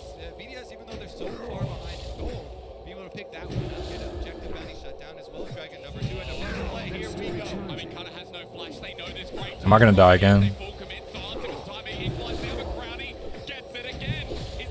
Come on, please crit, please crit. There we go, there we go. Oh, one big one. Oh my god, dude. Why am I so fucking squishy? The 4-man Pop Blossom Showmaker again with the TPs is killing BDS in this first game. I'll tell you one thing, the crowd loves BDS, but they love DK more. This early game, this gold lead has expanded 7,000. Moving now, another turret going down just when you give hope to BDS. DK come right back here. Birthday boy Deft is going to clean up the rift here. Another tower down to 6 in favor of Dominant. Kana is dead here. At what cost? Because the rest of DK are coming down. And really it turns when Showmaker gets in there. Oh my god. Oh, Pop Blossom indeed. All of BDS are going pop here. Canyon got in there to start it out, but Showmaker knocks them all down. And then Deft comes over to clean up the towers. It's just beautiful stuff. And DK were already on the way down towards Comes this fucking guy. You know, if you take a look at the mini-map, it's all about these wards on the bottom side. Everywhere in that area is completely lit up.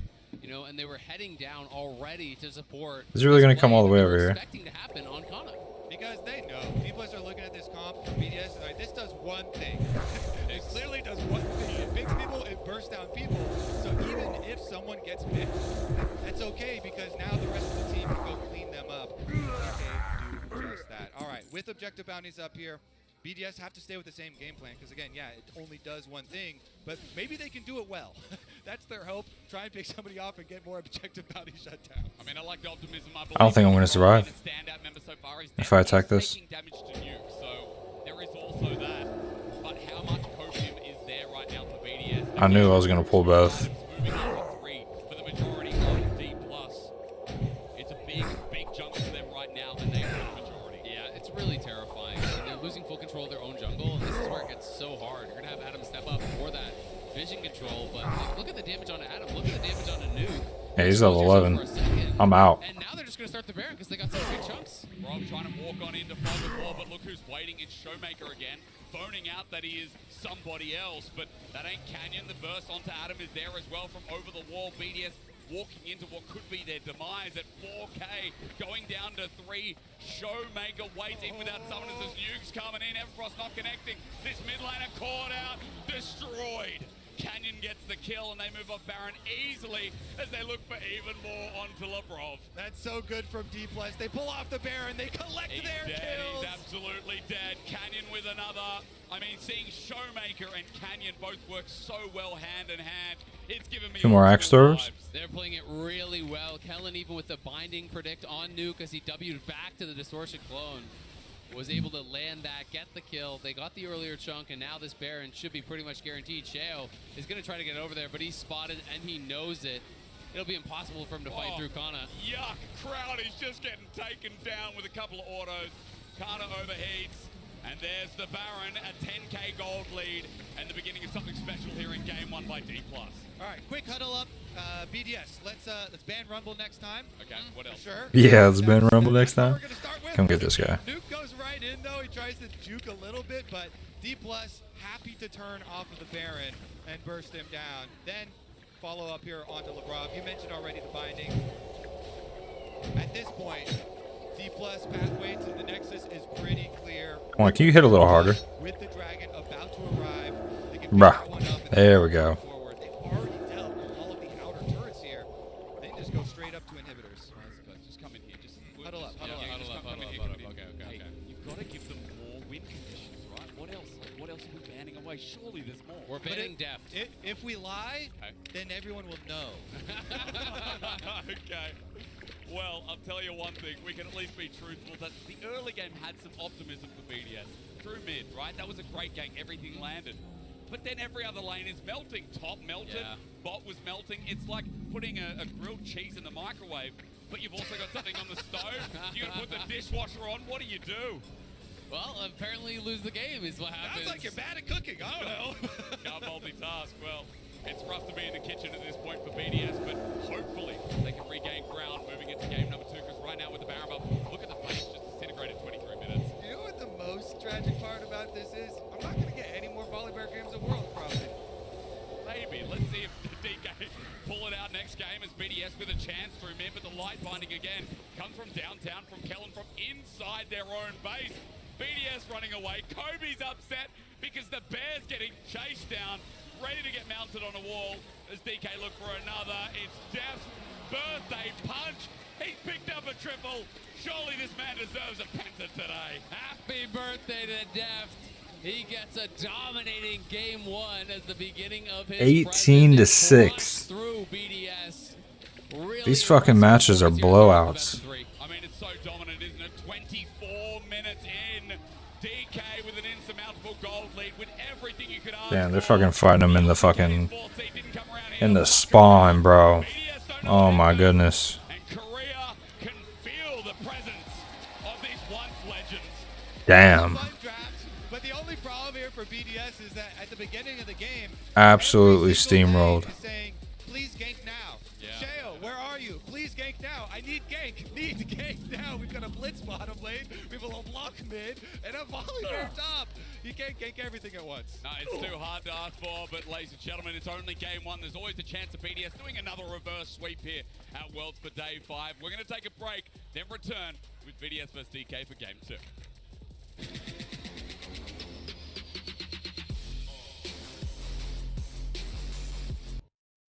Oh, that looks good. It's so funny because Canyon shows zero emotion at it. Even when getting it off. No, never. No. It doesn't do it. So let's talk about this game then. Like, we expected it to be, I want to say lopsided going in and a difficult one for BDS. Yeah. But this was, a very prime example of why. It also reminds me of an ancient Korean proverb, which is, please don't give deft Caitlyn because you will not have a good time in the lane or outside of the lane. This man is fair. How do you say that in Korean? LCK. I have no idea. My Korean isn't good enough. But this is what I've been told. You can believe me on that. I believe you. It's tough. I mean, I'm looking at what BDS tried to pull out here on the red side, and I actually can't be that mad Our about enemies it, will for fall. what they're attempting Be ready to do, for because anything. they know they're overmatched by D+. Well, I don't want to talk to the backswithing trainer. Victory lies ahead. In my opinion, if you're overmatched, Okay, that's why. and you try to get prio or an advantage in all of them. Because it's unlikely that you're going to get it 100% of the time if you're playing like a more standard draft. And like that's what the Volibear is for. We saw that all in nearly work. The LeBlanc Lee Sin, very gankable lane for the Nico, which they executed properly, and then Blitzcrank Kai'Sa, which even though they're getting shoved in, they can still have kill threats. So ideally, you can get shoved in the bot lane, but there's only so many things you can do. That's why I actually think the Caitlyn pick is the Caitlyn Rumble is so good, because that's two naturally pushing lanes for Damwon, which just takes away the ability for BDS to make plays. And as you said, it does have to work out then, and every second counts, and thanks to the reliable Cisco network, Kana survives the top lane 1v1 with a sliver of HP versus Adam's Volibear. Was this game going to look completely different, Mo? I don't know. I don't know if it would have been enough, but I do actually love this play from Adam. I think this is 100% the right call. Also, Khan actually had his ultimate here, but purposefully went for the max overheat flame spitter instead. And a couple of punches. I think that against D+, you have to take those type of risks. I actually, it doesn't end up working out, but if you don't, as we saw, you're going to get outmatched in a lot of the lanes. And particularly for game number 1 in the best of 3, I really like this approach. For sure. Let's talk about the bot lane. You talked already about the Caitlyn. We had Kellen on Lux, and that was really scary. That's such an annoying lane to start with. But hey, Kellen, looking good on that Lux. Thank God. Kellen has been having some really rough games, and if there is a way that this team is going to make bracket stage, Kellen has to play well, and I think he can build off the momentum of this game. He played extremely well on Lux. There was the Blitzcrank trying to get him the whole game. He was consistently finding the right ways to land bindings and never really getting hooked at that bad of a time. Look at how long he lasts in this fight. By the time he dies, 4 members of BDS have already died and they can pick up the ace. So Kellen, even though it is in tandem with Def's Caitlyn, really played a good game. And it's also Kellen, I think his best pick, where he looked the best, even arguably within the LCK, was the Renata back in the day. And I gotta say, the Lux guy in the LCK is Keria. That's the one that always, at every opportunity, if he sees an angle for it, will pick it up. But Kellen having a game like this, not only important for the specific best of, but also for the entire tournament of D+. And I think we do have to look at it a little bit in that light as well. We see this as possibly the start of something for D+. And then you're looking at a lot of confidence building for the side of Kellen, but the same also in the mid lane for Showmaker. He had his Nico first pick, wanting to make those moves, and he had fantastic engage after engage or Pop Blossom after Pop Blossom, I want to say, and that feels good. Absolutely. I think this is a confidence building game for D+. The task ahead of them, Shocks, that you mentioned, 6 best of wins if they want to win the World Championship. And 1 more game versus BDS. Which will translate to 14 more wins. Woof. It's a long road, but right now it's just 1 more, because they need to win 1 of the next 2 and they move on to the next phase. Are they actually the best team to be in this situation in terms of, if you see how many games they would still have to play, how good they could be at the other end? Think of the growth. So guys, you're preaching to the choir here, but I've gone through this exact journey throughout this year in the LCK like 5 times. Okay, so I have to see it before I believe it. I do think though that this is a D+ that we have also seen here. They're just such a binary team. When they're against a team, they're like, hey, we're better, we can take control early. Once they have a good grip on the game, particularly if the enemy isn't really able to match their team fight, which isn't that great, they can look so dominant. But I think that they're looking forward, but that can also be a trap, particularly now that they will, I assume, move over to the red side. Yeah, we'll see the draw later if it happens, but it's not all done and dusted yet. BDS, they have side selection, and they have selected the blue side. Yeah, I think that's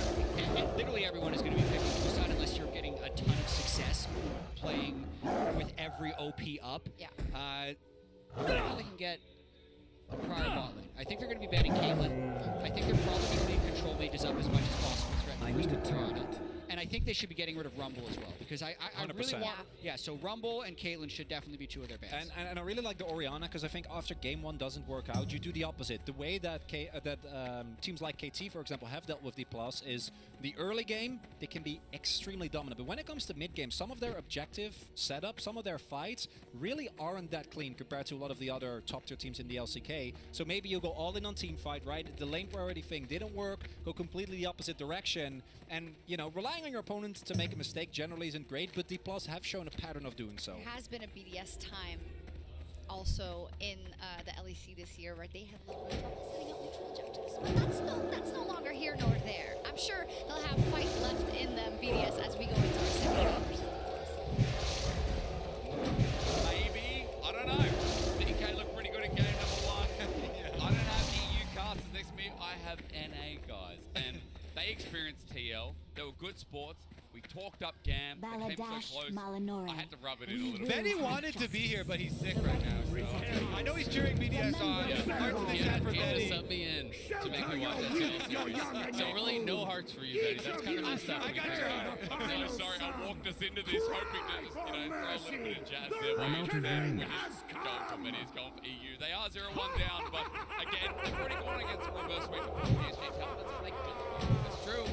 And while I may not be an EU caster, I definitely am happy to adopt BDS because they've been such a fun team to watch. They've been so explosive. Even in this game, obviously the draft didn't work out, but it's so cool to see them really throwing out these picks that you can see the theory behind it. You can see how it could work out. DK are just such a good team that, you know, there's always going to be people saying, what was the draft? It was this, it was that. The reality is, DK's going to look good on almost any pick. It's going to be very difficult to pin them down. Especially against teams that are not as great as them, right? Or against teams that people realistically benchmark. They always look good against teams below them, as Chronicle was saying. That we get back into pick and ban.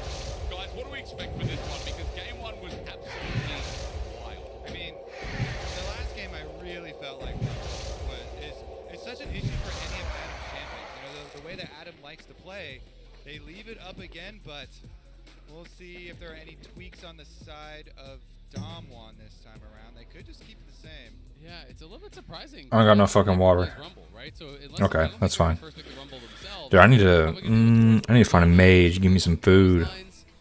But that does mean that you would be giving over a free Rumble to Kana again, who I think is just going to insta-lock it. So Orion's even going to get banned. And now I'm kind of like, where do you go with your first pick? Kai'Sa first pick feels so underwhelming to me. Like, it's tough, right? I mean, yeah, I personally really like Azir.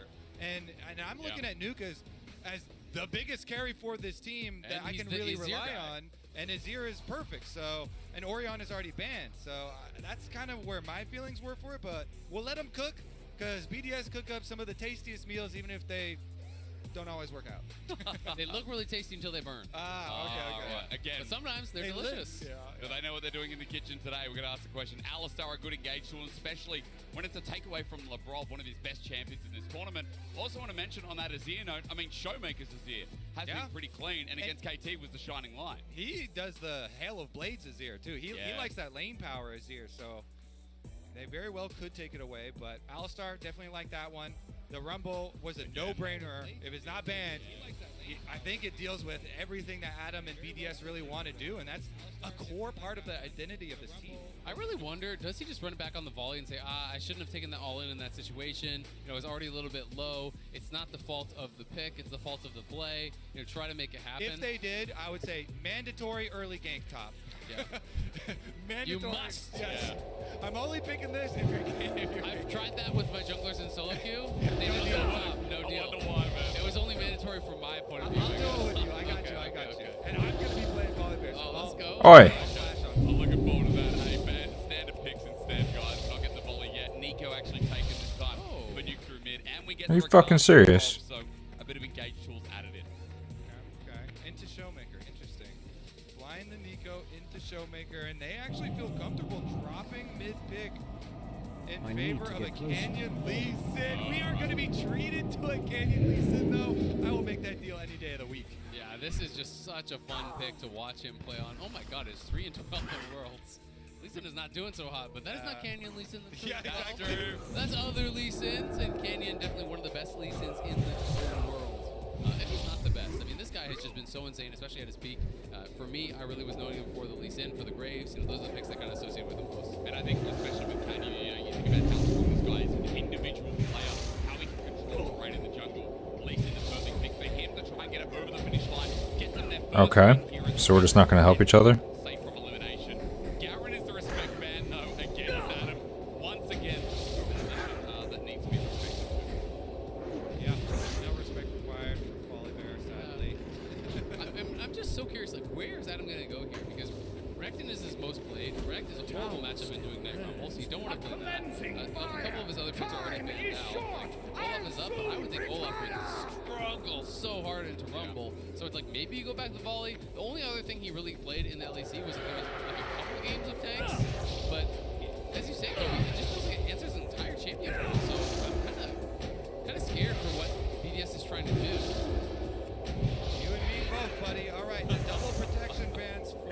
What the fuck is this?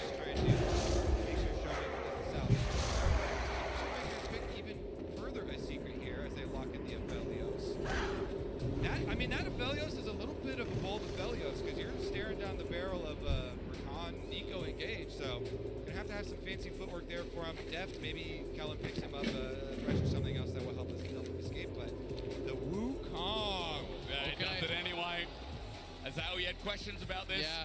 I mean, I just think that yes, there is potential that you could get an all-in, but the Yeah, problem I'm is, not all is fucking. such good poke. If you can't find that all-in really early, I just don't think you're ever going to be healthy enough to look for it. That's kind of my concern in this matchup. I don't have a tremendous amount of experience with Olaf into the Rumble, but it's going to be tough. Like, if you do get ahead, though, I will say this is something that could be really problematic for the Rumble because then you can build the Hexdrinker, you can start winning these one-on-ones.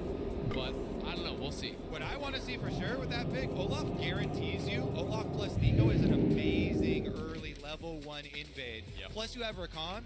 Labrov can do W's over the back of Dragon Pit. You can get really creative with some of the angles for level 1s. I think it's a must-have level 1 for BDS to try and get a flash blown somewhere. Maybe they target topside Kana, try and get some summer spells or some area for Adam to work with, because you can, start to snowball that pressure for Adam. He has been very good at knowing the thresholds for those all-ins. Absolutely. And one thing I will say is that you have to be really careful in these long lanes. When you're a champion that has push into Olaf, he's going to play Ghost. Guaranteed he's going to play Ghost, right? And you can get ran down in those situations. So if Adam can stay healthy, maybe Sheo makes a trip up towards top lane, Kana's trying to bounce a wave, and you can pop the Ghost, look for that chase down, maybe get him ahead, and then maybe go crazy in the rest of the game. I will say, when you're trying to plan your level 1 right now, even though you have so many good tools on the side of BDS, you do have to be a little bit worried about the counter kind of brush camp with an Alistar on the other side. Those can be devastating if there's really good counter intelligence done by D+, and they set it up. So really looking forward to the opener of this one. I actually love this. Kana with Phase Rush Rumble. That is actually so smart in this situation because that is denying the ability for you to chase him down. It's a slow resistance, it's a slow removal. I think that is going to Is this for fucking real, man? Again, it comes down to this pick. One of the gods pick has come when they're back against the wall here in this best of 3, this elimination game for BDS. They're out here for TK, but they're not as well. Why shouldn't they? Show me the invade. All right, they're going to try bottom side instead. Looks like pretty shallow from D+, though, and they don't catch anything. Rakan can wrap around. They're going to commit to this. I think he's going to go over, and then they could try to have just where they invade in. Well, I was thinking that they're thinking someone's in this area. I'm actually gonna die. Left of where the Rob is. They're thinking someone's there, and then they come up, and then he wraps around behind them. They're playing so respectful to this potential invade. Like, look where Deft and Kellen are starting. They're so far back, and now no one's there. As you said, DK all the way back. Just a quick reminder before we get into it, there's no invade only award. Don't forget to connect your League of Legends account with Prime Gaming and grab the exclusive experimentation emote. That's what both these teams did in the first game. And now experiment? They did exactly that. I mean, those were wild drafts. what was the hypothesis? D+ didn't really have to experiment too much. D+ were like, we made a music video on Deft's Caitlyn. Let's go. Win the game. Hey, kind of burns them all down. Honestly, I do like that BDS were going to go for the level 1, but I guess it was just too telegraphed. Yep.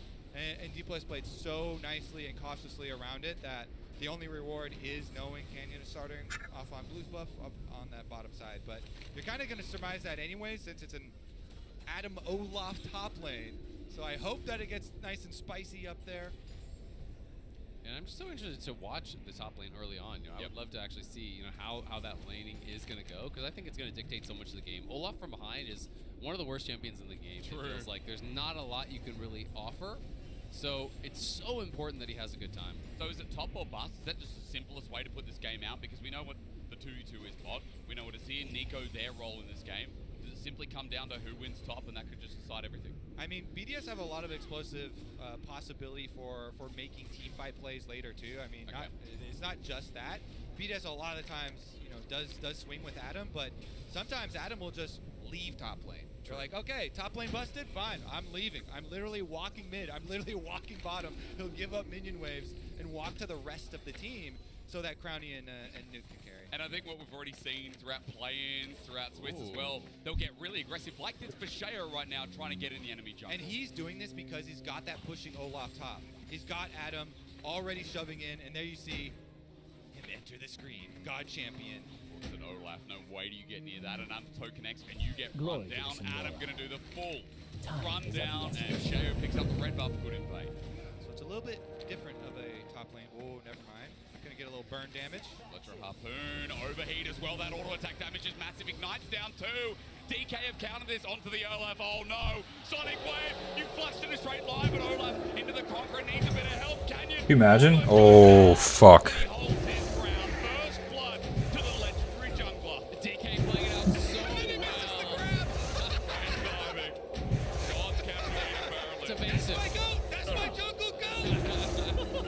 He really like me for real, for real. Just like me. Canyon's so relatable. Honestly though, so that was a different, you know, jungler top lane bargain. He's like, I'm gonna be oh, he's not done. Okay, missed this one. That was the bargain where Adam's like, hey, I will. Oh, he hit it. Tempest cripple flash matches Sheo one more. No. You know what? He hits the Q when it matters, Kobe. Forget the gods, because we got the goats. Okay.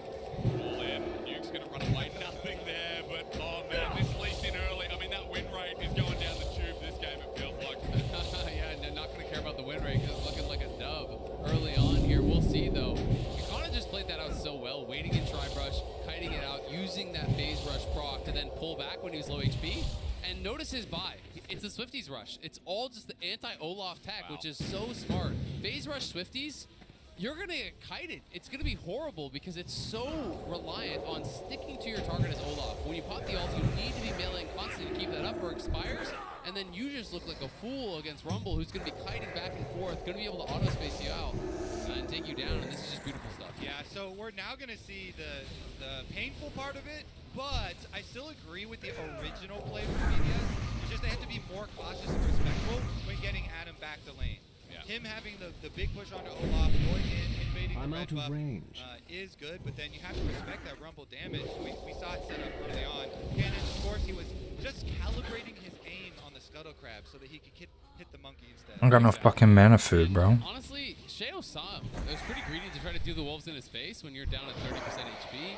And maybe feeling a little bit frustrated, the play didn't go your way. We've all been there, we're like, oh, well, I really need this. I can't give this up too. And you feel like you can do it, just, you know, this camp's okay. I think more importantly, though, we've seen what happens when Sheo falls behind in the early game. Right, it was against Mad Elyoya on the Velvet, took over the game, and Sheo on his Vi never really got to have an impact in the game.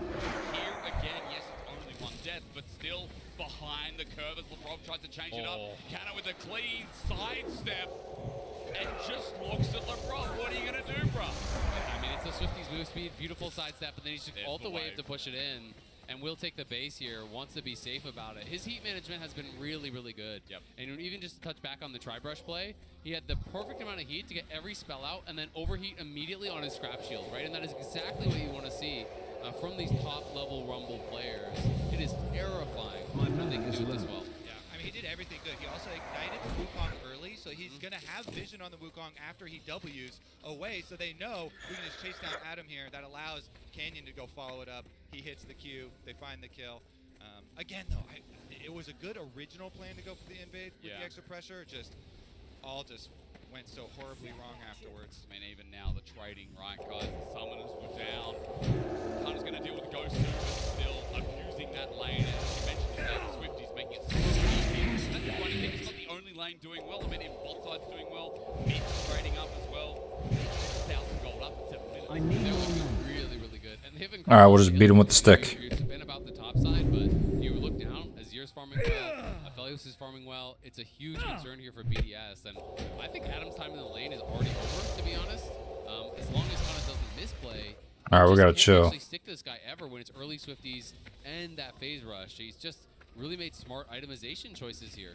I still love that Adam is just stuck to his style and his identity here at Worlds, and him giving his interviews afterwards talking about, I will never be afraid. I don't care, what happens. I'm still going to go as hard as I can with my style, with my champions. That's right. And of course, it's going to be hard to control the minion waves now because it's really scary as far as jungle pressure up on top side too. So you saw him leave early, and that is a very big stacked up one up on top side. So maybe he does his patented Adam move and runs somewhere else. Definitely could. He does have the Hextrinker. He's walking out towards mid, so maybe an angle there. Grabbing him down bot side though. Here's the ulti for DK. It extends past top into the bot lane, and Deft and Kellen put them to school. Nicely done there. Definitely Kellen getting an easy kill by Nuke down on the bot side, and Nuke isn't going to find anything. Adam looked for a play around mid, but saw nothing there, so he's just going to head back up towards top side. Yeah, it's been so fun watching. Remember this like bonk? Oh, 1 At HP. Worlds, in LCK, if I recall correctly, He's literally 1 top HP. champion in Tuxedo. We had Boom. the whole reckless The bot lane bottom stuff. with Oh, Yubi yeah. incident. I hated that. In LCK, I think Garen was the only champion of the league that has never been picked in the history of the LCK. Really? So it's really cool seeing someone bring this out, and now people are kind of getting used to it. It's like, oh yeah, it's a Garen. Of course, he's gonna pick. Might as well Garen. get a Silverman while one we're up else is here. doing this. No one else has ever really done this, and I think that's kind of the cool thing about it. Because to me, one of my pet peeves with pro play is I always feel like people just kind of autopilot towards the meta picks, and they don't explore some of these picks that can work so incredibly well. So I don't want people to be like, well, it didn't work against DK, so it's not good. Well, it worked against a lot of great players, and he's had incredible games, and players need to keep digging for these things that can give them an advantage. And I think early game, if it went differently, we could be saying a different story as we look at the bot lane replay. Yeah, this was a big one from DK. Started out nicely done there by Kellen. Uses the Q and then saves the headbutt into the wall, make sure they have it. Deft with the ultimate. Burst damage there, no problem. It's not again. Gonna get painful. Oh, Sheo, level disadvantage. That's a fake Sonic Wave into the clone, but blue buff is now being heightened rather. Canyon's just gonna take this way. Sheo forced out of his own jungle second time. And all Canyon has to do now is, hey, play around this Rumble topside. Yep. Keep invading on topside, keep on pressuring this. See how much XP we get from this real quick.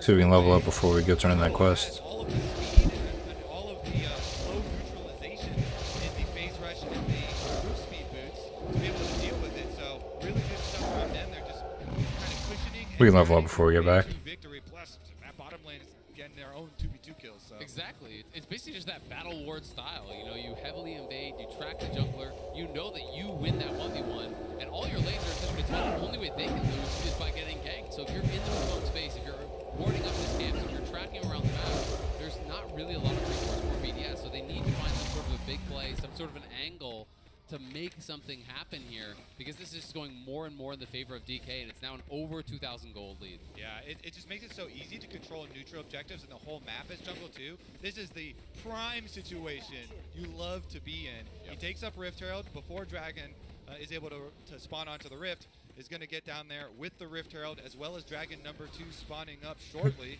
and DK can just kind of play it by the book, unless BDS pull out a surprise. I should have mana for this, right? Yeah, he's level 6. Maybe if Nuke gets a little creative here and there can surprise someone. Plenty of follow-up from a Rakan and Wukong, but Kellen's not going to let them get anywhere near his mid laner. They've sniffed him out. Elsa, painful as always. A note on that, Crowny, the jumping in element, has his item. Uncle Glaive lethality here, so there is a maybe, of course, with no hard At the very least, Dragon spawns, no one taking seriously because she has fish control set up. Does BDS get the push in bot side and see what they can do with Sheo to get this game back into a bit of a run? They really want to try to find some sort of a play. I mean, Death had his mythic completed before he even cashed out his call. So with that, he's now a good 600 gold ahead, but it's DK going in. All in, but it's Lebrov on a Rakan. Kellen trying to follow this one up, looking for Crowny. His flash is now gone. Deft with a nice side step. Smooth. Joins in on the fun as well. Sonic Wave hits Crowny behind. He finds the Sheo, gets autoed a couple of times, and his health bar moves to 3/4. Oh, no way. Take it, Lee Syndrome. Everybody loves it. Whoa. He's going to let that one go. He's got a bigger fish under the tower, Death baby. to all who oppose Riptide out us. here ready Keep to your activate wits about and you. feed Deft. It's his birthday, so Kenyon brought a birthday present. That's the cake. you Eat go. up, plates for dinner. If BDS can cut this one, though, Sheo waiting behind with the Cyclone available.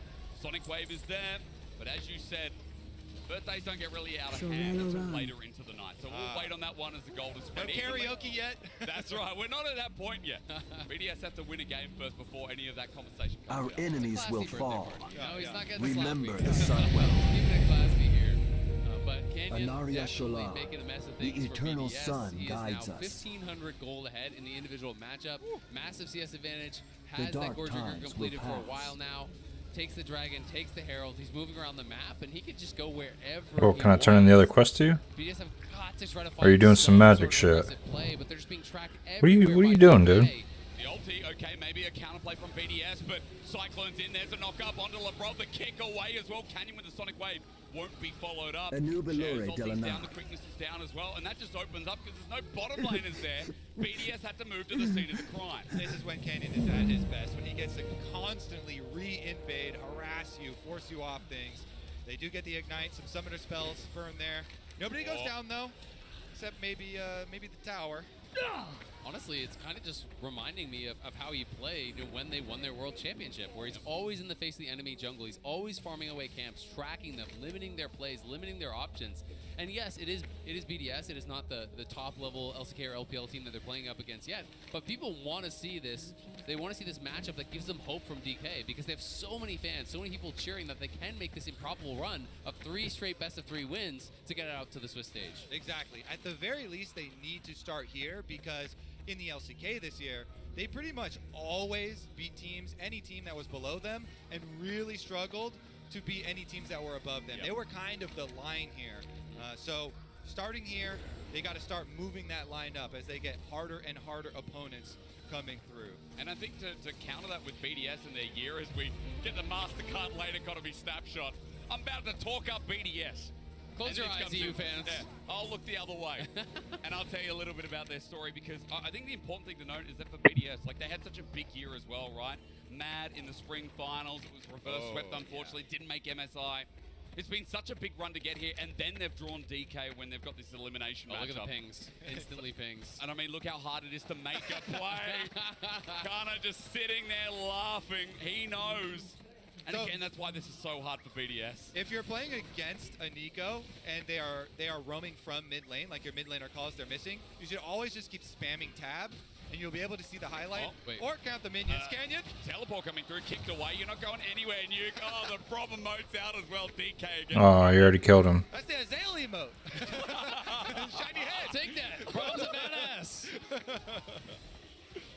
Well, I might need to hit the gym a little bit before I look exactly like Brom. No, don't be mad. you got him. Azale, you are shredded. Oh, All right. true.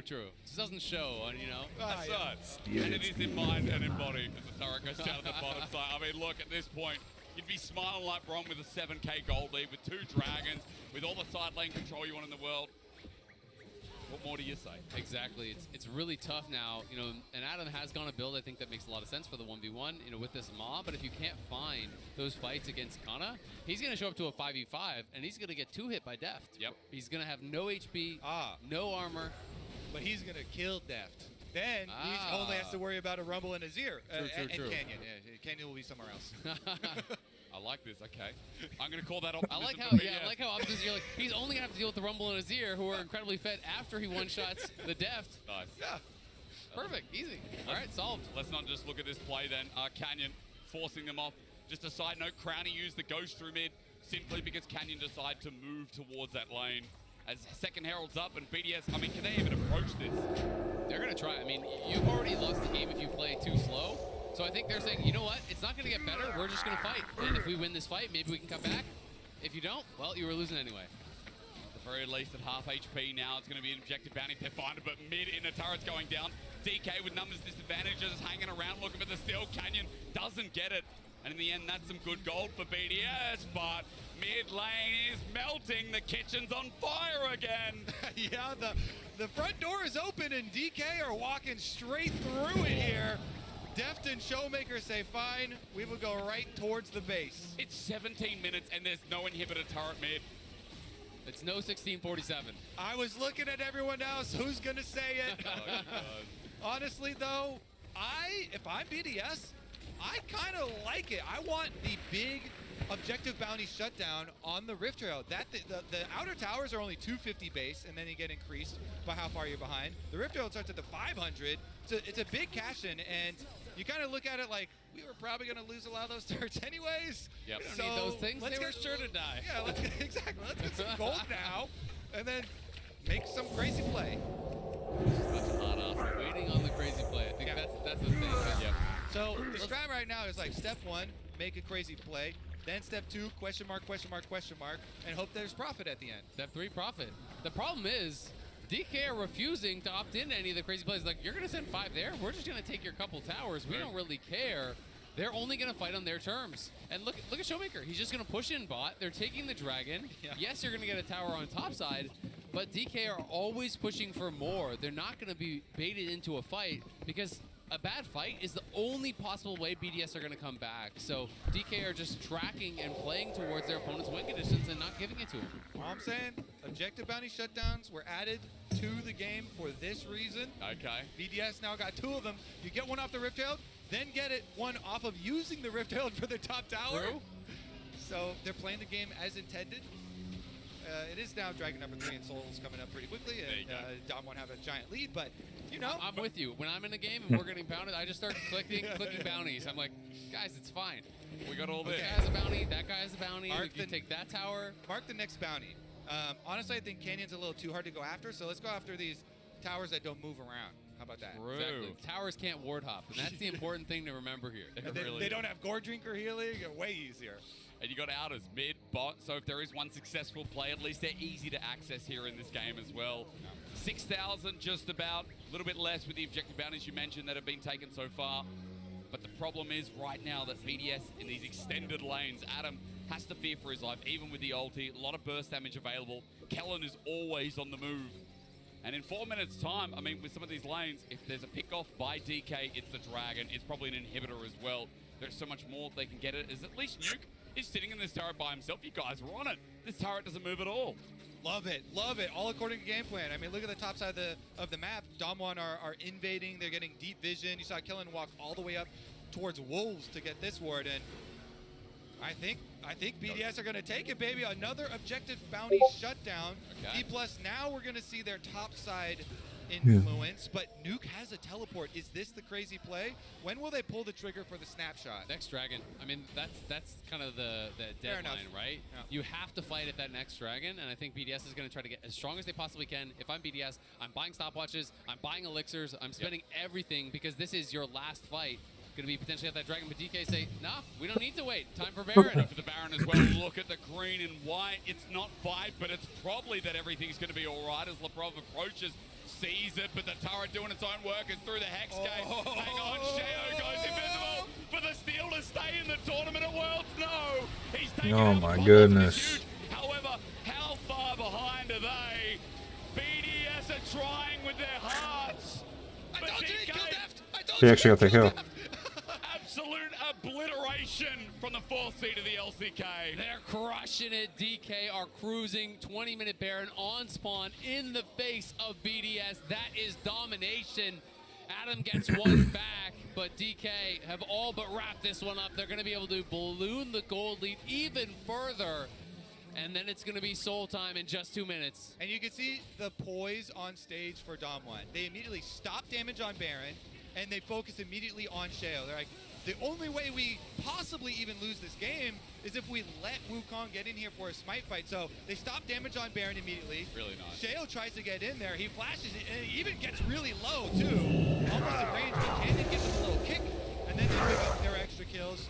Good focus there by DK. He did get his kill. Now he just has to deal with the Rumble and he is here, like you said. Yeah.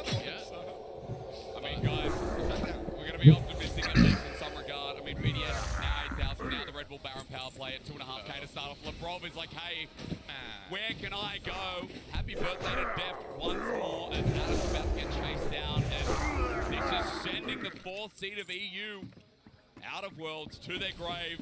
I didn't get his head? The 4th seed of the LCK, okay. Giving us a surprise, or at least a solid surprise once again. They're looking really, really good, and just trying to put the finishing touches on this one. It's been an impressive series for them, but it's only going to get harder from here for DK. You know, I think that the main team that they would want to try to avoid, assuming they close this out in the 1-2, is Weibo. That's really kind of the scary one there. But it's that 2-2 round that I'm really going to have my eyes on, because there's going to be so many strong teams in that 2-2 round that it's going to be probably the biggest challenge for everyone here. And Sheo on that long potential flank, but there's no ulti for Adam. There's not really any angle for Lebrov to look for an engage. He's got no flash, and they haven't fully spotted. So DK just pushing him in, taking down those inhibitors for free. And if they want, they can always retreat back to the Soul, but they may not even have to. So strong, aren't they? With the Baron minions pushing in slowly but surely. It feels like this game will end, and BDS, who made that reverse sweep against PSG Talon, will be at their death knell. They've worked so hard to get here, both in spring, in finals to almost make MSI, both in summer to make it as the 4th seed as the LEC. But D+ came in so big, and I feel it's fair to say, with one Nexus turret down, with Canyon looking for another angle, that the jungle Grand Canyon seems to be back. Do not give him Lee Sin, I think it's fair to say as well. Baron buff is about to time out here, though, so BDS have actually stalled. Oh, no. Have they, though? I mean, Lebrov on the edge looks so difficult in Death's 100th game at Worlds. Looking to finish this out in a clean 2-0.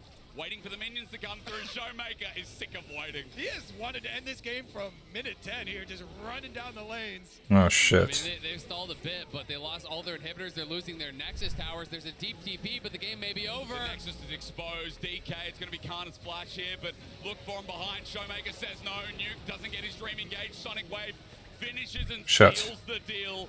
4-0 and 2 might not be the biggest scoreline, but it's clean as all hell. DK from the depths of 2-0-2 to spare. Bring it back here at World. They will not say die. They will not let the European 4th seed stand in their way. They'll even add more kills to the stats as the shutdown is something. Now they have to get serious though. They've got more opponents in front of them as they knock down BDS. And Death's story of the Unbreakable Spirit Season 2 begins. Last year was Season 1. They made it all the way to the World Finals. How far can they go this year? First episode looking pretty nice. I'm going to tune in. It was Oh, shit. It was definitely a good one. The pilot has got me. I'm hooked. Honestly, yeah, D+, really, really impressive stuff from them this time around. But we did kind of allude to it in the LCK this year. They also had a very, very good record versus all the teams below them. Yep. The expected kind of wins, and then struggle to punch above themselves. We will see. Can they really climb this ladder? Because they have a lot of best of threes ahead of them. They do. To make it all the way out. Starting out with the 0-2 start there does mean you have a long road. That's what they're used to this already, as we must say goodbye to BDS. A quick reminder of how far they've come through play-ins. So much personality, so much passion here, staying true to themselves. That's right, Adam didn't change, was saying it on the cast. Adam has been himself from minute 1, and this team just had so many fun dynamics to play through. They'll be back, and I hope that they do leave that lasting legacy. You know, maybe some new top laners will be bringing in these picks. I think people have got to be practicing up because they look good. Some baby Garen players right now. Well, an absolute pleasure to cast with you, gentlemen, to run you through the first round of Swiss as we end the 0-2s. As we say goodbye, unfortunately, to GAM, to beat is not GAM. I'm used to that. Sorry, I'm with North American casters. To TL. You just had to and twist the knife. I really did. We're going to throw it to World's cooldown before I get killed. Oh, hysterics. Yeah, I had to twist the knife. Quite a funny slip of the tongue there. Nice that BDS got the crowd.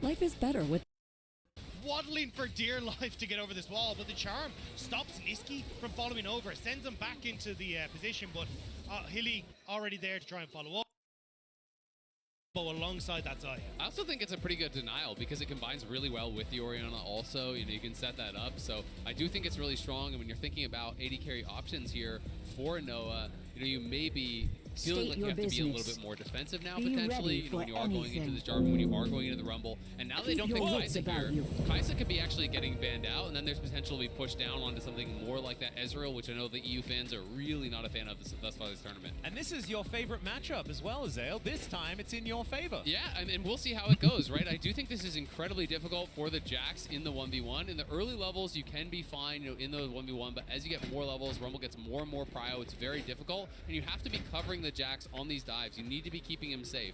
That being said, if you can get a strong jungle pairing where you can win 2v2s and you know you can still attack the Rumble and Jax can eventually outscale, but I think it gives so much prio over to Cloud9 in the top lane that it's going to have more options there available for Blabber because it's more likely you're going to be pushed in there, you're going to be able to get wards onto Razork and hopefully give Blabber the advantage. Yeah, I think the big one for me is then trying to see if you can get a strong if you can try and have an answer here for Cloud9 on that mid jungle, so then you're able to have Blabber try and play towards that top side. Zeri already taken away here from Noah. That was the big question that Mark for me was like, is that now the fallback for Noah? Because that's been the big one for him. Aphelios has been the other very strong champion, but into the Xayah, you're not really want to go for that. And Rumble J4 is scary. Exactly. So you're probably going to have the Kai'Sa ban come through here, and it feels like Noah's going to default into something like the Ezreal that, honestly, I kind of agree with what the desk has said, has been absolutely miserable at this tournament.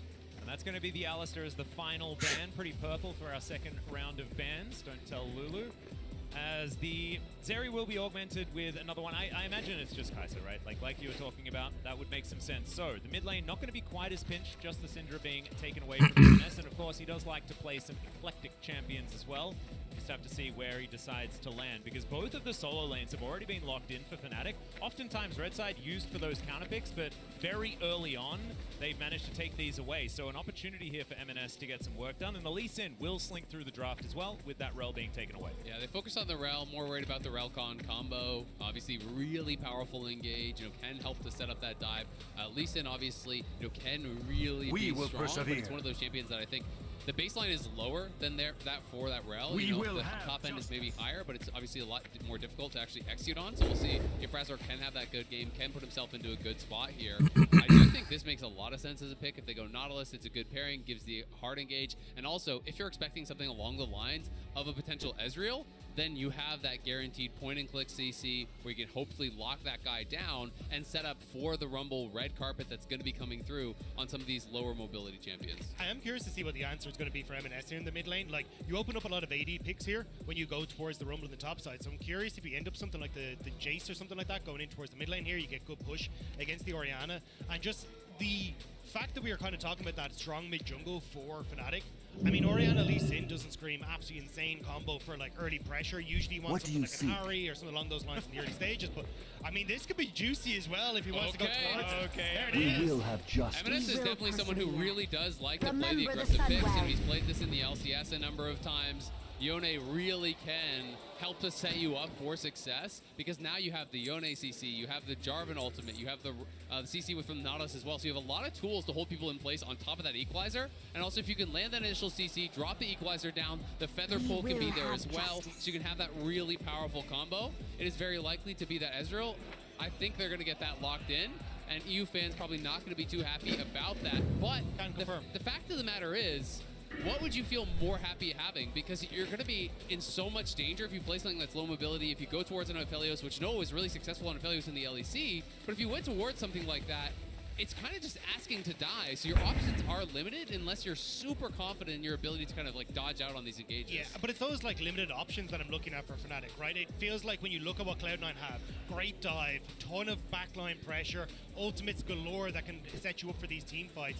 And it's going to be Humanoid that's going to feel a lot of that pressure in these fights. And once that kind of occurs, it's like, well, Fnatic, you don't really have the best setup for an Orianna ult, so Humanoid is going to be reliant on himself, or a Skirin and a Trimby getting in there. It feels like, for me, Cloud9 just have very ease of access to backline and ease of execution. Yeah, absolutely. But at the same time, you know, you do have Humanoid on a range versus melee matchup early on. If he can get pushed, if he can create an advantage, that's one of the things that I'm actually... Please don't pick Ezreal. That guy is not happy at all. And I like it. There's still waving the sign around. They're like, dang it.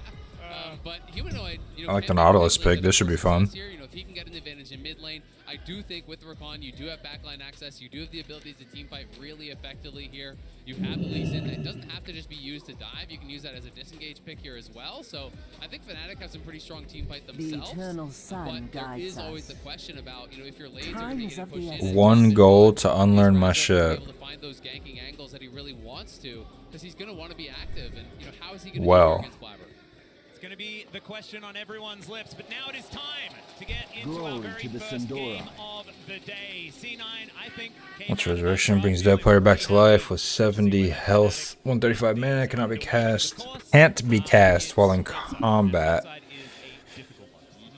It is going to be a difficult one for sure, but the thing to keep in mind with those stats is also that the higher seeds do get the side selection, and they have been winning almost always in this. That's big. Big bump. And speaking of staying with things, you can connect your League of Legends account with Prime Gaming. Grab the exclusive experimentation emote.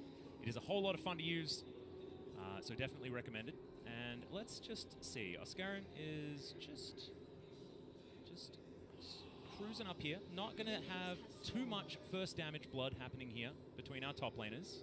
Yeah, top lane, I think, is going to dictate a lot of this game. You know, Fudge has a really good game, and I think he's someone who hasn't been having as good games, right? If Oscar can get the advantage, if he can survive, and then Razork gets up there and they get a kill on Fudge, all of a sudden, these Ignite Rumble picks can really fall off, because if you lose side lane prio and you don't have TP, it gets very difficult to play. So I do think both junglers are going to be paying a lot of attention towards top lane, and it could be, you know, those early 2v2s deciding things. But that's the thing. I mean, over the course of the main event, Blabber is the second highest jungle proximity towards top lane of 14. 13.6% is an insanely high number, and I think that's where you want to see if in this game it is going to pay off, because when you're running the Ignite, you need that help to get that lane rolling in your favor. And it's really interesting. I was actually looking into this matchup a fair bit because I was talking with some people, you know, like, well, how does this matchup really go in pro? And so I was looking back over the last, you know, season or two in this matchup in top lane. Across 49 games, the average lead for Rumble in laning phase was, you know, a bit over 300 gold. It was plus 11 CS at 15. Like, that was the average result. So it is definitely one of those matchups that you're expecting the Rumble to get the advantage. But that being said, if you can really play it safe, not die, just give up the minimum, the Jax can still win from that position later on. Sort of, you can never beat a Jax in a side lane is kind of what you're going to unless get you are towards. very ahead. Yes. We'll see whether Keep that your is wits going to about be you. the same this time around, because when the shoe was on the other foot, Fudge didn't have the greatest of times in the matchup. We'll just see whether this is going to work out. You can see already Razork moving towards that top side of the map, and Blabber on his Wolves is going to have a Lee Sin poking his head in. Few going to miss though, and Razork just going to get the information and move away. But still, nice little invade there, and they can poke and prod, because on those early levels, you can get the push for the Jax. Wait, so what? Blabber's trying to wrap around. He's trying to see, where the heck did Razork go? Wait a minute. Razork has stayed around and is on this Gromp. Both these junglers do have Smite, and Blabber's going to get here in time, so it is going to be a bit of a Smite fight here. Looks like Razork doesn't want to stick around. Oh, that was pretty close, but not going to happen. There's a flash over from Fudge. Oh, I see. Really investing into this. They do manage to get Razork's flash. Okay, I'm I like stupid. this from Razork, though. He ends up conceding his bot side jungle because he's like, look, I need to stay in this they're gonna top side to dive stop a MS maybe. gank, but yeah, I don't know if they want to try and go for that just yet, especially with Blabber still in the area, but I like that they're, hey, look, give Oscarinen that opportunity to shove in top side, get some control, and just deny Blabber that introduction into that top side nice and early. Exactly, and Blabber doesn't even feel comfortable to actually take his blue just yet, because he's trying to see, okay, well, where is Razork State going? your Is he going to be business. re-ganking mid? Is he going to be looking for a dive on The top? Now reckoning Fudge has no is at flash, hand. so it is one of those situations that I say this trade goes heavily in the favor of Fnatic and Razork. You know, yes, it is a trade of flashes, but jungler for top laner, and in this matchup where Rumble can be exposed in a long lane, I think is really good for them. Plus the fact that he actually took away the Gromp, he got the top side scuttle, now he can cross towards bot and actually get double scuttle, and you can see Blabber is going in for a lane gank, and this feels like a little bit of pressure on this to actually really work, because he's falling behind. Yeah, I think he's not sure exactly where Razork is, and as you say, he has to try and make sure that Fudge can actually push this in. Fudge burnt his flash in that last little scrap, so if you ended up with Razork and Oscarinen Yes. to chase him down, Salama it can absolutely disaster. Asalanore. So you are pulling, but don't know if you can time this, lads. Well, we'll see whether the Counter-Strike is going to be put on cooldown. That's the important part of it. Blabber with a bit of a drive-by to get that cooldown, and now Oscarinen trying to keep himself alive. There is the Flame Spitter. Fudge tanking the tower, though. The Ignite is down, and he's not going to be able to grab the kill. They just, I guess it's intimidation tactics under the tower. Well, I actually like this because you are going to be making him lose some CS, and Blabber didn't really have that much to do on the map anyway because you already knew he lost bot side Scuttle. So they do get the flash for the Ignite, so things are kind of evened out in that regard. It also buys a good base timing there for Fudge. He was covered on the play because he's playing in that side lane brush. So if Razork had crossed back over to top and he was covering the lane gang, then they say, all right, we're not going to fully commit, but we are going to get a little bit of pressure here and try to get a slight advantage. Yeah, I think the big winner here is Razork, as you say. Absolutely. The fact he's managed to clear out everything. Iron Spike Whip compared to just the components. He's going to be in a great spot now if he actually ends up challenging a lot of these fights, especially if they meet 1-for-1. So I think this is going to give Razork that opportunity to try and find that early advantage up against the Jarvan here. Working out so far, you can see now going for a bit of a reset here in this bottom lane. Noah has been farming pretty nicely up against Berserker on the Xayah, but as we know, Berserker just wants to get to those 3 and hard carry the game. And at the moment, that is seemingly working out, close to that 50 CS margin. Here's your fucking rich people party shit. I'm so done with that quest. Checking in on the CS, he's only a few behind, which is what you'd expect in this melee range matchup, especially Yone, who can get a little bit bullied by the Orianna. Yeah, especially in those early levels, it can be a little bit more difficult, but also Lost Chapter, great buy here for Humanoid, so we'll be looking to just constantly keep that poke running. As Fudge just shoving here, and you can see Sven has made the roam. Yeah, he's moving up here towards his top lane. Good equalizer placement. Okay, that's just useless. The Flame Spitter comes out. Hook is going to land. That's first blood to the Rumble. And Razork not going to be able to do anything here, even with Trimby waiting in the wings, although they are going to go in overly aggressively here. They just look to the least, and they take him down. Oh my goodness, what are you doing? No. Yeah, push that fight with him. The Rakan just yet, and 2-1 in the end. That is massive. What is that Nautilus doing? On the top side, a great roam from Sven. Trimby was trying to match, but Sven got there first and made all the difference. As Oscar didn't expect Sven to be there that early. Shockwave going to be a swing and the miss there for Humanoid, and M&S just going to be getting this pushed in, but getting those 2 kills really important. Neither of the kills go over to Oscarinen, and sure, you can get one back, but it's on Trimby. You remove the shutdown to get a kill on your support, so C9 are going to be really happy about how that worked out. 2 big kills going across over. It's going to be massive, and again, just nice roam from Spain. You can see Blabber was there to cover as well. He was in a really good spot, so Trimby kind of felt pressured to try and help Razork in that play, and it all just fell apart. So great job by C9 to cover. Here comes Blabber. Yeah, this is not looking great. You can see Oscar already taking so much damage. The Counter-Strike comes in and Fudge says, that's not going to stop my flamethrower. And so it is going to be once again the Jax pushed out of this lane, and does feel like what we were expecting kind of in this matchup that has kind of gone worse. But the thing is now you're in pressure here is Fnatic, because you just had to reset Oscarinen. You've got Rift Herald in 30 seconds. Fudge is going to have his flash back up. He's going to have his ult back up. He's going to have a ton of control over this top side. And even Blabber just needs to clear our camp to hit level 6. And Fudge is actually holding. Make sure I don't jump to my death. Oh, I'm out of anyway? Okay. He did not elect to push on that base. He did hold the wave with an eye, so you can see the experience advantage now opening up on the top side. Fudge now 7-6. Of course, Oscarinen, will be part way there.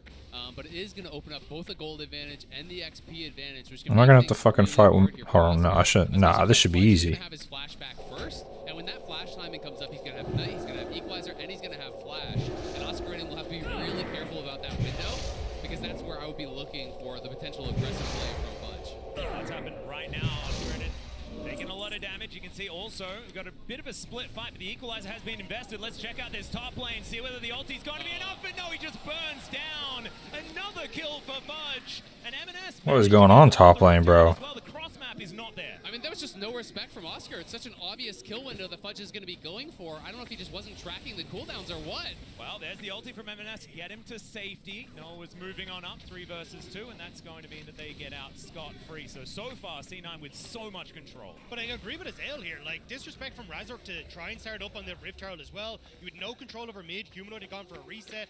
You don't have the... You could have actually gone to try and help out Oscarinen in that top side if you really wanted to try and help him shove that in, but instead, they kind of just disrespect all of this. Like, Razork could be in top side here, but instead, Fudge is just able to take him down nice and easy. And Oscar takes the fight, right? You're trying to do both at the same time when your top laner is most vulnerable. So when Oscar's most vulnerable, he's jumping into fight, and you're trying to take Herald. It's just too much at once here for Fnatic, and C9 back to the scene of the crime. We'll push off Razork one more time. Sven has made the roam, M&S has made the roam as well. You can see both bot laners still down on that bot side, but C9 more interested in keeping Razork off of this objective than taking it themselves, it seems like. Yeah, I mean, even the fact that you've got... I don't know if there's anybody still lurking in here just chilling, but good morning. Keep seeing that number jump up. I'm worried people are coming in here half awake. M&S just going to do what he can to throw out these minions underneath the turret. Bit of a quiet game so far for Yone. Just managed to use his ultimate defensively, but he is going to be very important come these mid-game fights. As C9, they lock down the Rift Herald 2 minutes after she spawned. A little bit of a late one on that front, but able to grab it in the end. But this is the thing, Fnatic are just kind of looking at them doing it right. They're not actually trying to move down towards Dragon now, but Humanoid very low on mana because he's had to keep pushing, although good damage on M&S there. And now they're starting to up, not really looking for the play either. This is going to be spotted out by Berserker. But a shockwave as M&S taking a lot of damage. The Clockwork wind up, and that is going to be the command attack flashed. And M&S now going to go home. Good stuff from Humanoid there, really putting the pressure on. He does have the early Seekers as well. He knows it's going to be mostly physical damage attacking him here between mid and jungle. And he needs to be someone that's getting going here for Fnatic because things have been difficult. Look at topside though, because they wasted time. Now here's play on Skirnan again. Yeah, the equalizer means that it's very difficult to get past it. Interrupted, and Foch just burns him down. Gorgeous dive from C9. And they get the TP, and the TP is very late. He's going to be able to collect the wave, but not there nearly in time to be able to actually stop the play whatsoever. So now M&S gets to push out the wave for free and get a reset. And if you looked bot lane, when we saw the gold graph on the side, Berserker was a good 700 gold ahead of where Noah is because he actually is up on farm. He took the plate as well. So things are... He was like, look, Fnatic have been so late to go down towards this... Back to Fairbreeze Village. Oh my goodness. Kind of built up into that. I can just make this play on top side knowing Razork isn't going to be here. Humanoid, we already said, was super low on mana, especially after trying to kill M&S. I mean, yeah, it says it right there on your screen. That's absolutely insane. 2,000 at 11.5 minutes? I mean, look at the items. It's a Sheen and a longsword to a Night Harvester. The Sheen and a Dream. Like, that is brutal. So, Fudge is massively ahead, and Cloud9 can continue playing around those objectives. This is just beautiful timing, though, from Blabber. Interrupts the leap strike there with the ulti. That is sick. And also the equalizer, I love the equalizer placement as well. Put it behind the turret so we can't play around the turret placement to try to mitigate the gank. Really nice. That's probably going to kill me. Oh shit. Oh, nice.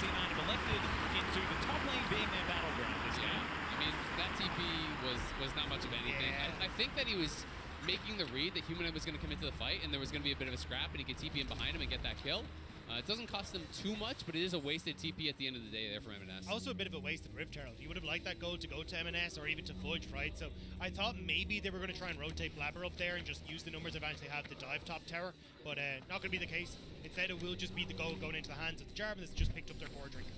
Yeah, at the very least, Razork does have his core drinker as well, so still strong on the map. We'll be counting on Razork and Humanoid. I think they're kind of that point of power to try to be making plays around them. You know, Trimby can get involved as well. You can try to play around that core because right now you don't really want to fight with Oscarinen. You want Oscarinen just pushing out to make someone answer. Because if he has someone from Cloud9 answering him in that side lane, it's a better 4v4 for Fnatic because Oscar's just so poor.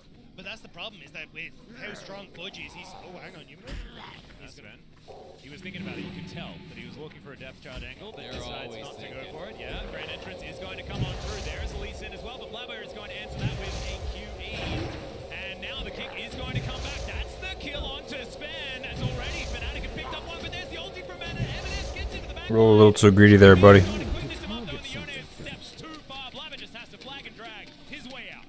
Oh, he actually died for it too. Talking about popping off in the mid lane. It looked like it could have been a setup for C9 as Sven was there, but as soon as Fnatic were able to jump onto Blabber, not realizing he was on a ward, it's great setup for the squad. Humanoid played it really, really well. Even the flash out on the Yone ulti there. You know, M&S maybe not tracking that or underestimating it because he goes back in and he gets CC'd up beautifully by Trimby there on the re-engage. Was trying to go for that turn. Trimby was ready for him, and Cloud9 get punished here as the early shockwave connects only on Sven as he steps forward. So this makes them think, hey, we can actually step up. M&S is getting a really good trade down onto Humanoid, but Razork helps to finish off Sven. They get that initial kill, and then this is where M&S is seeing some low health bars and thinks he can re-engage. But Trimby is ready. The R for the charm, the immediate knockup, the ignite goes down, and that sets up for those skill shots to land, but we're watching Oscar. This is becoming, oh no, he's dead. Yeah. That's awkward.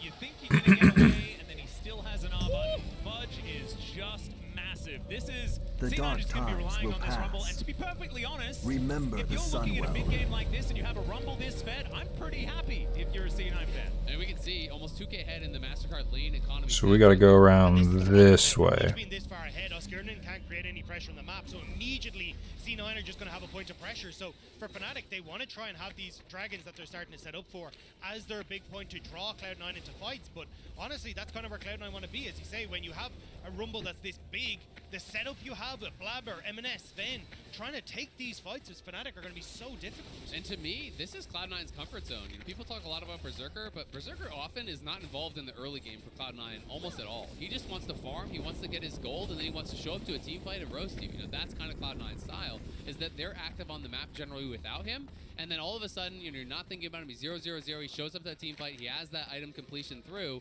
and he really can make magic happen for Cloud9. So that's what they are going to be hoping for, is this kind of farming win condition for them. Fudge doesn't think this could be going on, but there's 3 members here. He does have Equalizer though, this could be dangerous for them. Yep, Ward's going to the brush. And Fudge, no flash. They're looking to try and get out of the way. Blabber gets on in here. There's the shockwave onto the Rumble. Oh shit! Yeah, there it is. Fucking hell, man! Oh my goodness, it's falling apart. And the top laner just keeps getting more massive. He's 7-1. Razork just delivered Blabber into Dog, he's 7-1. Oh my goodness. take this, no problem at all. Great. I gotta shut that shit down. I can set up as Sven, and everything they're doing to shut down Fudge is just ended up with them saying it. I mean, that was so risky. They tried to go on the timing. Equalizer wasn't actually up for a couple seconds when they're looking for that dive, but there's only 3 minions, and you're walking through the tower there as Humanoid with no flash, so it's a massive punish there. Now the Equalizer's available. Yeah, Trimmy's gone. Trimmy has got a lot of mobility, but now M&S Oh my goodness. behind him. The quickness to come Nope, through. that was dumb. Pretty slippery, but he's running out of ability to get away. Ooh, there it is. Yep. Very nice. Very nice. Who the fuck are you? We will persevere. The support, but now, how much more can they get? It's all right, lads. It's the best 3. Hold your head high. You're already giving up on game 1. No, this is where we start conversations about, oh, this is where you got to think about Embrace the shadow. No, I want to bask in this. I want to enjoy this. You can't say this is over. This is like when you're having a really good solo queue game and you get 10 kills in the FF. You're like, no, I need to enjoy this. I don't get it that often. Give me this. Come on, guys. Well, we're going to give that one to Fudge, as there was just no way for Oscar to do anything in that moment. And let's have a look to see where this kick is going to go. Yeah, at this stage it's a bit of a whoopsie. If Humanoid doesn't end up in a position where he's actually going to follow up, Blabber has that core drinker, so when he gets kicked into position, he's actually like, oh wait, I can turn on this Jax. And when Sven rocks up to the party as well, it's an absolute disaster. The tower is working in heavily in favor of C9. Yeah, Trippy, I think, did a really good job to delay this. I thought he was just going to be dead right off the rip, especially with the TP coming in from M&S, but does a good job. At the end of the day, unfortunately for him, it did mean that he went down anyway and used the stopwatch, which is one of those key playmaking abilities. We can see back towards live, though. Fnatic, I think, realized, you know, we're so far behind, we just need to try to fight and hope we can make some magic happen. What am I doing? They have great engage, they have some AoE, but with Fudge... Oh, these guys. I gotta kill 10? If he gets a decent equalizer, it's hard to see them winning the fight. Trippy's going to escape. That looked with the zoom like he was trying to grant entrance his own team. Didn't actually happen. Did manage to escape, though, as we do have the second Drake going to Fnatic. Now we're attempting an engage. Great ulti! Look at the equalizer! On top of it, they're set up by Sven. What the fuck are they doing? Like, I know it's Cloud9 and all, but FNC, that's my team right there. Come on, man. Getting absolutely clapped by Cloud9.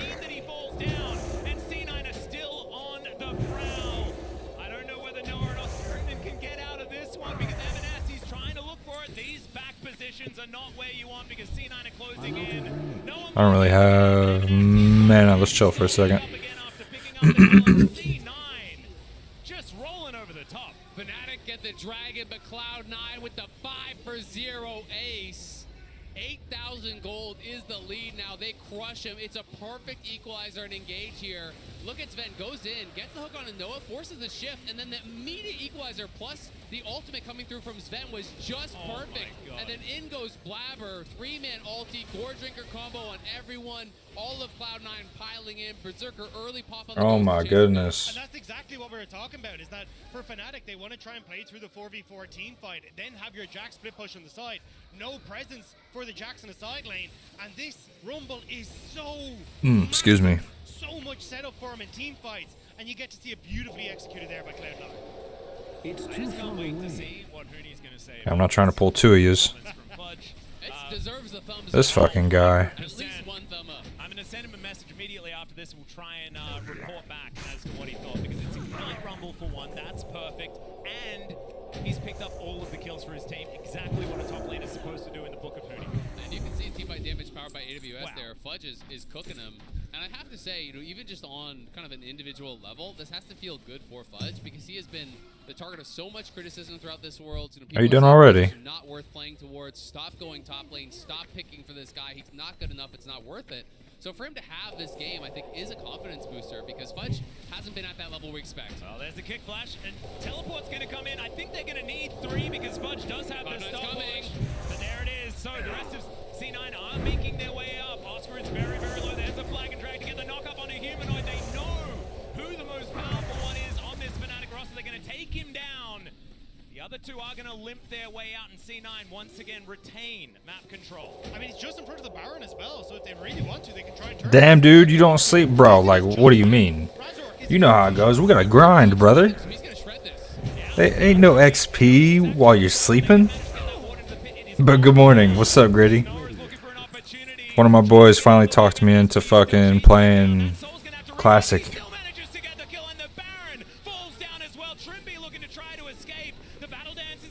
He said, "Don't you sleep." What do you mean? What do you take me for? A casual? Only got to grind in hardcore? Well, like, I gotta learn how to play Classic, then we get into hardcore. All other grinds don't matter? Nah. I gotta learn how Classic goes first.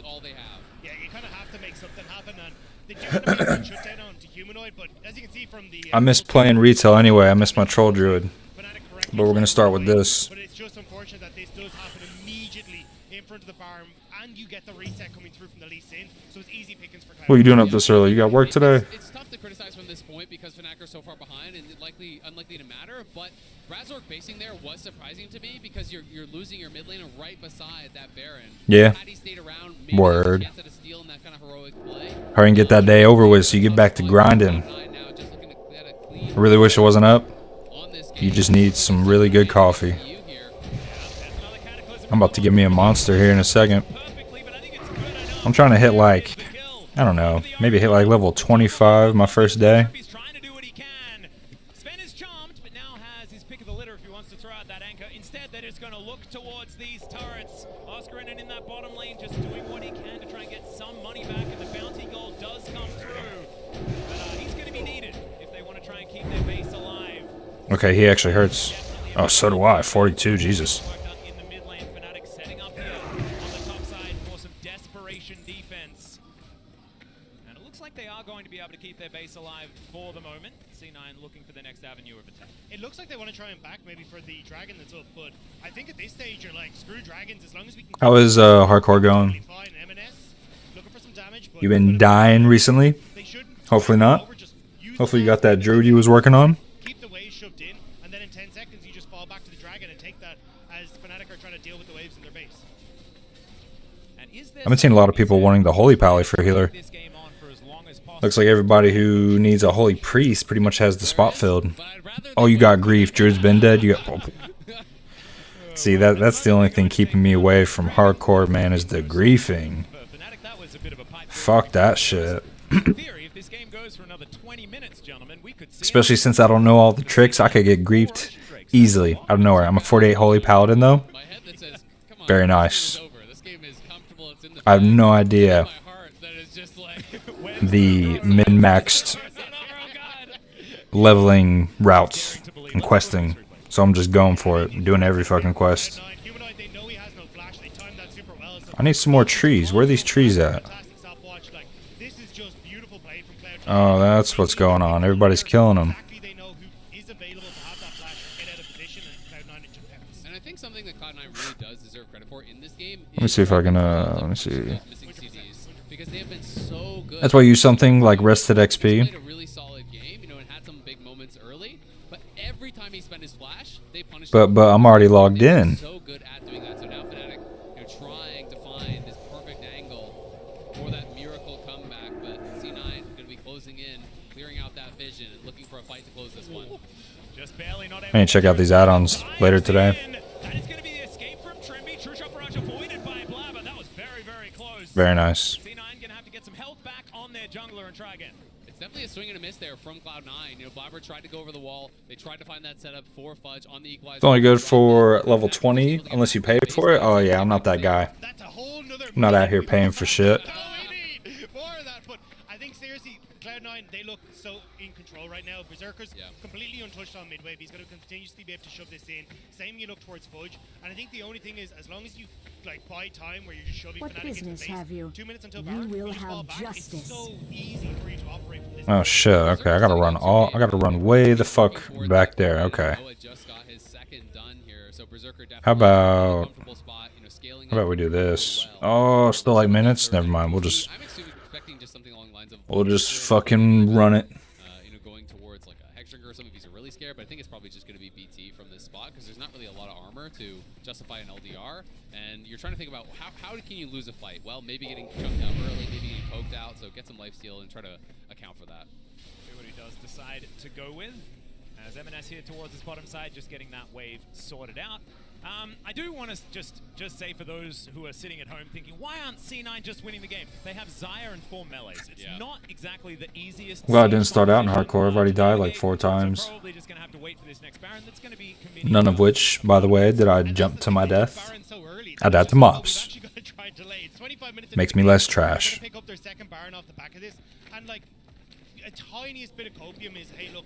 Humanoid is getting some items, a big shockwave could maybe do something, but with how quickly Cloud9 are able to collapse onto Fnatic, it feels like there is just no real opportunity for Fnatic to contest this at all, as long as Cloud9 are pushing in the waves, getting their vision control down, and that's exactly what they're about to do. Can you imagine if he fucks him up right before he channels? A bit more aggressive option, but IE completed No, he made it. NE16 now, which is terrifying. Dude, the East Coast servers are fucking dead. I checked every single one.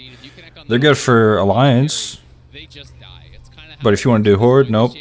East Coast servers suck. Yeah, I haven't seen a 3-item Yone. So here I am on fucking 60 MS. It was a 70 earlier. It jumped to 80, okay. Really short, or they just don't quite get there because they're not quite doing enough. So this is going to be huge. Fudge going to mitigate a whole bunch of that engage, and now Blabber says that he's got his own Nova. He's jumping all over the map. Look at this guy. And is going to try to clear that one away. C9 just, they did have to use the Zhonya's cooldown. Yeah. There is at least that. I mean, it is a bit of an early stasis there from Fudge. I think he was concerned about the potential follow-up, about getting CC'd by Trimby, you know, dying in a shockwave, like the 100 type play is what he's really worried about there. But it is the Zhonya's down, and you can see Fnatic just trying to scout away. They use their blue orb, that's on cooldown, so now they use the Ezreal ulti, and they're trying to keep eyes on this Baron, knowing that, hey, Berserker could be on this. Someone could be actually working away on it. I don't think you need to pressure the jungle here as Cloud9 though. I think you can like look at M&S, he's pushing in top, get someone pushing mid, and then Fnatic have to respond to defending their base, and then you can fall back to Baron. So I think this is a little bit risky, and actually they're going to start up the Baron immediately as you see Oscar in the top side. Exactly, they see Oscar, so they want to at least force TP, but they need to make sure they peel Razor. Man, they are fucking dog walking them. 17-4.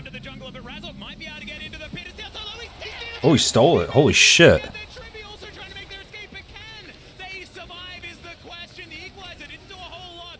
Let me read this. Animals. Hunt the plague beast. Okay.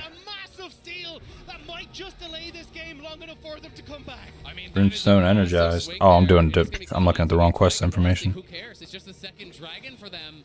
And Cloud9 did try to get out and try to actually keep Razork away, but Sven gets forced back. They did a good job with the entrance here. Sven gets forced to flash over the wall. He has to retreat, so M&S goes over the wall, but Razork just kicks him away and finds the angle, and someone needs to find that Baron probably blocking the Q, because as soon as he connects on that Q, he has the advantage in the smite fight over Blabber. Yeah, I don't think that the Q went on to the jungler, but I actually think he flashed into the pit. It was just, he just managed to get in over the wall, so Razork... Well, the Q did hit Blabber? It hit Blabber, yeah, oh, wow, and then he ended up flashing into the pit, so nice just a 50-50, yeah. Well played. I don't think Cloud9 needed to put themselves in that position, right? I think they had opportunities to push out waves and then make sure that Fnatic weren't able to get there, and now Fnatic will have that time to try and build up. You don't contest Dragon, you start to get like towers on the map, get some of these bounties in your favor.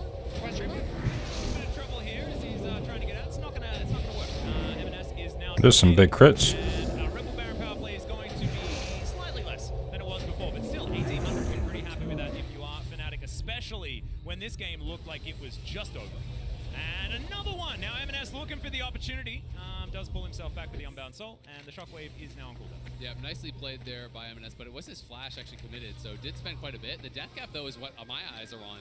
Anytime I see Orianna with Death Cap, I'm saying, hey, you got a chance. You know, if you find that perfect Shockwave, it can really make things happen, but not having that on cooldown makes it much more difficult. Razork now looking for the flank, but he's spotted. Got to be careful. Yeah, he's on vision. The knockup is actually going to land here, but no follow-up going to be available.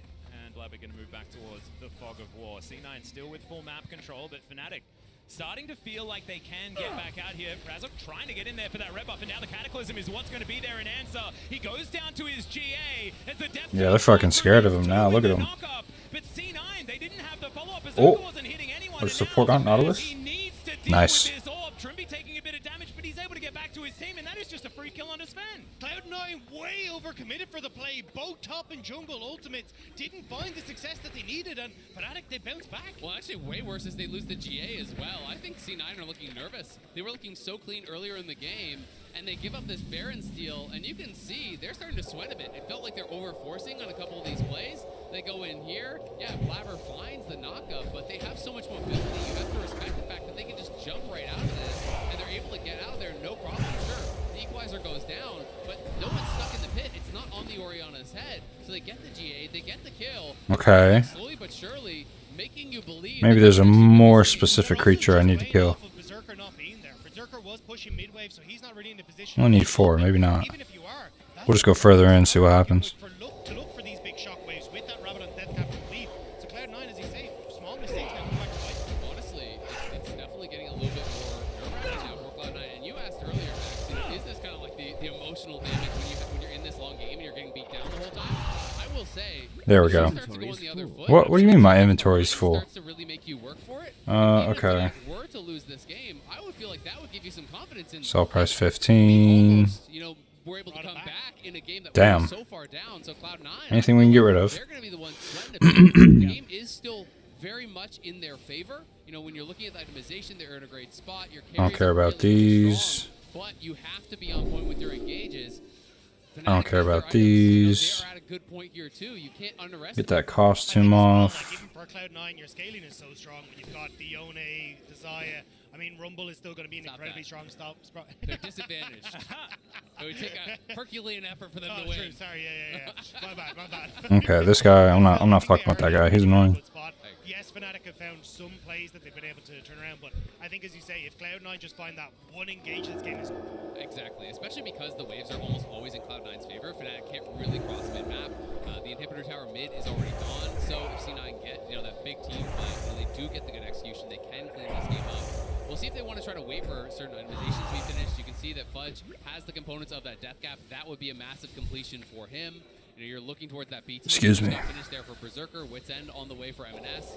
So they are working on these items, but there's always that chance for Fnatic. And they have a lot of playmaking on this team, which always makes you believe that bit much more, you know? Even if you're behind, hey, that perfectly Sin kick, that perfect engage from Trimby, that perfect shockwave from Humanoid can really turn a game on its head. Especially when you've got all those flashes now up and available for them as well. That takes up a fancy, but I think the big one that I'm looking at is M&S not having his. Once Cloud9 have access to all their own summoner spells, that No fucking water. Alright, so we're gonna chill for a second. Actually. they have to try and get away. So I think Fnatic definitely still have their. Hopefully this doesn't kill me for. Nobody's just spawn here. I'll be right back. Have Cloud9 learned from their last mistake of just not controlling the map before they start this one up? Absolutely. You know, I think that they thought they were in a better spot than they were. You know, they saw Oscar top lane. Think they thought they were going to get a TP or something there. M&S, you know, back out on the map. TP's back towards bot side. They're looking for a pick on Noah. Yeah, fantastic hook from Sven. He gets the knockup as well. M&S is going to dive in with the ulti. Noah's in trouble, but it's Sven that goes down first. And Noah, he's so slippery, manages to stay alive, but it is Razork that falls down as well. The equalizer flies in at the same time. And yeah, Berserker is just free hitting. Noah not going to be able to do anything. There's the flash forward to get the knockup as well. And Oscar and it has to run for the hills. This might just be it. Humanoid's still there with a decent health bar, but the inhibitor is not. I think Fnatic, when they get back to base, heal up, they'll be able to push Cloud9 out. No jungler available though. I don't know if Cloud9 want to try and start this up. Humanoid has no ultimate, which might be the moment to go for it. They're going to start it. They're going to actually go for it here. You know, they want to force this. Oscar, no flash, no ulti for Humanoid. It's just them, and I don't think they can get on the map and do anything, so they're going to try to get the objective bounty on this dragon, move themselves towards Soul Point. We'll see if Cloud9 can do anything about that, but it is going to be the Blabber for securing the Baron, and Cloud9 will have that advantage. Yeah, full information here for C9 as this dragon has been started off, but it looks like it will just go down before they can do anything. So Fnatic do manage to get to Soul Point. I don't know how much that is going to mean up against a 9,500 gold lead. Let's have a look at this once again. Yeah, eyes on the Shockwave from Humanoid. This Shockwave is what kept Noah alive in bot time. Look at the Shockwave right here. Snaps them both back. There's a stun from Oscar as well. You know, that CC bought the time for Noah, created space for him, and meant that when M&S snapped back, they're able to actually even pile in and kill him off. Yes, Berserker is free. Right, Again, damn. the mobility from Fnatic really frustrating them. Blabber, though, good follow to get that triple, but again, it's another leap strike there from Oscar, getting him out to safety. Fnatic have been really good at disengaging and losing fights, because I think a lot of lesser teams would have just kind of kept fighting it out or wouldn't have been able to get out and the game would end. This is the moment Cloud9 have been waiting for. When they, big Shockwave. Shockwave going to be used onto Fudge there, takes a lot of damage now, trying to get out the equalizer, does come in and he survives! Oh man, that could have been a huge pick for Fnatic. Absolutely, but remember, no TP, so he has to go back to base, so this buys them time, buys them the ability to buy time and clear out these waves, and that's what Fnatic is trying to do, because now Fnatic has a possible win condition of Soul, right? So they're just trying to live through this Baron power play. And that's what I was about to say, was for Cloud9, this is your moment to strike. You finally get the Baron, you've got the opportunity to, well, you've already cracked up mid, get pressure mid, play for top, play and swing into bot side. This is your moment where you can close out this game with Cloud9, but just getting caught there as Fudge would buy a little bit of time for Fnatic, but that's a lot of damage on the trigger. Yeah, see there, look at Humanoid, his ulti's basically back up. He was very low late in the game, and he is doing so much damage. Has the Void Staff, has the Death Cap, M&S looking for some poke there, but again, just like one QW from Humanoid is so much your That health. is going to get the Feather Storm, so we're going to trade ulti Humanoid's for taking ulti, but over. that is definitely higher value for Fnatic. That Shockwave, like you say, low cooldown, and Featherstorm means that Berserker is now very vulnerable. Trimby now understanding that, looking for a potential angle here. C9 do look to back away, and man, this is... I was joking, Azael. I didn't think that this was just going to keep getting dragged out, but we've seen 3 of those dragons since then, and we may see another. And I mean, that Red Bull Baron power play, you can see in the top left corner, it's nothing for Cloud9. The fact that Berserker doesn't have flash and doesn't have his ult means that you have to play it back, so Cloud9 can't get full advantage. Again, as you say, Humanoid's been pulling off miracles at the moment with this Orianna. He's 2-4, but this is a 1v9 game. Like this, he's actually playing so well in these later stages. He single-handedly ruined the entire Baron for Cloud9. He forces back Fudge. He has to base, walk all the way back out. By the time he gets out, he forces out the Featherstorm from Berserker, so they have to back off again. That just killed it completely, and now it makes this Baron take completely worthless, and it means that Fnatic are one potential mistake away or one steal away from getting Soul, and I think at that point, the game is heavily in their favor. Yeah, 244 is actually how much he benches, because he's just doing all the heavy lifting in this one. It's been absolutely absurd. And I think now, as you say, with the Void Staff now completed, if Humanoid finds that one moment, that could be it. So, I won't say it's it. You still have a lot of space to clear on the map here for Fnatic. This late in the game, though, if you get an ace at a dragon, the game could just end. Yeah, this is just one teamfight territory, right? Yeah, like it if is. you manage to have enough people alive, and especially ones that do damage afterwards, then you are just going to win the game. And Fnatic, I think they've just stalled enough to get to exactly that point. They won't have to worry about Elder Drakes for at least another... I don't know if they stole enough to bring it back. Like that, so we're not going to have that one on the table. But still, this is really going Well, wrong. And they you still were got talking, towers up. You mentioned this, Azael. Like, this is actually now working against C9, because even now, if they win this, doesn't feel as What the fuck? fantastic if you've taken this long to close out a game like this, especially with Fnatic fighting back so well. I think Cloud9 There are we go. starting to learn from the takeaways they've had in this game, though. Like, look at where they're positioned. Have M&S push side. Have Fudge push the other one. You know that there's not really an opportunity for Fnatic to bounce back against that, as long as you keep your waves in check and keep the vision there to stop Fnatic when in their traps. So here's the problem. 4 players on Fnatic have dashes. The only real target is Humanoid, and he's playing behind the rest of them, right? And even if you get that Jarvanel into the equalizer, it's not really doing anything anymore, because it's going to be a Ward Hop, it's going to be an Arcane Shift, it's going to be a Leap Strike, it's going to be a Battle Dance. There's so many ways to get out of that, and C9 are struggling to really get to Humanoid, and if you're trying to just run straight at the guy, you're going to get shredded by everyone else, and you're going to walk into that shockwave. So Cloud9, I think, are starting to struggle a bit, and the fact that they were playing this composition, it helped to get them ahead, but the siege potential was so low that things are kind of difficult now for them to close it out. Yep, and Humanoid now has, as Zonya's completed as well, 6 items done for the Orianna, and they are not the cheap ones. This is all the damage that you could possibly get here for this Orianna. Now going to start building these elixirs over and over again. And yeah, no, it doesn't. And that is what C9 had going for them, is now Oscarinen in a little bit of trouble here towards the bottom side. M&S doing a good job, but not going to be able to do enough before he has to go back to that soul. Noah in trouble, does flash, Cataclysm comes on through, Tribby just evaporates before very eyes, and now Berserker trying to take matters into his own hands. There's the ult from Oh my goodness. They're choking hard. It wasn't pretty, it wasn't clean, but Cloud9 will get it done in game number 1 against Fnatic. Let's just hope that people went to get something to eat thinking this game was done, and they see that C9 won in the end anyway. The first Nexus turret goes down, Berserker grabs another kill, and now C9 will finish the task. 1-0 in this best of 3 playing for their lives. Cloud9 finally getting that fight that they needed. It was a long, hard-fought battle, but you could see how confident they were in that last one. Finally, they were able to get their positioning onto Humanoid and take down the problem on Fnatic. Yeah, absolutely. I mean, that was massive. They go in, but that's all we have to say for now. We're going to toss it over to the desk to find out what they thought about game number 1. We will persevere. Thank you so much. Stay Hope the everyone course. unclenched by now. If you ignored the last 20 minutes of that game, that was the most Excuse amazing me. game of Worlds so far. Alright, let's dip. We gotta sell some shit. I really thought that they might be able to turn this around. Yeah.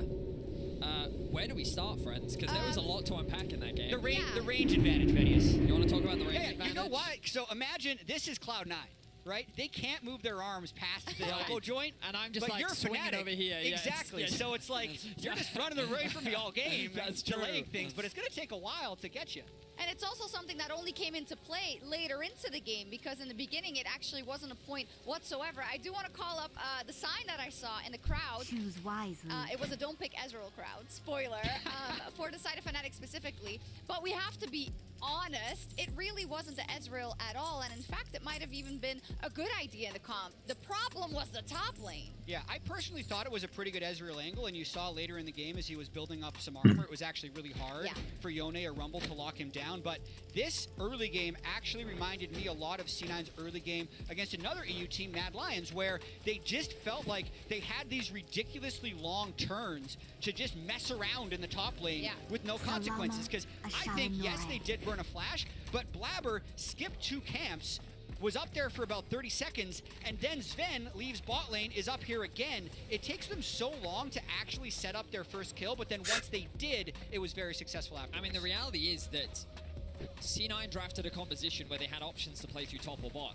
They focused on playing through top side of the map, which, as you said, worked against the Mad Lions in the past. Yeah. But Razork wasn't able to get anything else on the map. You really can't do much with this Ezreal against Desire that you have on the bot side, and they weren't able to counter gank on the top side of the map as well. Every time they did, it was actually C9 shutting that down, so C9 just completely controlled Fnatic in the early game. So they're in a position where Razork was there to cover more early before he got completely out of hand, or what? I mean, possibly. I'd also say Cloud9 is adapting to the tournament. Fudge played Jax into T1's Rumble Jarvan, and he said, guys, let's just be Rumble Jarvan and do the same thing to this Oscarinen guy. So I think a little bit of it is the champion matchup and a little bit of Fudge good execution. Yeah, do you want to change the board? Yeah, so we did this before the game, and I believe I was about in the middle, and Vedius was over here, but he's already ripped it off. Yeah, so he's going to update. Well, so I actually also specifically want to move this one. So this is the Razork. I'm moving it over here.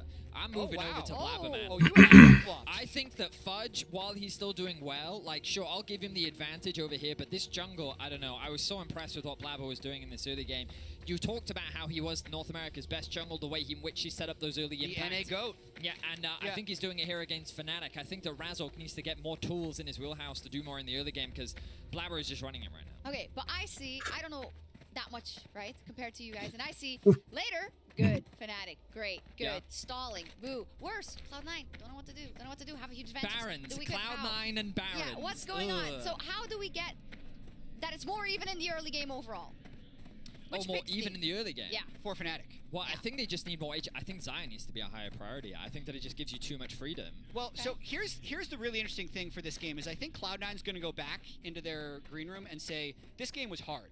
But this is the adaptation from phase 1 of the Swiss stage to now, where previously Orianna, most banned champion through the first 30 games, also very frequently first picked over Xayah throughout those 30 games. Now it has clearly changed. I don't know if you can necessarily say like, oh, Berserker Xayah was the difference. However, even though they had no jungle attention, he was getting pushed, which allowed Cloud9 to make a lot of those it plays. helped the whole state of the game, I think, also. I'm a really big fan of this Jarvan Rumble answer into Orianna. Yeah. I think that it makes it so hard for her to actually play the game, and while Fnatic were able to bounce back, and, you know, Jack, we were talking a lot how often it felt C9 really struggled to find good fights later on into the game. We talked about if Orianna ever loses her flash, it's over. Fnatic just lose. Yeah, so we had to and be in really that final fight, they found a great angle. Huge credit to C9 because they were really struggling. But yeah, this Jarvan Rumble, I think, is the. They were struggling. They were. What do you mean they were struggling? Fnatic, they haven't selected it, but I'm going to say they're going to select Boost. We're just going to go with that assumption. They were fucking farming them. Confidence in Noah. Like, if we just run these bans back, let's say they flipped, they can first pick Xayah and give MNS Orianna and Rakan. Do they do it? I believe in Noah Xayah the most. I believe it's one of his best champions. So I think that they should feel confident that Azir into Orianna is something that they can play if you're humanoid, and they should have answers in the mid lane. Hello? Control over this jungle match. What are the Forsaken doing here? Options, in my opinion, is the biggest shift Fnatic need to make. Do you feel like Cloud9 has adapted overall and adjusted better than Fnatic? I'm looking not only at the top lane, but also kind of the willingness to go for Once the Proud mid lane, lands, delay, perhaps they're sending scout, blah blah blah. been like practically undefeated so far and saying Give me that intellect. Yeah, I think they adjusted some things and kept other things the same because the other one that Cloud9 Give me actually that. picked up in the Swiss All right, stage was I'll be right back. MNS on Cassante. Yeah. So they're putting him on melee champion so he can play more aggressive and be a little more unhinged. I think he'll still play the Orianna, but I do like what Cloud9 did in Game 1 because they tweaked their top lane for the defeat they had, and then they're also willing to play off-meta mid lane in Yone for MNS. And if they can replicate that, Fnatic has selected blue side, but if Cloud9 can replicate that, they're almost home free, right? If they have a couple of additions that can then close out the game, which isn't what happened in this one. Overall, you have to say that they are looking much stronger. Yeah, I mean, coming into this game, I think that, in my opinion, Cloud9 has shown a stronger World Championship performance than Fnatic has. A part of that was due to the enemies that they had played against. LNG and BLG, both very difficult opponents, and I argued maybe it's just Fnatic haven't shown their full potential. But right now, I feel like Humanoid is the only one playing on the Rift. I feel like that we're not seeing enough from the rest of Fnatic, and C9 is playing fully as a team. And while their Baron usage is not the best, ultimately, right now, they're definitely coming in prepared, and they're going to need to change something, otherwise Fnatic is going to get clean swept. Cloud9 on match point. They could kick out Fnatic right now, right here. Well, technically after the break, so don't go anywhere. Trimby waiting in the wings, although they are going to go in overly aggressively here. They just look to the least and they take him down. Yeah, the equalizer means that it's very difficult to get past it. Interrupted and Bosch just burns him down. Look. They have W? Okay, can now. Well played. Where is that? Is it no flash too? Yeah, look, listen after. I have ulti in 1 second. He's gonna die here. Nice, good job, guys. Good. Nice, good. I didn't. Good job, guys. It's fine.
All right then.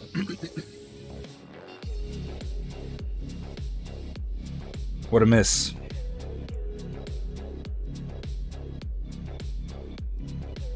Can I go ahead and skip to the next match? Yeah, there we go.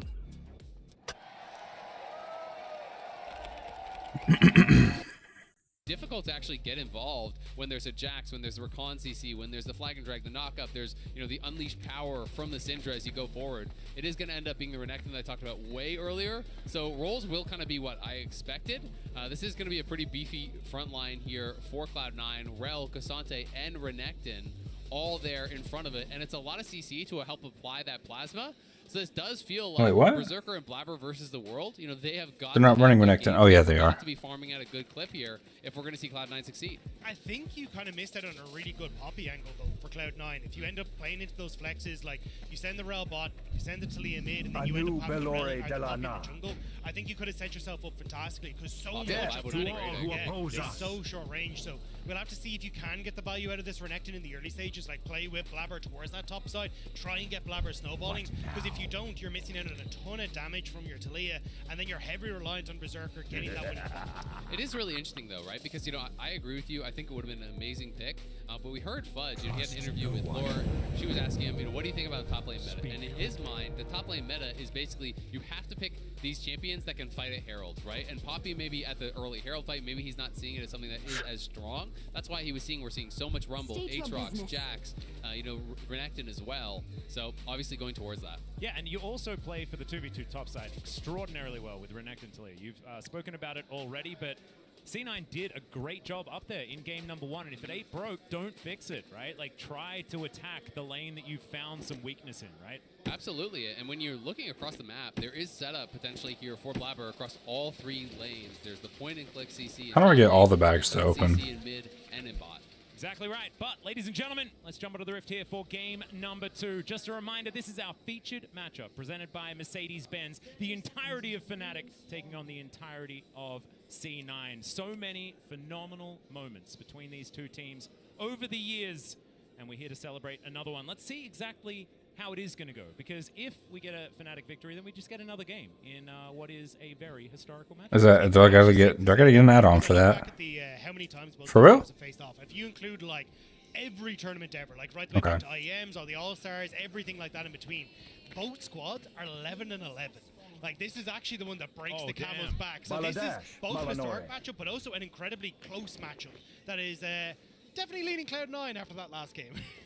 The reckoning is at hand. I mean, the late game, the early game was like, okay. The late game was. No. We don't think about those. We don't think about those as just like make sure that you've only got the first 20 minutes like glued into your mind, and you're going to be feeling confident. You Remember the sunwell. I live in a constant state of denial here. As soon as I get to international events, so I can work with this. And I walked past Betty as we were coming back up to the caster desk, and he was like, Rob, just make Fnatic be better. So we banned Rumble, so already we're off to a good start. So maybe this will give a bit more of an opportunity for us here to survive the laning phase. And you're not on Ezreal, which I think you fans will count as an absolute guy. That one guy in the audience. 1-1 now. Yeah. You know, that's a dub for Fnatic. We will persevere. Already, you can see Fudge Remember just the wanted to get towards sunwell. level 3, then start bullying on this Renekton. I was pretty impressed. Salama Ashalanore. I'm gonna make sure there's not another despite how things went in quest that'll take me to Silvermoon. Look at this guy. Hello? Really solid this year, just early too, but it's gonna be a trade back. You're stuck, dude. Just not as dominant, you know, because Fudge, prior to the mid lane swap where he kind of moved around back and forth positions, he was playing at his top level. Finally, here we go. LCS top laner, but Noah. Yeah, that's a crash down. Some jury. More than the air as the ignite is going to be thrown through. I wish Masters was still there. He would have had the extra AP and AD, but not at all. Yeah, just for the Nimbus Cloak to just retreat out of that. You know, had he actually gotten the crash down, he maybe could have forced a cleanse or something like that. But as soon as you miss, you are going to take a pretty bad trade on the way out. So I do like the early ignite, just to make sure that it's not. Make this in your home. Health and put yourself in a terrible Let me browse your goods. Let me sell my garbage too. You better back up. I can light you on That's fire all good. Notice once the cooldown is back up. Yeah, I do like that. Take that. But I think, coming into this, Give me some more consumables. I like those. around Humanoid. one of the big things we were talking about in the last one was Lee Sin Ori, not a great combo. Jarvan Syndra, that is terrifying, even up against the Cassandra. Yeah, he's on vision. Crashdown is going to be interrupted there by the Grand Entrance, but still, Trimby taking a lot of damage. Berserker turning on him immediately. Nicely done. Okay, good. All right, let's go back to Silver Moon.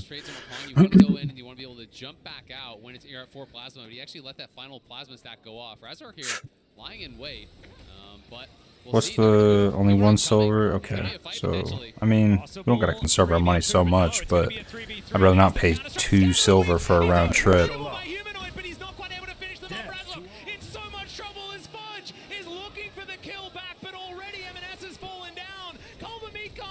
FNC bringing it back, maybe? Fnatic managed to get a kill off the back of that. Oh my goodness, who did they kill? But that flag and drag from Razork was sick to follow up on that. Yeah, great follow up. You know, he goes in. There's a flash scatter from Humanoid as well. Just going heavily for that play, and Fudge can't quite finish him off. It looked like it was maybe a Triumph Heal or something did come through from Razork, and they couldn't actually finish it off. So, you know, it is this initial play where Blabber's trying to play the mind game, wait for that flip, couldn't actually get it. The double stun comes through. There's the flag and drag. Maybe we get enough XP. Well. How much do we need? Really nicely played there. 1,000, 1,700. Really just that Triumph Heal that keeps Razork alive. This only gives 630. Okay. To stay alive in that one. So Fnatic managing to step away. Don't get the crop in the end, but at least it is a big win for Fnatic, especially with that kill going across to Oscarinin. That's going to accelerate the matchup. He's got the Sheen now. These trades become far easier for Oscarinin to try and play through. Shu is now on the other foot. Bit of an early game advantage here for Fnatic. We'll see how they can play through it as the game continues. Nice gold lead. Up by 500, 600. This early in the game. Win condition written off across his forehead. See whether it is going to work out, because of course Zeri is one of those champions that does relatively well towards the later stages of the game. Humanoid just playing with M&S here in this mid lane. As you would expect, enemies will fall. No. The reckoning is at hand. Still focused on this 3v3 topside though. Literally every flash of resistance burnt up there, and it's like, hey, you've still got Razork up there, you still got a strong mid jungle you try and play through. Even the opportunity if like Fudge mismanages his wave and it starts to push out, Razork can try and get up into that position. So I think there's a lot of opportunities for Fnatic. So I'm looking to see how Blabber can try and get in and disrupt that, try and get some vision down so he can spot plays like this with Razork. Absolutely. I mean, it's something that we talked about, and he's going to reveal himself there with the vision plant. So Blabber moving in towards mid. They're going to look for a dive. Yeah, they're going to pull him out with the all-out. Humanoid taking so much damage, and that's just a solo kill. Blabber was there as a cheerleader. Oh my goodness. Clean from M&S, punishing the flash. I talked about it last game, how Cloud9 was so good at punishing missing flashes here. M&S says, I get the level advantage. I have the push. The HP doesn't matter because I'm going to all out and take you away from your tower. The one Wait, what? solo kill There's a quest over here? 17 CS lead. Why don't y'all tell me? Into this range matchup early. And also pulling Razork from that top side as well means that they're not going to make the dive play because they don't have the members that they need. And now C9 get to fall down, get an early dragon, and still be able to contest this Rift Herald. That's What is this? Oh, it's the fucking... Razork is going to be spotted here. M&S going to push him away from this. Give me some more of those. Nice. Might head to the bank after this too. He's going to get taken down. Noah grabs that kill. It's a 1-for-1 trade though in the end, as that flash was interesting, but it is not going to lead to a kill or anything like that. Spen, you're fine. And Fnatic just going to try and lick their wounds. Yeah, Cloud9 going to be feeling pretty happy about it at the end of the day. It is a Fnatic doing better this game. They got the dragon on top. This is just great from M&S. He has the XP advantage, gets the push, W buffer into the ulti over the wall. Everything hitting here. Just beautifully done from M&S. The Blabber was there to cover. Bring Cornwall to just outside Silver Moon City Shepherd's Gate. That's right there. I know the trainer's this way. Sven gets it down, and even the flash away from the Scout of the Week as well is crucial there to make sure that he's able to escape. Exactly. That's what I was going to say. You know, he would have probably got CC'd up and potentially died because he was dismounted. He wasn't going to have that remount for a while, so you are fairly slow on that. But the gold right back to even. Cloud9, though, with the early objective advantage, and we'll see if they can do anything with that. Bot lane, again, fairly quiet. It is a slight edge, though, for Noah this time around. So C9 60, what? So I can't even accept the... Okay. Hold your head high. Maybe I have to craft it. And I don't have tailoring. It is a tailoring quest. Level 6 hit. Ooh, nice fancy feat here from M&S, but is he going to be able to get out of this? Absolutely, the answer is yes. Blabber throwing down some rocks. He's going to find too much more. The flick going to go wide there as well. Yeah, I think he was looking for the Q3 from M&S into the flick. They were trying to combo that together, but they saw Trimby coming, and then they started to back off because Fnatic was going to have the extra man. The thing is that with Trimby showing on mid lane, he's actually going to fall behind him when it comes to the experience of Sven. So as Sven now starts to rotate up towards mid lane, he'll hit level 6 first. You can start to play for Rift Herald off that timing window. So Cloud9 again exploiting these little small moments from Fnatic to get these advantages. Right, here towards the top side, Fudge still having some push Victory advantage, lies of course, ahead. Renekton in this matchup. This is the time where he's feeling good. We will have justice. This is his moment, of course. Very early game, not quite there, but late game is going to be where Oscarinen is going to be feeling a whole lot better. So just going to have to bide his time. Wasn't as good at that in the first game, but it looks like he's learning from it right now. Well, this is exactly what Cloud9 are looking for. They're going to go for a wraparound. They know that Counter-Strike's down for a little bit on Oscar, and now they're going to go for a 4-man dive. Yeah, Weaver's Wall does come on through there. The Oh, no. cooldown. The Magnus Storm comes in, doesn't get a whole Oh, lot of no. damage, but I think they've got enough men up here, and they are going to be able to grab the kill. Underneath the turret, Razork coming on in here, but that is not something you can defend. Yeah, I mean, if he tries to ult into that, maybe you kill Sven, but then you just die, so not worth it. It does mean, though, that Cloud9 had to pull off of the Herald, and now they're going to try to get a counterplay down on bot side. Berserker needs to leave, because Humanoid is coming, and I'm not sure Berserker realizes it. Time to give up this farm. Yeah, okay, there he goes. Also, play defensively, you like to see. For Cloud9, they actually didn't get an opportunity to take the Rift Herald off the back of it because they pulled off and invested so much low health bars. So now Fnatic are actually going to be the ones back on the map to try and go for it. So at least Fnatic do get something, but this is nicely done by Cloud9. Ascurin knows that he's not going to be able to get away the second he sees Sven on that ward, so ends up kind of taking his pick of the litter. I think he shouldn't probably burnt the flash, kind of just accepted his fate there a little bit, but now we got the contest. Yep. It is a bit of a 1v1 for the Shellfish. As the flick is not going to land. Anu Belore Delanar. Nothing. For nothing gained. Trimby clearing out vision here as well. Fnatic, it feels like they're revitalized moving into this one. They're looking a lot better in this second game. It's 2 plates taken on bot side. Yes, you get that dive on top side, but Every 24 for that. Herald, you know, so there is Fnatic, you know, fighting back much more heavily. Klein's at level 14, level 14, level 14. I'm literally level 13, aren't I? Time is of the essence. I'm level 13. But he's still in a massively better position than he was last game. Actually, He's going to scale really well into the side lane. how much is this going to give me? 315. Next passage of play, though, is probably going to define a lot of this game, which is going to be the Dragon. That's almost just enough. For Fnatic, they can try and play off of mid lane, where they can use the Herald, then start to lean in towards Dragon. Maybe we'll fight a creature out there or something. Cloud9 to try and deny a lot of that, so I think Cloud9 going to look to see if they can try and fight this off of what will be their initial mythics going through, but it's still going to be very, very tough with how much control Fnatic can have with Trimby, Razork, and even a Humanoid Scout of the Week. Absolutely. It's also, I've got to say, you know, when I'm taking early dragons, I feel pretty bad when I see Hextech into Infernal combo, because those are the souls that I'm usually hoping for, right? You know, I do think that there's still some other great ones to get. You know, if I'm not going to get those, I probably want Mountain against what Fnatic has, because they have a lot of upfront burst, especially, you know, with the Syndra and these. I think that Tryndamere was a good ban.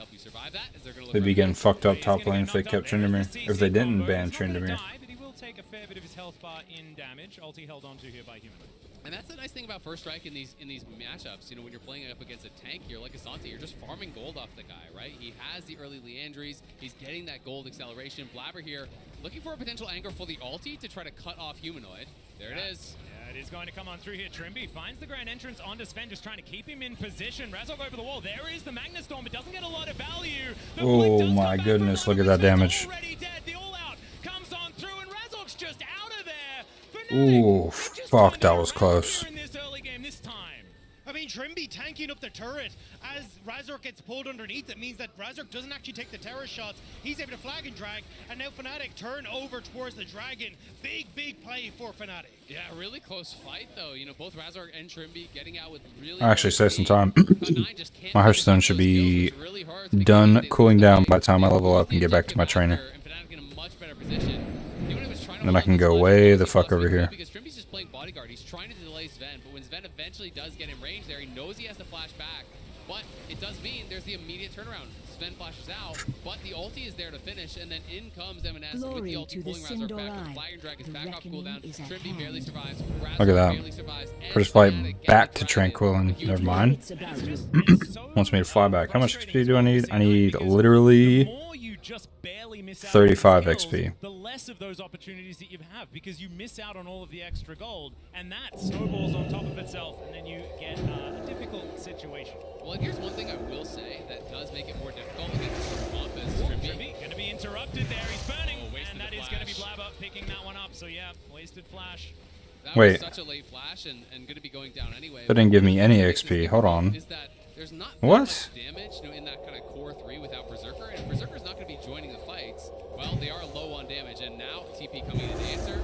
Nice little bit of pressure there from Cloud9. They don't commit. They just back off as soon as Okay, it's not dropping any XP. That sucks. A little bit of trouble. Sven's going to be interrupted. Can't hex flash that one. That's another kill for Noah M&S. He has to flash over the wall. He will do so. That'll keep him alive. But that is more money for the Zeri, and we all know what that can lead to. And this is the champion that Noah's felt Our confident on all enemies will year. fall. When you think of Noah, it was the Aphelios when he first joined the league, but also this Zeri that he's looked fantastic on. Now, having that early I forgot to go to the bank too. getting a bit of control in this I need people in here reminding me of this shit. Come on, man. Massive for him, right? Help me He's out. Kind of gifted those 2 kills. He's just been chilling bot lane farming, able to kind of have the action come to him. Fudge in some trouble here. Yeah, the counter strike going to come through. Blabber is here just a Damn, little he bit late, fucked and that is up. going to be the solo kill. Some revenge here for Oscar as some rocks are flying his way. We'll see whether he's going to Uh-oh. Ooh, what a flash. Oh, fuck, man. Nice job there by Blabber getting one back. Fudge really overplayed his hand. I think he was trying to look for a bit of a bait play there, but he underestimated the damage from Oscar. He gives over a freebie, and now Oscar in this champion that outscales in a really good spot. And you can see in the MasterCard lane economy snapshot that it's only Blabber with that gold advantage right now. Well, M&S is looking to try and grab one for himself. Humanoid taking a bit of damage as the teleport is coming forward. Wasn't really necessary, but sometimes you want to drive home that you can get the kill. I love how M&S needs spectators whenever he gets a solo kill. It's like, come on, let's see what I can do.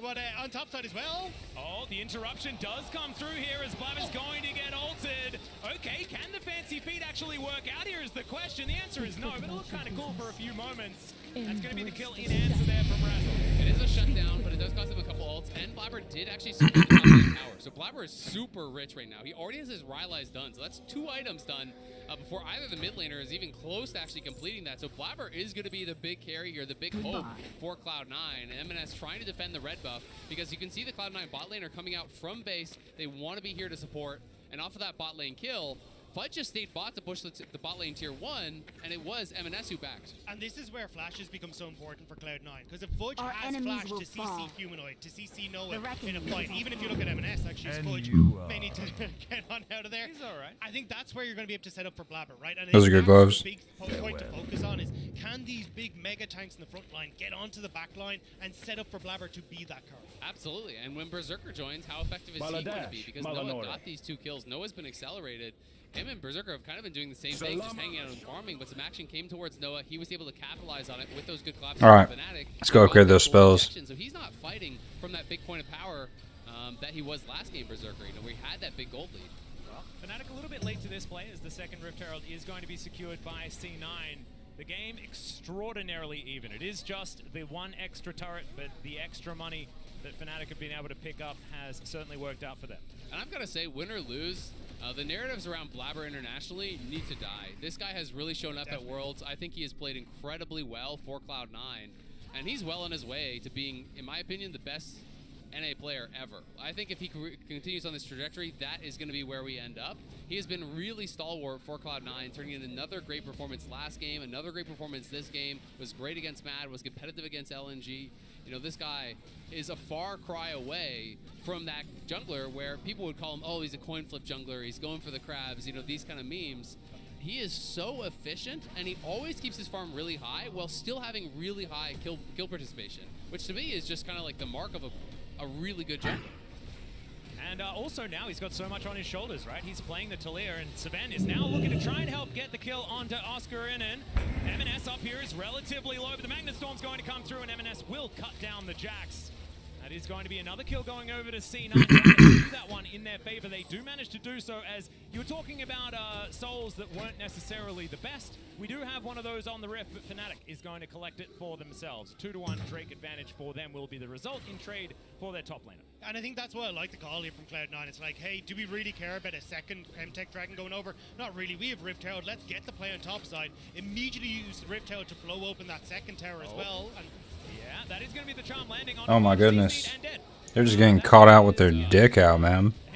That's just greed, man. You know, he really wants to try to get that away. You know they're on the dragon. You see the dragon death call, and you're still not only staying to actually get the kill, but you're using your slice and dice to actually help to secure it. So there's no really anywhere for him to go. Cloud9 do get a tier 2 on the other side of the map, but Fnatic get the kill there. They get the dragon. They take the mid tier 1, and that's really kind of just off of a silly play from Fudge. He should have been there to potentially defend. And again, you wouldn't have had that opportunity if you hadn't gone down. So now Fnatic, they'll have the chance to start pushing in mid, especially with the range advantage they have, and then start to lean in towards Vision. And I mean, Oscarinen trying to punish on this top side play, but Sven's in the area. I mean, Oscar, I think, played it out pretty well. And this is why, you know, some people may be saying, oh, Sven using his ulti, haha. He's actually waiting, because if you wait too long, Oscar's going to have Counter-Strike back, and then there's a potential for him to kill M&S, right? So I think you actually had to commit all the cooldowns to make sure you get this kill. Fudge warded out, obviously did not know it, but the dragon is dead. You know they're in the area. You know they're going to be potentially looking over there. And it's just some greed there from Fudge. Wanted to get it, and now going to be potentially dove here by Oscar. Yeah, there is the Counter-Strike. That is going to get the stun. Great knock up there from Razork, as well as the Scat of the Week is going to come in. Fudge keeping himself alive for so long, though. He does get stabbed in the end by a Q from the Jarvan, but have they overextended is the question. Berserker! Oh my goodness. Dives in on top of Noah. He's out of the fight. Ooh, they got spread out. Fnatic now on the warpath looking for M&S, who is running the wrong direction, and Noah is looking to try and come back and answer it. He is going to get engaged on as M&S is trying to do some fancy stuff to get himself out of this, but it's not going to work as Syndra says no, and Fnatic, they just win the fight. They grab 3 kills. Berserker is going to try and get this turret in answer. M&S had nowhere to go. His tower is being knocked down by Skirnan as he's running for the hills, and Fnatic pick up 4 off the back of that play, and that was perfectly timed off of getting mid lane tower, dive into that top side with the vision you have, and there's nothing Fudge can do. Yeah, I mean, Fudge, I think, played it about as well as he could. He lived for a really long time here. I started to get a bit nervous for Fnatic on the dive. The ulti comes up, and you think, okay, surely he's dead. But then, Swordbreaker heal, Q heal, surviving for quite some time. Blabber does arrive, and on the other side, we saw that it was Berserker diving in. Blabber flashing back, though, and Humanoid catches him with the scatter after, bursts him down, and then all of a sudden, because Sven and Berserker were going for Noah, they left the other members on their team kind of by themselves. They overcommitted to trying to kill off Noah. They couldn't even do it. You know, they forced out that E over the wall from Noah, but I want to see what happened with the ulti from Berserker, because Noah didn't even have to flash, and when we panned down, Noah was really far away. No, So the what I bank. think We gotta go to the bank. that Berserker ulted while he was mid-slide across the wall, and then he got too far away from the other side, so probably a little bit too early of an ult for Berserker, but maybe worried about losing vision. Either way, had you just forced Noah out and then used that ulti to rejoin the fight on top side and Sven collapses up there, this could have been a very different story for Cloud9, so great punish, great aggressive play from Fnatic, but definitely, I think, a bit of a drop ball there from the C9 bot lane. Well, Scat of the Week going to come through. Humanoid has just been fantastic. I mean, this whole series, to be honest, he was the ray of hope for Fnatic in game number 1, and is now just landing all of these scatters. Another one going to be missed there, but of course, M&S has to dodge to get himself out of the way. And the other thing worth mentioning is this is not the old Syndra, right? Syndra scales up, you farm those splinters, you get to 100, you really do have a powerful late game here. The lone kind of weakness is your lack of mobility, so it's going to be up to Cloud9 to try to pile in on top and then punish that. And that's why I like the Cosmic Drive second here. I mean, you hit 3 of your spells, you're going to get that movement speed, gives you the opportunity to try and run yourself out of blabbers, knockups, and try and get away from Fudge. It actually gives you a huge amount of opportunities to try and avoid what Cloud9 want to do, and as long as you do that, I mean, as Skirnan down in this side lane, he's an absolute monster. 2 items compared to the 1 of Fudge. He'll start to work his way through these towers, and Fnatic, having that mid lane tower down, are now looking to maybe punish Fudge again. Yeah, I mean, they're doing a really good job of just pressuring him off of this, as Trimby... Yeah, doesn't have a lot of options. Has to use the quickness for the extra movement speed to get himself out of the way. So that is a decent cooldown that C9 have picked up. But they lose their inner turret, and that is more money going to Fnatic. They're maybe starting Baron. They're actually pushing towards it. They're just going to start this up. They know that Fnatic was fully on bot side. I don't know that they can kill this fast enough, though. I don't think this is going to work. There's no one even tanking it for Blabber right now. And double TP is going to be available. There is no vision. As I think this might just be a Hail Mary. Let's see what can happen. Is the turn going to come through from C9? And instead, they're just going to get themselves out of here if they can. Sven trying to do what he can to keep them away as he dives in. There's the Magnus Storm, but where's the follow-up? The rest of C9 looking to move on over, and that is the Baron secured by Fnatic. Thanks for the leash, I guess, as Noah is looking for even more. Blabber's going to go down. M&S might be able to get one, but the answer is no, because there's a Mega Blast Cone down there to keep the Jax alive, and now it is a disaster for C9. The Crocodile goes down once again, and Razok just needs one Q or a smite to take down the kill onto Berserker. That went from bad to real bad real fast. This worked for Cloud9 against Mad Lions, and they were like, hang on, maybe we can pull it again against the EU team, but it's not the case. Fnatic come into the area quick, and they punish C9 fast. Yeah, I thought that C9 was just going to try to get a Fnatic TP and then just back off, right? I thought that's all they were going to be looking for, but they tried to actually set this up. Sven goes in for the re-engage, but the Baron has just been leashed for Fnatic. Sven, sure, it's a multi-man engage, but no one's there to follow up. Blabber and Berserker are not in range whatsoever. They try to file in here to get there, and they just get hard engaged on, so this is an absolute disaster from Cloud9. I didn't feel like the game was in that desperate of a spot, and now Blabber just going to get one shot. There's a lot of Dude, Fnatic's fucking farming them. What a turnaround. Look at those buffs. They got both heal buffs and damage buffs. Humanoid 7 kills now, 10 stacks on the Dark Seal, and again, you My do goodness. have the opportunity to try and play outside lanes, or as Cloud9 try and have like some big wombo combo to bring you back into this, right? You were reliant on Blabber being that damage dealer, having the setup from Cloud9, but with Fnatic having control of the map, finding those moments is so difficult, especially when you're going to start seeing Fnatic taking over now. And I guess that was Cloud9's read, right? Because they couldn't have thought that that was like a smart play to make, right? I do think that their read must have been, we are just going to lose this game slowly through side lanes. We can't actually do anything about this Jax.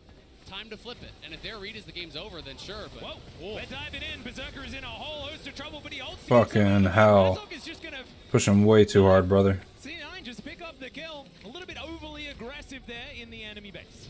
I mean, a mistake there from Razork and Trimby, but actually might cost them more here. Oh, the flank angle here from M&S as well, as Humanoid is going to get picked out of position. The all-out comes through. The flick will be available, and there's some revenge for Blabber. Fucking hell, what are they doing? Picks back to back, and they might be back in some form of control. Both shutdowns there. I'm not going to say control. They're still down 6K. The Baron's still on 3. That's why I went with the some form of. Some form. You know, there's a little bit form of control where you have no control. Yeah, the control where you have 5 people, they have 3 for the next little while. Okay.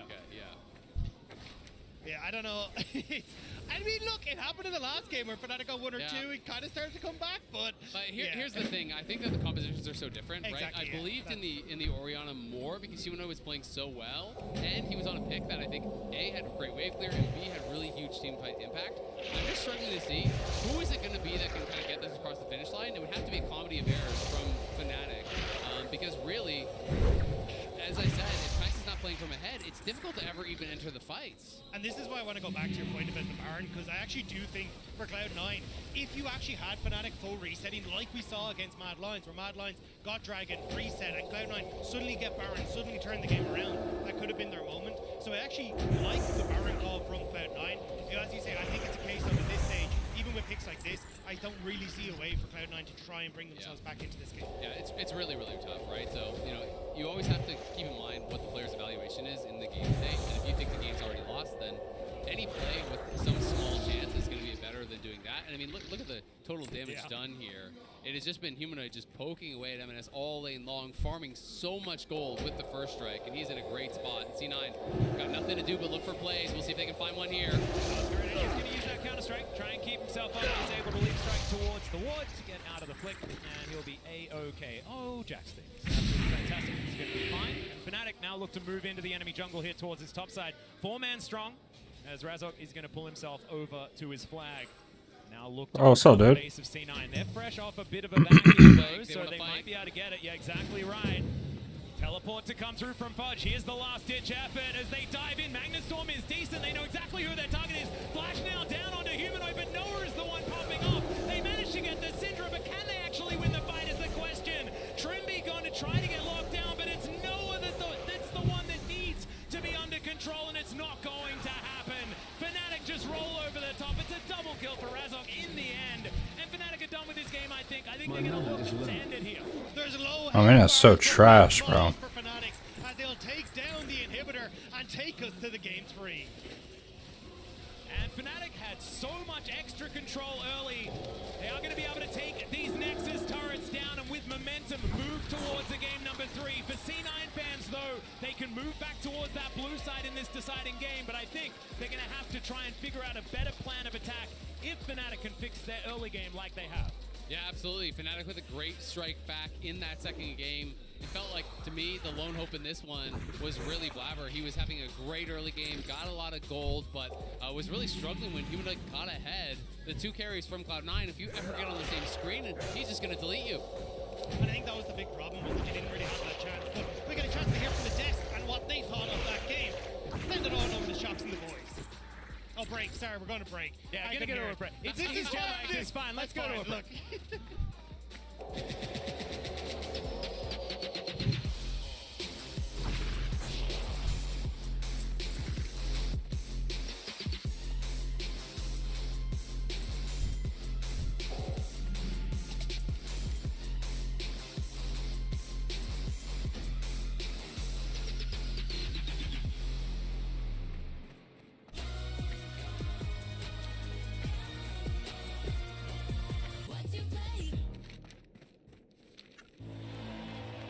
A team against a king.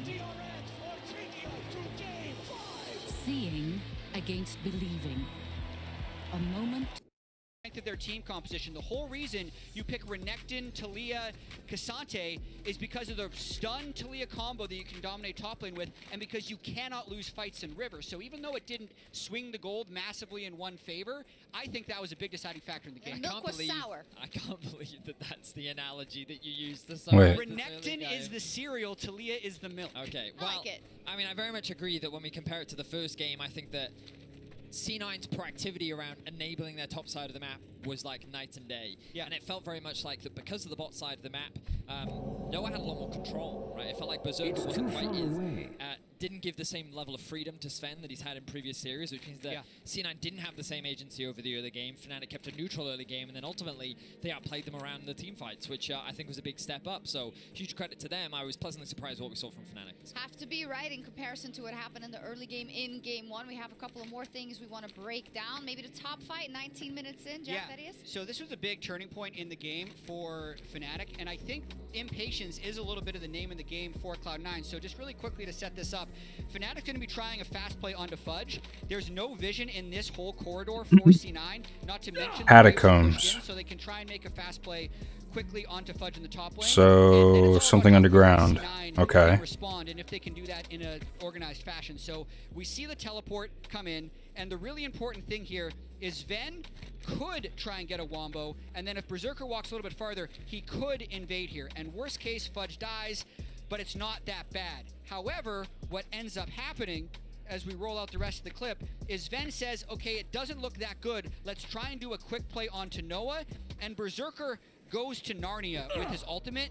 Imagine if there is a Kai'Sa and Rel in this fight. I don't think it necessarily goes as well for Fnatic, but with the way it did end up going, it kind of catapulted Fnatic ahead in this game, as you can see the rest of this play out. I think there was a world where you can actually get Berserker into the fight before Noah because of the angle in which Sven was coming from, and then the Berserker. How did I not see that before? Correct. There's definitely a world where like that could have been a different fight, but again, C9 being a little disjointed when it came to the team fight, and this is something we've seen briefly in their series versus or their game rather versus BLG. And again, like in that mid game, sometimes we see these. There's no way. These fights for C9 that. There's no way there's somebody up there. Advantage of in game 1, and they took advantage of again in game 2. A few times indeed. I do want to shout out Oscar as well, because for me, you know, his recovery in game 2 because of the shellacking he got in game 1 on the world stage as a rookie. I think that's something to shout out in this game, because it was also pivotal. You know, you don't want to have that lane losing on the top to start everything out either, and the fact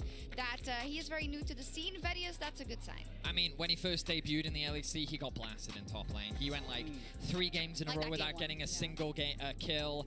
He very much knows what it's like to be bullied, to be isolated, and domestically he was able to bounce back. And I think that this time around, the fact that he wasn't getting perma-ganked by multiple people, he was able to play the 1v1 very well, even getting a revenge solo kill against Fudge. He did. Overall, though, we have to NPC just disappeared. Both of the games that we saw so far, in order to perhaps predict what may happen in Game 3, we have the side selection already, so I can let that marinate. It's going to be C9 on blue, no surprises there. So let's start with this post-game breakdown to look at kind of an indication for the draft going forward. Yeah, I think when these team comps are even gold at 20 minutes, it is fairly Fnatic favored. This was definitely one. I think actually both games where Cloud9 picked a lot more proactivity early game, thinking that was the road to victory, and they were unable to pull ahead here. I thought Humanoid Syndra first pick looked questionable at first. Oh, I agree. But it paid off in the end because he was able to control space really well in the mid and late game. Yeah, the draft was a little bit concerning from my end when we look at what Fnatic decided to go for. I was a little bit worried the fact that they did put so much priority on the Syndra, and then the fact that they also then went back for the Zeri as well. I didn't love what we were seeing, but they got themselves the Jarvan, they got themselves some pretty good engage, and the reality is that in these fights, I feel like the Humanoid is able to find a lot of impact. In Game 1, he was doing it on the Orianna. In Game 2, he's doing it on the Syndra. But credit to M&S, where he can, he is making his presence known, and I feel like both mid laners are showing the best of what they can do in this series. Yeah, I will say this doesn't include M&S's 2 solo kills, but I think these stats paint the picture that the team is playing through Humanoid, and M&S is not able to sync up with Cloud9 in a lot of situations. The solo kills happen, but they've been disjointed in team fights. And even some of his Yone plays were a little bit individual for M&S, so I think he's playing better than those stats show, but he needs to link into a team like Humanoid is if C9 wants to win this series. So more happy with kind of the cohesive unit that Fnatic was able to field in their game when it came to specifically the I gotta figure out how to get over here. moments in the game? Absolutely. I think Fnatic and specifically Humanoid were just more connected this game than Cloud9 was. I also just think that like C9 have a problem with their Barons. Like the way in which they play around them, the way in which like whether they get the Baron or like what they then do with it, it's like C9 have a very clear issue when it comes to with the lead that they have, where to go from it, and then in that mid game how they play around this neutral objective. And I think that this is a clear advantage that Fnatic has. So the way in which Cloud9 I think simplified this is they draft a composition that gives them strong team fighting tools around the Baron. They did it in Game 1. I think their composition overall was very easy to execute, and I think they can look to replicate that Game 3. Yeah, Jad, but we arrive here at Game 3, and there's so much history between the region and between the two teams. It always happens. 10 years ago, first World Look Championship south for the before entrance. Cloud9, Okay. They were eliminated in a best-of-3 by Fnatic in that Game 3. All-time, NA versus EU. Is EU favored, and specifically Fnatic favored? They knocked C9 out of Worlds in 2013, in 2018, and one more game would do it here. But also, This might be hard. flip that script a little bit. They want to stay alive in the tournament. Will it be Cloud9 or will it be Fnatic? And thank you very much, Shux, for the breakdown here as we jump into the final game. This best of 3. Let's see how these bans go. This is the most contentious part, gentlemen. So we've just been talking about this a lot. In Game 1, Fnatic did Maokai, Kalista, and Sejuani. We don't think that they can give over both Rumble and the Xayah to Cloud9. Cloud9 has also changed this up. I think this is smart. Just ban out Humanoid more because Humanoid has been the best player on the map. What? I think for either team across these two games. So you take away the Azir, you take away the Orion as well. They're going to ban out the Kalista. Sejuani would be their third, but if you ban Sejuani here, it's going to be a first pick Rumble again. And, well, at the very least, though, then you could grab Xayah for Fnatic because there's not that trade of the Orianna. Yeah, I think they will ban the Rumble because even on blue side, they banned the Rumble, and you're like, look, Xayah, still an issue, but at least it's not the end of the world. Poppy's still going to be banned, so that will leave up in the Renekton, which was the difference maker from the Game 1 draft into this one when it comes to that. I think the Poppy's a really smart ban because if you're expecting this to be, you know, a Xayah ban or whatever. These guys hit much harder. There's not really a good answer for Oscar, so the top side becomes very hard. If you ban Xayah, they get Rumble. If you ban Rumble, they get Xayah, right? And then I think Cloud9 is really set up well. So they're going to try to do a trade of OPs for OPs. So I actually think this is really smart. I still think it's going to be likely a Rumble, but it could be a Xayah. And your hope now is, okay, if you're thinking there's 3 OPs up, well, you do a 1-for-2 trade. I think you take the Xayah, because, I mean, I in think the so last too. draft, Fnatic showed, hey, we already showed our hand. We don't really want to take the Rumble, so now they are going to pick the Rumble. They'll take the Jarvan alongside it, but it's like, how comfortable are they actually on this pick if they weren't ready to pick it up blue side? And Cloud9 is going to do Sejuani plus Jax. Yeah. They're going to do Sejuani Jax, and then you have to be able to win this 2v2, right? And I do think Rumble can absolutely win that 2v2 alongside the Jarvan. It's execution based, of course, but you have the Ignite advantage. But so much already, I think, is going to come down to these top lane picks. And this, I feel like, is showing, you know, the kind of issues I think that Noah has with some of his champions. You know, he's worried about these getting banned out, so he's going to pick this early. But this does expose Humanoid even more to more bans getting thrown at him. But it is a really interesting adaptation here from Fnatic. Yeah, I think if you're Cloud9, ban Nico, ban Syndra, you're like, okay, cool, there's two very big follow-ups for what this is setup is already there. And then you're kind of like, okay, well, what do you have in the Why is it such a long cooldown? That's so much that's already gone from the mid lane pool, but as you say, for MNS, he still has a lot of fallbacks when it comes towards, well, I was going to say some of these melee mids. And of course it's locked. I mean, you look at M&S's champion pool for the year, that guy plays a lot of different stuff. Like, he is not concerned, I think, really about bans going towards him. I would consider just throwing bans. Keep throwing more bans towards him. When I ban out the Syndra, just keep throwing bans at him. I think it makes a lot of sense to really try to limit that because, you know, M&S, I think, is comfortable, you know, playing a lot of different stuff. And it's not that Humanoid is not flexible. I think that he is. But Humanoid has just been the best player for Fnatic by far, in my opinion. It's still so I think you limit his power as much as you possibly can in this game. If they leave Syndra up, it feels like you're daring him to pick Syndra, and then you have to give M&S the credit that he has a good answer that he's kind of waiting for with it. And it could just be Cassante again. It certainly could. I really like the Permafrost banning away here just because Yone does have a lot of extra magic damage, the Akali, obviously, a magic damage assassin, and so now the Sejuani value in the mid lane may not necessarily mirror that with topside. You don't necessarily Whoa, level 17. He's going to be the Renata band away from Trimby, so going into his champion pool a little bit deeper, but there's a Nautilus, so he may as well just lock that one away. But that's showcasing that Cloud9 want to go full dive, right? And if you're going to pick full dive here and you're worried about that Renata, like the Renata is so good as an answer to this. Of course, you're still getting a really high tier pick here. It is going to be 5th pick for Humanoid. So M&S could go Syndra. What do you think Humanoid... Okay, this isn't going to work. Okay, okay. I'll just go. That's actually because I was even looking there. I was like an Eco or something along those lines, but actually looking, he's only played one game all year long as an Eco, and it was a loss. So, and it's not something that I'd usually associate with Humanoid. It would more be like the caps and that kind of stuff that I associate him with. So I am curious. I think Nico is perfect in this scenario if the people are looking to dive on you. But I don't know is the honest answer. Yeah, and I will say, if M&S does go Syndra, then topside is kind of like countered by Merc Threads. So maybe there's two level 17. In which case they could go towards like a Jace or something physical damage in that line. Maybe I think it would probably be the Jace. I mean, Humanoid has been a fantastic Jace, and you've got the AP already Then there. Humanoid just goes Syndra, right? And then I feel like you're feeling pretty darn good because Razork then has good lanes to gank in both mid and top. I feel like Fnatic would have some pretty good positions. This would be much more of like a throwback to M&S when he first came into the LCS. This is a pick that everyone was terrified about him on. It was really considered that must ban. Of course, LeBlanc has been nerfed so many times now. It has been really kind of pushed down. Whoa. This would be interesting. I don't. These are just hovers. I think it's going to be Syndra. That's my expectation at least. Yeah, I think the Syndra, but it's still not the best of matchups into the LeBlanc. She can still do enough in that matchup. And then, yeah, Sylas could be a pick here. Actually, yeah. Okay. I like the Sylas. It makes Alistar, it very, yeah. For against Just come back to these. LeBlanc can have some push, but she's not really able to shove you out of lane, especially since we've seen a lot of Sylases like start Doran's ring, quick reset for Doran's shield as well, and then you're just very difficult to try and push out of lane. So I think in that scenario, you've got access to a ton of great ultimates, and also you're able to play in towards this heavy skirmish, and when C9 dive in on top of you, that's where you can get a lot of value as well. Yeah, I mean, Humanoid definitely is going to have the ability to carry this game. You know, you're on that Sylas, you have good jungle pairings, you have the Alistar ult to steal. I think that and the Sejuani are kind of the premier ults that you're really looking for, but mostly just the Alistar. There's a lot of pressure on Cloud9 to play well in the top side, though, because this is very reminiscent of the game that they got blown out against T1, where Zeus actually went with that Rumble, and they went with the Jax answer. They had the Bel'Veth instead of the Sejuani in that one, but that went so bad so fast. Fudge did play the early waves well, but then Blabber got pushed out of his jungle, and all of a sudden, Fudge is getting dove, and it kind of feels like it's GG. I also do feel like for M&S, though, this is also a moment where he can step up and be the carry. Noah has no real safety on that back line. Like, you're with the Rel, what you gonna do if a LeBlanc pops over the wall, immediately deletes Noah, and then it's like, cool, we're 4 versus 5, we should be able to snowball this fight out of control. So I definitely think on both sides, mid laners are the ones to watch. The most measured of takes. Yeah, I just wanted a smiley face underneath. It's like, I just don't want violence, guys. Both teams have fun. Yeah, it's I hope everyone has fun signs. Yeah. Let's just have a good time, everyone. Let's see who has the most good of a time as we hop onto the Rift here for the final game. Blue side's been traded. It's been a victory for both teams. And now we'll see whether Fnatic can fight back against that with a decent draft, or whether C9 can be the ones to take it here as we jump into the Rift for game number 3.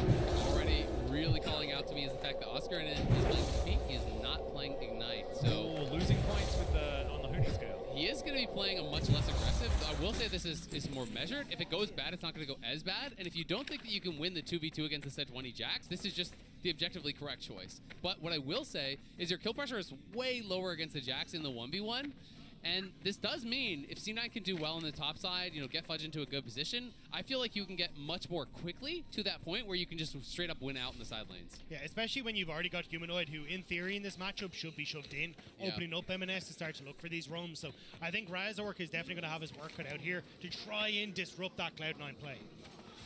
I think the 3v3 on the top side of the map is where my mind is going to go. That's the whole series, no? It's been the whole series, and that's what I'm looking out for now. As Blabber is going to close in on Humanoid, and he's just going to dash away. Sometimes you just want to abscond from the whole situation. So Not this is as pretty bad. good.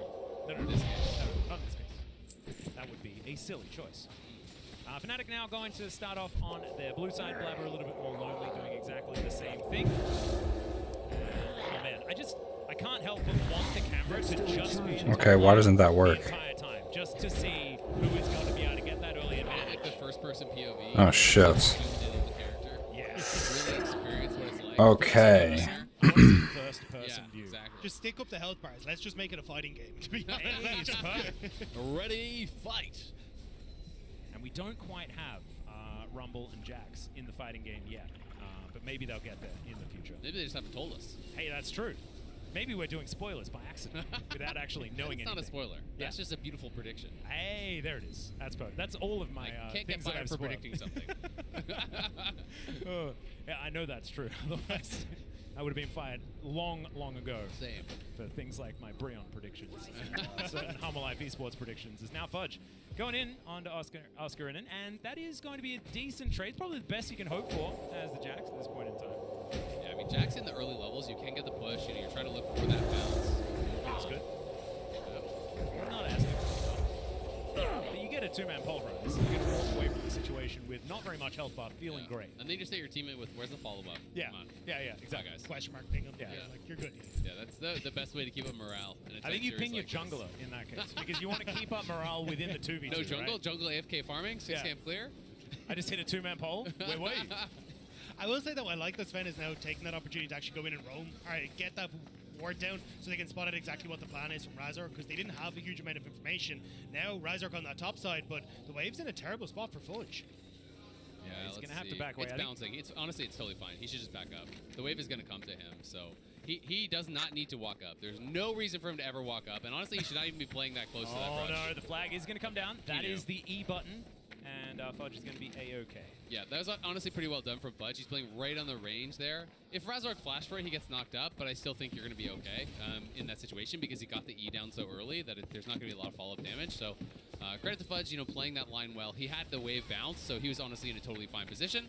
MNES going to be having push here in mid. The question is just Was how it? much Oh, yeah, push that's can right. he keep on? Can he keep him kind of locked in lane here?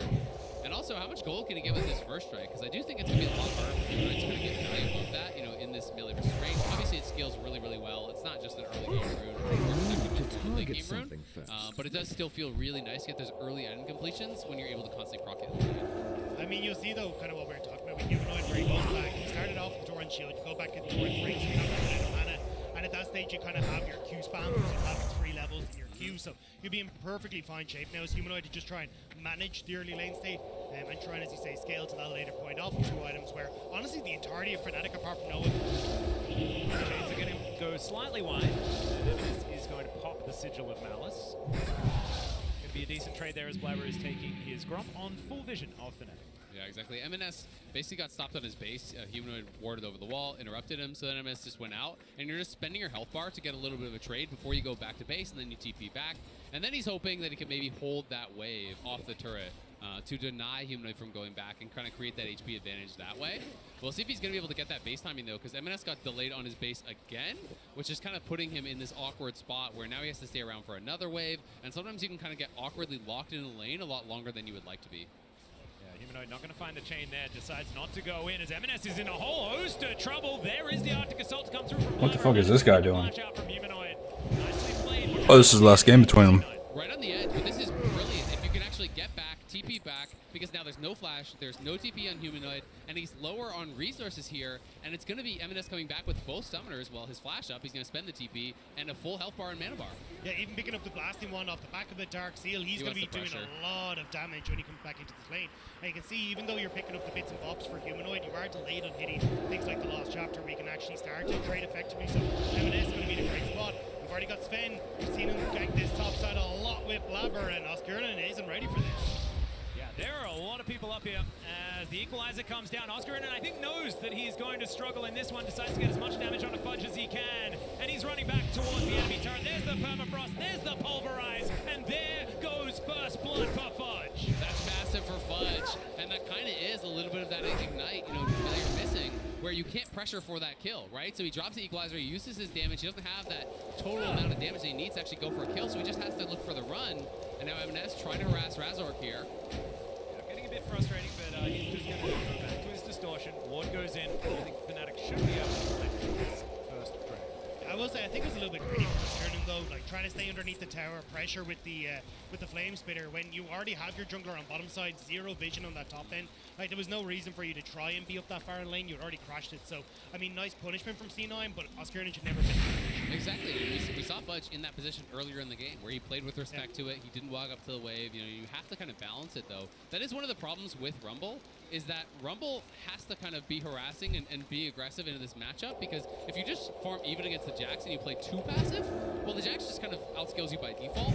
So you have to really walk that line well, and it means that you have to really track the enemy jungler well, track the enemy support well, but to know when you are in trouble. Yeah, the real thing is you can use information so much better as the Rumble, but if you don't have it, then it's hard to know exactly when you're supposed to, you know, press your buttons and actually get those leads, because if you don't, like you said, you're just going to sit there and let Jax be Jax. So it is going to be a lot of the initiative. Like, Fnatic is the one that needs to be making the early plays towards the top side of the map, but they do still have a whole bunch of scaling options elsewhere, right? So you don't necessarily need to feel as pressured, but still should be that win condition for C9 if they need it in the later stages of the game. And he'll be set up really well for success in the side lanes, because if you pick up a bit of MR, you know, who's going to answer the side lane? Humanoid or Oscarina, right? So you're going to be set up well for that success in the side lane if they want to play heavily towards it. And Blabber just heading right back up there. If Oscar oversteps, this could be another kill. And Blabber could even just go for the wraparound. They have a track on that ward, potentially. So he's just going to be starting up the Herald. You can see Razork coming down. Mid lane is kind of in parity right now, so this is maybe a little bit of a risky take. We'll see, though, if Cloud9's pressure in mid is enough to get him. Yeah, flag is going to be in there, but Razork does not want to head over here, understanding that he needs to relinquish control of this top I'll be right side. back. And that is going to be C9 getting the first topside objective in trade for the Dragon that Fnatic already picked up. Nothing really in it as far as advantage for either team, though. Just a lot of these micro leads, and of course first blood going to C9, but anything could still happen in this game. You have to say, though, it's a 1k gold lead, and they haven't dropped their Herald. So I think they're in a pretty good spot, and they're looking for a dive. The two-man pole is going to come through. There's the crash down, but it's the Featherstorm that's going to answer, and Sven is the one that locks down that kill, and now Noah, can he answer back? He's got red-white guns, but Berserker's feeling good, and that is going to be the tanking done so beautifully from Sven as well to make sure the Berserker's all right. They get a plate off the back of it. And that's the power of the Alistar hitting 6. You got that push, you hit level 6 off the wave, and immediately dive. Oh dear, level 7 here for Blabber as the equalizer comes down. C9 can move out of the way of it if they would like to, as now Fudge dives in. Razork is going to go the opposite direction, though. The permafrost not quite in range as Blabber does find it. The fade away with the ultimate, and Oscarina just has to let his jungler die. I mean, Razork just went way too far. He gave away a freebie there, as Cloud9 was just instantly disengaging when they saw that Razork shows up, and the equalizer gets dropped. And if you don't have a high-value equalizer, there's no damage there. And Berserker looking. Yep, there's an Alistar in pajamas that was lying on the ground. So something happened there. We'll probably check that one out in a replay. Just Noah answering. And Berserker is just going to look to hold on to this wave. So not the most massive of advantages. I do agree with Azael, though, going back to that top lane play. I mean, you get complete discoordination on the ultimates coming through from Oscarina and Razork, so that's the turnaround that C9 needed. And once you're able to focus down one of these members, you're in a good spot. But we're going to get this play on the bottom side to see exactly what's... Oh, this is actually the initial the first one, right? Level 6 hit up by the bot lane of C9. You don't have level 6 on Trimby to try and disengage from this. And that ultimate, you get so much value from the Alistar, and I think this is the downside for not trying to play away from Rift Herald. And then here on the top side play, like that ultimate... This fucking guy, do you mind? I'm trying to stretch and take a piss. And then you have Razork who's able to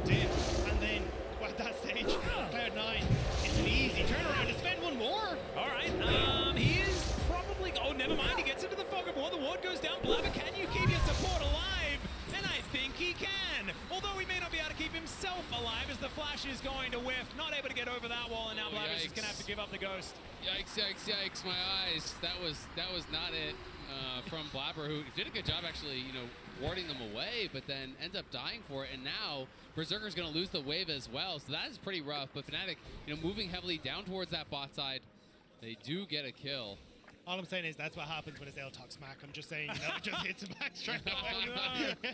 But yeah, I mean, Sven tries to get the ward in the bush. Immediate Trimby already there. Hex flashes out, gets the setup with Humanoid, and a nice roam from Humanoid there to find that opportunity on the bot side, especially with Razork now moving down to clear his bot camps. You've got the numbers advantage. MNS is still in the middle.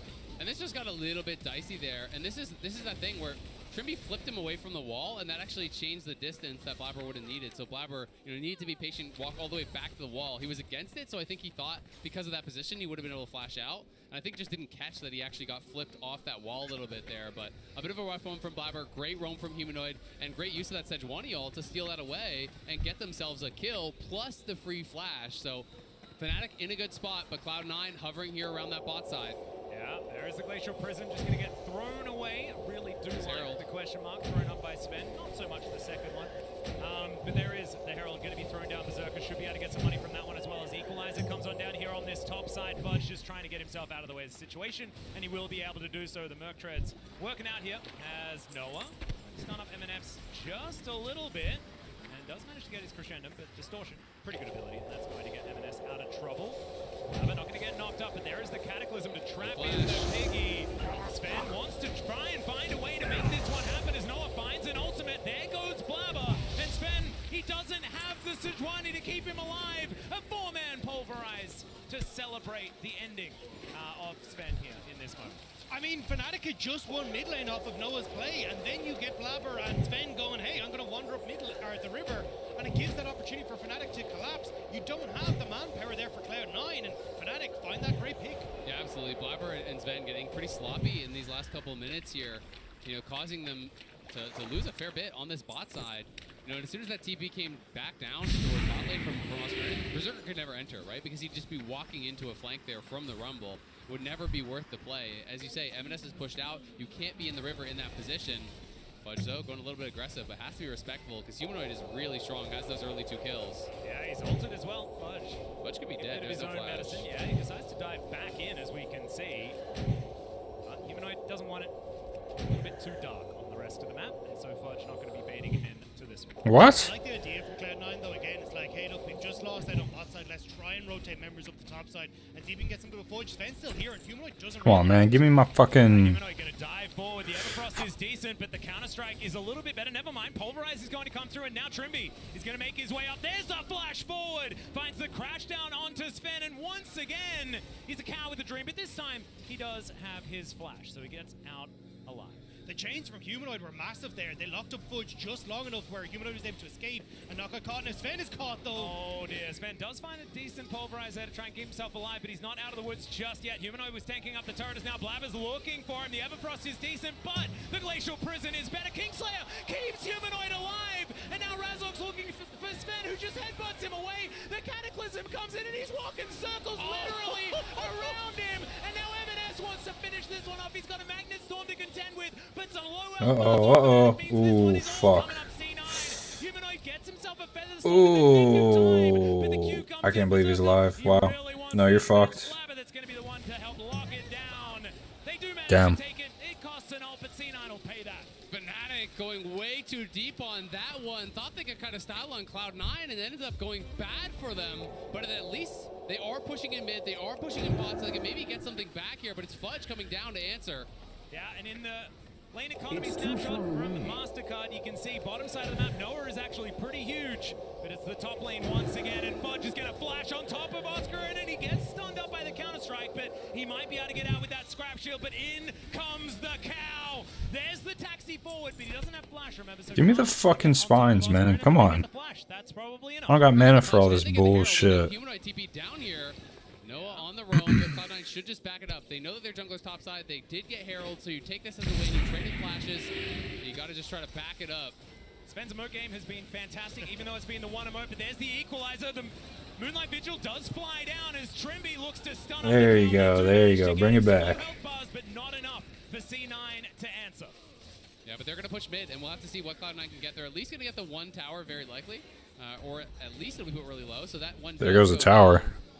But, you know, the worry here for Cloud9 is the two dragons relatively early on taken by Fnatic. You know, it's not the fastest soul, but it would be an infernal soul, which is always terrifying. And the fact that Noah, it feels like, for one of the first times, is really in kind of this big, comfortable position. I feel like this is his best game state that he's had throughout Worlds thus far. He could really carry this game. Yeah, I think as well, if you can have Fnatic able to match a lot of these plays that Cloud9 are trying to make to get control back, that's going to help out massively. I mean, Humanoid matching the roam here from Spain, you get the flash from the Jax to try and keep him safe, and they're able to turn this one around nicely. And as you say, with Noah, yes, he does have a gold lead, but he's still waiting for like an item and a half realistically before he becomes the big AD carry. Whereas I think when you look at like Berserker is in a spot where he's still going to be a little bit more relevant just because of the champions that you're playing. Yeah, and Cloud9's still going to be trying to play heavily through those side lanes, but we'll see how Fudge can do, because Humanoid has seemed more than equal to the task as far as answering him in those side lanes. I'm interested to see where Fudge does build. Does he build more towards the 5v5, or does he start picking up some MR and trying to play heavily through sides, right? Because the MR is going to be really on effective. top He wants lane. to commit to those side lanes. But at the end of the day, if it's a game that's going to be decided in 5v5, you're still going to have to deal with all of the punishment that's going to come through from Noah. Hey, and I think you kind of have to accept that, hey, look, we're going to need to team fight. Fnatic have the tempo advantage at this stage. They've gotten the positional, are the wards that they want to try and play for the next Dragon, try and play for mid lane turret, even if they want to forgo Dragon. So I think as Fudge, you have to play for team fights, because that's where this game's going to be decided. And I agree. I mean, C9 tried to play, you know, for those early heralds, and you're supposed to be trading objectives for gold, right? And that the idea is that you come to this third dragon fight with a significant gold lead, and then you're in that winning spot. You take the fight, you win the fight, you get the dragon. All of a sudden, the other team is in kind of a really hard spot. But the gold lead is nothing, right? The gold is, it may as well just be dead even. When you add in the combat stats from what Fnatic has on their dragons, I would say they're maybe even slightly in the lead, or at the very least very, very close. So it's really going to be down to the execution here. If Fnatic gets this third one, it could be problems. They do have control of the vision though, and Razok is going to figure that one out. Takes 2/3 of his health bar in trade, now has to go for a reset. And there are a lot of things that give advantages. You're talking about the amount of stats that you have, that's very important, but vision is also very important. And it's Fucking C9 useless. that has a lot of it around this very important dragon. And that's why I thought Fnatic were going to give it up. Maybe try and play for mid into a top side, get 2 towers. But you've got the reset that was actually cancelled on Oscurin. He wanted to reset to try and then make a TP play in towards this objective. But Fudge actually stopped him on the top side. Yeah, it's fighting him as well, as we could see from the minimap that is going to pull away.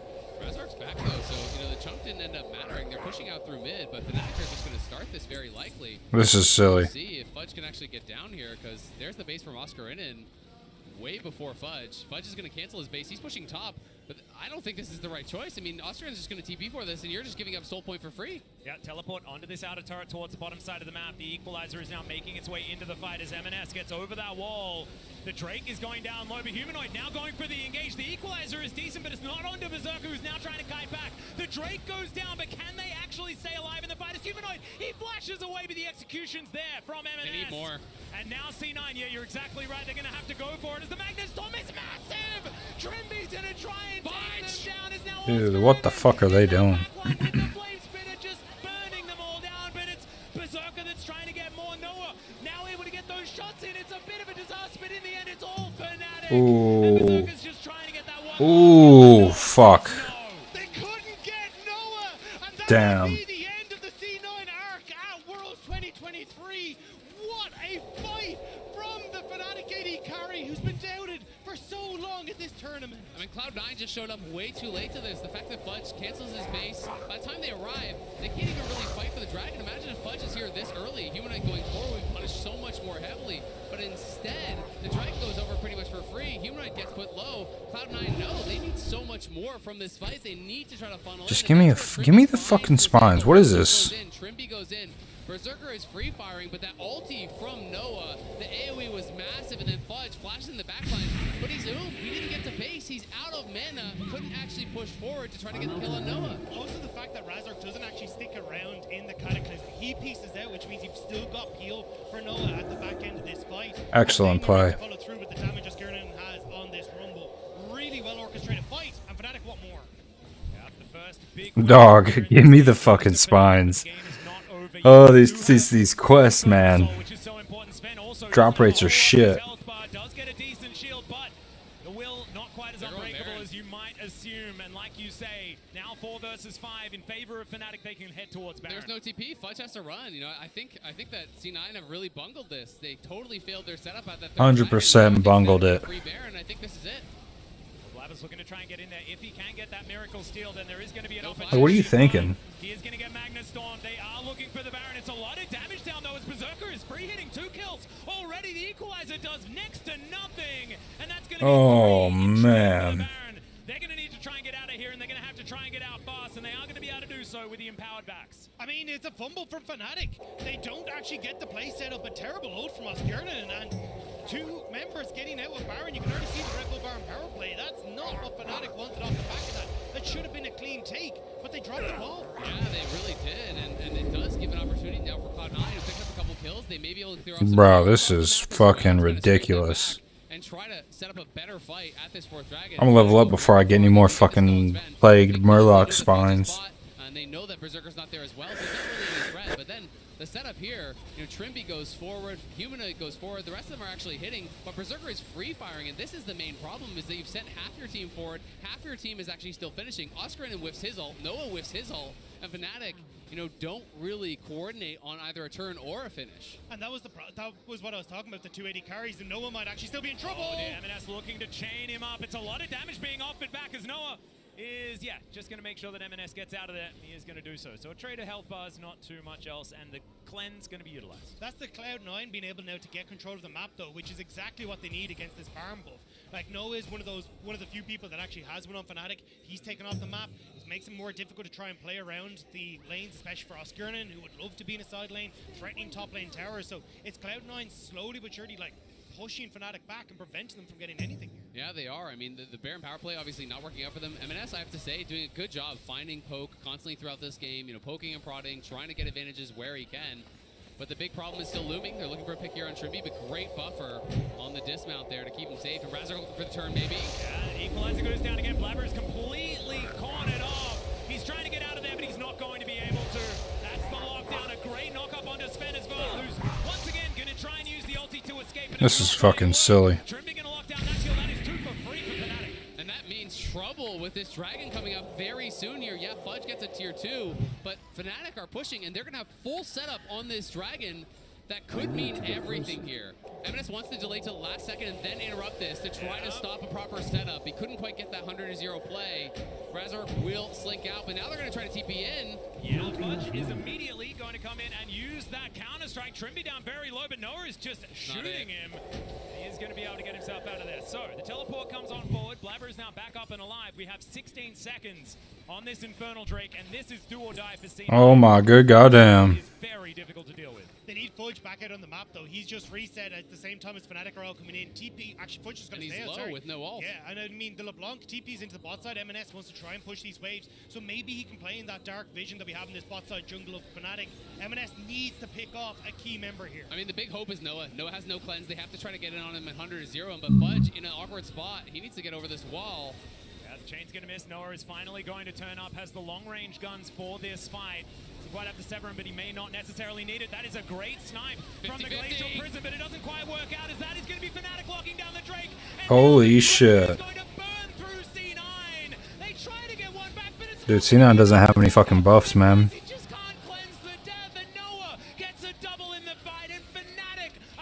What a comeback by Fnatic. Oh my goodness. Could not find a way into the back line. Everyone was marking M&S, and with that Fnatic, they get the soul, and they might have just kept themselves alive here. Massive for Fnatic. They're just outplaying in these setups. They've had better setups. Noah is massive. Cloud9 can't get to him. And it's all about the setup for these fights. You know, the earlier problem, Fudge TPing in, it feels like Cloud9 wants it too bad. Where is Fudge in this fight? He's fighting with Trimby. He's not able to actually focus into the backline. He doesn't have his ult. And the fight is over before he's even really Didn't even get the buff. Down, Didn't trade shit. He got nothing done, right? He's not involved whatsoever. And I just feel like in these last couple engagements, you know, Fudge has not been there when they needed him to be. At the 3rd dragon, he based really late, couldn't actually get a buy and health back before he TP'd. And then this one, he's nowhere to be found. Yeah, I think the idea from Cloud9 was, hey, Fudge, if you can take care of Trimby, you saw Sven headbutt Humanoid out of the equation, give us that direct line for MNS to get on towards Noah in the back line, but Noah's playing so far back, it just never really happened, and I think that's where the whole game plan started to fall apart for Cloud9 in that fight. And Noah now has both thumbs back, has the stopwatch, has the BT, he is ridiculously strong, and the poke from MNS is not going to mean much of anything at this point, so Cloud9 maybe get one more fight here where they can My brother in Christ. miracle happen, but they haven't been able to get setups on even more kind of a better position, and now they're down 3K plus the soul. It's brutal. And this was the champion that we saw Noah perform on when he first joined the LEC. Like, it was basically a Aphelios every single game. He got up to a 78 KDA. This was the champion Noah made his name on, and we haven't really got to see him go back to this pick because it slipped out of the meta, but in Bro. this game, Noah is showing just why he was This game on some other shit. I mean, this is what Noah was good at, even in the LCK as well. He didn't play all that much, was mainly on Challenger for KT, and it's a large reason why. I don't like to talk about the history of Noah because KT has that air of mystique. If you tend to say good things, the opposite tends to be. Gold lead, they got all the fucking buffs. Look at those kills. Keep it interesting, and honestly, the amount of What's their cursing gear that's looking happened on like? the other side, I'm only evening it out. Dude, they're fucking farming them. As Noah now moving towards his mid lane. Yeah, I was gonna come back from here. Congratulations, Fnatic. Yeah, I think we should crown them now. If I could put my fingers in my ears right now, I would, okay? It's all right, everybody else can hear. 8-0-7 though, Noah is indeed legendary on his Aphelios. Razok now pushing further forward. Can Fnatic get that Baron set up to make sure that they lock this one down onto 5 members this time and then just push down It's a freebie, the I enemy think. base? It should just be. Yeah, I don't think Cloud9 are even going to look for it. You can see pings towards that bot lane for Fudge. You're just going to keep pushing this up. They're probably not going to look for anything besides, you know, maybe the Elder. You try to come out and you fight the Elder. You pray that you're able to hold. You pray that you're able to steal an Elder, and then maybe kind of steal this game away. But it is an incredibly difficult spot, and MNS playing with fire. Yeah, it does have distortion, does have mimic as well, I hope. That is not actually there, as he is going to go into his passive, and they find the right one. Oh no, it's the wrong one! Even I got trolled there, but they are still able to grab this. But it's a 1-for-1, and you'll take that if you're C9 and you're this far behind. I think it's Cloud9, you have to try and make a play right now. Hmm. Humanoid's on bot side. Can you find this engage while it's 3 people before Humanoid can join in? Clever's looking. Yeah, they do finally see him, but is it too late? That's the question. They have to lock down Noah if they want to get anything done as Fudge. Already down to 50%. That equalizer was a whole lot better, and they don't find too much more. Fudge is going to go down, and now Sven's just trying to get the CC, but Noah is just a rape. This is so fucking silly, man. Let's move down. On this Aphelios, I feel like we're back to the old version of this champion, and that one was too oppressive. Noah is just reminding us what he used to be able to do, and he's doing it now on this patch of all things. Fnatic now pushing in. They are going to be able to take the Inhibitor turret towards the top side of the map. Inhibitor going to go down as well. And he's now 10-0-7. He's just too big. Yeah, they just can't deal with him whatsoever here. Cloud9, know that their windows of opportunity are so slim. They're trying to force a play here when they see Humanoid elsewhere on the map. However, seeing if he can split up one of the recalls, maybe make something happen here. Finally. Chase down Oscar. Yeah, MNS, can he actually land the chains to help lock down this Rumble? Or can he keep himself alive before the Rumble kills him is the question. MNS is now just one more tick of that Flame Spitter, and I think he would have died. Blabber's going to be able to lock it down because he's more durable, and they do manage to get a kill off the back end just before the death cap comes in. Yeah, I mean, still though, you're going to be in a position here as Fnatic where you can get vision down for this Elder Dragon that's going to come up. You need to reset now as Blabber and MNS, and unless you really want to commit a TP from MNS back onto the field to contest this 4 versus 5, you're not really in a position to do so, and even then you wouldn't have Blabber in a position where he can follow up, so it feels like maybe Sven trying to play off of lack of vision here for Fnatic, find that big ult or big knock-up that can try and turn this game. Exactly. I think Sven is just going to kind of risk it. He's just going to wait here for the Elder, and it's just going to be in for the long haul, and he's going to hope that they don't know that he's out on the map. He knows that he's kind of snuck in, so he's going to be looking for one of these really deep flanks potentially to try to get that big play. And honestly, I respect these types of plays because if you fight evenly from this spot, just straight up, you're not going to win. You need to have that miracle engage. You need to have that miracle play. If you can't get to Noah and burst him down, it's just not going to happen for Cloud9 because this guy is way too strong at this point. But Fnatic may not even go for it. It looks like they're just going to immediately push down mid lane, see if they can get position here, and they could try and end the game. You don't have Sven. That's your main engage tool. Sven is going to have to walk over a ton of wards to get into a position where he's happy. He doesn't want to give this one up though because he spent so much time avoiding all of this vision. He's still channeling the back as C9 look to try and defend, but every auto Noah throws into this turret is a dangerous one. The Baron's expired, so he knows that they're going to come over towards that Elder Humanoid, he finds the Glacial Prison that he stole away, and Oscar Innan's the one that finishes Fucking deleted. Look at that guy.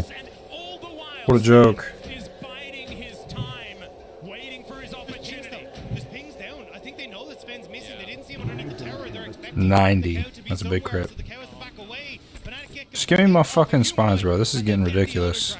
Humanoid just coming up massive there, locks down M&S. He gets burst down, not playing Bertrand's obviously, and that CC layering was perfect from Fnatic. They're able to kill him off before he can jump to safety, and now Elder plus the Soul, Fnatic marching down mid, and you have to think Cloud9's time in this tournament is over. Yeah, that is going to be the flash away from Sven, so won't have that up and available. Bruh. It's going to be there, but I don't think it's going to help them as the second inhibitor turret is going to bite the dust. The inhibitor following suit very quickly, and now Fnatic, I don't think they need a Baron. They've got the Elder buff as now Fudge is diving in, gets a decent stun, but he can't get on top of Noah. He has to go golden as Razok is battling 3 people under these turrets, and the Jax is going to be dealt with. Blabber might be able to get one against his opposite number, but the rest of Fnatic are bearing down on them. It's a double kill for Oscar. It's Blabber on the fountain. Noah is just trying to bully them to get them away from these Nexus turrets. Blabber gets in there, but Noah's got a stopwatch. He's going to break that one onto the ground, and Noah will fall. I don't know whether it's going to be enough. They're holding for now, though. Oh, Humanoid walks back towards the turret. Blabber's trying to keep this one at bay, but there are just super minions everywhere. Okay, Humanoid throws out the chains. There's the last Nexus turret. Humanoid, can you finish the game here on now? He is so close to execution range. And there it is. The burn's going to come through Sven. Not going to make this one happen, as the Nexus will be taken down from the man with everything in this game. Humanoid was just gigantic. Humanoid trying desperately over the course of this series to keep Fnatic, keep Fnatic in Worlds, keep Cloud9 at arm's length. And when it comes down to it, the Silas pick comes up clutch for Fnatic. They managed to pick up the win. Absolutely impressive stuff here from Fnatic, falling down in game number 1, having the poise to collect themselves, battling back in game number 2, battling back in game number 3, and credit to Noah. You know, I was looking at him as potentially that weakness for Fnatic, somewhere that Cloud9 could have the advantage. In game number 3, he was incredible for Fnatic. They couldn't get to him. He team fought amazingly well. Humanoid across all 3 games really was very, very good for Fnatic. And at the end of the day, it came down to the setups around the objectives, the coordination of the team fights. And in game number 3, it was clear that Fnatic were head and shoulders above Cloud9. Yeah, I think a huge portion of that was trying to get that Rumble out of the equation. The second the Rumble wasn't there for Fudge, not as much impact around that top side that could then lean itself into the team fights. And over the course of the series, Fnatic just got more and more confident and were able to find more of those successful plays. They absolutely were. An incredible victory here for Fnatic to keep themselves alive here at Worlds. Unfortunately, we have to say goodbye to C9, and it's time to throw it over to post-match to say goodbye. Thank you so much indeed. A solemn moment for Cloud9 indeed, as they take their last bow in front of the South Korean crowd. Would be dejected, of course, but I think we would be remiss if we don't talk about kind of the reverse sweep first, and the fact that Fnatic never wavered in the series after what was a very, very difficult game 1, Fedius. I mean, it was an incredibly close series. Like, coming into it, I think it was a very difficult one to predict. We weren't sure what strengths and weaknesses both teams would show. Oh shit, son, did they lose? Cloud9's time in this tournament is over. Yeah, that is going to be the flash away from Sven, so won't... Damn, dude. Cloud9 beat by Fnatic by that much? Look at that gold difference. Oh my goodness. Very quickly, and now Fnatic, I don't think they need a Baron. They've got the Elder buff, as now Fudge is diving in, gets a decent stun, but he can't get on top of Noah. He has to go golden as Razok is battling 3 people under these turrets, and the Jax is going to be dealt with. Blabber might be able to get one against his opposite number, but the rest of Fnatic are bearing down on them. It's a double kill for Oscar. It's Blabber on the fountain. Noah is just trying to bully them to get them away from these Nexus turrets. Blabber gets in there, but Noah's got a stopwatch. He's going to break that one onto the ground, and Noah will fall. I don't know whether it's going to be enough. They're holding for now, though. Oh, Humanoid walks back towards the turret. Blabber's trying to keep this. Oh my goodness, I look away for 2 seconds. They kill 4 of them.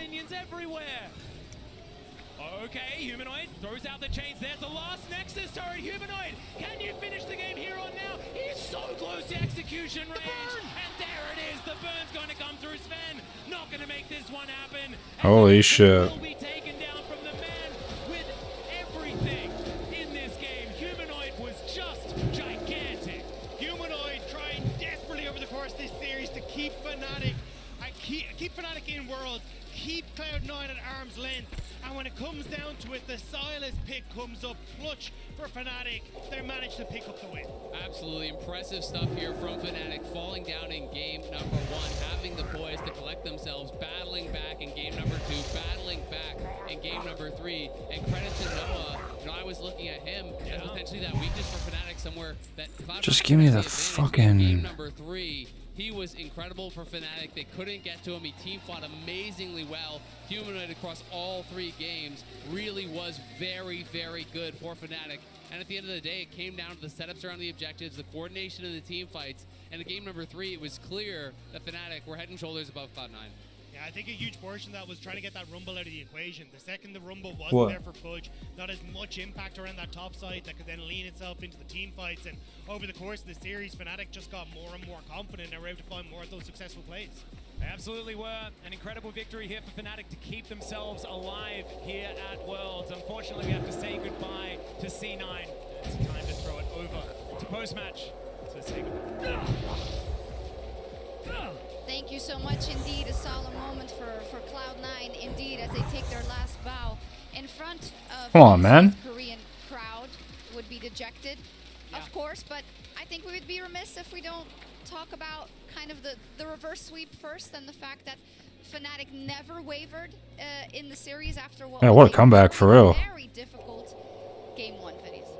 I mean, it was an incredibly close series. Like, coming into it, I think it was a very difficult one to predict. We weren't sure what strengths and weaknesses both teams would show. And I think going into game 3, especially with C9 back on the blue side, I was confident in their planning and what they showcased. But as Azael said, when it came down to the team fights, it did feel like Fnatic did have the upper hand. Yeah, and I'm just looking at some of the reaction shots from Cloud9. It's hard to 2 misses in a row. because you can tell, you can feel the loss, right? The loss of their Didn't even give me my final piece. What's that? Some shit, man. Every individual on Cloud9 is going to think back to a different moment or a different fight for what they could have done better. Berserker with the flash forward that didn't work. M&S with some of his plays. I think this was a very close series, I think, is what I'm trying to encapsulate, and Cloud9 feels it that way. So these are the most heartbreaking losses to have. Oh, absolutely. You know, you say it was hard to kind of judge each team's strengths coming into it, and I think they discovered a lot about themselves as the series went on. Bro. Maybe specifically Fnatic, I will be the first one to say I swear I'm gonna level up before I finish this quest. faith in kind of the Noah Aphelios when I saw it pop up in the last one. It's not something that we had seen so much, but Vedius, he did fantastically. I mean, it was Jad that reminded me when we were first introduced to Noah. It was Jinx Aphelios, that kind of meta, right? That's where we got to see him thrive. That's where we really got to see some of his potential. And to put him back on this comfort pick, I think was a really big advantage for Fnatic. And we talked about how he can be a top 80 carry if he's just given the ability to, or rather, when he's given that confidence. And I think we finally got to see that confidence shine through. Absolutely. I think he clutched up in this game. I think Humanoid clutched up in this series for Fnatic overall, but Noah was just such a huge question mark for so many people when they were talking about Fnatic, and he really stepped up in this decisive game to keep their worlds run alive. Is there anything that we can point to, Jad, in the terms of Cloud9, because it was so close, and I know it's really difficult, but would it be the not being in sync in certain key engages, or what would you say? It's tough because this is a game where it felt like they had pretty good conditions in their lane. They got an early kill for the Jax versus the Rumble to maybe win side lanes later. They had a 2v2 turret dive bottom where they were getting the Xayah ahead, but it was honestly just in some of the crucial team fights where they fell short. I really do think that Blabber is a world-class jungler. Like, I think that it's easy to rag on North American players and talk about how, like, they always fall short internationally, but I have to give a huge amount of credit and respect to him as a jungler because I feel like that every single game he does his best to make his presence felt. And I feel like that it's frustrating, but you always talk about that potential. You can see the ceiling with this Cloud9 roster, but they weren't able to hit it this time round, and we'll have to see what they're capable of doing next. Yeah, we can't forget that this is still elimination bracket. Regardless, for Fnatic getting out the win, they'll have to get another one, and they wouldn't have got here if it wasn't for Noah, and every second counts, and thanks to the reliable Cisco network, Noah stays alive and secures Fnatic a crucial team fight win at the third. Drake, I was watching it with the Korean casters actually because they're so great, and it was a moment, I can tell you that. I think if you're going to pick a moment, this is the series swinger, because the third dragon goes over and Humanoid sacrifices his life, which you would think gives C9 the favor in the team fight. But watch this, the peel from Razork and Trimby. Finally. The Aphelios Blue Gun ultimate to take everyone on C9 extremely low, and then crucially watch Berserker flashes forward but cannot get the kill onto Noah. Then at the end giving over the bounty as well. This fight I think could have gone either way, but the seconds were in the favor of Fnatic and Noah got really fed. It really was such a close fight. It could have really gone either way, and I feel like I am just repeating you because you encapsulated how close that fight really was.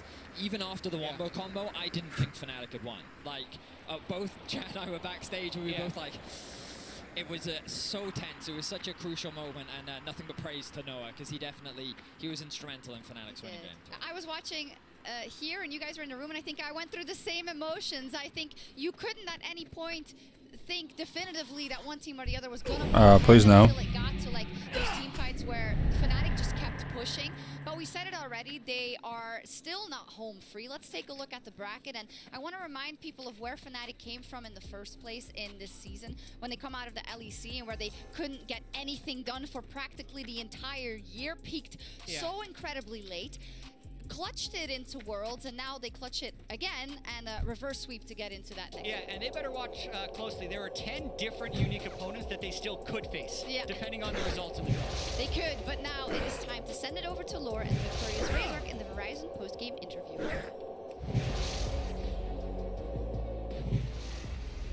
And welcome back to the interview area as Fnatic live to see another day, and with that victory eliminates C9 from the competition. Level 17 as well. Why is everything fucking so high level over here? For joining me. Now it's been a difficult one, and you were actually 0-1 in this elimination game, which is really hard. So I just want to know some specifics about the way you shifted things around and turned things around between game 1 and game 2. What happened backstage? What was the kind of talk that you guys gave each other? Well, I mean, I think the game 1, basically we just ran it down completely early game. I think the top matchup, it's like very snowball, and Rumble got like few kills, so Oscar couldn't breathe. And yeah, I mean, we just said it's best of 3 guys. We have been in this situation a lot of times during this season, so we just refocus, try to another draft, and just go with better mindset, and yeah, we end up winning. I feel like you guys thrive in situations like this when you know that it is the last time, it is the last chance, so otherwise just go home. Yeah, I mean, for sure, I feel like players like Humanoid and me, we play better when we are with the back against the wall, because it feels like, okay, we have nothing to lose, right? We just try our best and see what happens, and yeah, I feel like Humanoid and me, we have no regrets in that sense, so we just play to win, and if we win, it's good, you know. I feel like it's interesting because, as you said, you have experience, but you have a bunch of players who are new. I'm thinking about Noah, Oscar Renin, for instance.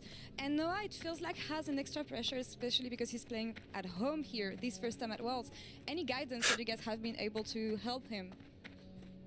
Well, I think the coach and staff is trying to help him a lot. I think he's like very shy, or like he doesn't like to talk that much in official game, and in scrims it's just a bit hard. But I mean, today he has his parents watching him, so I think he was like extra pressure more than usual. And after the first game, probably he felt like he couldn't do much with the Ezreal pick, which I think he couldn't do much too. And yeah, I think we are trying to all support him, to bring him and make him feel like we are all together, and it doesn't matter if someone makes a mistake. Like, we try to like be a team. See, you mentioned the Ezreal pick, and I feel like I have to ask because it's been one of the biggest memes since the beginning of Worlds. How would you rate the champion?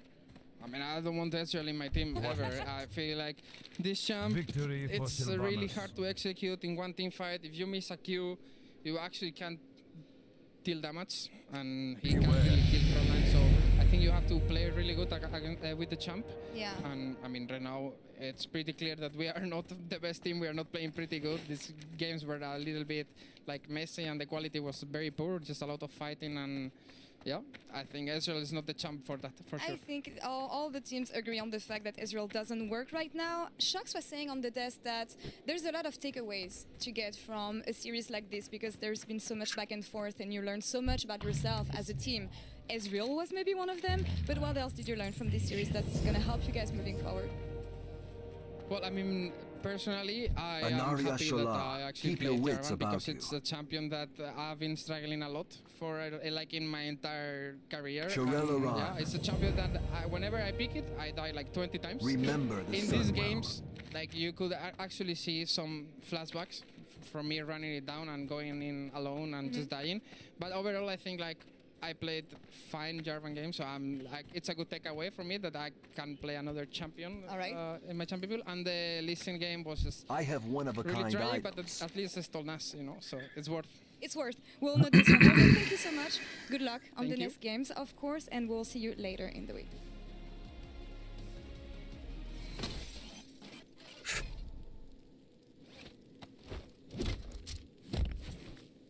The reckoning is at hand.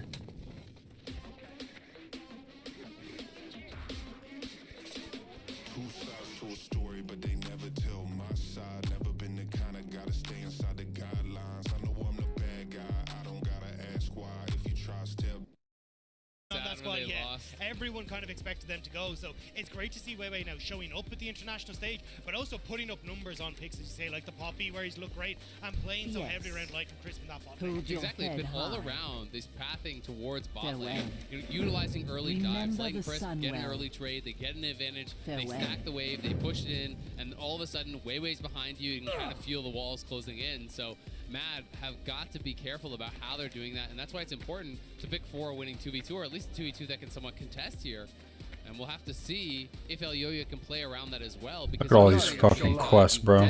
To all who oppose us. Ash can be really vulnerable. Yeah, I am curious to see if you end up anyway something like the Alistar. I think Alistar can actually do really well, like, well, Rel jungle, but also you can cleanse the ultimate coming through from the Renata, be able to turn that around. Timer Not what I expected. Yeah, so what? Ash Varus is really strong as just like in the 2v2 I know, isolated. I mean, it used to be. But no one played that in so long. I know, it's been a really long time. We've seen it crop up, especially in bans in the LCK, but just mainly for respect if you have the Kalista that really does not want to fall behind early. It's super interesting, right? Because this is clearly a nod towards scrims. It has to be, right? Because this is not meta whatsoever. So clearly, you know, Hilly, not surprised if he's experimenting, not surprised if he's going with some of these wacky picks, but those are two of the most kind of lane dominant 2v2 style picks.